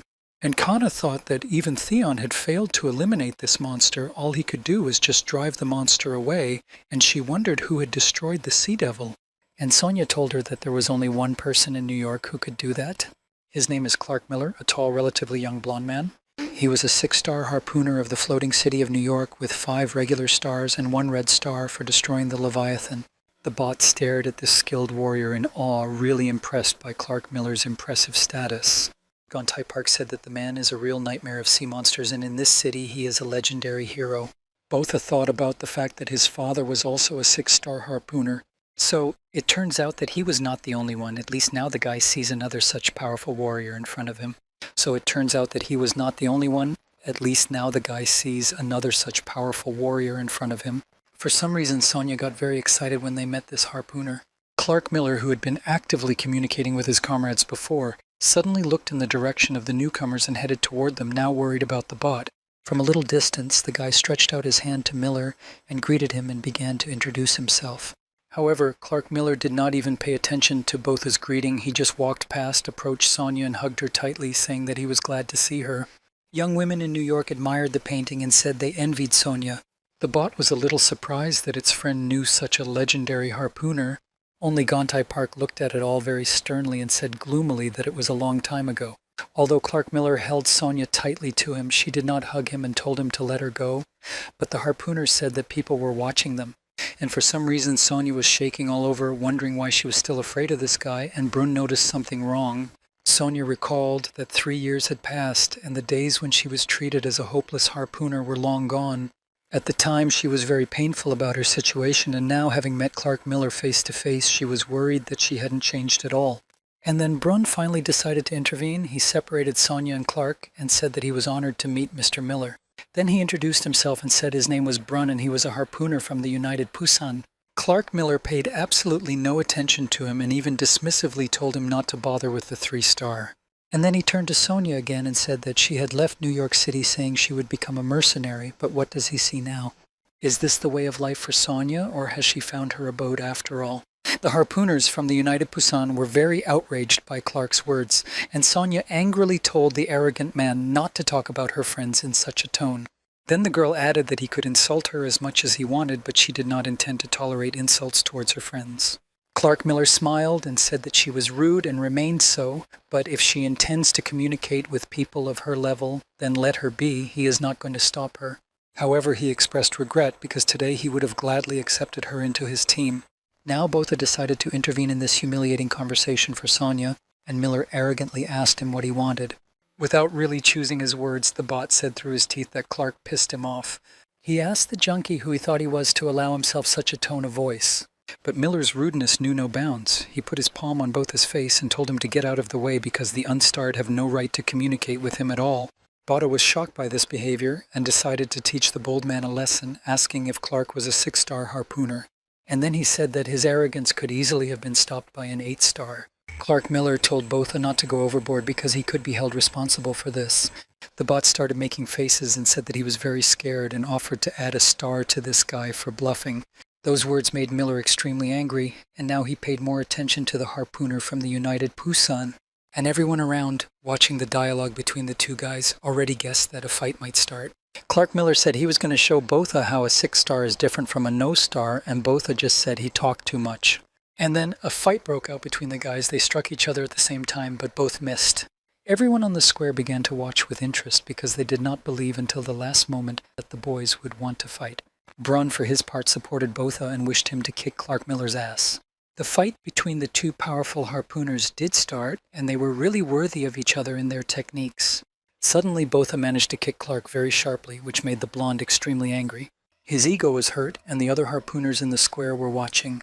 Now Miller began to wonder if Botha was really as starless as his tattoo suggests. He attacked the boy with redoubled force to take revenge for the blow he had given him. Botha rushed to meet him, but suddenly the senseless fight between the two boys was abruptly interrupted by Kana, who simply jumped between them. Clark Miller asked who she was that dared to interfere, and Kana, as always, calmly addressed the two wound-up boys by name. She asked if they really thought they had all gathered here to start street fights with each other. The bot immediately began to make excuses that he didn't really mean to. He just snapped a little. When Clark Miller and everyone else heard Kana's name, they were a little quiet because they knew that she was the harpooner who took the life of the Genoa in the Oasis seaport, and they also saw a red star in the girl's tattoo, which meant that she was the one who took the lives of Leviathans. The other harpooners were very surprised because they had imagined this girl in a slightly different way, namely a tall, strong, almost manly physique. Clark Miller immediately changed the style of his conversation and apologized to Kana and extended his hand to her as a sign of reconciliation. The girl responded by shaking hands because it was the ethical thing to do, and Clark said that she looks much different from the image that rumors about her are spreading. Botha didn't like Clark's greeting to Kana, and Miller said that they were looking for a harpooner for their team, and he thought the girl would be perfect for them. Then Clark said that he was still sickened by the fact that a diamond like her was withering away on another team and asked if she wanted to join his team and he could give her citizenship and appoint her his deputy. The other harpooners were very surprised by Miller's generous offer, as he was even going to grant Kana citizenship. Clark's arrogance and self-confidence knew no bounds, but Botha was not going to stand for it. Meanwhile, Kana again calmly said that Miller had made her a really good offer. Here Botha got very excited and wondered if Kana really thought so, and Clark, pleased, asked her if this meant she agreed. But the girl said that she refused because she already belonged to the same team and was even the leader there. And then she turned around and walked away, and Miller was approached by harpooners from his team, and one girl said that she thought Kana would be difficult to convince. Clark himself said that he used to think that Kana was the only one of its kind in the United Busan. But now looking at Botha, he realized that it seems the world has another headache. Meanwhile, Sonia was beating herself up for being so weak-minded in front of Miller, and Gontai noticed it well. So the girl attacked him and started telling herself that she was very pathetic, that she couldn't even answer properly, and that she was very scared. And Gontai said that Clark Miller was the only great harpooner in the world. and that everyone around him is just a nobody, but no one is really useless. Then Hontai began to remind Sonia of various moments in her life when she was really helpful, such as when Captain Jocko asked her for help. Later, when they lived in the Oasis seaport and its citizens were in direct danger, Sonia agreed to protect them without hesitation. And when Kana's team didn't have a boat to get to a unified Busan, it was Sonia who allowed them to use her boat. The girl immediately came to the rescue when the sea devil Kentas attacked Bota. And in general, whenever someone needed help, Sonia was always there unselfishly. So Gontai Park summarized that in his opinion, all this already makes her a great harpooner. Sonia melted at those words, and Brun, as usual, decided to be a little ironic and told her that she was not perfect, but still recognized them as friends, to which the girl also sarcastically said that everyone was a friend except him. This is how the harpooners of the United Pusan met their comrades from the floating city of New York while Dr. Foyd was busy in prison. In his cell, papers were scattered and hung on the walls, on the floor, even on the bars. Noah and Leah came to him and brought the last documents they had managed to get from Jenner's ship. With great hope and curiosity, the children asked if the scientist had managed to find something useful and valuable in the documents. The doctor said that their ancestors generally left a lot to their descendants. Then he made a crazy face and said that he could now solve the mystery of the Leviathans. Meanwhile, Kana was examining the marks of the beatings on Botha's body and now saw a huge bruise on his face. However, the guy assured me that he had definitely dodged that blow. He asked Kana where the bruise on his cheek came from if he didn't even feel anything during the fight. Then the guy felt his shoulder hurt, looked under his shirt and saw an even bigger bruise. He did not understand where those traces of beatings came from. And Kana indignantly told him that he did not even know when he was hit. And then I counted that he opened up 3 times during the punch and twice during Clark's fake attack, and he lost his balance 4 more times but managed to land 1 accurate punch. Therefore, she believes that he needs to train his legs so that in the future he can maintain his balance during a fight, although it is possible that he has simply gained weight and therefore become slower. Botha asked why Kana had suddenly become so picky about his fighting technique, and the girl said that it was because he was no longer a child and would not be able to avoid fights in the future. After that, she suggested that we finally start treating his wounds and bruises. Kana approached the shelf and saw that the first aid kit was on the top shelf, and since the girl was short, she stood on her toes to reach it, and then Botha, who was quite taller than her, came up and easily took the first aid kit off and told Kana not to treat him like a child. The girl blushed a little, but pulled herself together and told Botha to sit down and began to treat his injuries. The guy felt a strange, pleasant attraction to Kana and wondered if he should ask her about the day they kissed in the infirmary. The guy remembered how good it felt when Kana hugged his neck and he was dreaming, but then the girl said that she had finished treating his wounds. He looked at her lips but immediately stopped himself and reproached himself for what he was thinking and thanked Kana aloud for her help. And Kana noticed both his embarrassment and wondered if he had a fever. Dr. Foyd continued to study the documents that were available to him, but realized that more information was needed. It is still unclear what caused the explosion in the crater that killed all the researchers. That explosion could not have come out of nowhere on its own, nor could it have been preceded by anything. Suddenly, in Dr. Foyd's imagination, ghostly fish appeared and swam around him. At first he fought them off, telling them not to bother him because he was busy, but one ghostly fish was not far behind and seemed to be touching the scientist's hair, so he asked if it wanted him to follow it. And so the doctor seems to be leaving an establishment called Jenner and following a fish that shows him the way. So he easily walks along the bottom of the ocean. A fish swims in front of him and the fish asked where they are.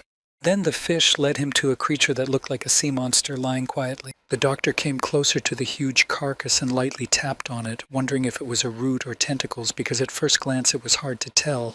Suddenly something started shaking very strongly, and Foyd was afraid that an earthquake had started. The very next moment, the fish picked up the scientist by the sleeve and dragged him along, and the doctor realized that it was leading him to something even more interesting. Now Dr. Foyd needed to climb a little bit higher, so he climbed on all 4s. When the scientist got to the top, he was simply dumbfounded to see a giant egg in front of him. Now Dr. Foyd was satisfied because this was what they were looking for, and it was an incredible nest. Suddenly the egg that Nerissa had given him long ago began to move in the scientist's hands. Then there was another tremor, and Dr. Foyd almost fell over. He realized that the earthquake was getting stronger, and it seemed like a volcano was waking up somewhere. When the scientist said this, he suddenly stopped and thought. Then he looked at the carcass of the sea monster and couldn't believe his eyes. This thing uses its tentacles as pipes to pump seawater into the ground, and thus it creates an artificial earthquake to cause a volcanic eruption. Then Dr. Foyd looked around again and asked if he was right. This question was about Lita, and the scientist looked ambiguously at the ghostly fish that had brought him here. But when I looked at her a little longer, I thought it would be more correct to say Nerissa. However, Dr. Foyd did not understand why the monster was trying to awaken the volcano. The scientist continued to observe everything that was happening because he wanted to know everything. And then the earth shook even more and the volcano woke up and erupted. The blast wave carried many eggs out of the volcano crater along with the fire, one of which Dr. Foyd was holding in his hands. For a long night people slept peacefully, but that explosion woke up many people, and one old man had a very strange dream. Botha also woke up and ran out on deck without even getting dressed to see what it was. Since the sea surface was calm and even, the boy realized that he had just had a dream. It's just that last night, all those who have the fish plague had the same dream. The very next morning, an international meeting was held in the floating city of New York, and representatives of the United Busan spoke about the Leviathan Queen. The captain said that there is a nest of leviathans near the chain of the Imperial Mountains, and they were able to get the exact coordinates thanks to the Jenner ship on which the wormhole arrived. People discussed this news with each other and realized that the simultaneous attack of all the sea devils was due to the Queen. Clark Miller, who was also present at the meeting, asked how they got the information that the Queen was there. And the captain of the United Busan ship replied that all they knew was a girl named Lita, who was somehow related to the Queen. People actively discussed this information and asked if the captain was talking about the girl who was infected with the Leviathan, so the rumors were true. Then the captain of New York asked for clarification. He asked if United Busan wants everyone to head into the Pacific Ocean just because a mutant girl who might also be with them said so, and then the captain clarified whether United Busan was saying this in all seriousness. And Clark Miller added that no one has cancelled the fact that a trap may have been set for them in that place. The bot was furious at this accusation, asking what a trap meant and saying that Lita was not a monster, she was on their side. And Clark asked if this girl was Botha's younger sister, in which case it would be even harder for them to trust him and her, and Botha said that unified Busan was on her side. Miller then arrogantly told the boy that he was tired of listening to him and that he shouldn't interfere when the elders were talking. But then some more people joined the conversation and said that Lita was definitely on the side of the people. It was representatives of the Oasis Seaport who said they were ready to confirm this fact. Both Botha Kana Sonia Gontai were very happy to see Mr. Mao and the owner of the fish restaurant and others from the Oasis port. And Mr. Mao was very happy to see Kana, and then he said to everyone present that the people who had been kidnapped by the Sea Devil genome had returned safe and sound, thanks to Lita. And all the representatives of the Oasis Seaport can confirm that Lita is the undisputed savior of their island, and they can trust her because it all happened before their eyes. Here another representative of the city of New York said that Leviathans are very cunning creatures, just remember the wormhole that could control people's minds, so they should be vigilant. Another suggested checking with representatives of the Oasis Seaport to see if they were infected. These words made Mr. Mao very angry, and he decided to prove to them in his own way that he was all right. And the next moment the man was completely tearing his suit shirt and pants off, shouting for everyone to see and admire.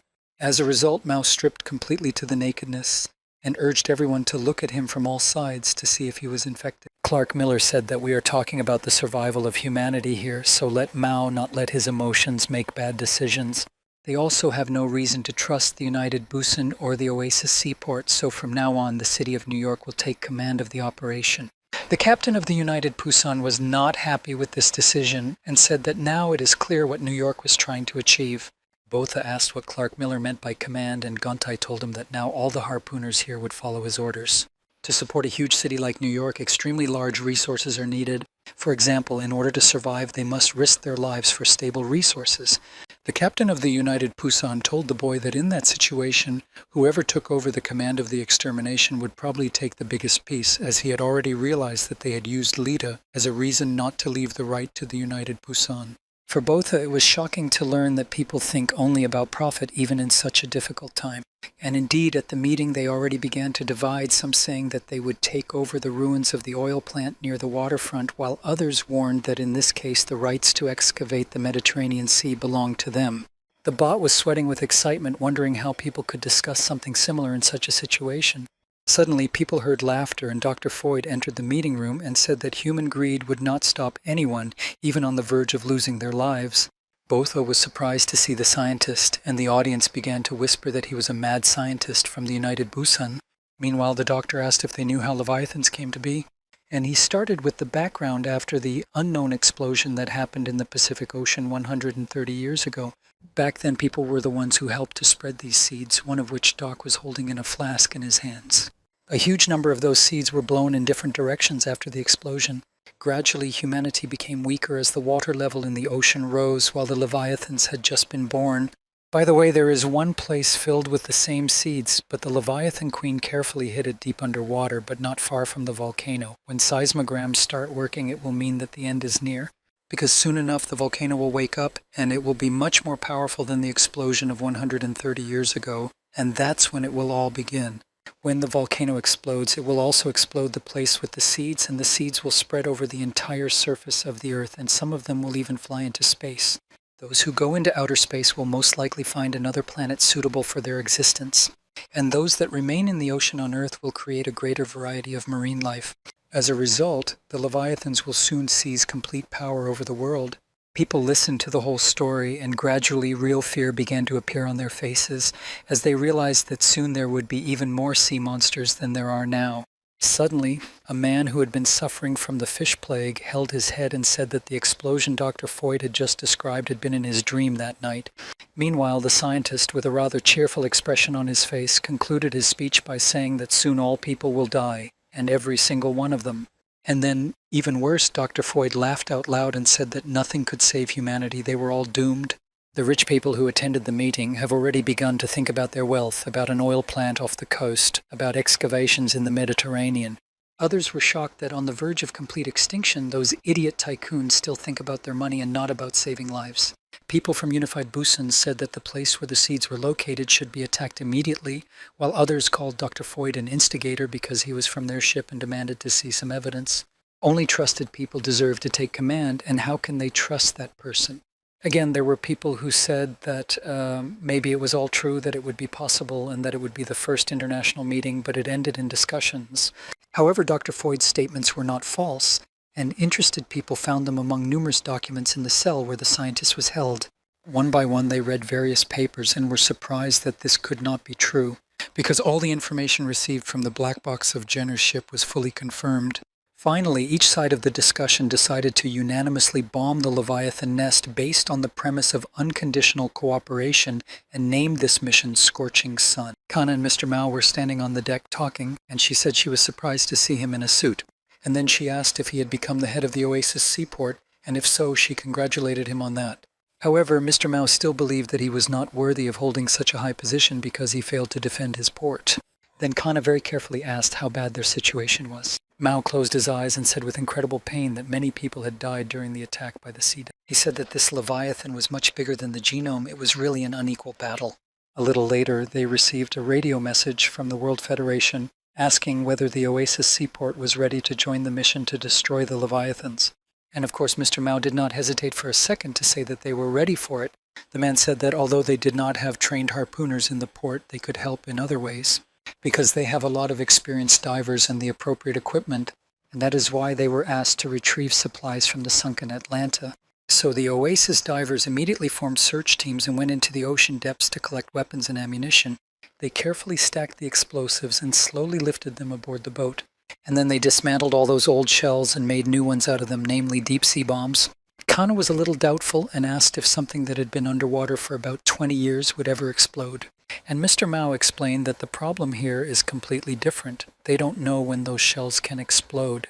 And he reminded us that Atlanta sank for exactly the same reason. Because in a situation with explosives, just one careless movement is enough to blow everything up. Generally speaking, all divers have a rule that bombs are considered forbidden treasure, but who would have ever thought that Mr. Mao would be the one to pull these bombs from the seabed and in such quantity? Botha thought about this terrible weapon, the bomb, and remembered his father's last battle when he had seen with his own eyes what explosives could do. And now he saw countless weapons in front of him and wondered what they were going to do with all of them in Unified Busan. While Mr. Mao, Botha, and Kana were talking about the explosives, Clark Miller came on board and asked Botha if he was very scared. Looking at the number of bombs, he said that this was not enough, they needed more, and Mr. Mao replied that they were already working very hard on this batch and would probably have time to make 20 more by the end of the day. And Clark Miller said that in addition to the nest with seeds near the volcano, there are other Leviathans, and he believes that they should get rid of all the sea monsters that have at least some potential to become the new queen. Miller then reminded us that there are 3 monsters left in this world war of humanity against the sea devils. Among them is the Leviathan Bazrak, which recently attacked and completely destroyed Akroma. There is a Gordic who this time attacked the Oasis seaport and smashed it up pretty good. And in the depths of the ocean there is a Leviathan Kraken that attacked the trade port a few days ago. And the harpooner of the floating city of New York said that depending on the situation they would also consider Lita as a target. This clarification sounded very scary and Botha and Mr. Mao reacted angrily to it. But then Kana intervened to defuse the situation and said that it could happen that Lita would betray them. Then in that case the girl promised that she would personally deal with it.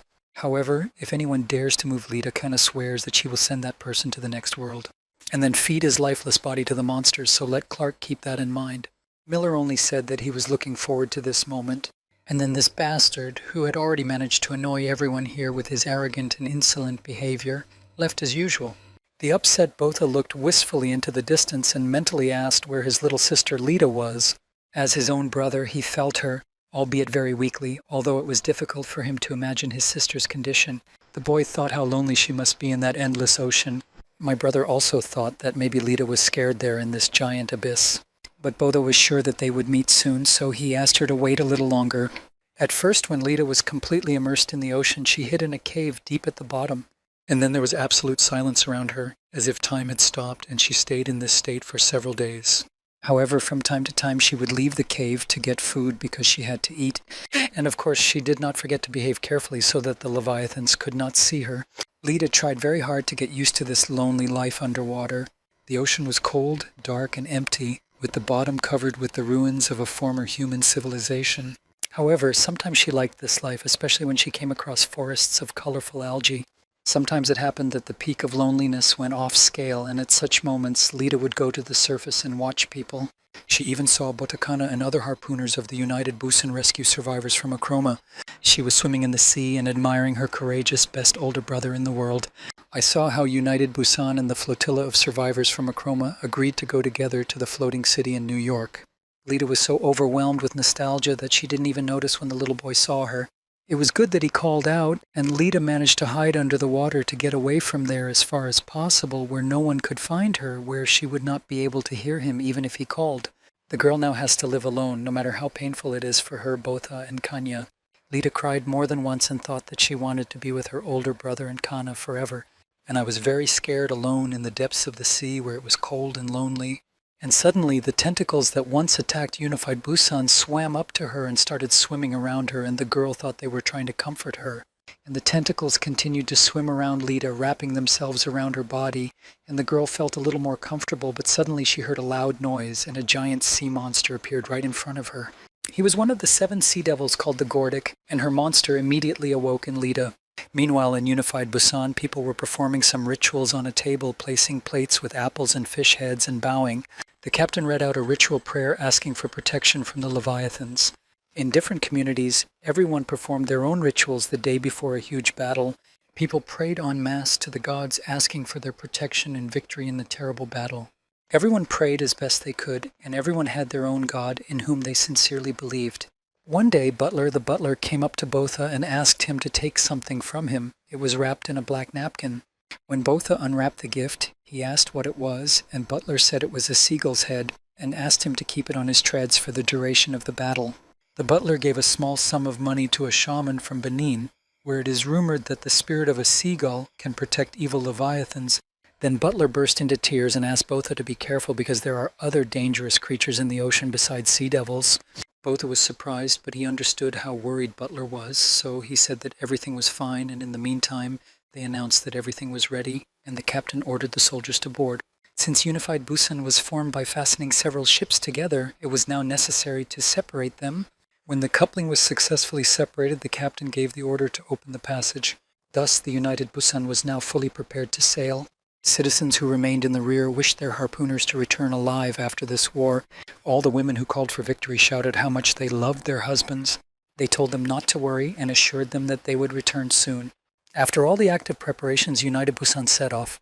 The surviving harpooners of Akroma Island raised the anchor and assured that Unified Busan could fully rely on their support.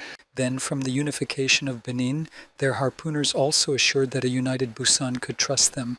Then they all lined up together, the entire combined flotilla. From the floating city of New York, their actions were closely monitored, and they saw that Akroma Benin Seaport Oasis and United Busan had declared an alliance. But Clark Miller, as always, arrogantly and self-confidently said that a small fish is still a small fish.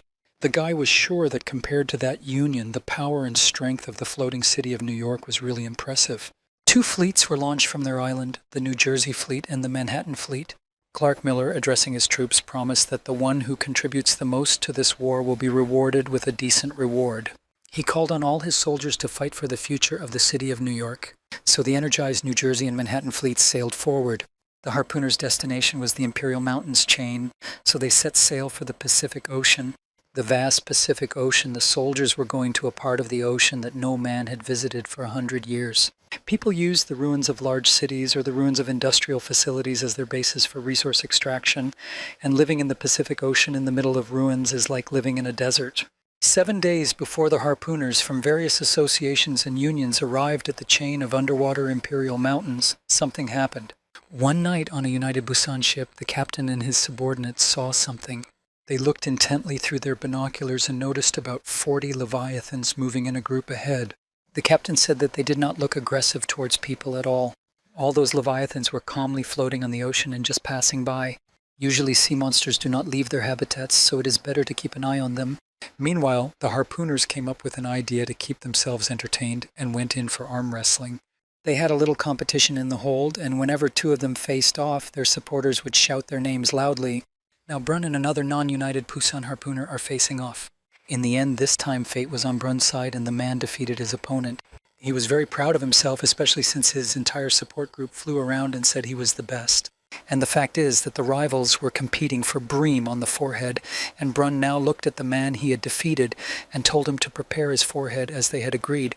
But a deal is a deal, and the loser got his bream from Brun Gontai stood on the sidelines and just laughed at them, while Sonia asked where Botha had gone. Meanwhile, Kina returned to her cabin after taking a shower. Suddenly she saw something unusual on the table, and when she came closer she saw that it was a dried seagull's head. 2 days have passed since the flotillas left the starting point, and there were still 5 days to go before they arrived at the Imperial Mountains chain. As a violent storm broke out, the sailors noticed that they had never seen so much lightning at once, and that the storm was moving toward the ship to the north. Then the captain gave the order to accelerate to 25 knots. They needed to get as far away from this storm as possible.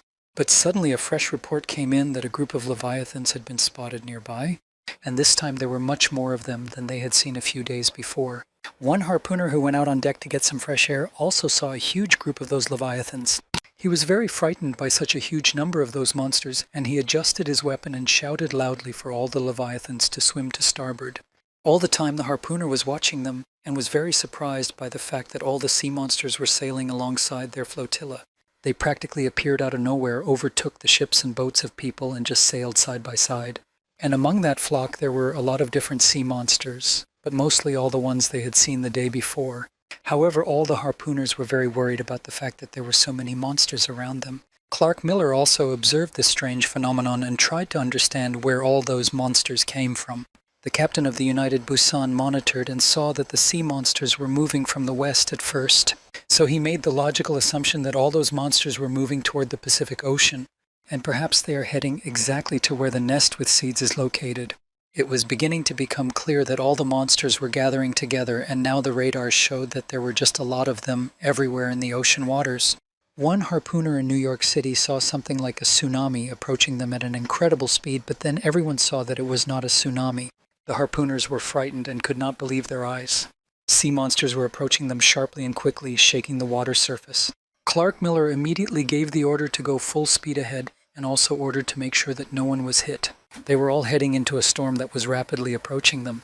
People understood that they had to act very carefully to get through without consequences, but still, one of the tentacles of the monster got caught under the screw and was injured. The monster roared loudly, and all the rest of his associates immediately rushed to attack the people. Therefore, an order was immediately given to open fire on the enemies, and the harpooners began to shoot. Now they had to protect their ship, which was under attack from sea monsters, at all costs. In the end, one boat of the New York City flotilla sank, and Clark Miller said that they could not be saved, and they would all die here soon if they let the monsters get to them. Therefore, he gave the order to immediately focus on escaping from that hellish place. The boat sank, but some of the harpooners were still alive. They were just in the water, calling for help and asking not to leave them. The sea monsters continued to attack, and the next boat became their target, but the people on it were saved by Kana and Bot. Bruin, seeing his leaders sail away and fight sea monsters, asked if they were both tired of living. Meanwhile, Kana told Botha that she was taking over the cover and that he had to rescue the drowning. So the guy focused on finding those who were in the water and gradually picked them up. The Bot has already managed to save one harpooner. He pulled him onto its board and told him to hold on to it. And then he saw many sea monsters rushing to attack the next ship. This ship belonged to the flotilla of the floating city of New York and was called New Jersey. All the ships and boats were caught in the epicenter of the storm, and as a result of the circumstances, the New Jersey ship sank. Then Clark Miller gave the order to leave this dangerous place at maximum speed. Then he laughed very strangely and said that everything was getting much more interesting now. Now we can dive a little deeper into the history of who Clark Miller was. So he was the son of John Miller, also known as the Great Harpooner of New York. There was even a monument to his father in their town, but the son was somewhat different from his father. This child was different from a young age, and he preferred to wander through dark alleys. He walked those dark, damp alleys alone and specifically chose deserted places. Very often in such places the boy found stray cats and no one else could disturb him there. The little boy was happy to catch those cats and kill them with his own hands, so he could fully satisfy his needs here. John Miller, however, did not take any action against his son's antics, even though he knew and saw everything perfectly well. His father rather perceived Clark's actions as some strange game with insects, which the boy also did not forget to mock. However, over time, the young child's inclinations began to cross the line, and the number of animals he killed grew. In the end, what was to be expected from that little monster happened. The first person he irreparably harmed with a knife was his own brother, and he took his life. Once Clark stuck a sharp blade into his brother's eye, and his parents saw it. And then the already shocked Johnny did not remain silent. He asked his son why he had harmed his brother. The father began to explain that it was absolutely forbidden to hurt people and that the boy should never do something like that. And the boy looked at his father with empty, uncomprehending eyes and asked why he couldn't do that. My father was seriously caught off guard by this question, so much so that he didn't even know what to say. The only explanation John could come up with was that in this case all people would look at him as a monster, and the boy said directly that he understood everything. People don't like that. But from that conversation, Clark drew the perverse conclusion that in that case he would make sure that others did not know about it. Now the father seemed to have an epiphany and wondered if this child had always been like this. And he realized that if he left things as they were, his son Clark would definitely turn into a monster over time. John began to be haunted by the terrible thought of what his son would do next. Perhaps soon he will turn into someone who will take other people's lives. Then the father reached out to his son with trembling hands and hugged him tightly to his chest. For Clark, this was a very strange behavior of his father, and he meanwhile thought that there was only one way his son would not turn into a monster. And then he told his son that the animals he was allowed to kill were in the ocean. But in order for him to do this successfully, he must become a harpooner. And now, as a grown man, Clark still remembered his father's words. He looked at the incredibly huge number of sea monsters and thought that now everyone is here. It is here and now that the monsters from whom he is allowed to take lives have gathered. Meanwhile, from Unified Busan, Kani and Boti were told that there was a lot of lightning ahead, so they had to go back immediately. The fact is that in that weather and under those circumstances, they might not have lasted that long. The harpooners on board continued to shoot at the sea monsters, and so people noticed that the next wave of a huge number of monsters was coming at them. But then Clark Miller was waiting for those sea monsters, and the boy desperately rushed into the fight, remembering the words of his father who told him that when he destroys monsters, he must also become the same monster. He confidently killed another invasion of monsters. His subordinate harpooners looked at him admiringly and said that their captain was the best of the best. And when a few more creatures started attacking Clark, he said they were in his way, so let them get the hell out of here. The guy said that those sea monsters were quite annoying. Then he started modifying his weapon and continued to say that he wouldn't mind having fun with monsters. And then he turned his sword into a huge harpoon and said that he had no more time for this red tape. Then he caught the moment when another bolt of lightning appeared and immediately threw his sword, which caused its electric current to spread among the sea monsters. Everyone around them saw that lightning flashed on the New York ship, and the lifeless carcasses of the sea monsters that had attacked the ship began to fall from there. Brun even asked if Clark had managed to summon lightning, and Botha noted that it's no wonder that Clark Miller is a 6-star harpooner, because his movements are flawless. So everything he knew and heard about this man was true. And Miller was called a real nightmare of sea monsters among people. But meanwhile the storm continued and numerous lightning bolts appeared everywhere. However, now all these lightning bolts were striking the sea monsters and destroying them, So the Leviathans began to lag behind and then even run away. Many of the harpooners thought that with such a fierce attack by the monsters they were already finished. But fortunately this time they managed to survive and many lives were saved. After the monsters retreated, the flotillas changed course, and now all of them began to keep to 260 degrees. Finally, the morning of the next day after the night's fierce storm came, now the sky was clear and the sun was shining, the ocean was calm. People on boats and ships began to repair the damage, while the leaders of the Union met for a meeting. That night, 7 ships sank, killing 87 people and seriously injuring 21. 5 more ships abruptly changed course, and they never contacted them again. Everything pointed to the fact that those 5 ships had simply sneaked away without even reaching their original destination. As a result, they lost 30% of their combat power in just one very terrible battle. The harpooners said that they had never seen so many Leviathans at the same time in their entire lives, and they were very worried that there would be even more near the nest. The people despaired and said that they had no chance of winning and that they would not be able to repair their ships immediately, so there was a risk of being stuck here. Therefore, it was suggested that we return to the floating city of New York and reconsider the plan. And many people began to support this proposal, given all the possible risks they would otherwise face. Listening to all the speeches, Botha realized that people were simply too frightened by what had happened that night, so it was safe to conclude that their war was over before it had even begun. He also recalled the details of the previous battle and wondered what would have happened if Kana had been wounded. Botha wondered if he could continue the case in her place. Suddenly the boys' thoughts were interrupted by Kana's voice, who asked the audience if they were afraid, but did they not realize what they were getting into when they agreed to take part in this war from the very beginning? This appeal turned the harpooners' thoughts in a different direction. They did not expect it. The girl continued that civilians are counting on them and they have no right to let them down. For them, harpooners are the most important mission. And Clark Miller listened to Kana in silence and wondered if she didn't realize that she was only making the situation worse by talking about some kind of mission, which is very naive. Nevertheless, Kana continued to say that according to Dr. Foyd's calculations, a big explosion will happen soon, and if they do nothing now, they will simply waste time. Some of the harpooners thought deeply about her words, and Miller decided that hypocrisy was now involved and wondered why they would risk their lives for other people. Although he is personally only too happy to participate in all this when there is so much prey around, so he won't go back until he has had enough fun. Now Clark took the floor and said that the 7 ships sunk and 87 people killed were quite expected. But for that matter, in this war, according to his calculations, less than 20% will survive, and he asked what Khan thought about it. The figure of 20% was extremely confusing for everyone present, and now they were even more frightened. After these statements, Clark Miller said in an indifferent tone that if they really wanted to go back, they could. But let them remember that if they escape now, they will never be able to enter any of the human bases again. They will be doomed to wander the sea until they eventually starve to death. Miller was well aware that no one would calm down if they were not tamed a little, so he needed to create a reason that could overcome their fear, even if that reason threatened their lives. Then Clark got up from his chair and said that the arrow had already been fired, so they couldn't stop halfway and turn back. He urges everyone to fight to the last, knowing that most of them will die, but their families will continue to live in a world without sea monsters. In conclusion, Clark Miller said that they must win this war no matter what.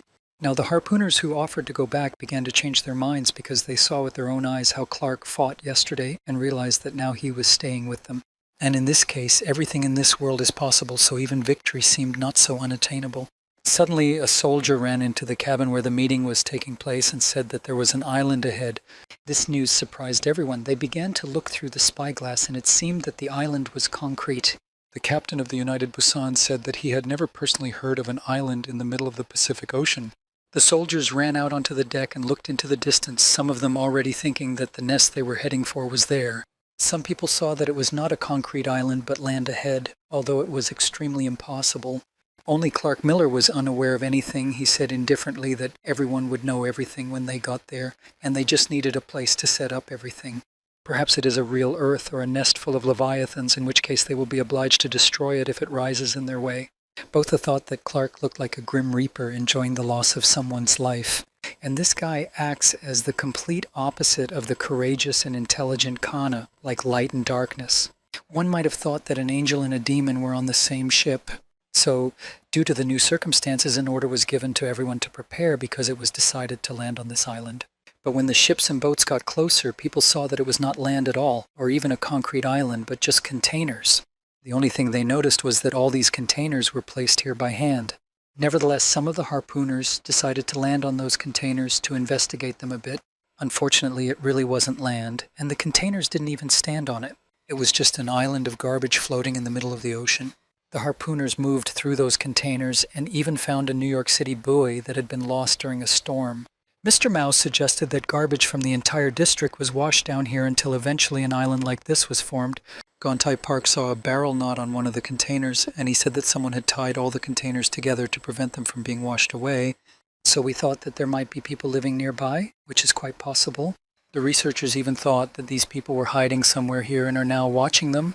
Suddenly Sonia shouted that she saw something and pointed in the direction.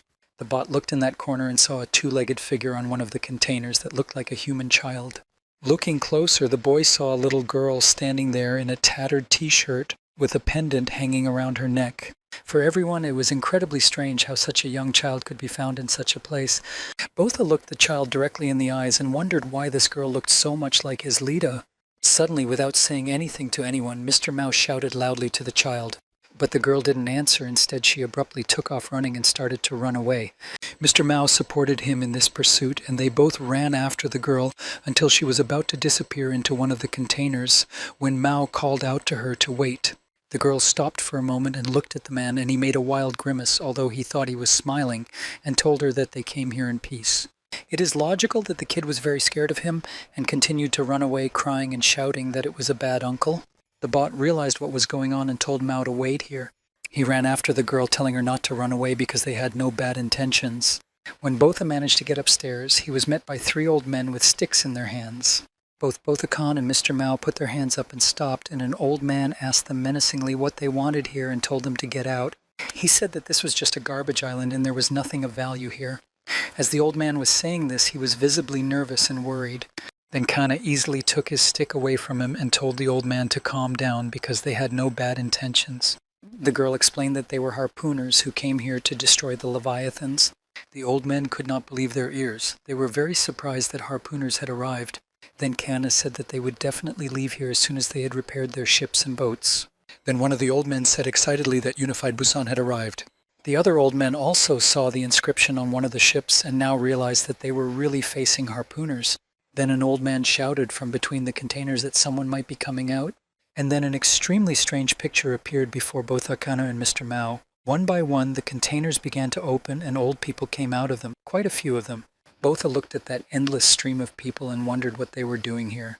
Although Mr. Mao correctly noted that only the elderly came out to them, those grandparents looked at the newcomers as gods and said that the harpooners came here to get rid of the Leviathans. And immediately they all began to kneel down and bow their heads low to the ground. It looked a bit scary, and Mr. Mao asked what these old people were doing.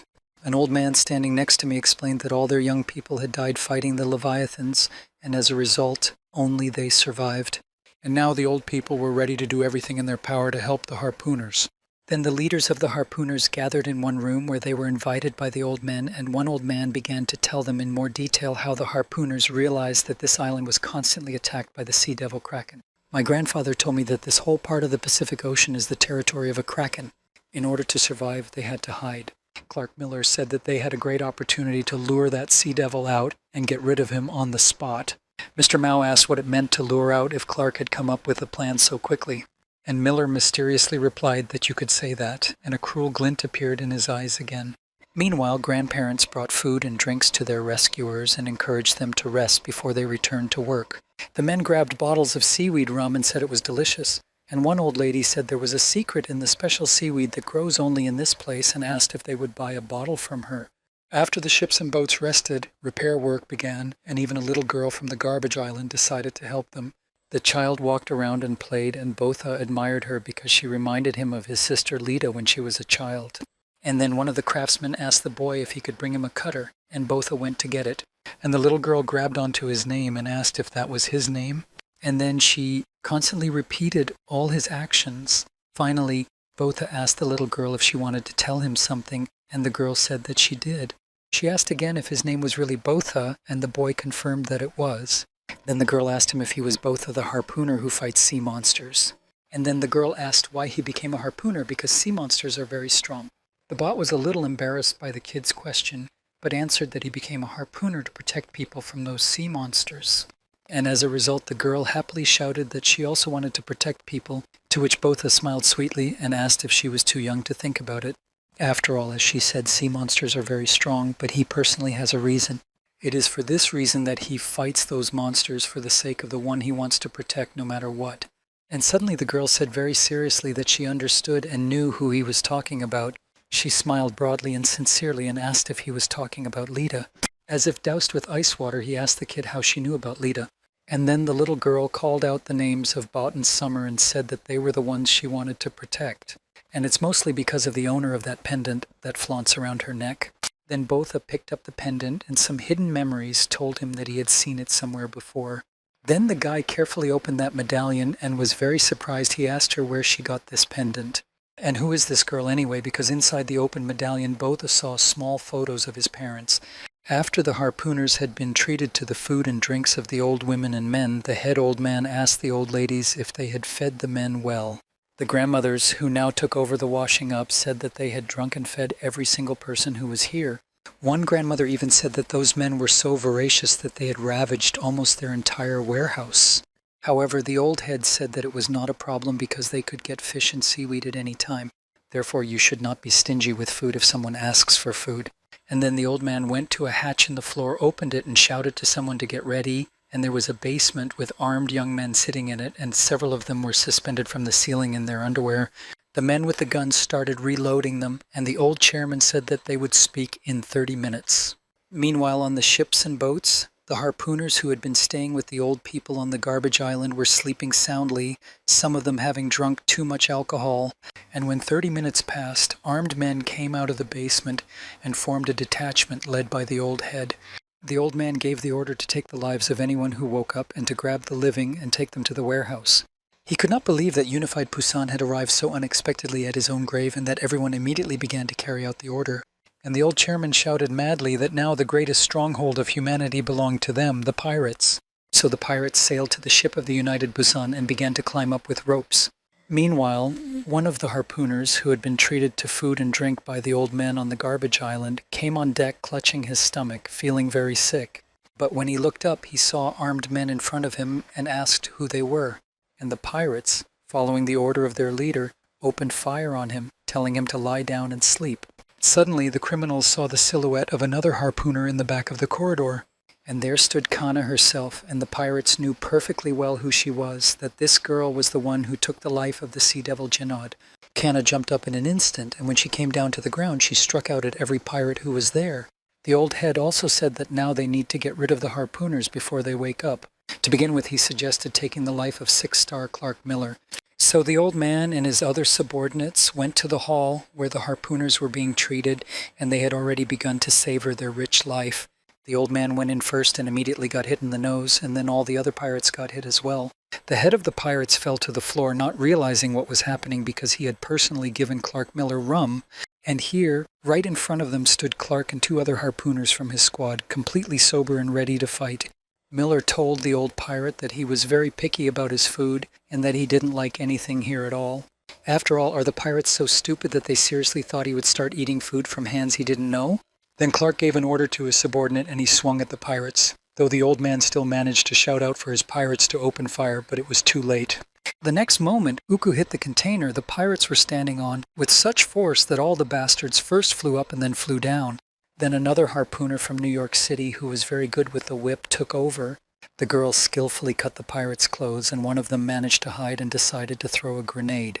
He pulled out a check and swung the grenade in the direction of the harpooners, but his arm was immediately immobilized by the whip of a girl from New York. The harpooner so skillfully wrapped her weapon around the pirate's arm that the grenade was firmly clamped in his hand. And as a result, all those pirates were in the center of the explosion and were destroyed, as opposed to what they wanted to do themselves. At the time, Botha was still talking to a little girl, and when he heard the explosion on the garbage island, he asked what happened. Then they heard a message from the radio room that they had been attacked by pirates and that the people on the island were pirates. When the sailors heard that the garbage island was inhabited by pirates, they shouted to Botha to immediately leave the little girl who also lived on the island. The bot could not believe what he was hearing, so he excitedly and cautiously asked the kid if she was on the pirates' side. But the girl said that she was not on any side. She was just an ordinary observer. She just needed to understand something. These kids were surprisingly interested in the very adult question of why harpooners and pirates are constantly fighting. Why do people so often have the desire to take the lives of their own kind? And now the kids were again watching a terrible, incomprehensible picture of people destroying each other. Meanwhile, on the garbage island, almost all the pirates were killed and some were weakly asking for help. Clark Miller detained one of them, who wanted to escape, by standing on him and telling him not to move so fast. Because the guy has plans for them, the pirates who live here need them, and he will use them to make bait for the sea devil Kraken. Meanwhile, Botha continued to talk to a strange little girl who said that now she understood a little something, namely that Botha was no different, and she came to this conclusion because he also wants one kingdom and one queen. The boy still did not understand anything, and the girl said something about something she had eaten once. They talked about the time when Botha and Lita's mother died, and their father wrapped Nerissa's lifeless body in bandages. And then, after a short farewell, he threw her into the ocean depths, and at that time the bandages unwound, and it became noticeable that there was a pendant around the deceased's neck. Nerissa's body descended deeper and deeper, and finally ended up among the petals of a bright sea flower held by a strange creature that ate it, and it was Botha's little companion. The boy did not know how to react to this story. He asked her what it was, and the little girl continued to say that when Nerissa landed on it, the strange creature thought it was such an interesting product. And then she put her tentacles into the woman's lifeless body and realized that with the help of her, she would finally be able to look at the sun. And then the tentacles reached Nerissa's brain, where the strange creature heard that the woman did not want to die. She thought about how she wanted to live, and then the strange creature wondered if her product still retained consciousness, but it was impossible. So she told Naris that it was all over for her anyway, because the scheduling process had begun. And then thoughts began to emerge in the woman's brain again, and she said that she didn't care about herself, she just wanted to protect those she loved. The strange creature asked whom she wanted to protect, and then Nerissa's subconscious images depicted her children Botha and Lita. The creature wondered if this was the last will of its product, and the woman disappeared. People are very unpredictable creatures, but that's what makes them interesting, although it's a bit annoying. The strange creature swam for a while and remembered the names of Botha and Lita, whom Naris was so eager to protect and wanted to know who they were. And at that time, one of the sea devils was being crushed by humans. The strange creature wondered if the Kentras had lost, if it was fighting for territory, but then it would have felt it. The creature wondered who had taken the life of this sea devil and looked up at the surface of the ocean. There, in the distance, the creature saw a little girl named Lita, who was also looking at it while standing on the ruins. And then Botha called his sister and said that he had already told her many times not to come close to the ocean. However, Lita stood there as if mesmerized and did not answer her brother, so Botha approached her, and the kid pointed to the distance where the outline of a creature was very blurry. It was the very creature that had eaten their mother's lifeless body and now saw the children its product spoke of. The strange creature could now clearly see Botha and Lita, whose names Nerissa had given her. And these were the names of those who needed to be protected, as their mother had asked and wanted so much. And the strange creature agreed to be a guardian angel for those children. For example, in the genome egg, it communicated with Lita, telling the girl her name. She hugged the girl and clearly told her that her name was Lita and tried to keep her conscious. The strange creature did tell the girl that she would soon disappear because it would absorb her, and then they would become one. But the question was what a strange creature should do with people. After all, they would not follow her orders, and Lita was being treated by Dr. Foyd at the time. People are just completely unexpected. For example, the creature was worried when the scientists decided to mix the blood of the Genod with the blood of the Kentras, but this cannot be done because in this case Lita will become uncontrollable. Then in the nest of seeds, the creature said that it could no longer feel summer. Someone asked why this happened and why. And then Lita was a sleepwalker and went out on deck and pointed somewhere in the unknown distance and said that was her home. The creature said that this creature had found her, meaning the transformed Lita. And as a result of all those events, the ocean woke up in connection with the emergence of a new queen. The strange creature immediately sensed the danger, saying that this creature would certainly attack its nest. And then he will not hesitate to attack her kingdom, which will mean complete collapse and destruction for her.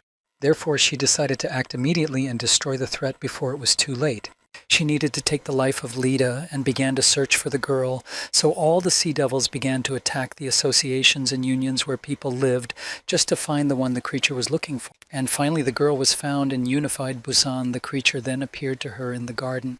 Botha listened to the whole story and couldn't believe that everything that happened to him and Lita was a wild pattern. And the girl continued that at first she just wanted to find Lita, but did not expect people to intervene. And finally, when she had no choice, she led Botha to the nest. So now she has only one question for him. Where did his little sister Lita go? And suddenly this sweet child turned into a terrible monster. Botha immediately pulled out his sword and struck at that monster, and he realized that she was the reigning queen of the sea devils. The boy continued to strike after strike, but they did not harm the monster at all. It laughed at him and told him not to try so hard because he would not be able to defeat it anyway. However, Botha was extremely determined. He ordered the queen to shut up and hit her very hard with his sword, eventually managing to sever her arm from her body. The queen screamed in pain, and everyone on the ship looked at this monster and did not understand what was happening. And then the queen completely took over Botha and took him to her nest where she raised fresh eggs. And there was a huge sea monster in front of him, inside of which something new was already emerging. Now the boy clearly knew that he was facing the real queen of the Leviathans. Then she turned to Botha and said that half of the Leviathans from all over the world had gathered here to take people's lives. The queen went on to say that a species like humans would now pay for invading her territory. That terrible monster said that they would eat them all and then destroy their nests one by one. And they will do this until, at the end, there is absolutely nothing left of humanity. However, Botha was not even going to listen to the queen's threats any longer, just saying that she would never get what she dreamed of. But the queen still continued to voice her vision and had one suggestion for him. The creature told Botha that if he brought Lita to her, she would let people live. The guy still couldn't believe everything he was hearing, and the queen said that all she really wanted was Lita. She will take the girl and in exchange offers her mercy. And this mercy will be shown by the queen to all the humanity that still remains on planet Earth. The queen's words about Lita in exchange for the salvation of humanity rang loudly in Botha's head, and he was furious, saying why she was giving him a choice. Was she trying to make a deal with him in this way? The guy said that Lita is not a thing, she is his little sister whom he swore to protect. Then the queen calmly said that she still could not understand people. Now she is offering one life in exchange for many lives, so is it really so difficult for him to choose? And Botha answered the queen that who did she think she was? That she was going to control their fates? Then the queen asked the boy if he was not afraid of losing his own life. And Botha replied that even if he gave a negative answer, it would still be untrue, especially when it came to half of the Leviathans. But now he wondered what the queen herself was afraid of if she was ready to eradicate all of humanity. The boy decided to provoke the monster a little and said that perhaps the other half of the Leviathans had disobeyed her. In the end, just as people did, Botha boldly declared that she was no longer the queen she was before because she would soon lose her kingdom completely and she was afraid of those she could not control. And without finding any other solution, she is ready to simply get rid of the competition that Lita has become for her. And the boy calmly and confidently told the monster that now he understood everything. The queen was just afraid of Lita, but let her know that she will not get his little sister so easily. The queen simply won't be able to do it. Summer can't be so easily obtained. And moreover, no one could survive after they touched his younger sister because he personally took the lives of all of them. The queen went on to say that strange as it may seem, people are really unpredictable. But Botha was not going to back down and told the monster that she was next. Next on his list to kill are those who dared to touch his little sister. Then the queen summarized that as she understood it, the boy had already made his choice. And then suddenly everything disappeared, including the nest and the queen, and some white slime just fell on Botha's sword.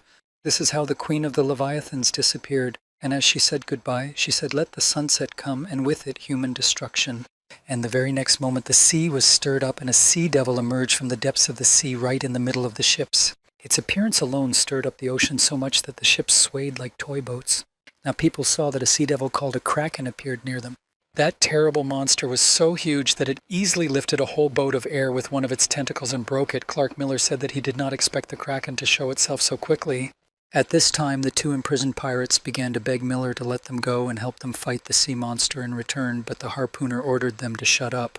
The other harpooners were saying among themselves that they were attacked by pirates, and now this shit has appeared, and as a result, they are trapped. Suddenly, against the backdrop of the destruction caused by the sea monster, everyone saw the Botha, but everyone wondered what he was doing there, whether he was tired of living if he stood up to the kraken himself. Clark Miller himself was also extremely surprised when he saw the guy standing opposite the sea devil, and he noticed that something had changed in Bot, and Botha held his sword and said in cold blood that he would first kill the kraken and then his queen. The guy finally warns that he will immediately destroy those who stand in his way, and now this brave harpooner is fearlessly standing in front of one of the 7 sea devils. And then Botha rushed to attack the kraken and immediately struck it, The monster roared loudly, and the boy continued to inflict wounds on his enemy. The bot did not allow the sea devil to recover from the previous blow, but immediately struck the next one.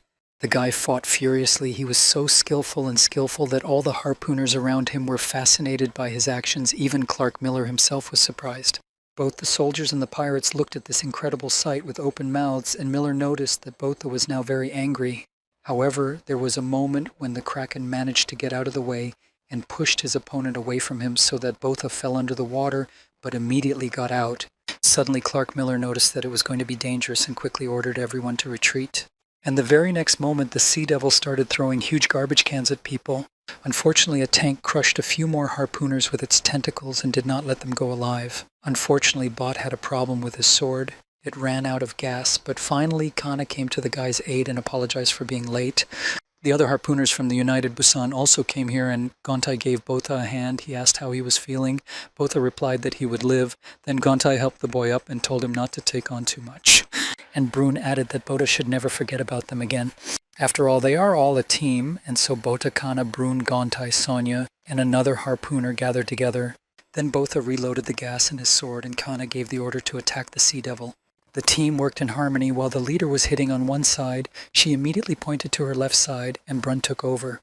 Everyone on Kana's team fought hard and supported each other at all times. The worst part was fighting with the giant tentacles of the Kraken, which were difficult to catch and seemed to be completely indifferent to the wounds inflicted. After analyzing this fight, Botha came to the conclusion that it was useless to make cuts on the tentacles of the Sea Devil and that it was necessary to aim for its body. The monster began to move forward a little, and then Botha saw that someone else was attacking the Kraken, throwing ropes at it. He turned around and heard the harpooners from New York say they would cover them.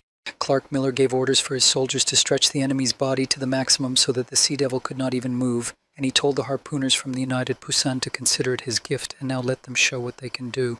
Kana was a little surprised to receive help from Miller, and then suddenly Akroma came to the rescue. For their part, they began to attack the Sea Devil, inflicting numerous wounds on him. But then suddenly everyone noticed that two of the monster's several limbs began to swell rapidly, but no one knew what it was going to be. Then Gontai Park shouted to everyone to be careful as much as possible because the monster was about to launch a jet of water. And the very next moment, water poured out of those swollen limbs of the Kraken with great power.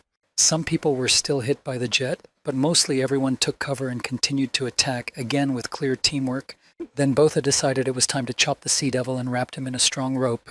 Then the boy cut off a large piece of the Kraken's body with one sharp, super powerful blow. And finally, he jumped to the place of the sea monster's open wound and plunged his sword into it. The Kraken began to make the last convulsions and tried to throw off Botha, but his strength was rapidly leaving him, and finally the monster died.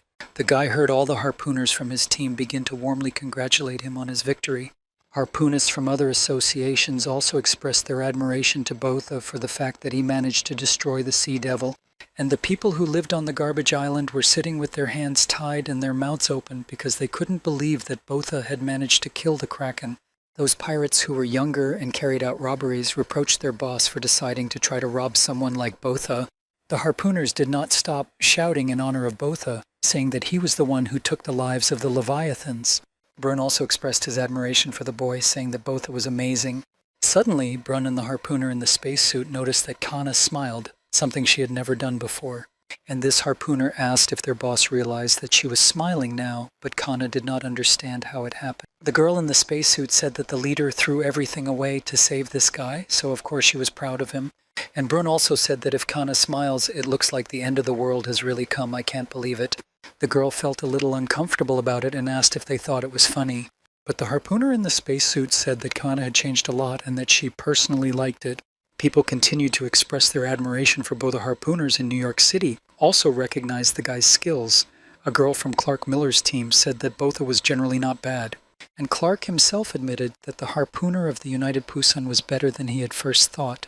And then Miller said, like a predator, that he wanted to test the bot.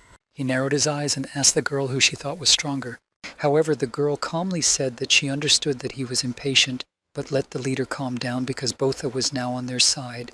In general, the atmosphere among the soldiers changed dramatically thanks to this guy. Now they were saying that they still had a chance to win because they now had 3 of the Leviathans with them. The harpooners confidently told each other that they would destroy all the sea creatures they could. They even started to make bets with each other who would destroy the most sea monsters, but everyone was sure that victory was already in their hands. Suddenly, somewhere far above the ocean, something flashed and the sky turned bright pink. All the harpooners stopped their cheers of praise and their cheerful talk about the end of the sea monsters and the coming victory.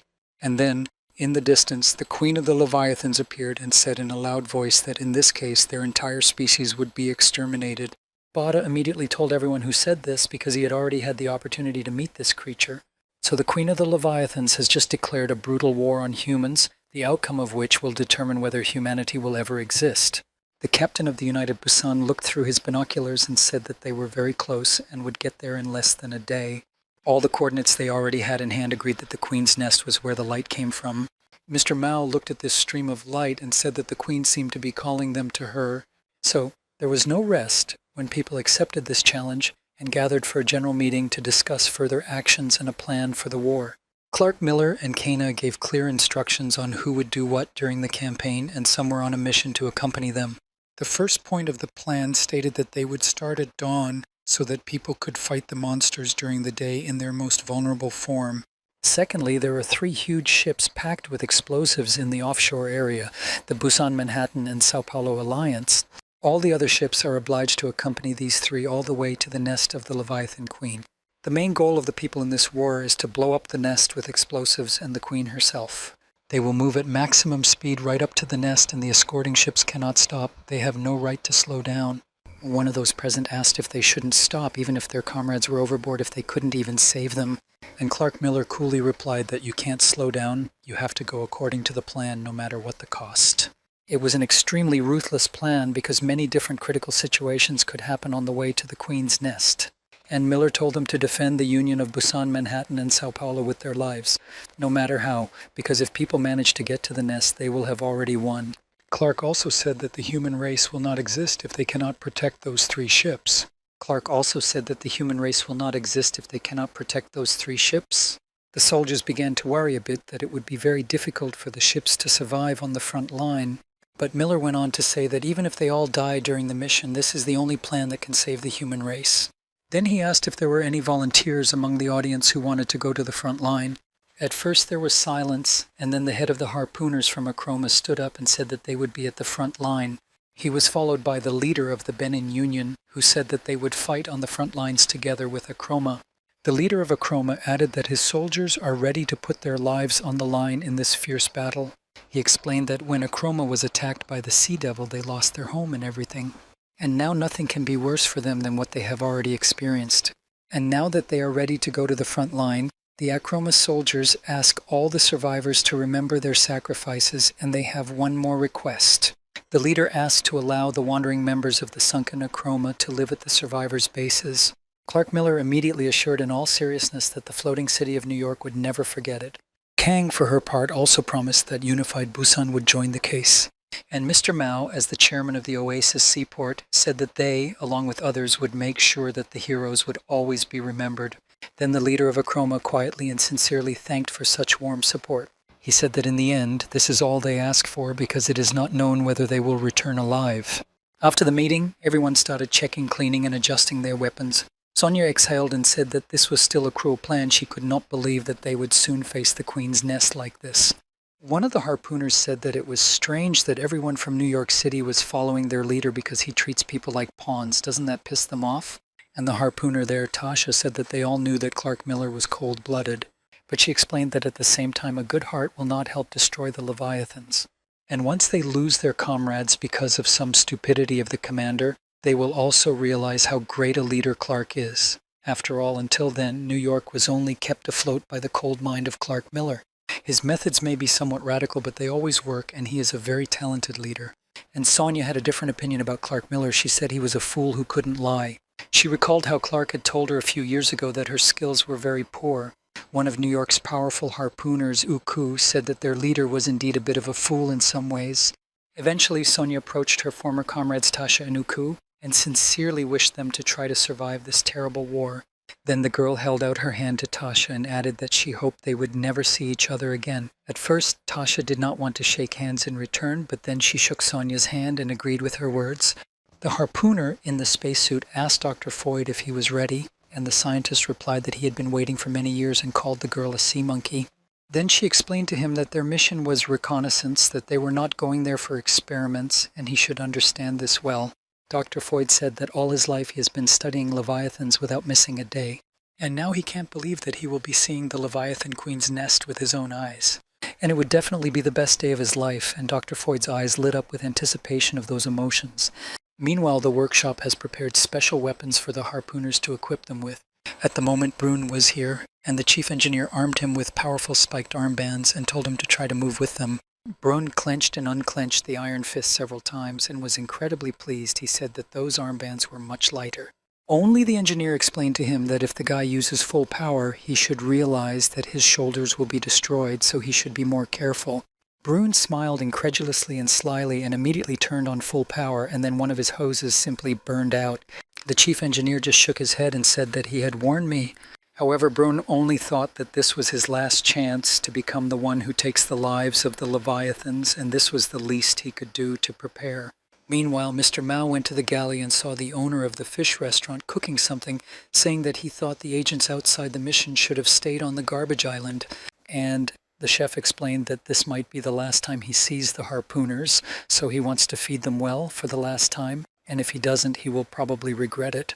Mr. Mao was caught up in the word regret and then turned around and said that he was going to confess his feelings to Kana right away so that he would not regret it for the rest of his life. But the owner of the fish restaurant grabbed him and wouldn't let him go, assuring him that Mao would definitely regret what he said, so he shouldn't do it. Meanwhile, Kana was standing on the deck looking into the distance when she saw a seagull flying past her. She looked up and saw a nest with chicks that the seagull had brought to eat. Looking at those little helpless birds, she thought to herself that they were involved in this battle without even realizing it. Instead, she spent her whole life waiting for the day when she could finally end the world of sea monsters. At the age of 14, on the very day that Kana lost everything that was dear and important to her, she was initially depressed. Her life turned to ashes and only fierce hatred remained. The girl dealt with her emotions, stopped paying attention and communicating with others, and sent the desire to survive to the devils. She devoted herself to destroying the Leviathans, even dreaming of losing his life in the process without any self-pity. However, one day Kana realized that all her hatred had disappeared. There was one moment in her life after which she regained a taste for life and wanted to live. Perhaps it was when Lita finally stopped crying all night long after Kana hugged her and held her to her, or perhaps when Lita and Botha took care of her day after day, completely forgetting about their sleep. A few years ago, she sacrificed herself without regret to save those children. But in the end, as it turned out, by saving them, she saved herself. Suddenly, Botha, a young boy who had recently been a small boy and now was a mature adult, came out on deck to join Kana. Kana still stood in her thoughts. Now she realized that she felt the desire to live because of the two children she had once saved. Botha came closer to her. He brought a warm jacket and threw it over Kanya's shoulders because he said it was already cold. And then he looked at her with a gentle look and said caringly that there was still plenty of time until morning, so why not go get some sleep? But Kana said that she did not want to weaken her internal tension and fighting spirit with sleep. Then Botha asked her for permission to join her and stay with her. He suggested that we stay together until the dawn sun rises. Clark Miller was practicing his weaponry in his quarters, and Bruun continued to master his improved armbands in his when Sonia came in. Bruun was not expecting such a late visit. He asked the girl what she wanted, and Sonia replied that she had chosen him and then stayed with him for the night. Kana and Botha stood on the deck all night gazing into the distance, and eventually a beautiful dawn came. With a smile on his lips, Botha asked if they would enjoy this extraordinary scene again tomorrow, and Kana told him that it would definitely happen and offered to take Lita with her and return home. Then she looked intently into Botha's eyes and thanked him. Instead, Botha begged her to be careful and not to die. He asked Kana to survive no matter what. Kana felt that the boy's words were not just a simple request, but a real determination. At that moment, seagulls woke up in the nest, and one bird flew out of its home. She flew on her own wings, spreading them wide and calmly, catching the wind. This free bird was determined to fly far, far away. And then Kana felt something very uneasy, and she clearly told Botha not to do anything reckless. She insisted that he immediately promise her that he would survive. The girl did not even hold back her emotions. She demanded that Botha promised her to survive right now. But then their conversation was interrupted by the sound of the ship's alarm clock, and the captain greeted the soldiers and said that they were now about to begin the final battle. On all the ships, the harpooners put on their equipment, took their weapons, and headed for the deck, where the captain wished everyone good luck. Dr. Foyd was also ready for reconnaissance, getting into the underwater capsule. Meanwhile, the captain reported that their target, the Leviathan Queen's Nest, was directly ahead. The human operation was called the Burning Ocean, and the captain announced its beginning. So the underwater capsule carrying Dr. Foyd and a harpooner in a spacesuit plunged to the depths. In the place where they went down, there was a real cemetery of sunken ships, and there were a lot of them. What surprised Dr. Foyd was that those ships were exactly the same as he had seen in his dream. He asked the harpooner to slow down a bit because he couldn't see everything properly, and she replied that she had warned him that they were not here for a tour. Then, when the underwater capsule approached a place brightly illuminated with pink light, the doctor said that they were already there. The scientist said that he was just in awe of it, but the harpooner interrupted him and said that it looked like a whale's anus. The doctor was frankly annoyed by such words and said how could she respond to such a great scientific discovery in such a way. Meanwhile, the harpooner radioed that she was launching a signaling device. This device hit the center of the Queen's Nest, where a huge egg was located. Thus, the ship received the exact coordinates of the nest, so Dr. Foyd and the harpooner in the spacesuit successfully completed their mission. Now they knew that their goal was 12,000 meters away, and the captain ordered everyone to accelerate to 5 knots. The harpooners on the front line were preparing for battle, and one of them looked at the sun and asked it to give them more warmth and light. Meanwhile, in the underwater capsule, a harpooner in a spacesuit asked the doctor if he thought they could end this war by launching a torpedo at this thing right now, and she pointed to the egg. But the doctor immediately denied this and said that the nest's core could survive a volcanic eruption, so it's not that simple. Then the harpooner said that it was time to return to the base, although the scientist had not yet had time to enjoy the spectacle of such a scale. However, the girl insisted on her point, saying that she was not eager to be in the middle of the bombing. And then suddenly the underwater capsule he and the doctor were in was attacked by a sea monster. It grabbed the capsule in its teeth and threw it as hard as it could at one of the sunken ships. Then the harpooner opened fire on the enemy and destroyed it. Suddenly Dr. Foyd looked up and saw countless different sea monsters. They were all moving eastward directly toward the main forces of the people. Meanwhile, the human ships were 10,000 meters away from the main target. The flotilla was moving very fast, and now there were 9,000 meters to go. Now the radar on the advanced ships clearly showed that unidentified movement was detected ahead. It was the approaching Leviathans. The queen of the Leviathans, who sent her monsters to fight against humans, ordered them to tear people apart. Finally, the captain also ordered all the soldiers to prepare for battle at their positions. At once, in different places on the ships, harpooners took up combat positions to be able to effectively fight. Many harpooners, especially those who stood on the front line, saw the immense number of sea monsters that were frantically heading for them, but they were still afraid because they saw that their forces were definitely much smaller. And then the leader of the unit from Akroma turned to his soldiers and said that he was proud to fight alongside them. In return, his loyal soldiers said they were honored to spend their last moments with him. The leader looked each of them in the eye, smiled slightly, and then his face instantly took on an angry expression. He loudly called on every soldier of Akroma to pay in full for all the grief they had to experience by being destroyed. Now it was time for revenge, and he ordered us to immediately start fighting and open fire. The harpooners immediately began firing forward to destroy the sea monsters that were steadily approaching their ships. A bloody mess of monsters began. There were a lot of harpooners firing at them, destroying them one by one, and eventually the monsters hit the ship in front of them. Akroma's soldiers continued to fight heroically, and as a result, when all the soldiers had already fallen, the leader took a desperate step and blew up a barrel of fuel to destroy as many sea monsters as possible, although he had to sacrifice himself in this way, and meanwhile the main ships were 5,000 meters away from the target. Botha could clearly see the explosion on the ship ahead and realized that those guys were paving the way for them literally with their own blood. Therefore, they cannot lose given all these victims, and they must win this war. As a result, the first line of the front fell, although the leading soldiers made an exorbitant contribution to the overall course of this fierce battle. After breaking through the first defensive line of people, the sea monsters surged on unhindered. Now they began to attack Manhattan, but this ship was larger than the previous ships, and it was harder for the monsters to get on it. Then the monsters began to claw at various protrusions on the ship. The harpooners fired at them constantly, and Clark Miller ordered the Leviathans to be thrown off the ship immediately. Tasha also took an active part in the fight, saying that the place was teeming with sea monsters. Some monsters managed to climb a little higher to the deck, break the supports, and throw some of the people into the ocean. Tasha shouted that there were too many of them and asked Kana to give them a signal.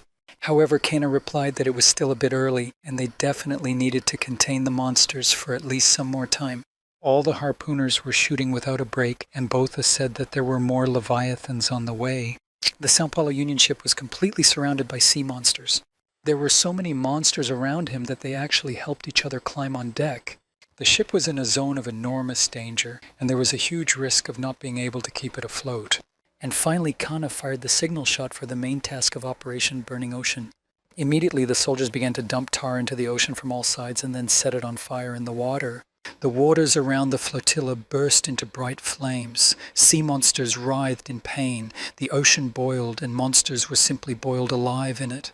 The harpooners were happy to note that this strategy worked. Many leviathans were killed in the fire, and meanwhile the target was 3,000 meters away. Suddenly an extremely loud roar was heard, and the soldiers recognized it as a sea devil called Basra, which was somewhere nearby. As it turned out, this monster was now right under the Sao Paulo ship. And almost immediately this terrible giant monster emerged from the water, despite the fact that the ocean was burning everywhere on the surface. Basra attacked the ship and damaged the pipes on it, and fuel began to leak out of them.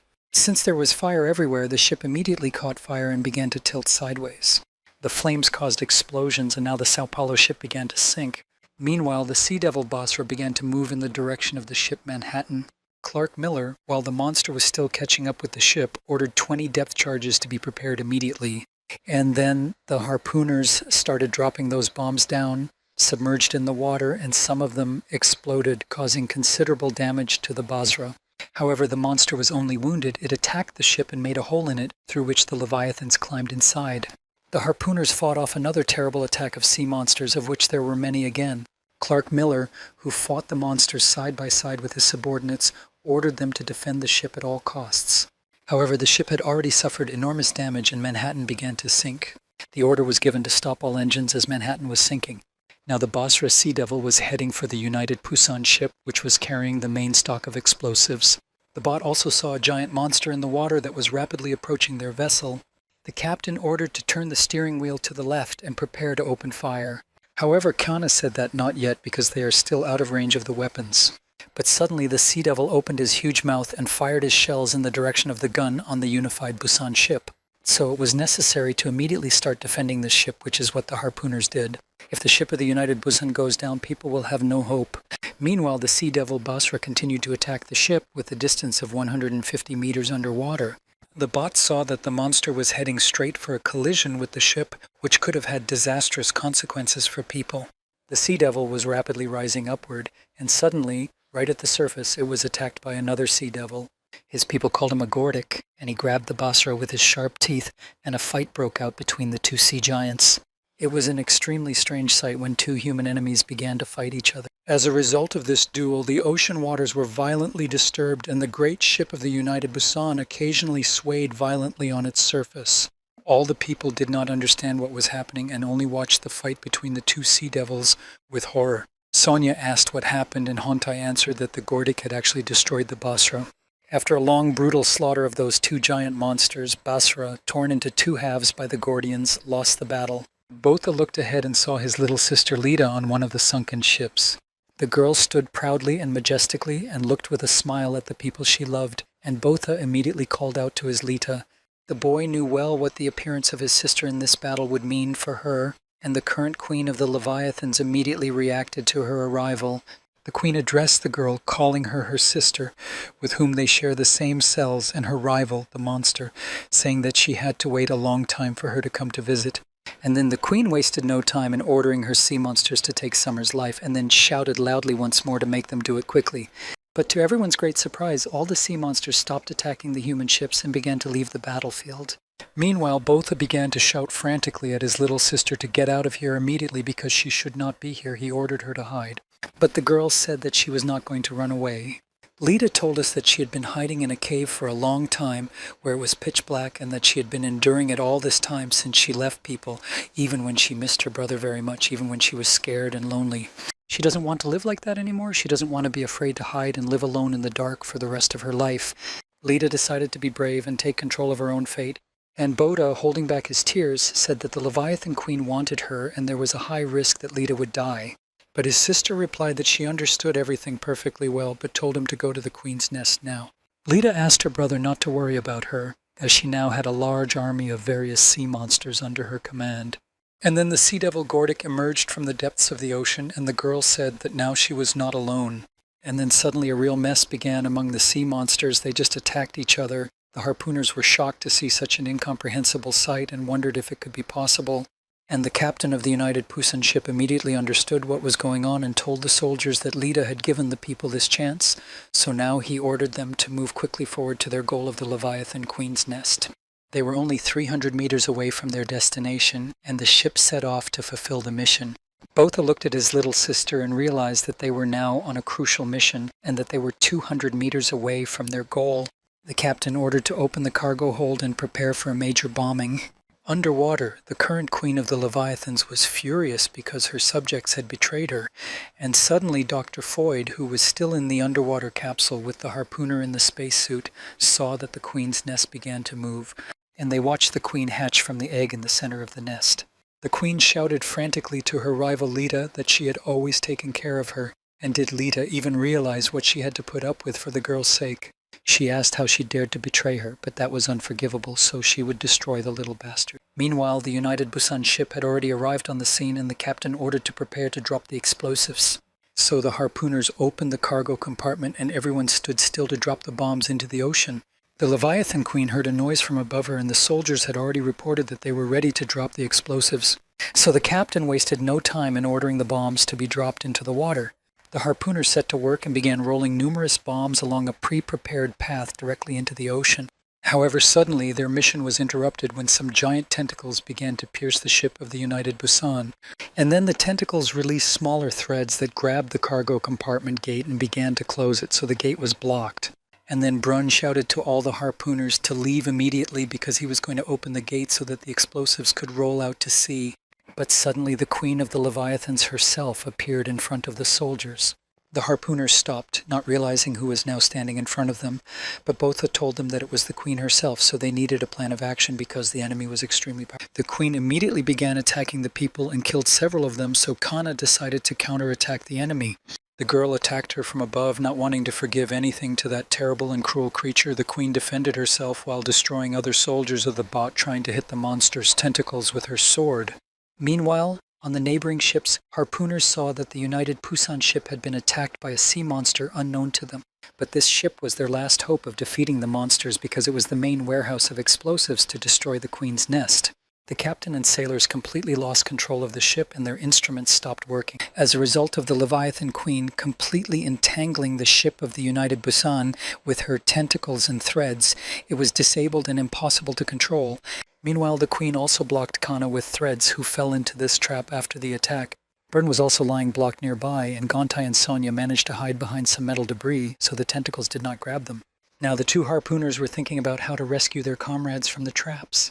The queen of the Leviathan stood in the middle of the cargo hold, the gate of which she had blocked to protect her nest. The creature began to say that Nerissa's will inside her always helped her to treat people with compassion, no matter how stupid it was.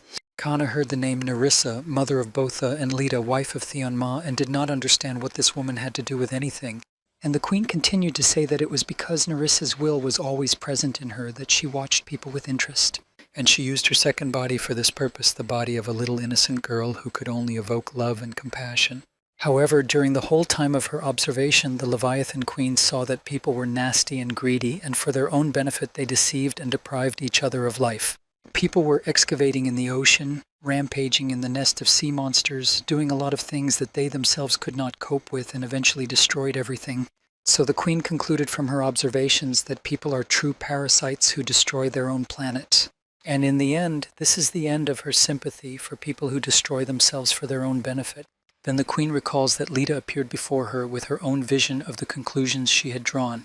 The monster said that now people will not be able to stop the explosion that will soon happen, and sooner or later it will swallow Lita.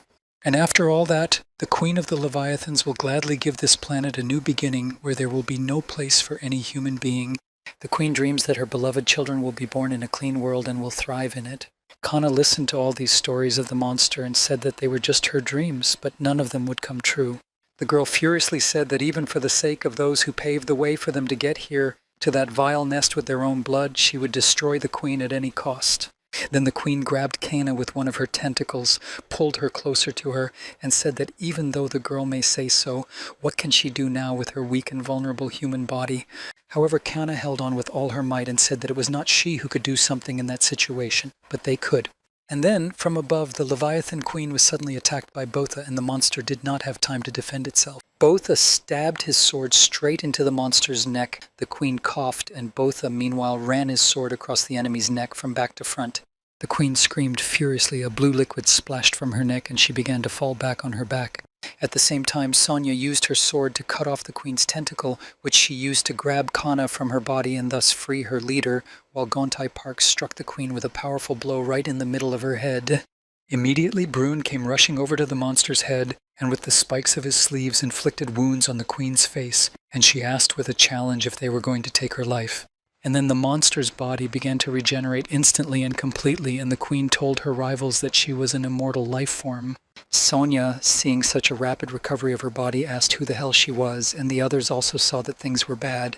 Meanwhile, the regenerated queen laughed and said that they could fight as much as they wanted, but they would still go down with that lousy boat. And then the vile queen also said, let people experience terrible despair and die a slow and painful death. The terrible monster continued to laugh, and Botha shouted at her to shut her ugly mouth. The guy said that this ship would never sink, and he knew what he was talking about. After all, civilians at home are waiting for their return, and everyone is counting on those who went to war. All people hope for the return of their heroes with the victory they blessed them with in this fierce battle. That is why the harpooners who came here will not lose, just as they will not give up. They will definitely win and return home no matter what. And they will be welcomed by all citizens who are tirelessly waiting for their soldiers, and then they will continue to live happily together. Botha continued to talk about his dreams, saying that even Lita would return home to unified Busan, to their shared home. A united Busan will definitely wait for its heroes, because those for whom it has become a true home are waiting for them. That is why the harpooners who went to this brutal war cannot and do not have the right to lose, so they will definitely. And then the Leviathan Queen rushed to attack the harpooners again and launched her tentacles at them. And Botha immediately called out to his loyal comrades to launch a counterattack. So Kana's team began to work tirelessly to destroy the terrible monster, and they immediately cut off every tentacle that attacked them. However, as it turned out, the queen regenerated the damaged parts of her body much faster than the harpooners cut them off. Then Brune said that they needed to get rid of the roots of those tentacles because it was the only way to stop the regeneration of the queen's body. And the guy immediately activated the full power on his armbands and ran as fast as he could to the queen's roots, but the monster immediately activated its secret techniques, and the queen launched thin, strong threads at her opponents, which hit each of the harpooners. Those sharp stakes flew out from the queen's main tentacles, but Botha said they would not stop the humans and rushed back to the counterattack. And after him and the rest of the group, Kana said that they had to cross the monster at the waist so that it could no longer recover. Brune immediately volunteered to clear the way for the others by destroying all the stakes the queen throws at them. The monster said that it would take a while to clear this road and threw the lion's share of its stakes at him, but Brune was saved by his metal armbands. Then the queen began to aim more at his legs, but the harpooner still wasn't going to give up and kept moving forward. And right behind Brune were Kana and Botha, so they got to the queen's body and immediately began to strike at it from both sides. The two harpooners tirelessly struck blow after blow, and there was still a little more to do to completely disconnect the monster's body part from the root. But suddenly the queen used her tentacles to throw Kana and Botha away from her with the last of her strength, thus saving herself from death. She threw them far away from her and immediately began the process of regenerating her body in the damaged areas, and even laughed at her enemies that they were close to their victory. But then the queen was attacked by Brune, who struck her in the place that was in the process of regeneration. The queen yelped in pain and then released smaller stakes from another of her tentacles, which fell to the ground and immediately sprouted, lifting Brune up on their sharp ends. The stakes completely pierced the harpooner's body in different places, and he just hung limply on them. Everyone else rushed to cut down those small stakes so that they would not sprout again, and the queen used another of her powers to throw people to the ground. When the harpooners stopped attacking, the queen looked at Brune and said that the people were very weak. It is enough to make a few holes in their bodies and they lose their lives, and then she threw Brune off her stakes like trash. Such a cynical and cold-blooded gesture made Botha even more angry, and he stood up saying that he would take the life of the Leviathan Queen. Sonya also looked at the dead body of her teammate and friend, and tears came pouring out of her eyes when she realized that Brune was no longer among the living. And then the queen leaned close to the girl and told her to do her best and fight with all her might, even though it would hardly help her, because she and Brun and all the people on Earth are nothing more than prey for the powerful. The queen continued to tell Sonia that she should finally realize to the depths of her soul how insignificant her human race was. And then after he realizes this unimportance, let him lose his life in complete despair. And then the queen heard someone call her name and ask if she was the queen, and Clark Miller came to join the fight against the monster. A brave man stood with a weapon in his hands and sarcastically asked the queen how many holes she needed to make in her to make her die. Khanna's team didn't expect a harpooner from New York City to come to help them fight the Leviathan Queen. The queen was a little distorted by this ironic question and turned to him and asked who else was coming here. Immediately she launched her long stakes at him, which had already wounded Khanna's team. However, Clark Miller was so fast that he outrun the stakes and none of them touched the harpooner's body. Instead, he cut them all. And the very next moment, Miller, without waiting for the monster's next attack, began to attack her himself. The queen tried to stop him with her tentacles, which she immediately pointed directly at him, but the harpooner, with his skillful actions, completely neutralized them all as soon as they approached him. And so Clark Miller quickly and almost unhindered got to the queen herself and stuck his harpoon right in the place where the regeneration was still taking place. The queen screamed and again threw her stakes at her opponent, one of which hit Clark in the shoulder, but the boy continued to fight and brought the matter to an end by detaching a part of the queen's body from its roots. The queen fell to the ground. Now she had lost her ability to recover, but she still continued to be indignant. She was about to continue attacking, but Clark Miller had already launched his harpoon at her head. And then he jumped on that harpoon himself and shoved it even deeper into the monster's head. After that, she again grew sharp stakes from her body that entered the harpooner's body on one side and came out through the other. However, Miller continued to fight. He managed to cut off those stakes and once again struck the Leviathan Queen's head with his harpoon. And then the queen again grew sharp stakes that again pierced the harpooner's body. Miller thought that he had gotten rid of everything that stood in his way. He had destroyed everything that seemed irritating to him. In the end, Clark could not allow the queen to do what she wanted because he was the hunter in this battle, so he gathered his strength and struck the queen from the very head down, dividing her body in half. After that, he jumped to the ground and bowed down weakly because the queen's stakes were still sticking out of his body, and she herself said that this could not be. The halves of the queen's body fell in different directions from each other, and Clark Miller looked at her and said that he had won. The harpooner was on his knees because he could not stand fully on his feet and was breathing heavily after an extremely difficult battle. The other harpooners could not believe their eyes that the Leviathan Queen had finally come to an end and they had won. But the queen was pregnant, and inside her belly was a little monster that was now deprived of its mother as a container necessary for its life. And this little unborn monster released its tentacles and put them into Clark Miller's body. It was completely unexpected for him, so he did not have time to defend himself. The monster lifted Miller up, holding him on those tentacles, and the queen, even in her physically split state, tried to take care of her baby. Then this terrible creature said again that it was immortal, and with the help of those tentacles began to drain all the vital energy from Clark Miller's body. The monster baby in the belly of the Leviathan Queen was fed by that energy, and Clark said that no one in this world could take his life. The only one who can do this is himself, and having twisted himself so that he was facing the queen's belly, Miller stuck his harpoon into it. As a result, the monster's stomach cracked and the terrible baby monster just shattered into small pieces. As a result, there is now a huge hole in the place of the Leviathan Queen's stomach, and Clark Miller has fallen to his knees again because his strength has almost completely left him. Tasha ran to her leader to help him, even though he was not only wounded but pierced by the queen's tiny tentacles, which were sucking out his life energy. The girl touched his shoulder, and suddenly Clark just disappeared, leaving only his suit and his trusty harpoon. Suddenly a bright green light flashed in that hole inside the queen's torn abdomen. Then a human hand appeared out of the slime, and then the entire humanoid body of this organism, shedding green mucus, came out of the queen's body. All the harpooners present watched in shock at the birth of some unknown monster. First, a skeleton was formed, on which muscles and tendons gradually grew, and finally it was covered with pale grayish skin with red strands. The creature said that this ingredient was different from the others. It was cold.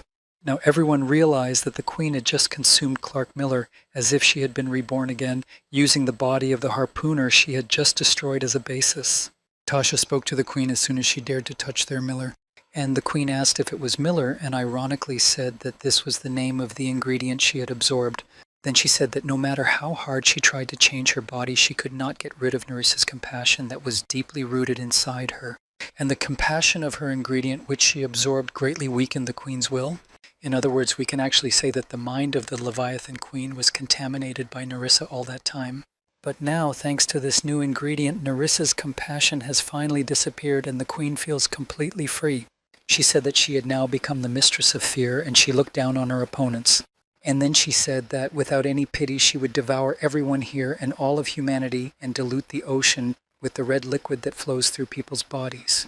And then suddenly there was a sound from the bottom of the ocean that everyone around heard, and Sonia asked what was happening again. And the Leviathan Queen replied that it had finally begun and the seeds were about to explode.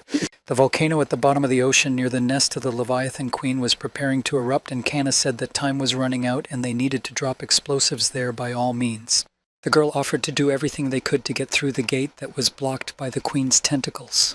Meanwhile, the Queen only laughed at the harpooners and their weakness before her, and said that if they wanted to open the gate, they could go and try. And then she stood between them in a fighting stance and declared that none of them would get past her. The Queen calmly said that if they tried to go further, they would only lose their lives. Sonia looked at the lifeless body of her friend Brun again, and tears came to her eyes, and she said that she was not afraid to die.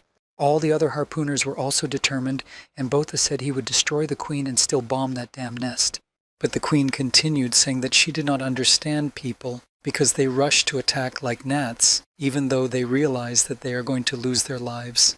And she is ready to burn them like moths flying into the light, which often costs them their lives if that is their wish.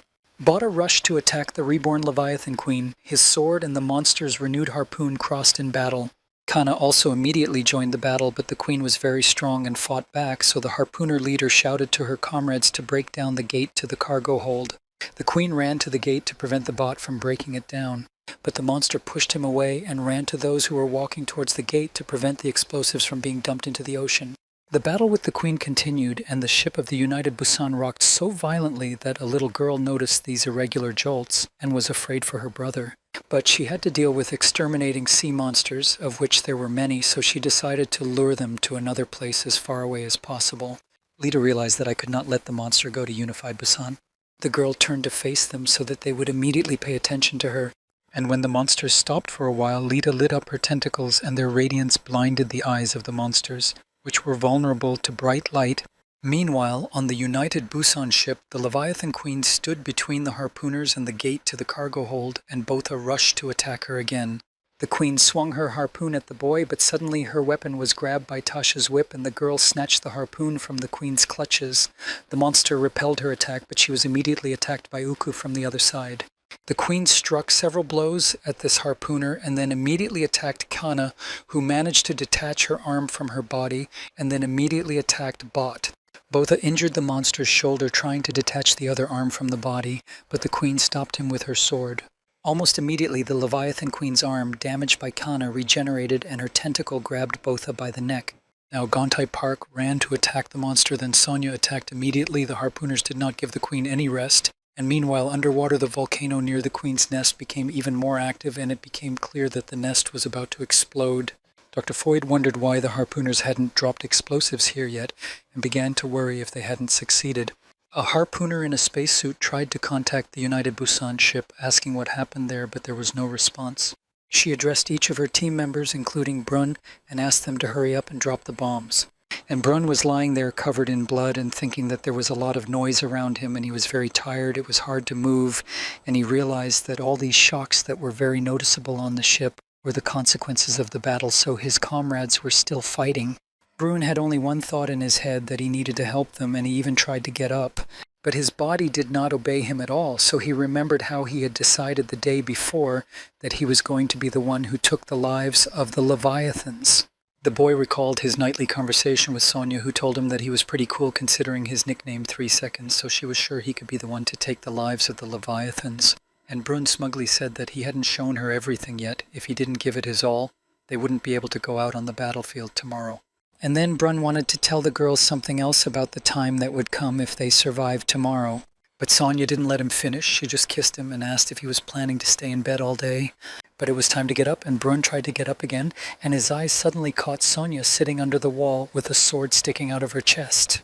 When the guy saw this, some titanic forces awoke in him. He screamed loudly and still managed to get up despite all his wounds. Both Botha and Kanna continued to fight the Leviathan Queen, and Botha saw that Brun was alive and on his feet and shouted to him to break down the gate. Then Brun activated his armbands at full power and ran to the locked cargo hold gate. The guy touched the stakes of his armband to the gate and worked continuously until they cracked and finally broke completely. And then all the explosives that were on the United Busan ship rolled into the ocean right into the nest of the Leviathan Queen. Completely exhausted, Brun fell to the ground and again recalled the nighttime conversation with Sonia when he suggested that if they survived, she could go with him to his hometown. And the guy felt as if Sonia had stroked him and told him that he had done a great job and was flawless. And now he must be really tired, so let Bruno rest as if the girl were sitting right next to him. And now, when his body was completely exhausted, he could hear Sonia calling him the one who takes the lives of Leviathans. Meanwhile, all the bombs that were now falling freely into the ocean depths were approaching the nest of the Leviathan Queen unhindered. There were many seeds inside the nest, and meanwhile the bombs began to detonate one by one, exploding right inside the nest and destroying all the seeds of the Queen. Dr. Foyd and a harpooner in a spacesuit watched the whole spectacle from the underwater capsule, and the girl happily said that all the bombs worked after all. But then they immediately had to flee, because the lava that had accumulated in the volcano began to break out of the nest. The volcano woke up and started erupting. The explosives helped this volcano tear the Queen's nest apart from the inside. Dr. Foyd began to transmit a signal to the ship to get away from those coordinates immediately because the volcano was about to erupt. The scientist and the harpooner in the spacesuit were trying to get away from that place in the underwater capsule as quickly as possible, and they were constantly sending a signal that they needed to escape. The captain of the USS Pusan announced an immediate general evacuation, a signal that resounded everywhere, and soldiers gradually descended onto lifeboats. The ship was constantly rocking in different directions, and Mr. Mao, heading with everyone to the evacuation ships, kept looking for Khan. The man was looking everywhere and calling desperately for Kanna and Botha, until his comrades noticed that he had to leave immediately. And the harpooners of Kanna's team, as well as Tasha and Uku, continued to fight the Leviathan Queen, who had already felt that her nest was broken and said that she would never forgive people, so let them not even think about running away. And Botha said that they were not going to run away from here. This is exactly what they and their comrades had been hoping for, that they would finally be able to do what they came here to do. And Kanna said that now it was time to end it once and for all. The Queen was very angry with people, but at the same time she felt a lot of pain for the destruction of her nest, so she became more vulnerable. She began to attack the harpooners again, and Botha and Kanna gave the monster a worthy fight, wounding the Queen over and over again. Kanna managed to detach 2 arms from the monster's body at once, but it continued to regenerate. With her arm restored in a flash, the Queen immediately counterattacked Kanu, striking the harpooner in the shoulder. The Queen called the girl a devilish parasite and shouted for her to die, while the child tried to pull the monster's hand away from her. The very next moment, Botha attacked the Queen from behind and plunged his sword into the enemy's ribs up to the middle of the body. The Queen lost her balance and fell, but immediately got up with her regenerated body and said that she was invulnerable, and Botha struck her again and said that if she was really invulnerable, she should do them a favor and not die. The bot angrily shouted, "Let the Queen live. This is so that he can take her life 100,000 times, and it will still not be enough for all the troubles she has caused to humanity." The bot continuously struck the Queen one after another, and suddenly the wounds on the monster's body stopped healing. The Queen was worried. She said she couldn't lose. And Kanna said that she imagined herself so big that she decided that she was allowed to control the fate of other species, and then asked the monster why she hated people so much. And then the Queen of the Leviathans replied that humans suck all life from the planet, so they must disappear. And Kanna then asked if the Queen didn't find it a bit strange. She herself constantly behaves like a human being and even assumed a human form for a long time. The monster also said that it had always been watching people. The Queen often disguised herself as a human and watched them closely, watching how they behaved and how they lived. In fact, this was not a simple observation out of curiosity. It was a deliberate surveillance by the Queen, who was spying on people. Kanna's speech made the Leviathan Queen even more angry, and she shouted at the girl to shut up. Then she recovered her strength a bit to attack the harpooners again and attacked Kanna. She shouted that people are nothing and continued to fight the harpooner, and Kanna then threw her sword into the Queen's hand and nailed her to the wall. And then the girl shouted to Botha that it was his turn to strike, and the boy immediately struck a crushing blow to the Queen's torso. The Queen fell down and screamed, "How dare the boy treat her like that? He was just a worthless person." And Botha reminded her that he had said earlier that he would take her life if she laid a finger on his little sister Lita. Then Botha abruptly pulled out the sword that was stuck in the Queen's body and then cut her head off from her body, after which the monster said that people should not think that it was the end of summer as well. Eventually, the queen's body melted and Kana fell to her knees exhausted, and Botha ran to her aid, and the United Busan ship was now rocking even more due to an underwater volcanic eruption. Kana and Botha were thrown overboard by one of the blast waves. Kana was unconscious and Botha caught her underwater. Both harpooners were wearing protective diving suits, and Botha tried to put a helmet on Kana's head to give her access to oxygen. Then the boy pulled on his helmet, and suddenly he heard the tremors at the bottom of the ocean again. Botha tried to hold Kana with his hands, and suddenly he saw a bright glow next to him. It was Lita who came to the rescue of her brother in Kanya, the girl who protected her family and friends from the eruption with her tentacles. On the surface, small ships and boats moved away from the epicenter of the explosion as quickly as possible, but the explosion was so powerful that the waters were disturbed and some boats were overturned. Many people were in the water, so those who stayed on the boats began to rescue the survivors. Everywhere they called for help, and boats came to them to take them on board. And then suddenly one man exclaimed loudly and pointed to the distance so that others could see what he was seeing. People looked in that direction, and among the fog and smoke they could see an island. Nobody knew what it was, and people were surprised to see something they had never seen in their lives. And there was a real island made of earth with wonderful green grass, and on that grass Botha and Kana were lying opposite each other.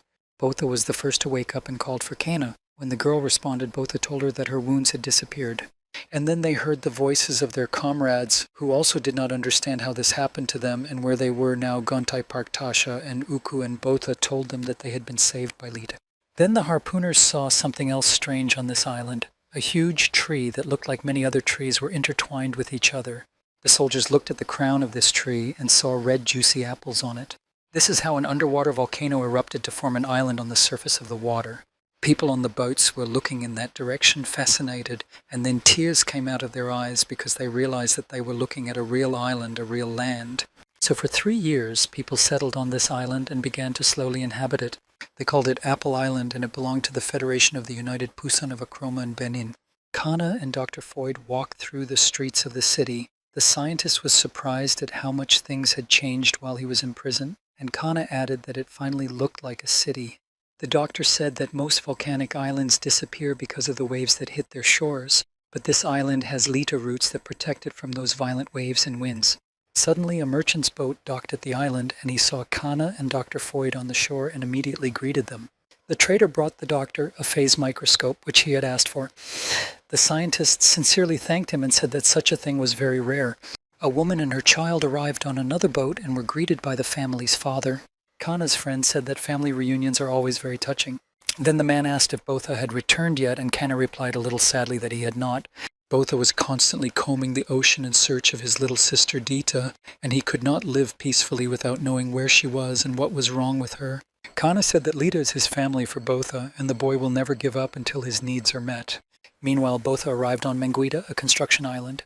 As always, he carefully examined everything so as not to miss what he was looking for. Suddenly, he saw Tasha Bott among the people to greet him and say that they hadn't seen each other for a long time.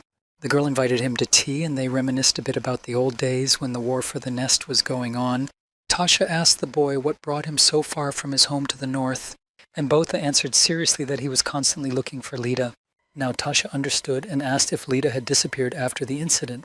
Botha was silent for a while and then said that he didn't know why Lita didn't come home. Maybe she wanted something that she was not talking about. Then Tasha asked if he was really going to search this huge ocean by himself, and she was sure that his sister would return when she was done with her work. The bot was very surprised to hear that Lita had a job he knew nothing about, and Tasha explained to him and asked him if he had seen leviathans attacking people lately. After all, these sea monsters have stopped hurting people if they do not attack them. And for example, she knows that their divers have had the opportunity to face such strange things happening now. The bot asked if Tasha really believed that it was all thanks to Lita, and now he was seriously thinking, and the girl replied that only Butina's sister came to her mind in this case. Finally, Tasha summarized that the boy needs to return home and not travel the world, because whether it is the territory of the Leviathans or not, people still continue to fight for the ruins, and Tasha showed that she has a prosthetic leg instead of one. And this means that people will have to fight people this time. Some of them who want to get their hands on the only island on the planet will definitely appear soon. That's why Tasha strongly recommended that Botha return home and start defending the island on the spot. For Botha, it was like a bolt from the blue because finally peace has come to the earth, and yet people continue to fight each other. After such a warm welcome and a very informative conversation with Tasha Botha, He said goodbye to her and set off back on the road, thinking that perhaps there will always be monsters in the ocean. The guy was going down the stairs to the boat when suddenly something white fell from the sky and the boat stopped and even took off its hood. He pointed his hand and white snowflakes landed on his mitten and it started to snow, and then a man came up to the boy and asked if Botha had ever seen snow before. And then a few more men came up, each with a gun in their hands, and they said that Botha had a very nice boat moored there on the water. So they told the guy that they were taking the boat and letting him sail as he pleased, if his life was worthwhile. Botha tilted his head to the side and said that it would be difficult for him to follow the instructions they gave him, because the boat the men pointed to did not belong to him, and Botha reached behind his back where he had his weapon. At the same time, the man who was talking to the boy shouted at him to stay still if he did not want to be beaten, and swung a stick at him. But in a split second, Botha pulled out his sword and immediately began to strike at his attackers. In the end, Botha overpowered all the men, knocking them to the ground without giving them the opportunity to attack him or even defend themselves. When the guy was fighting, the cloak cape was pulled back and Botha's shoulder was exposed, which had a tattoo that meant he was a harpooner, and a large blue star was emblazoned under the common sign. The men now realized who they had dared to attack, the harpooner of the blue star. Another shocked and stammering shouted, "Is this the same harpooner who took the queen's life?" And then out of fright he said something stupid and asked if he was Kang from Unified Busan. The bot snapped at him for asking such stupid questions. Meanwhile, Gontai Park called out from the boat and told the bad men that they were facing Botha from Unified Busan. Then the men quickly got to their feet and ran away as fast as they could, reproaching themselves for choosing that person to rob. Hontai was already holding his weapon and asked his friend if he would just let those bastards go. And Botha recalled a recent conversation with Tasha, how she had strongly recommended that he return home. The girl was right when she said that people who want to get their hands on the only natural island on the planet will definitely appear soon.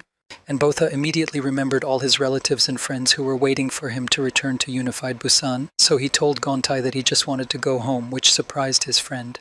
However, Botha now knew exactly what he had to do, and for that he had to return home first.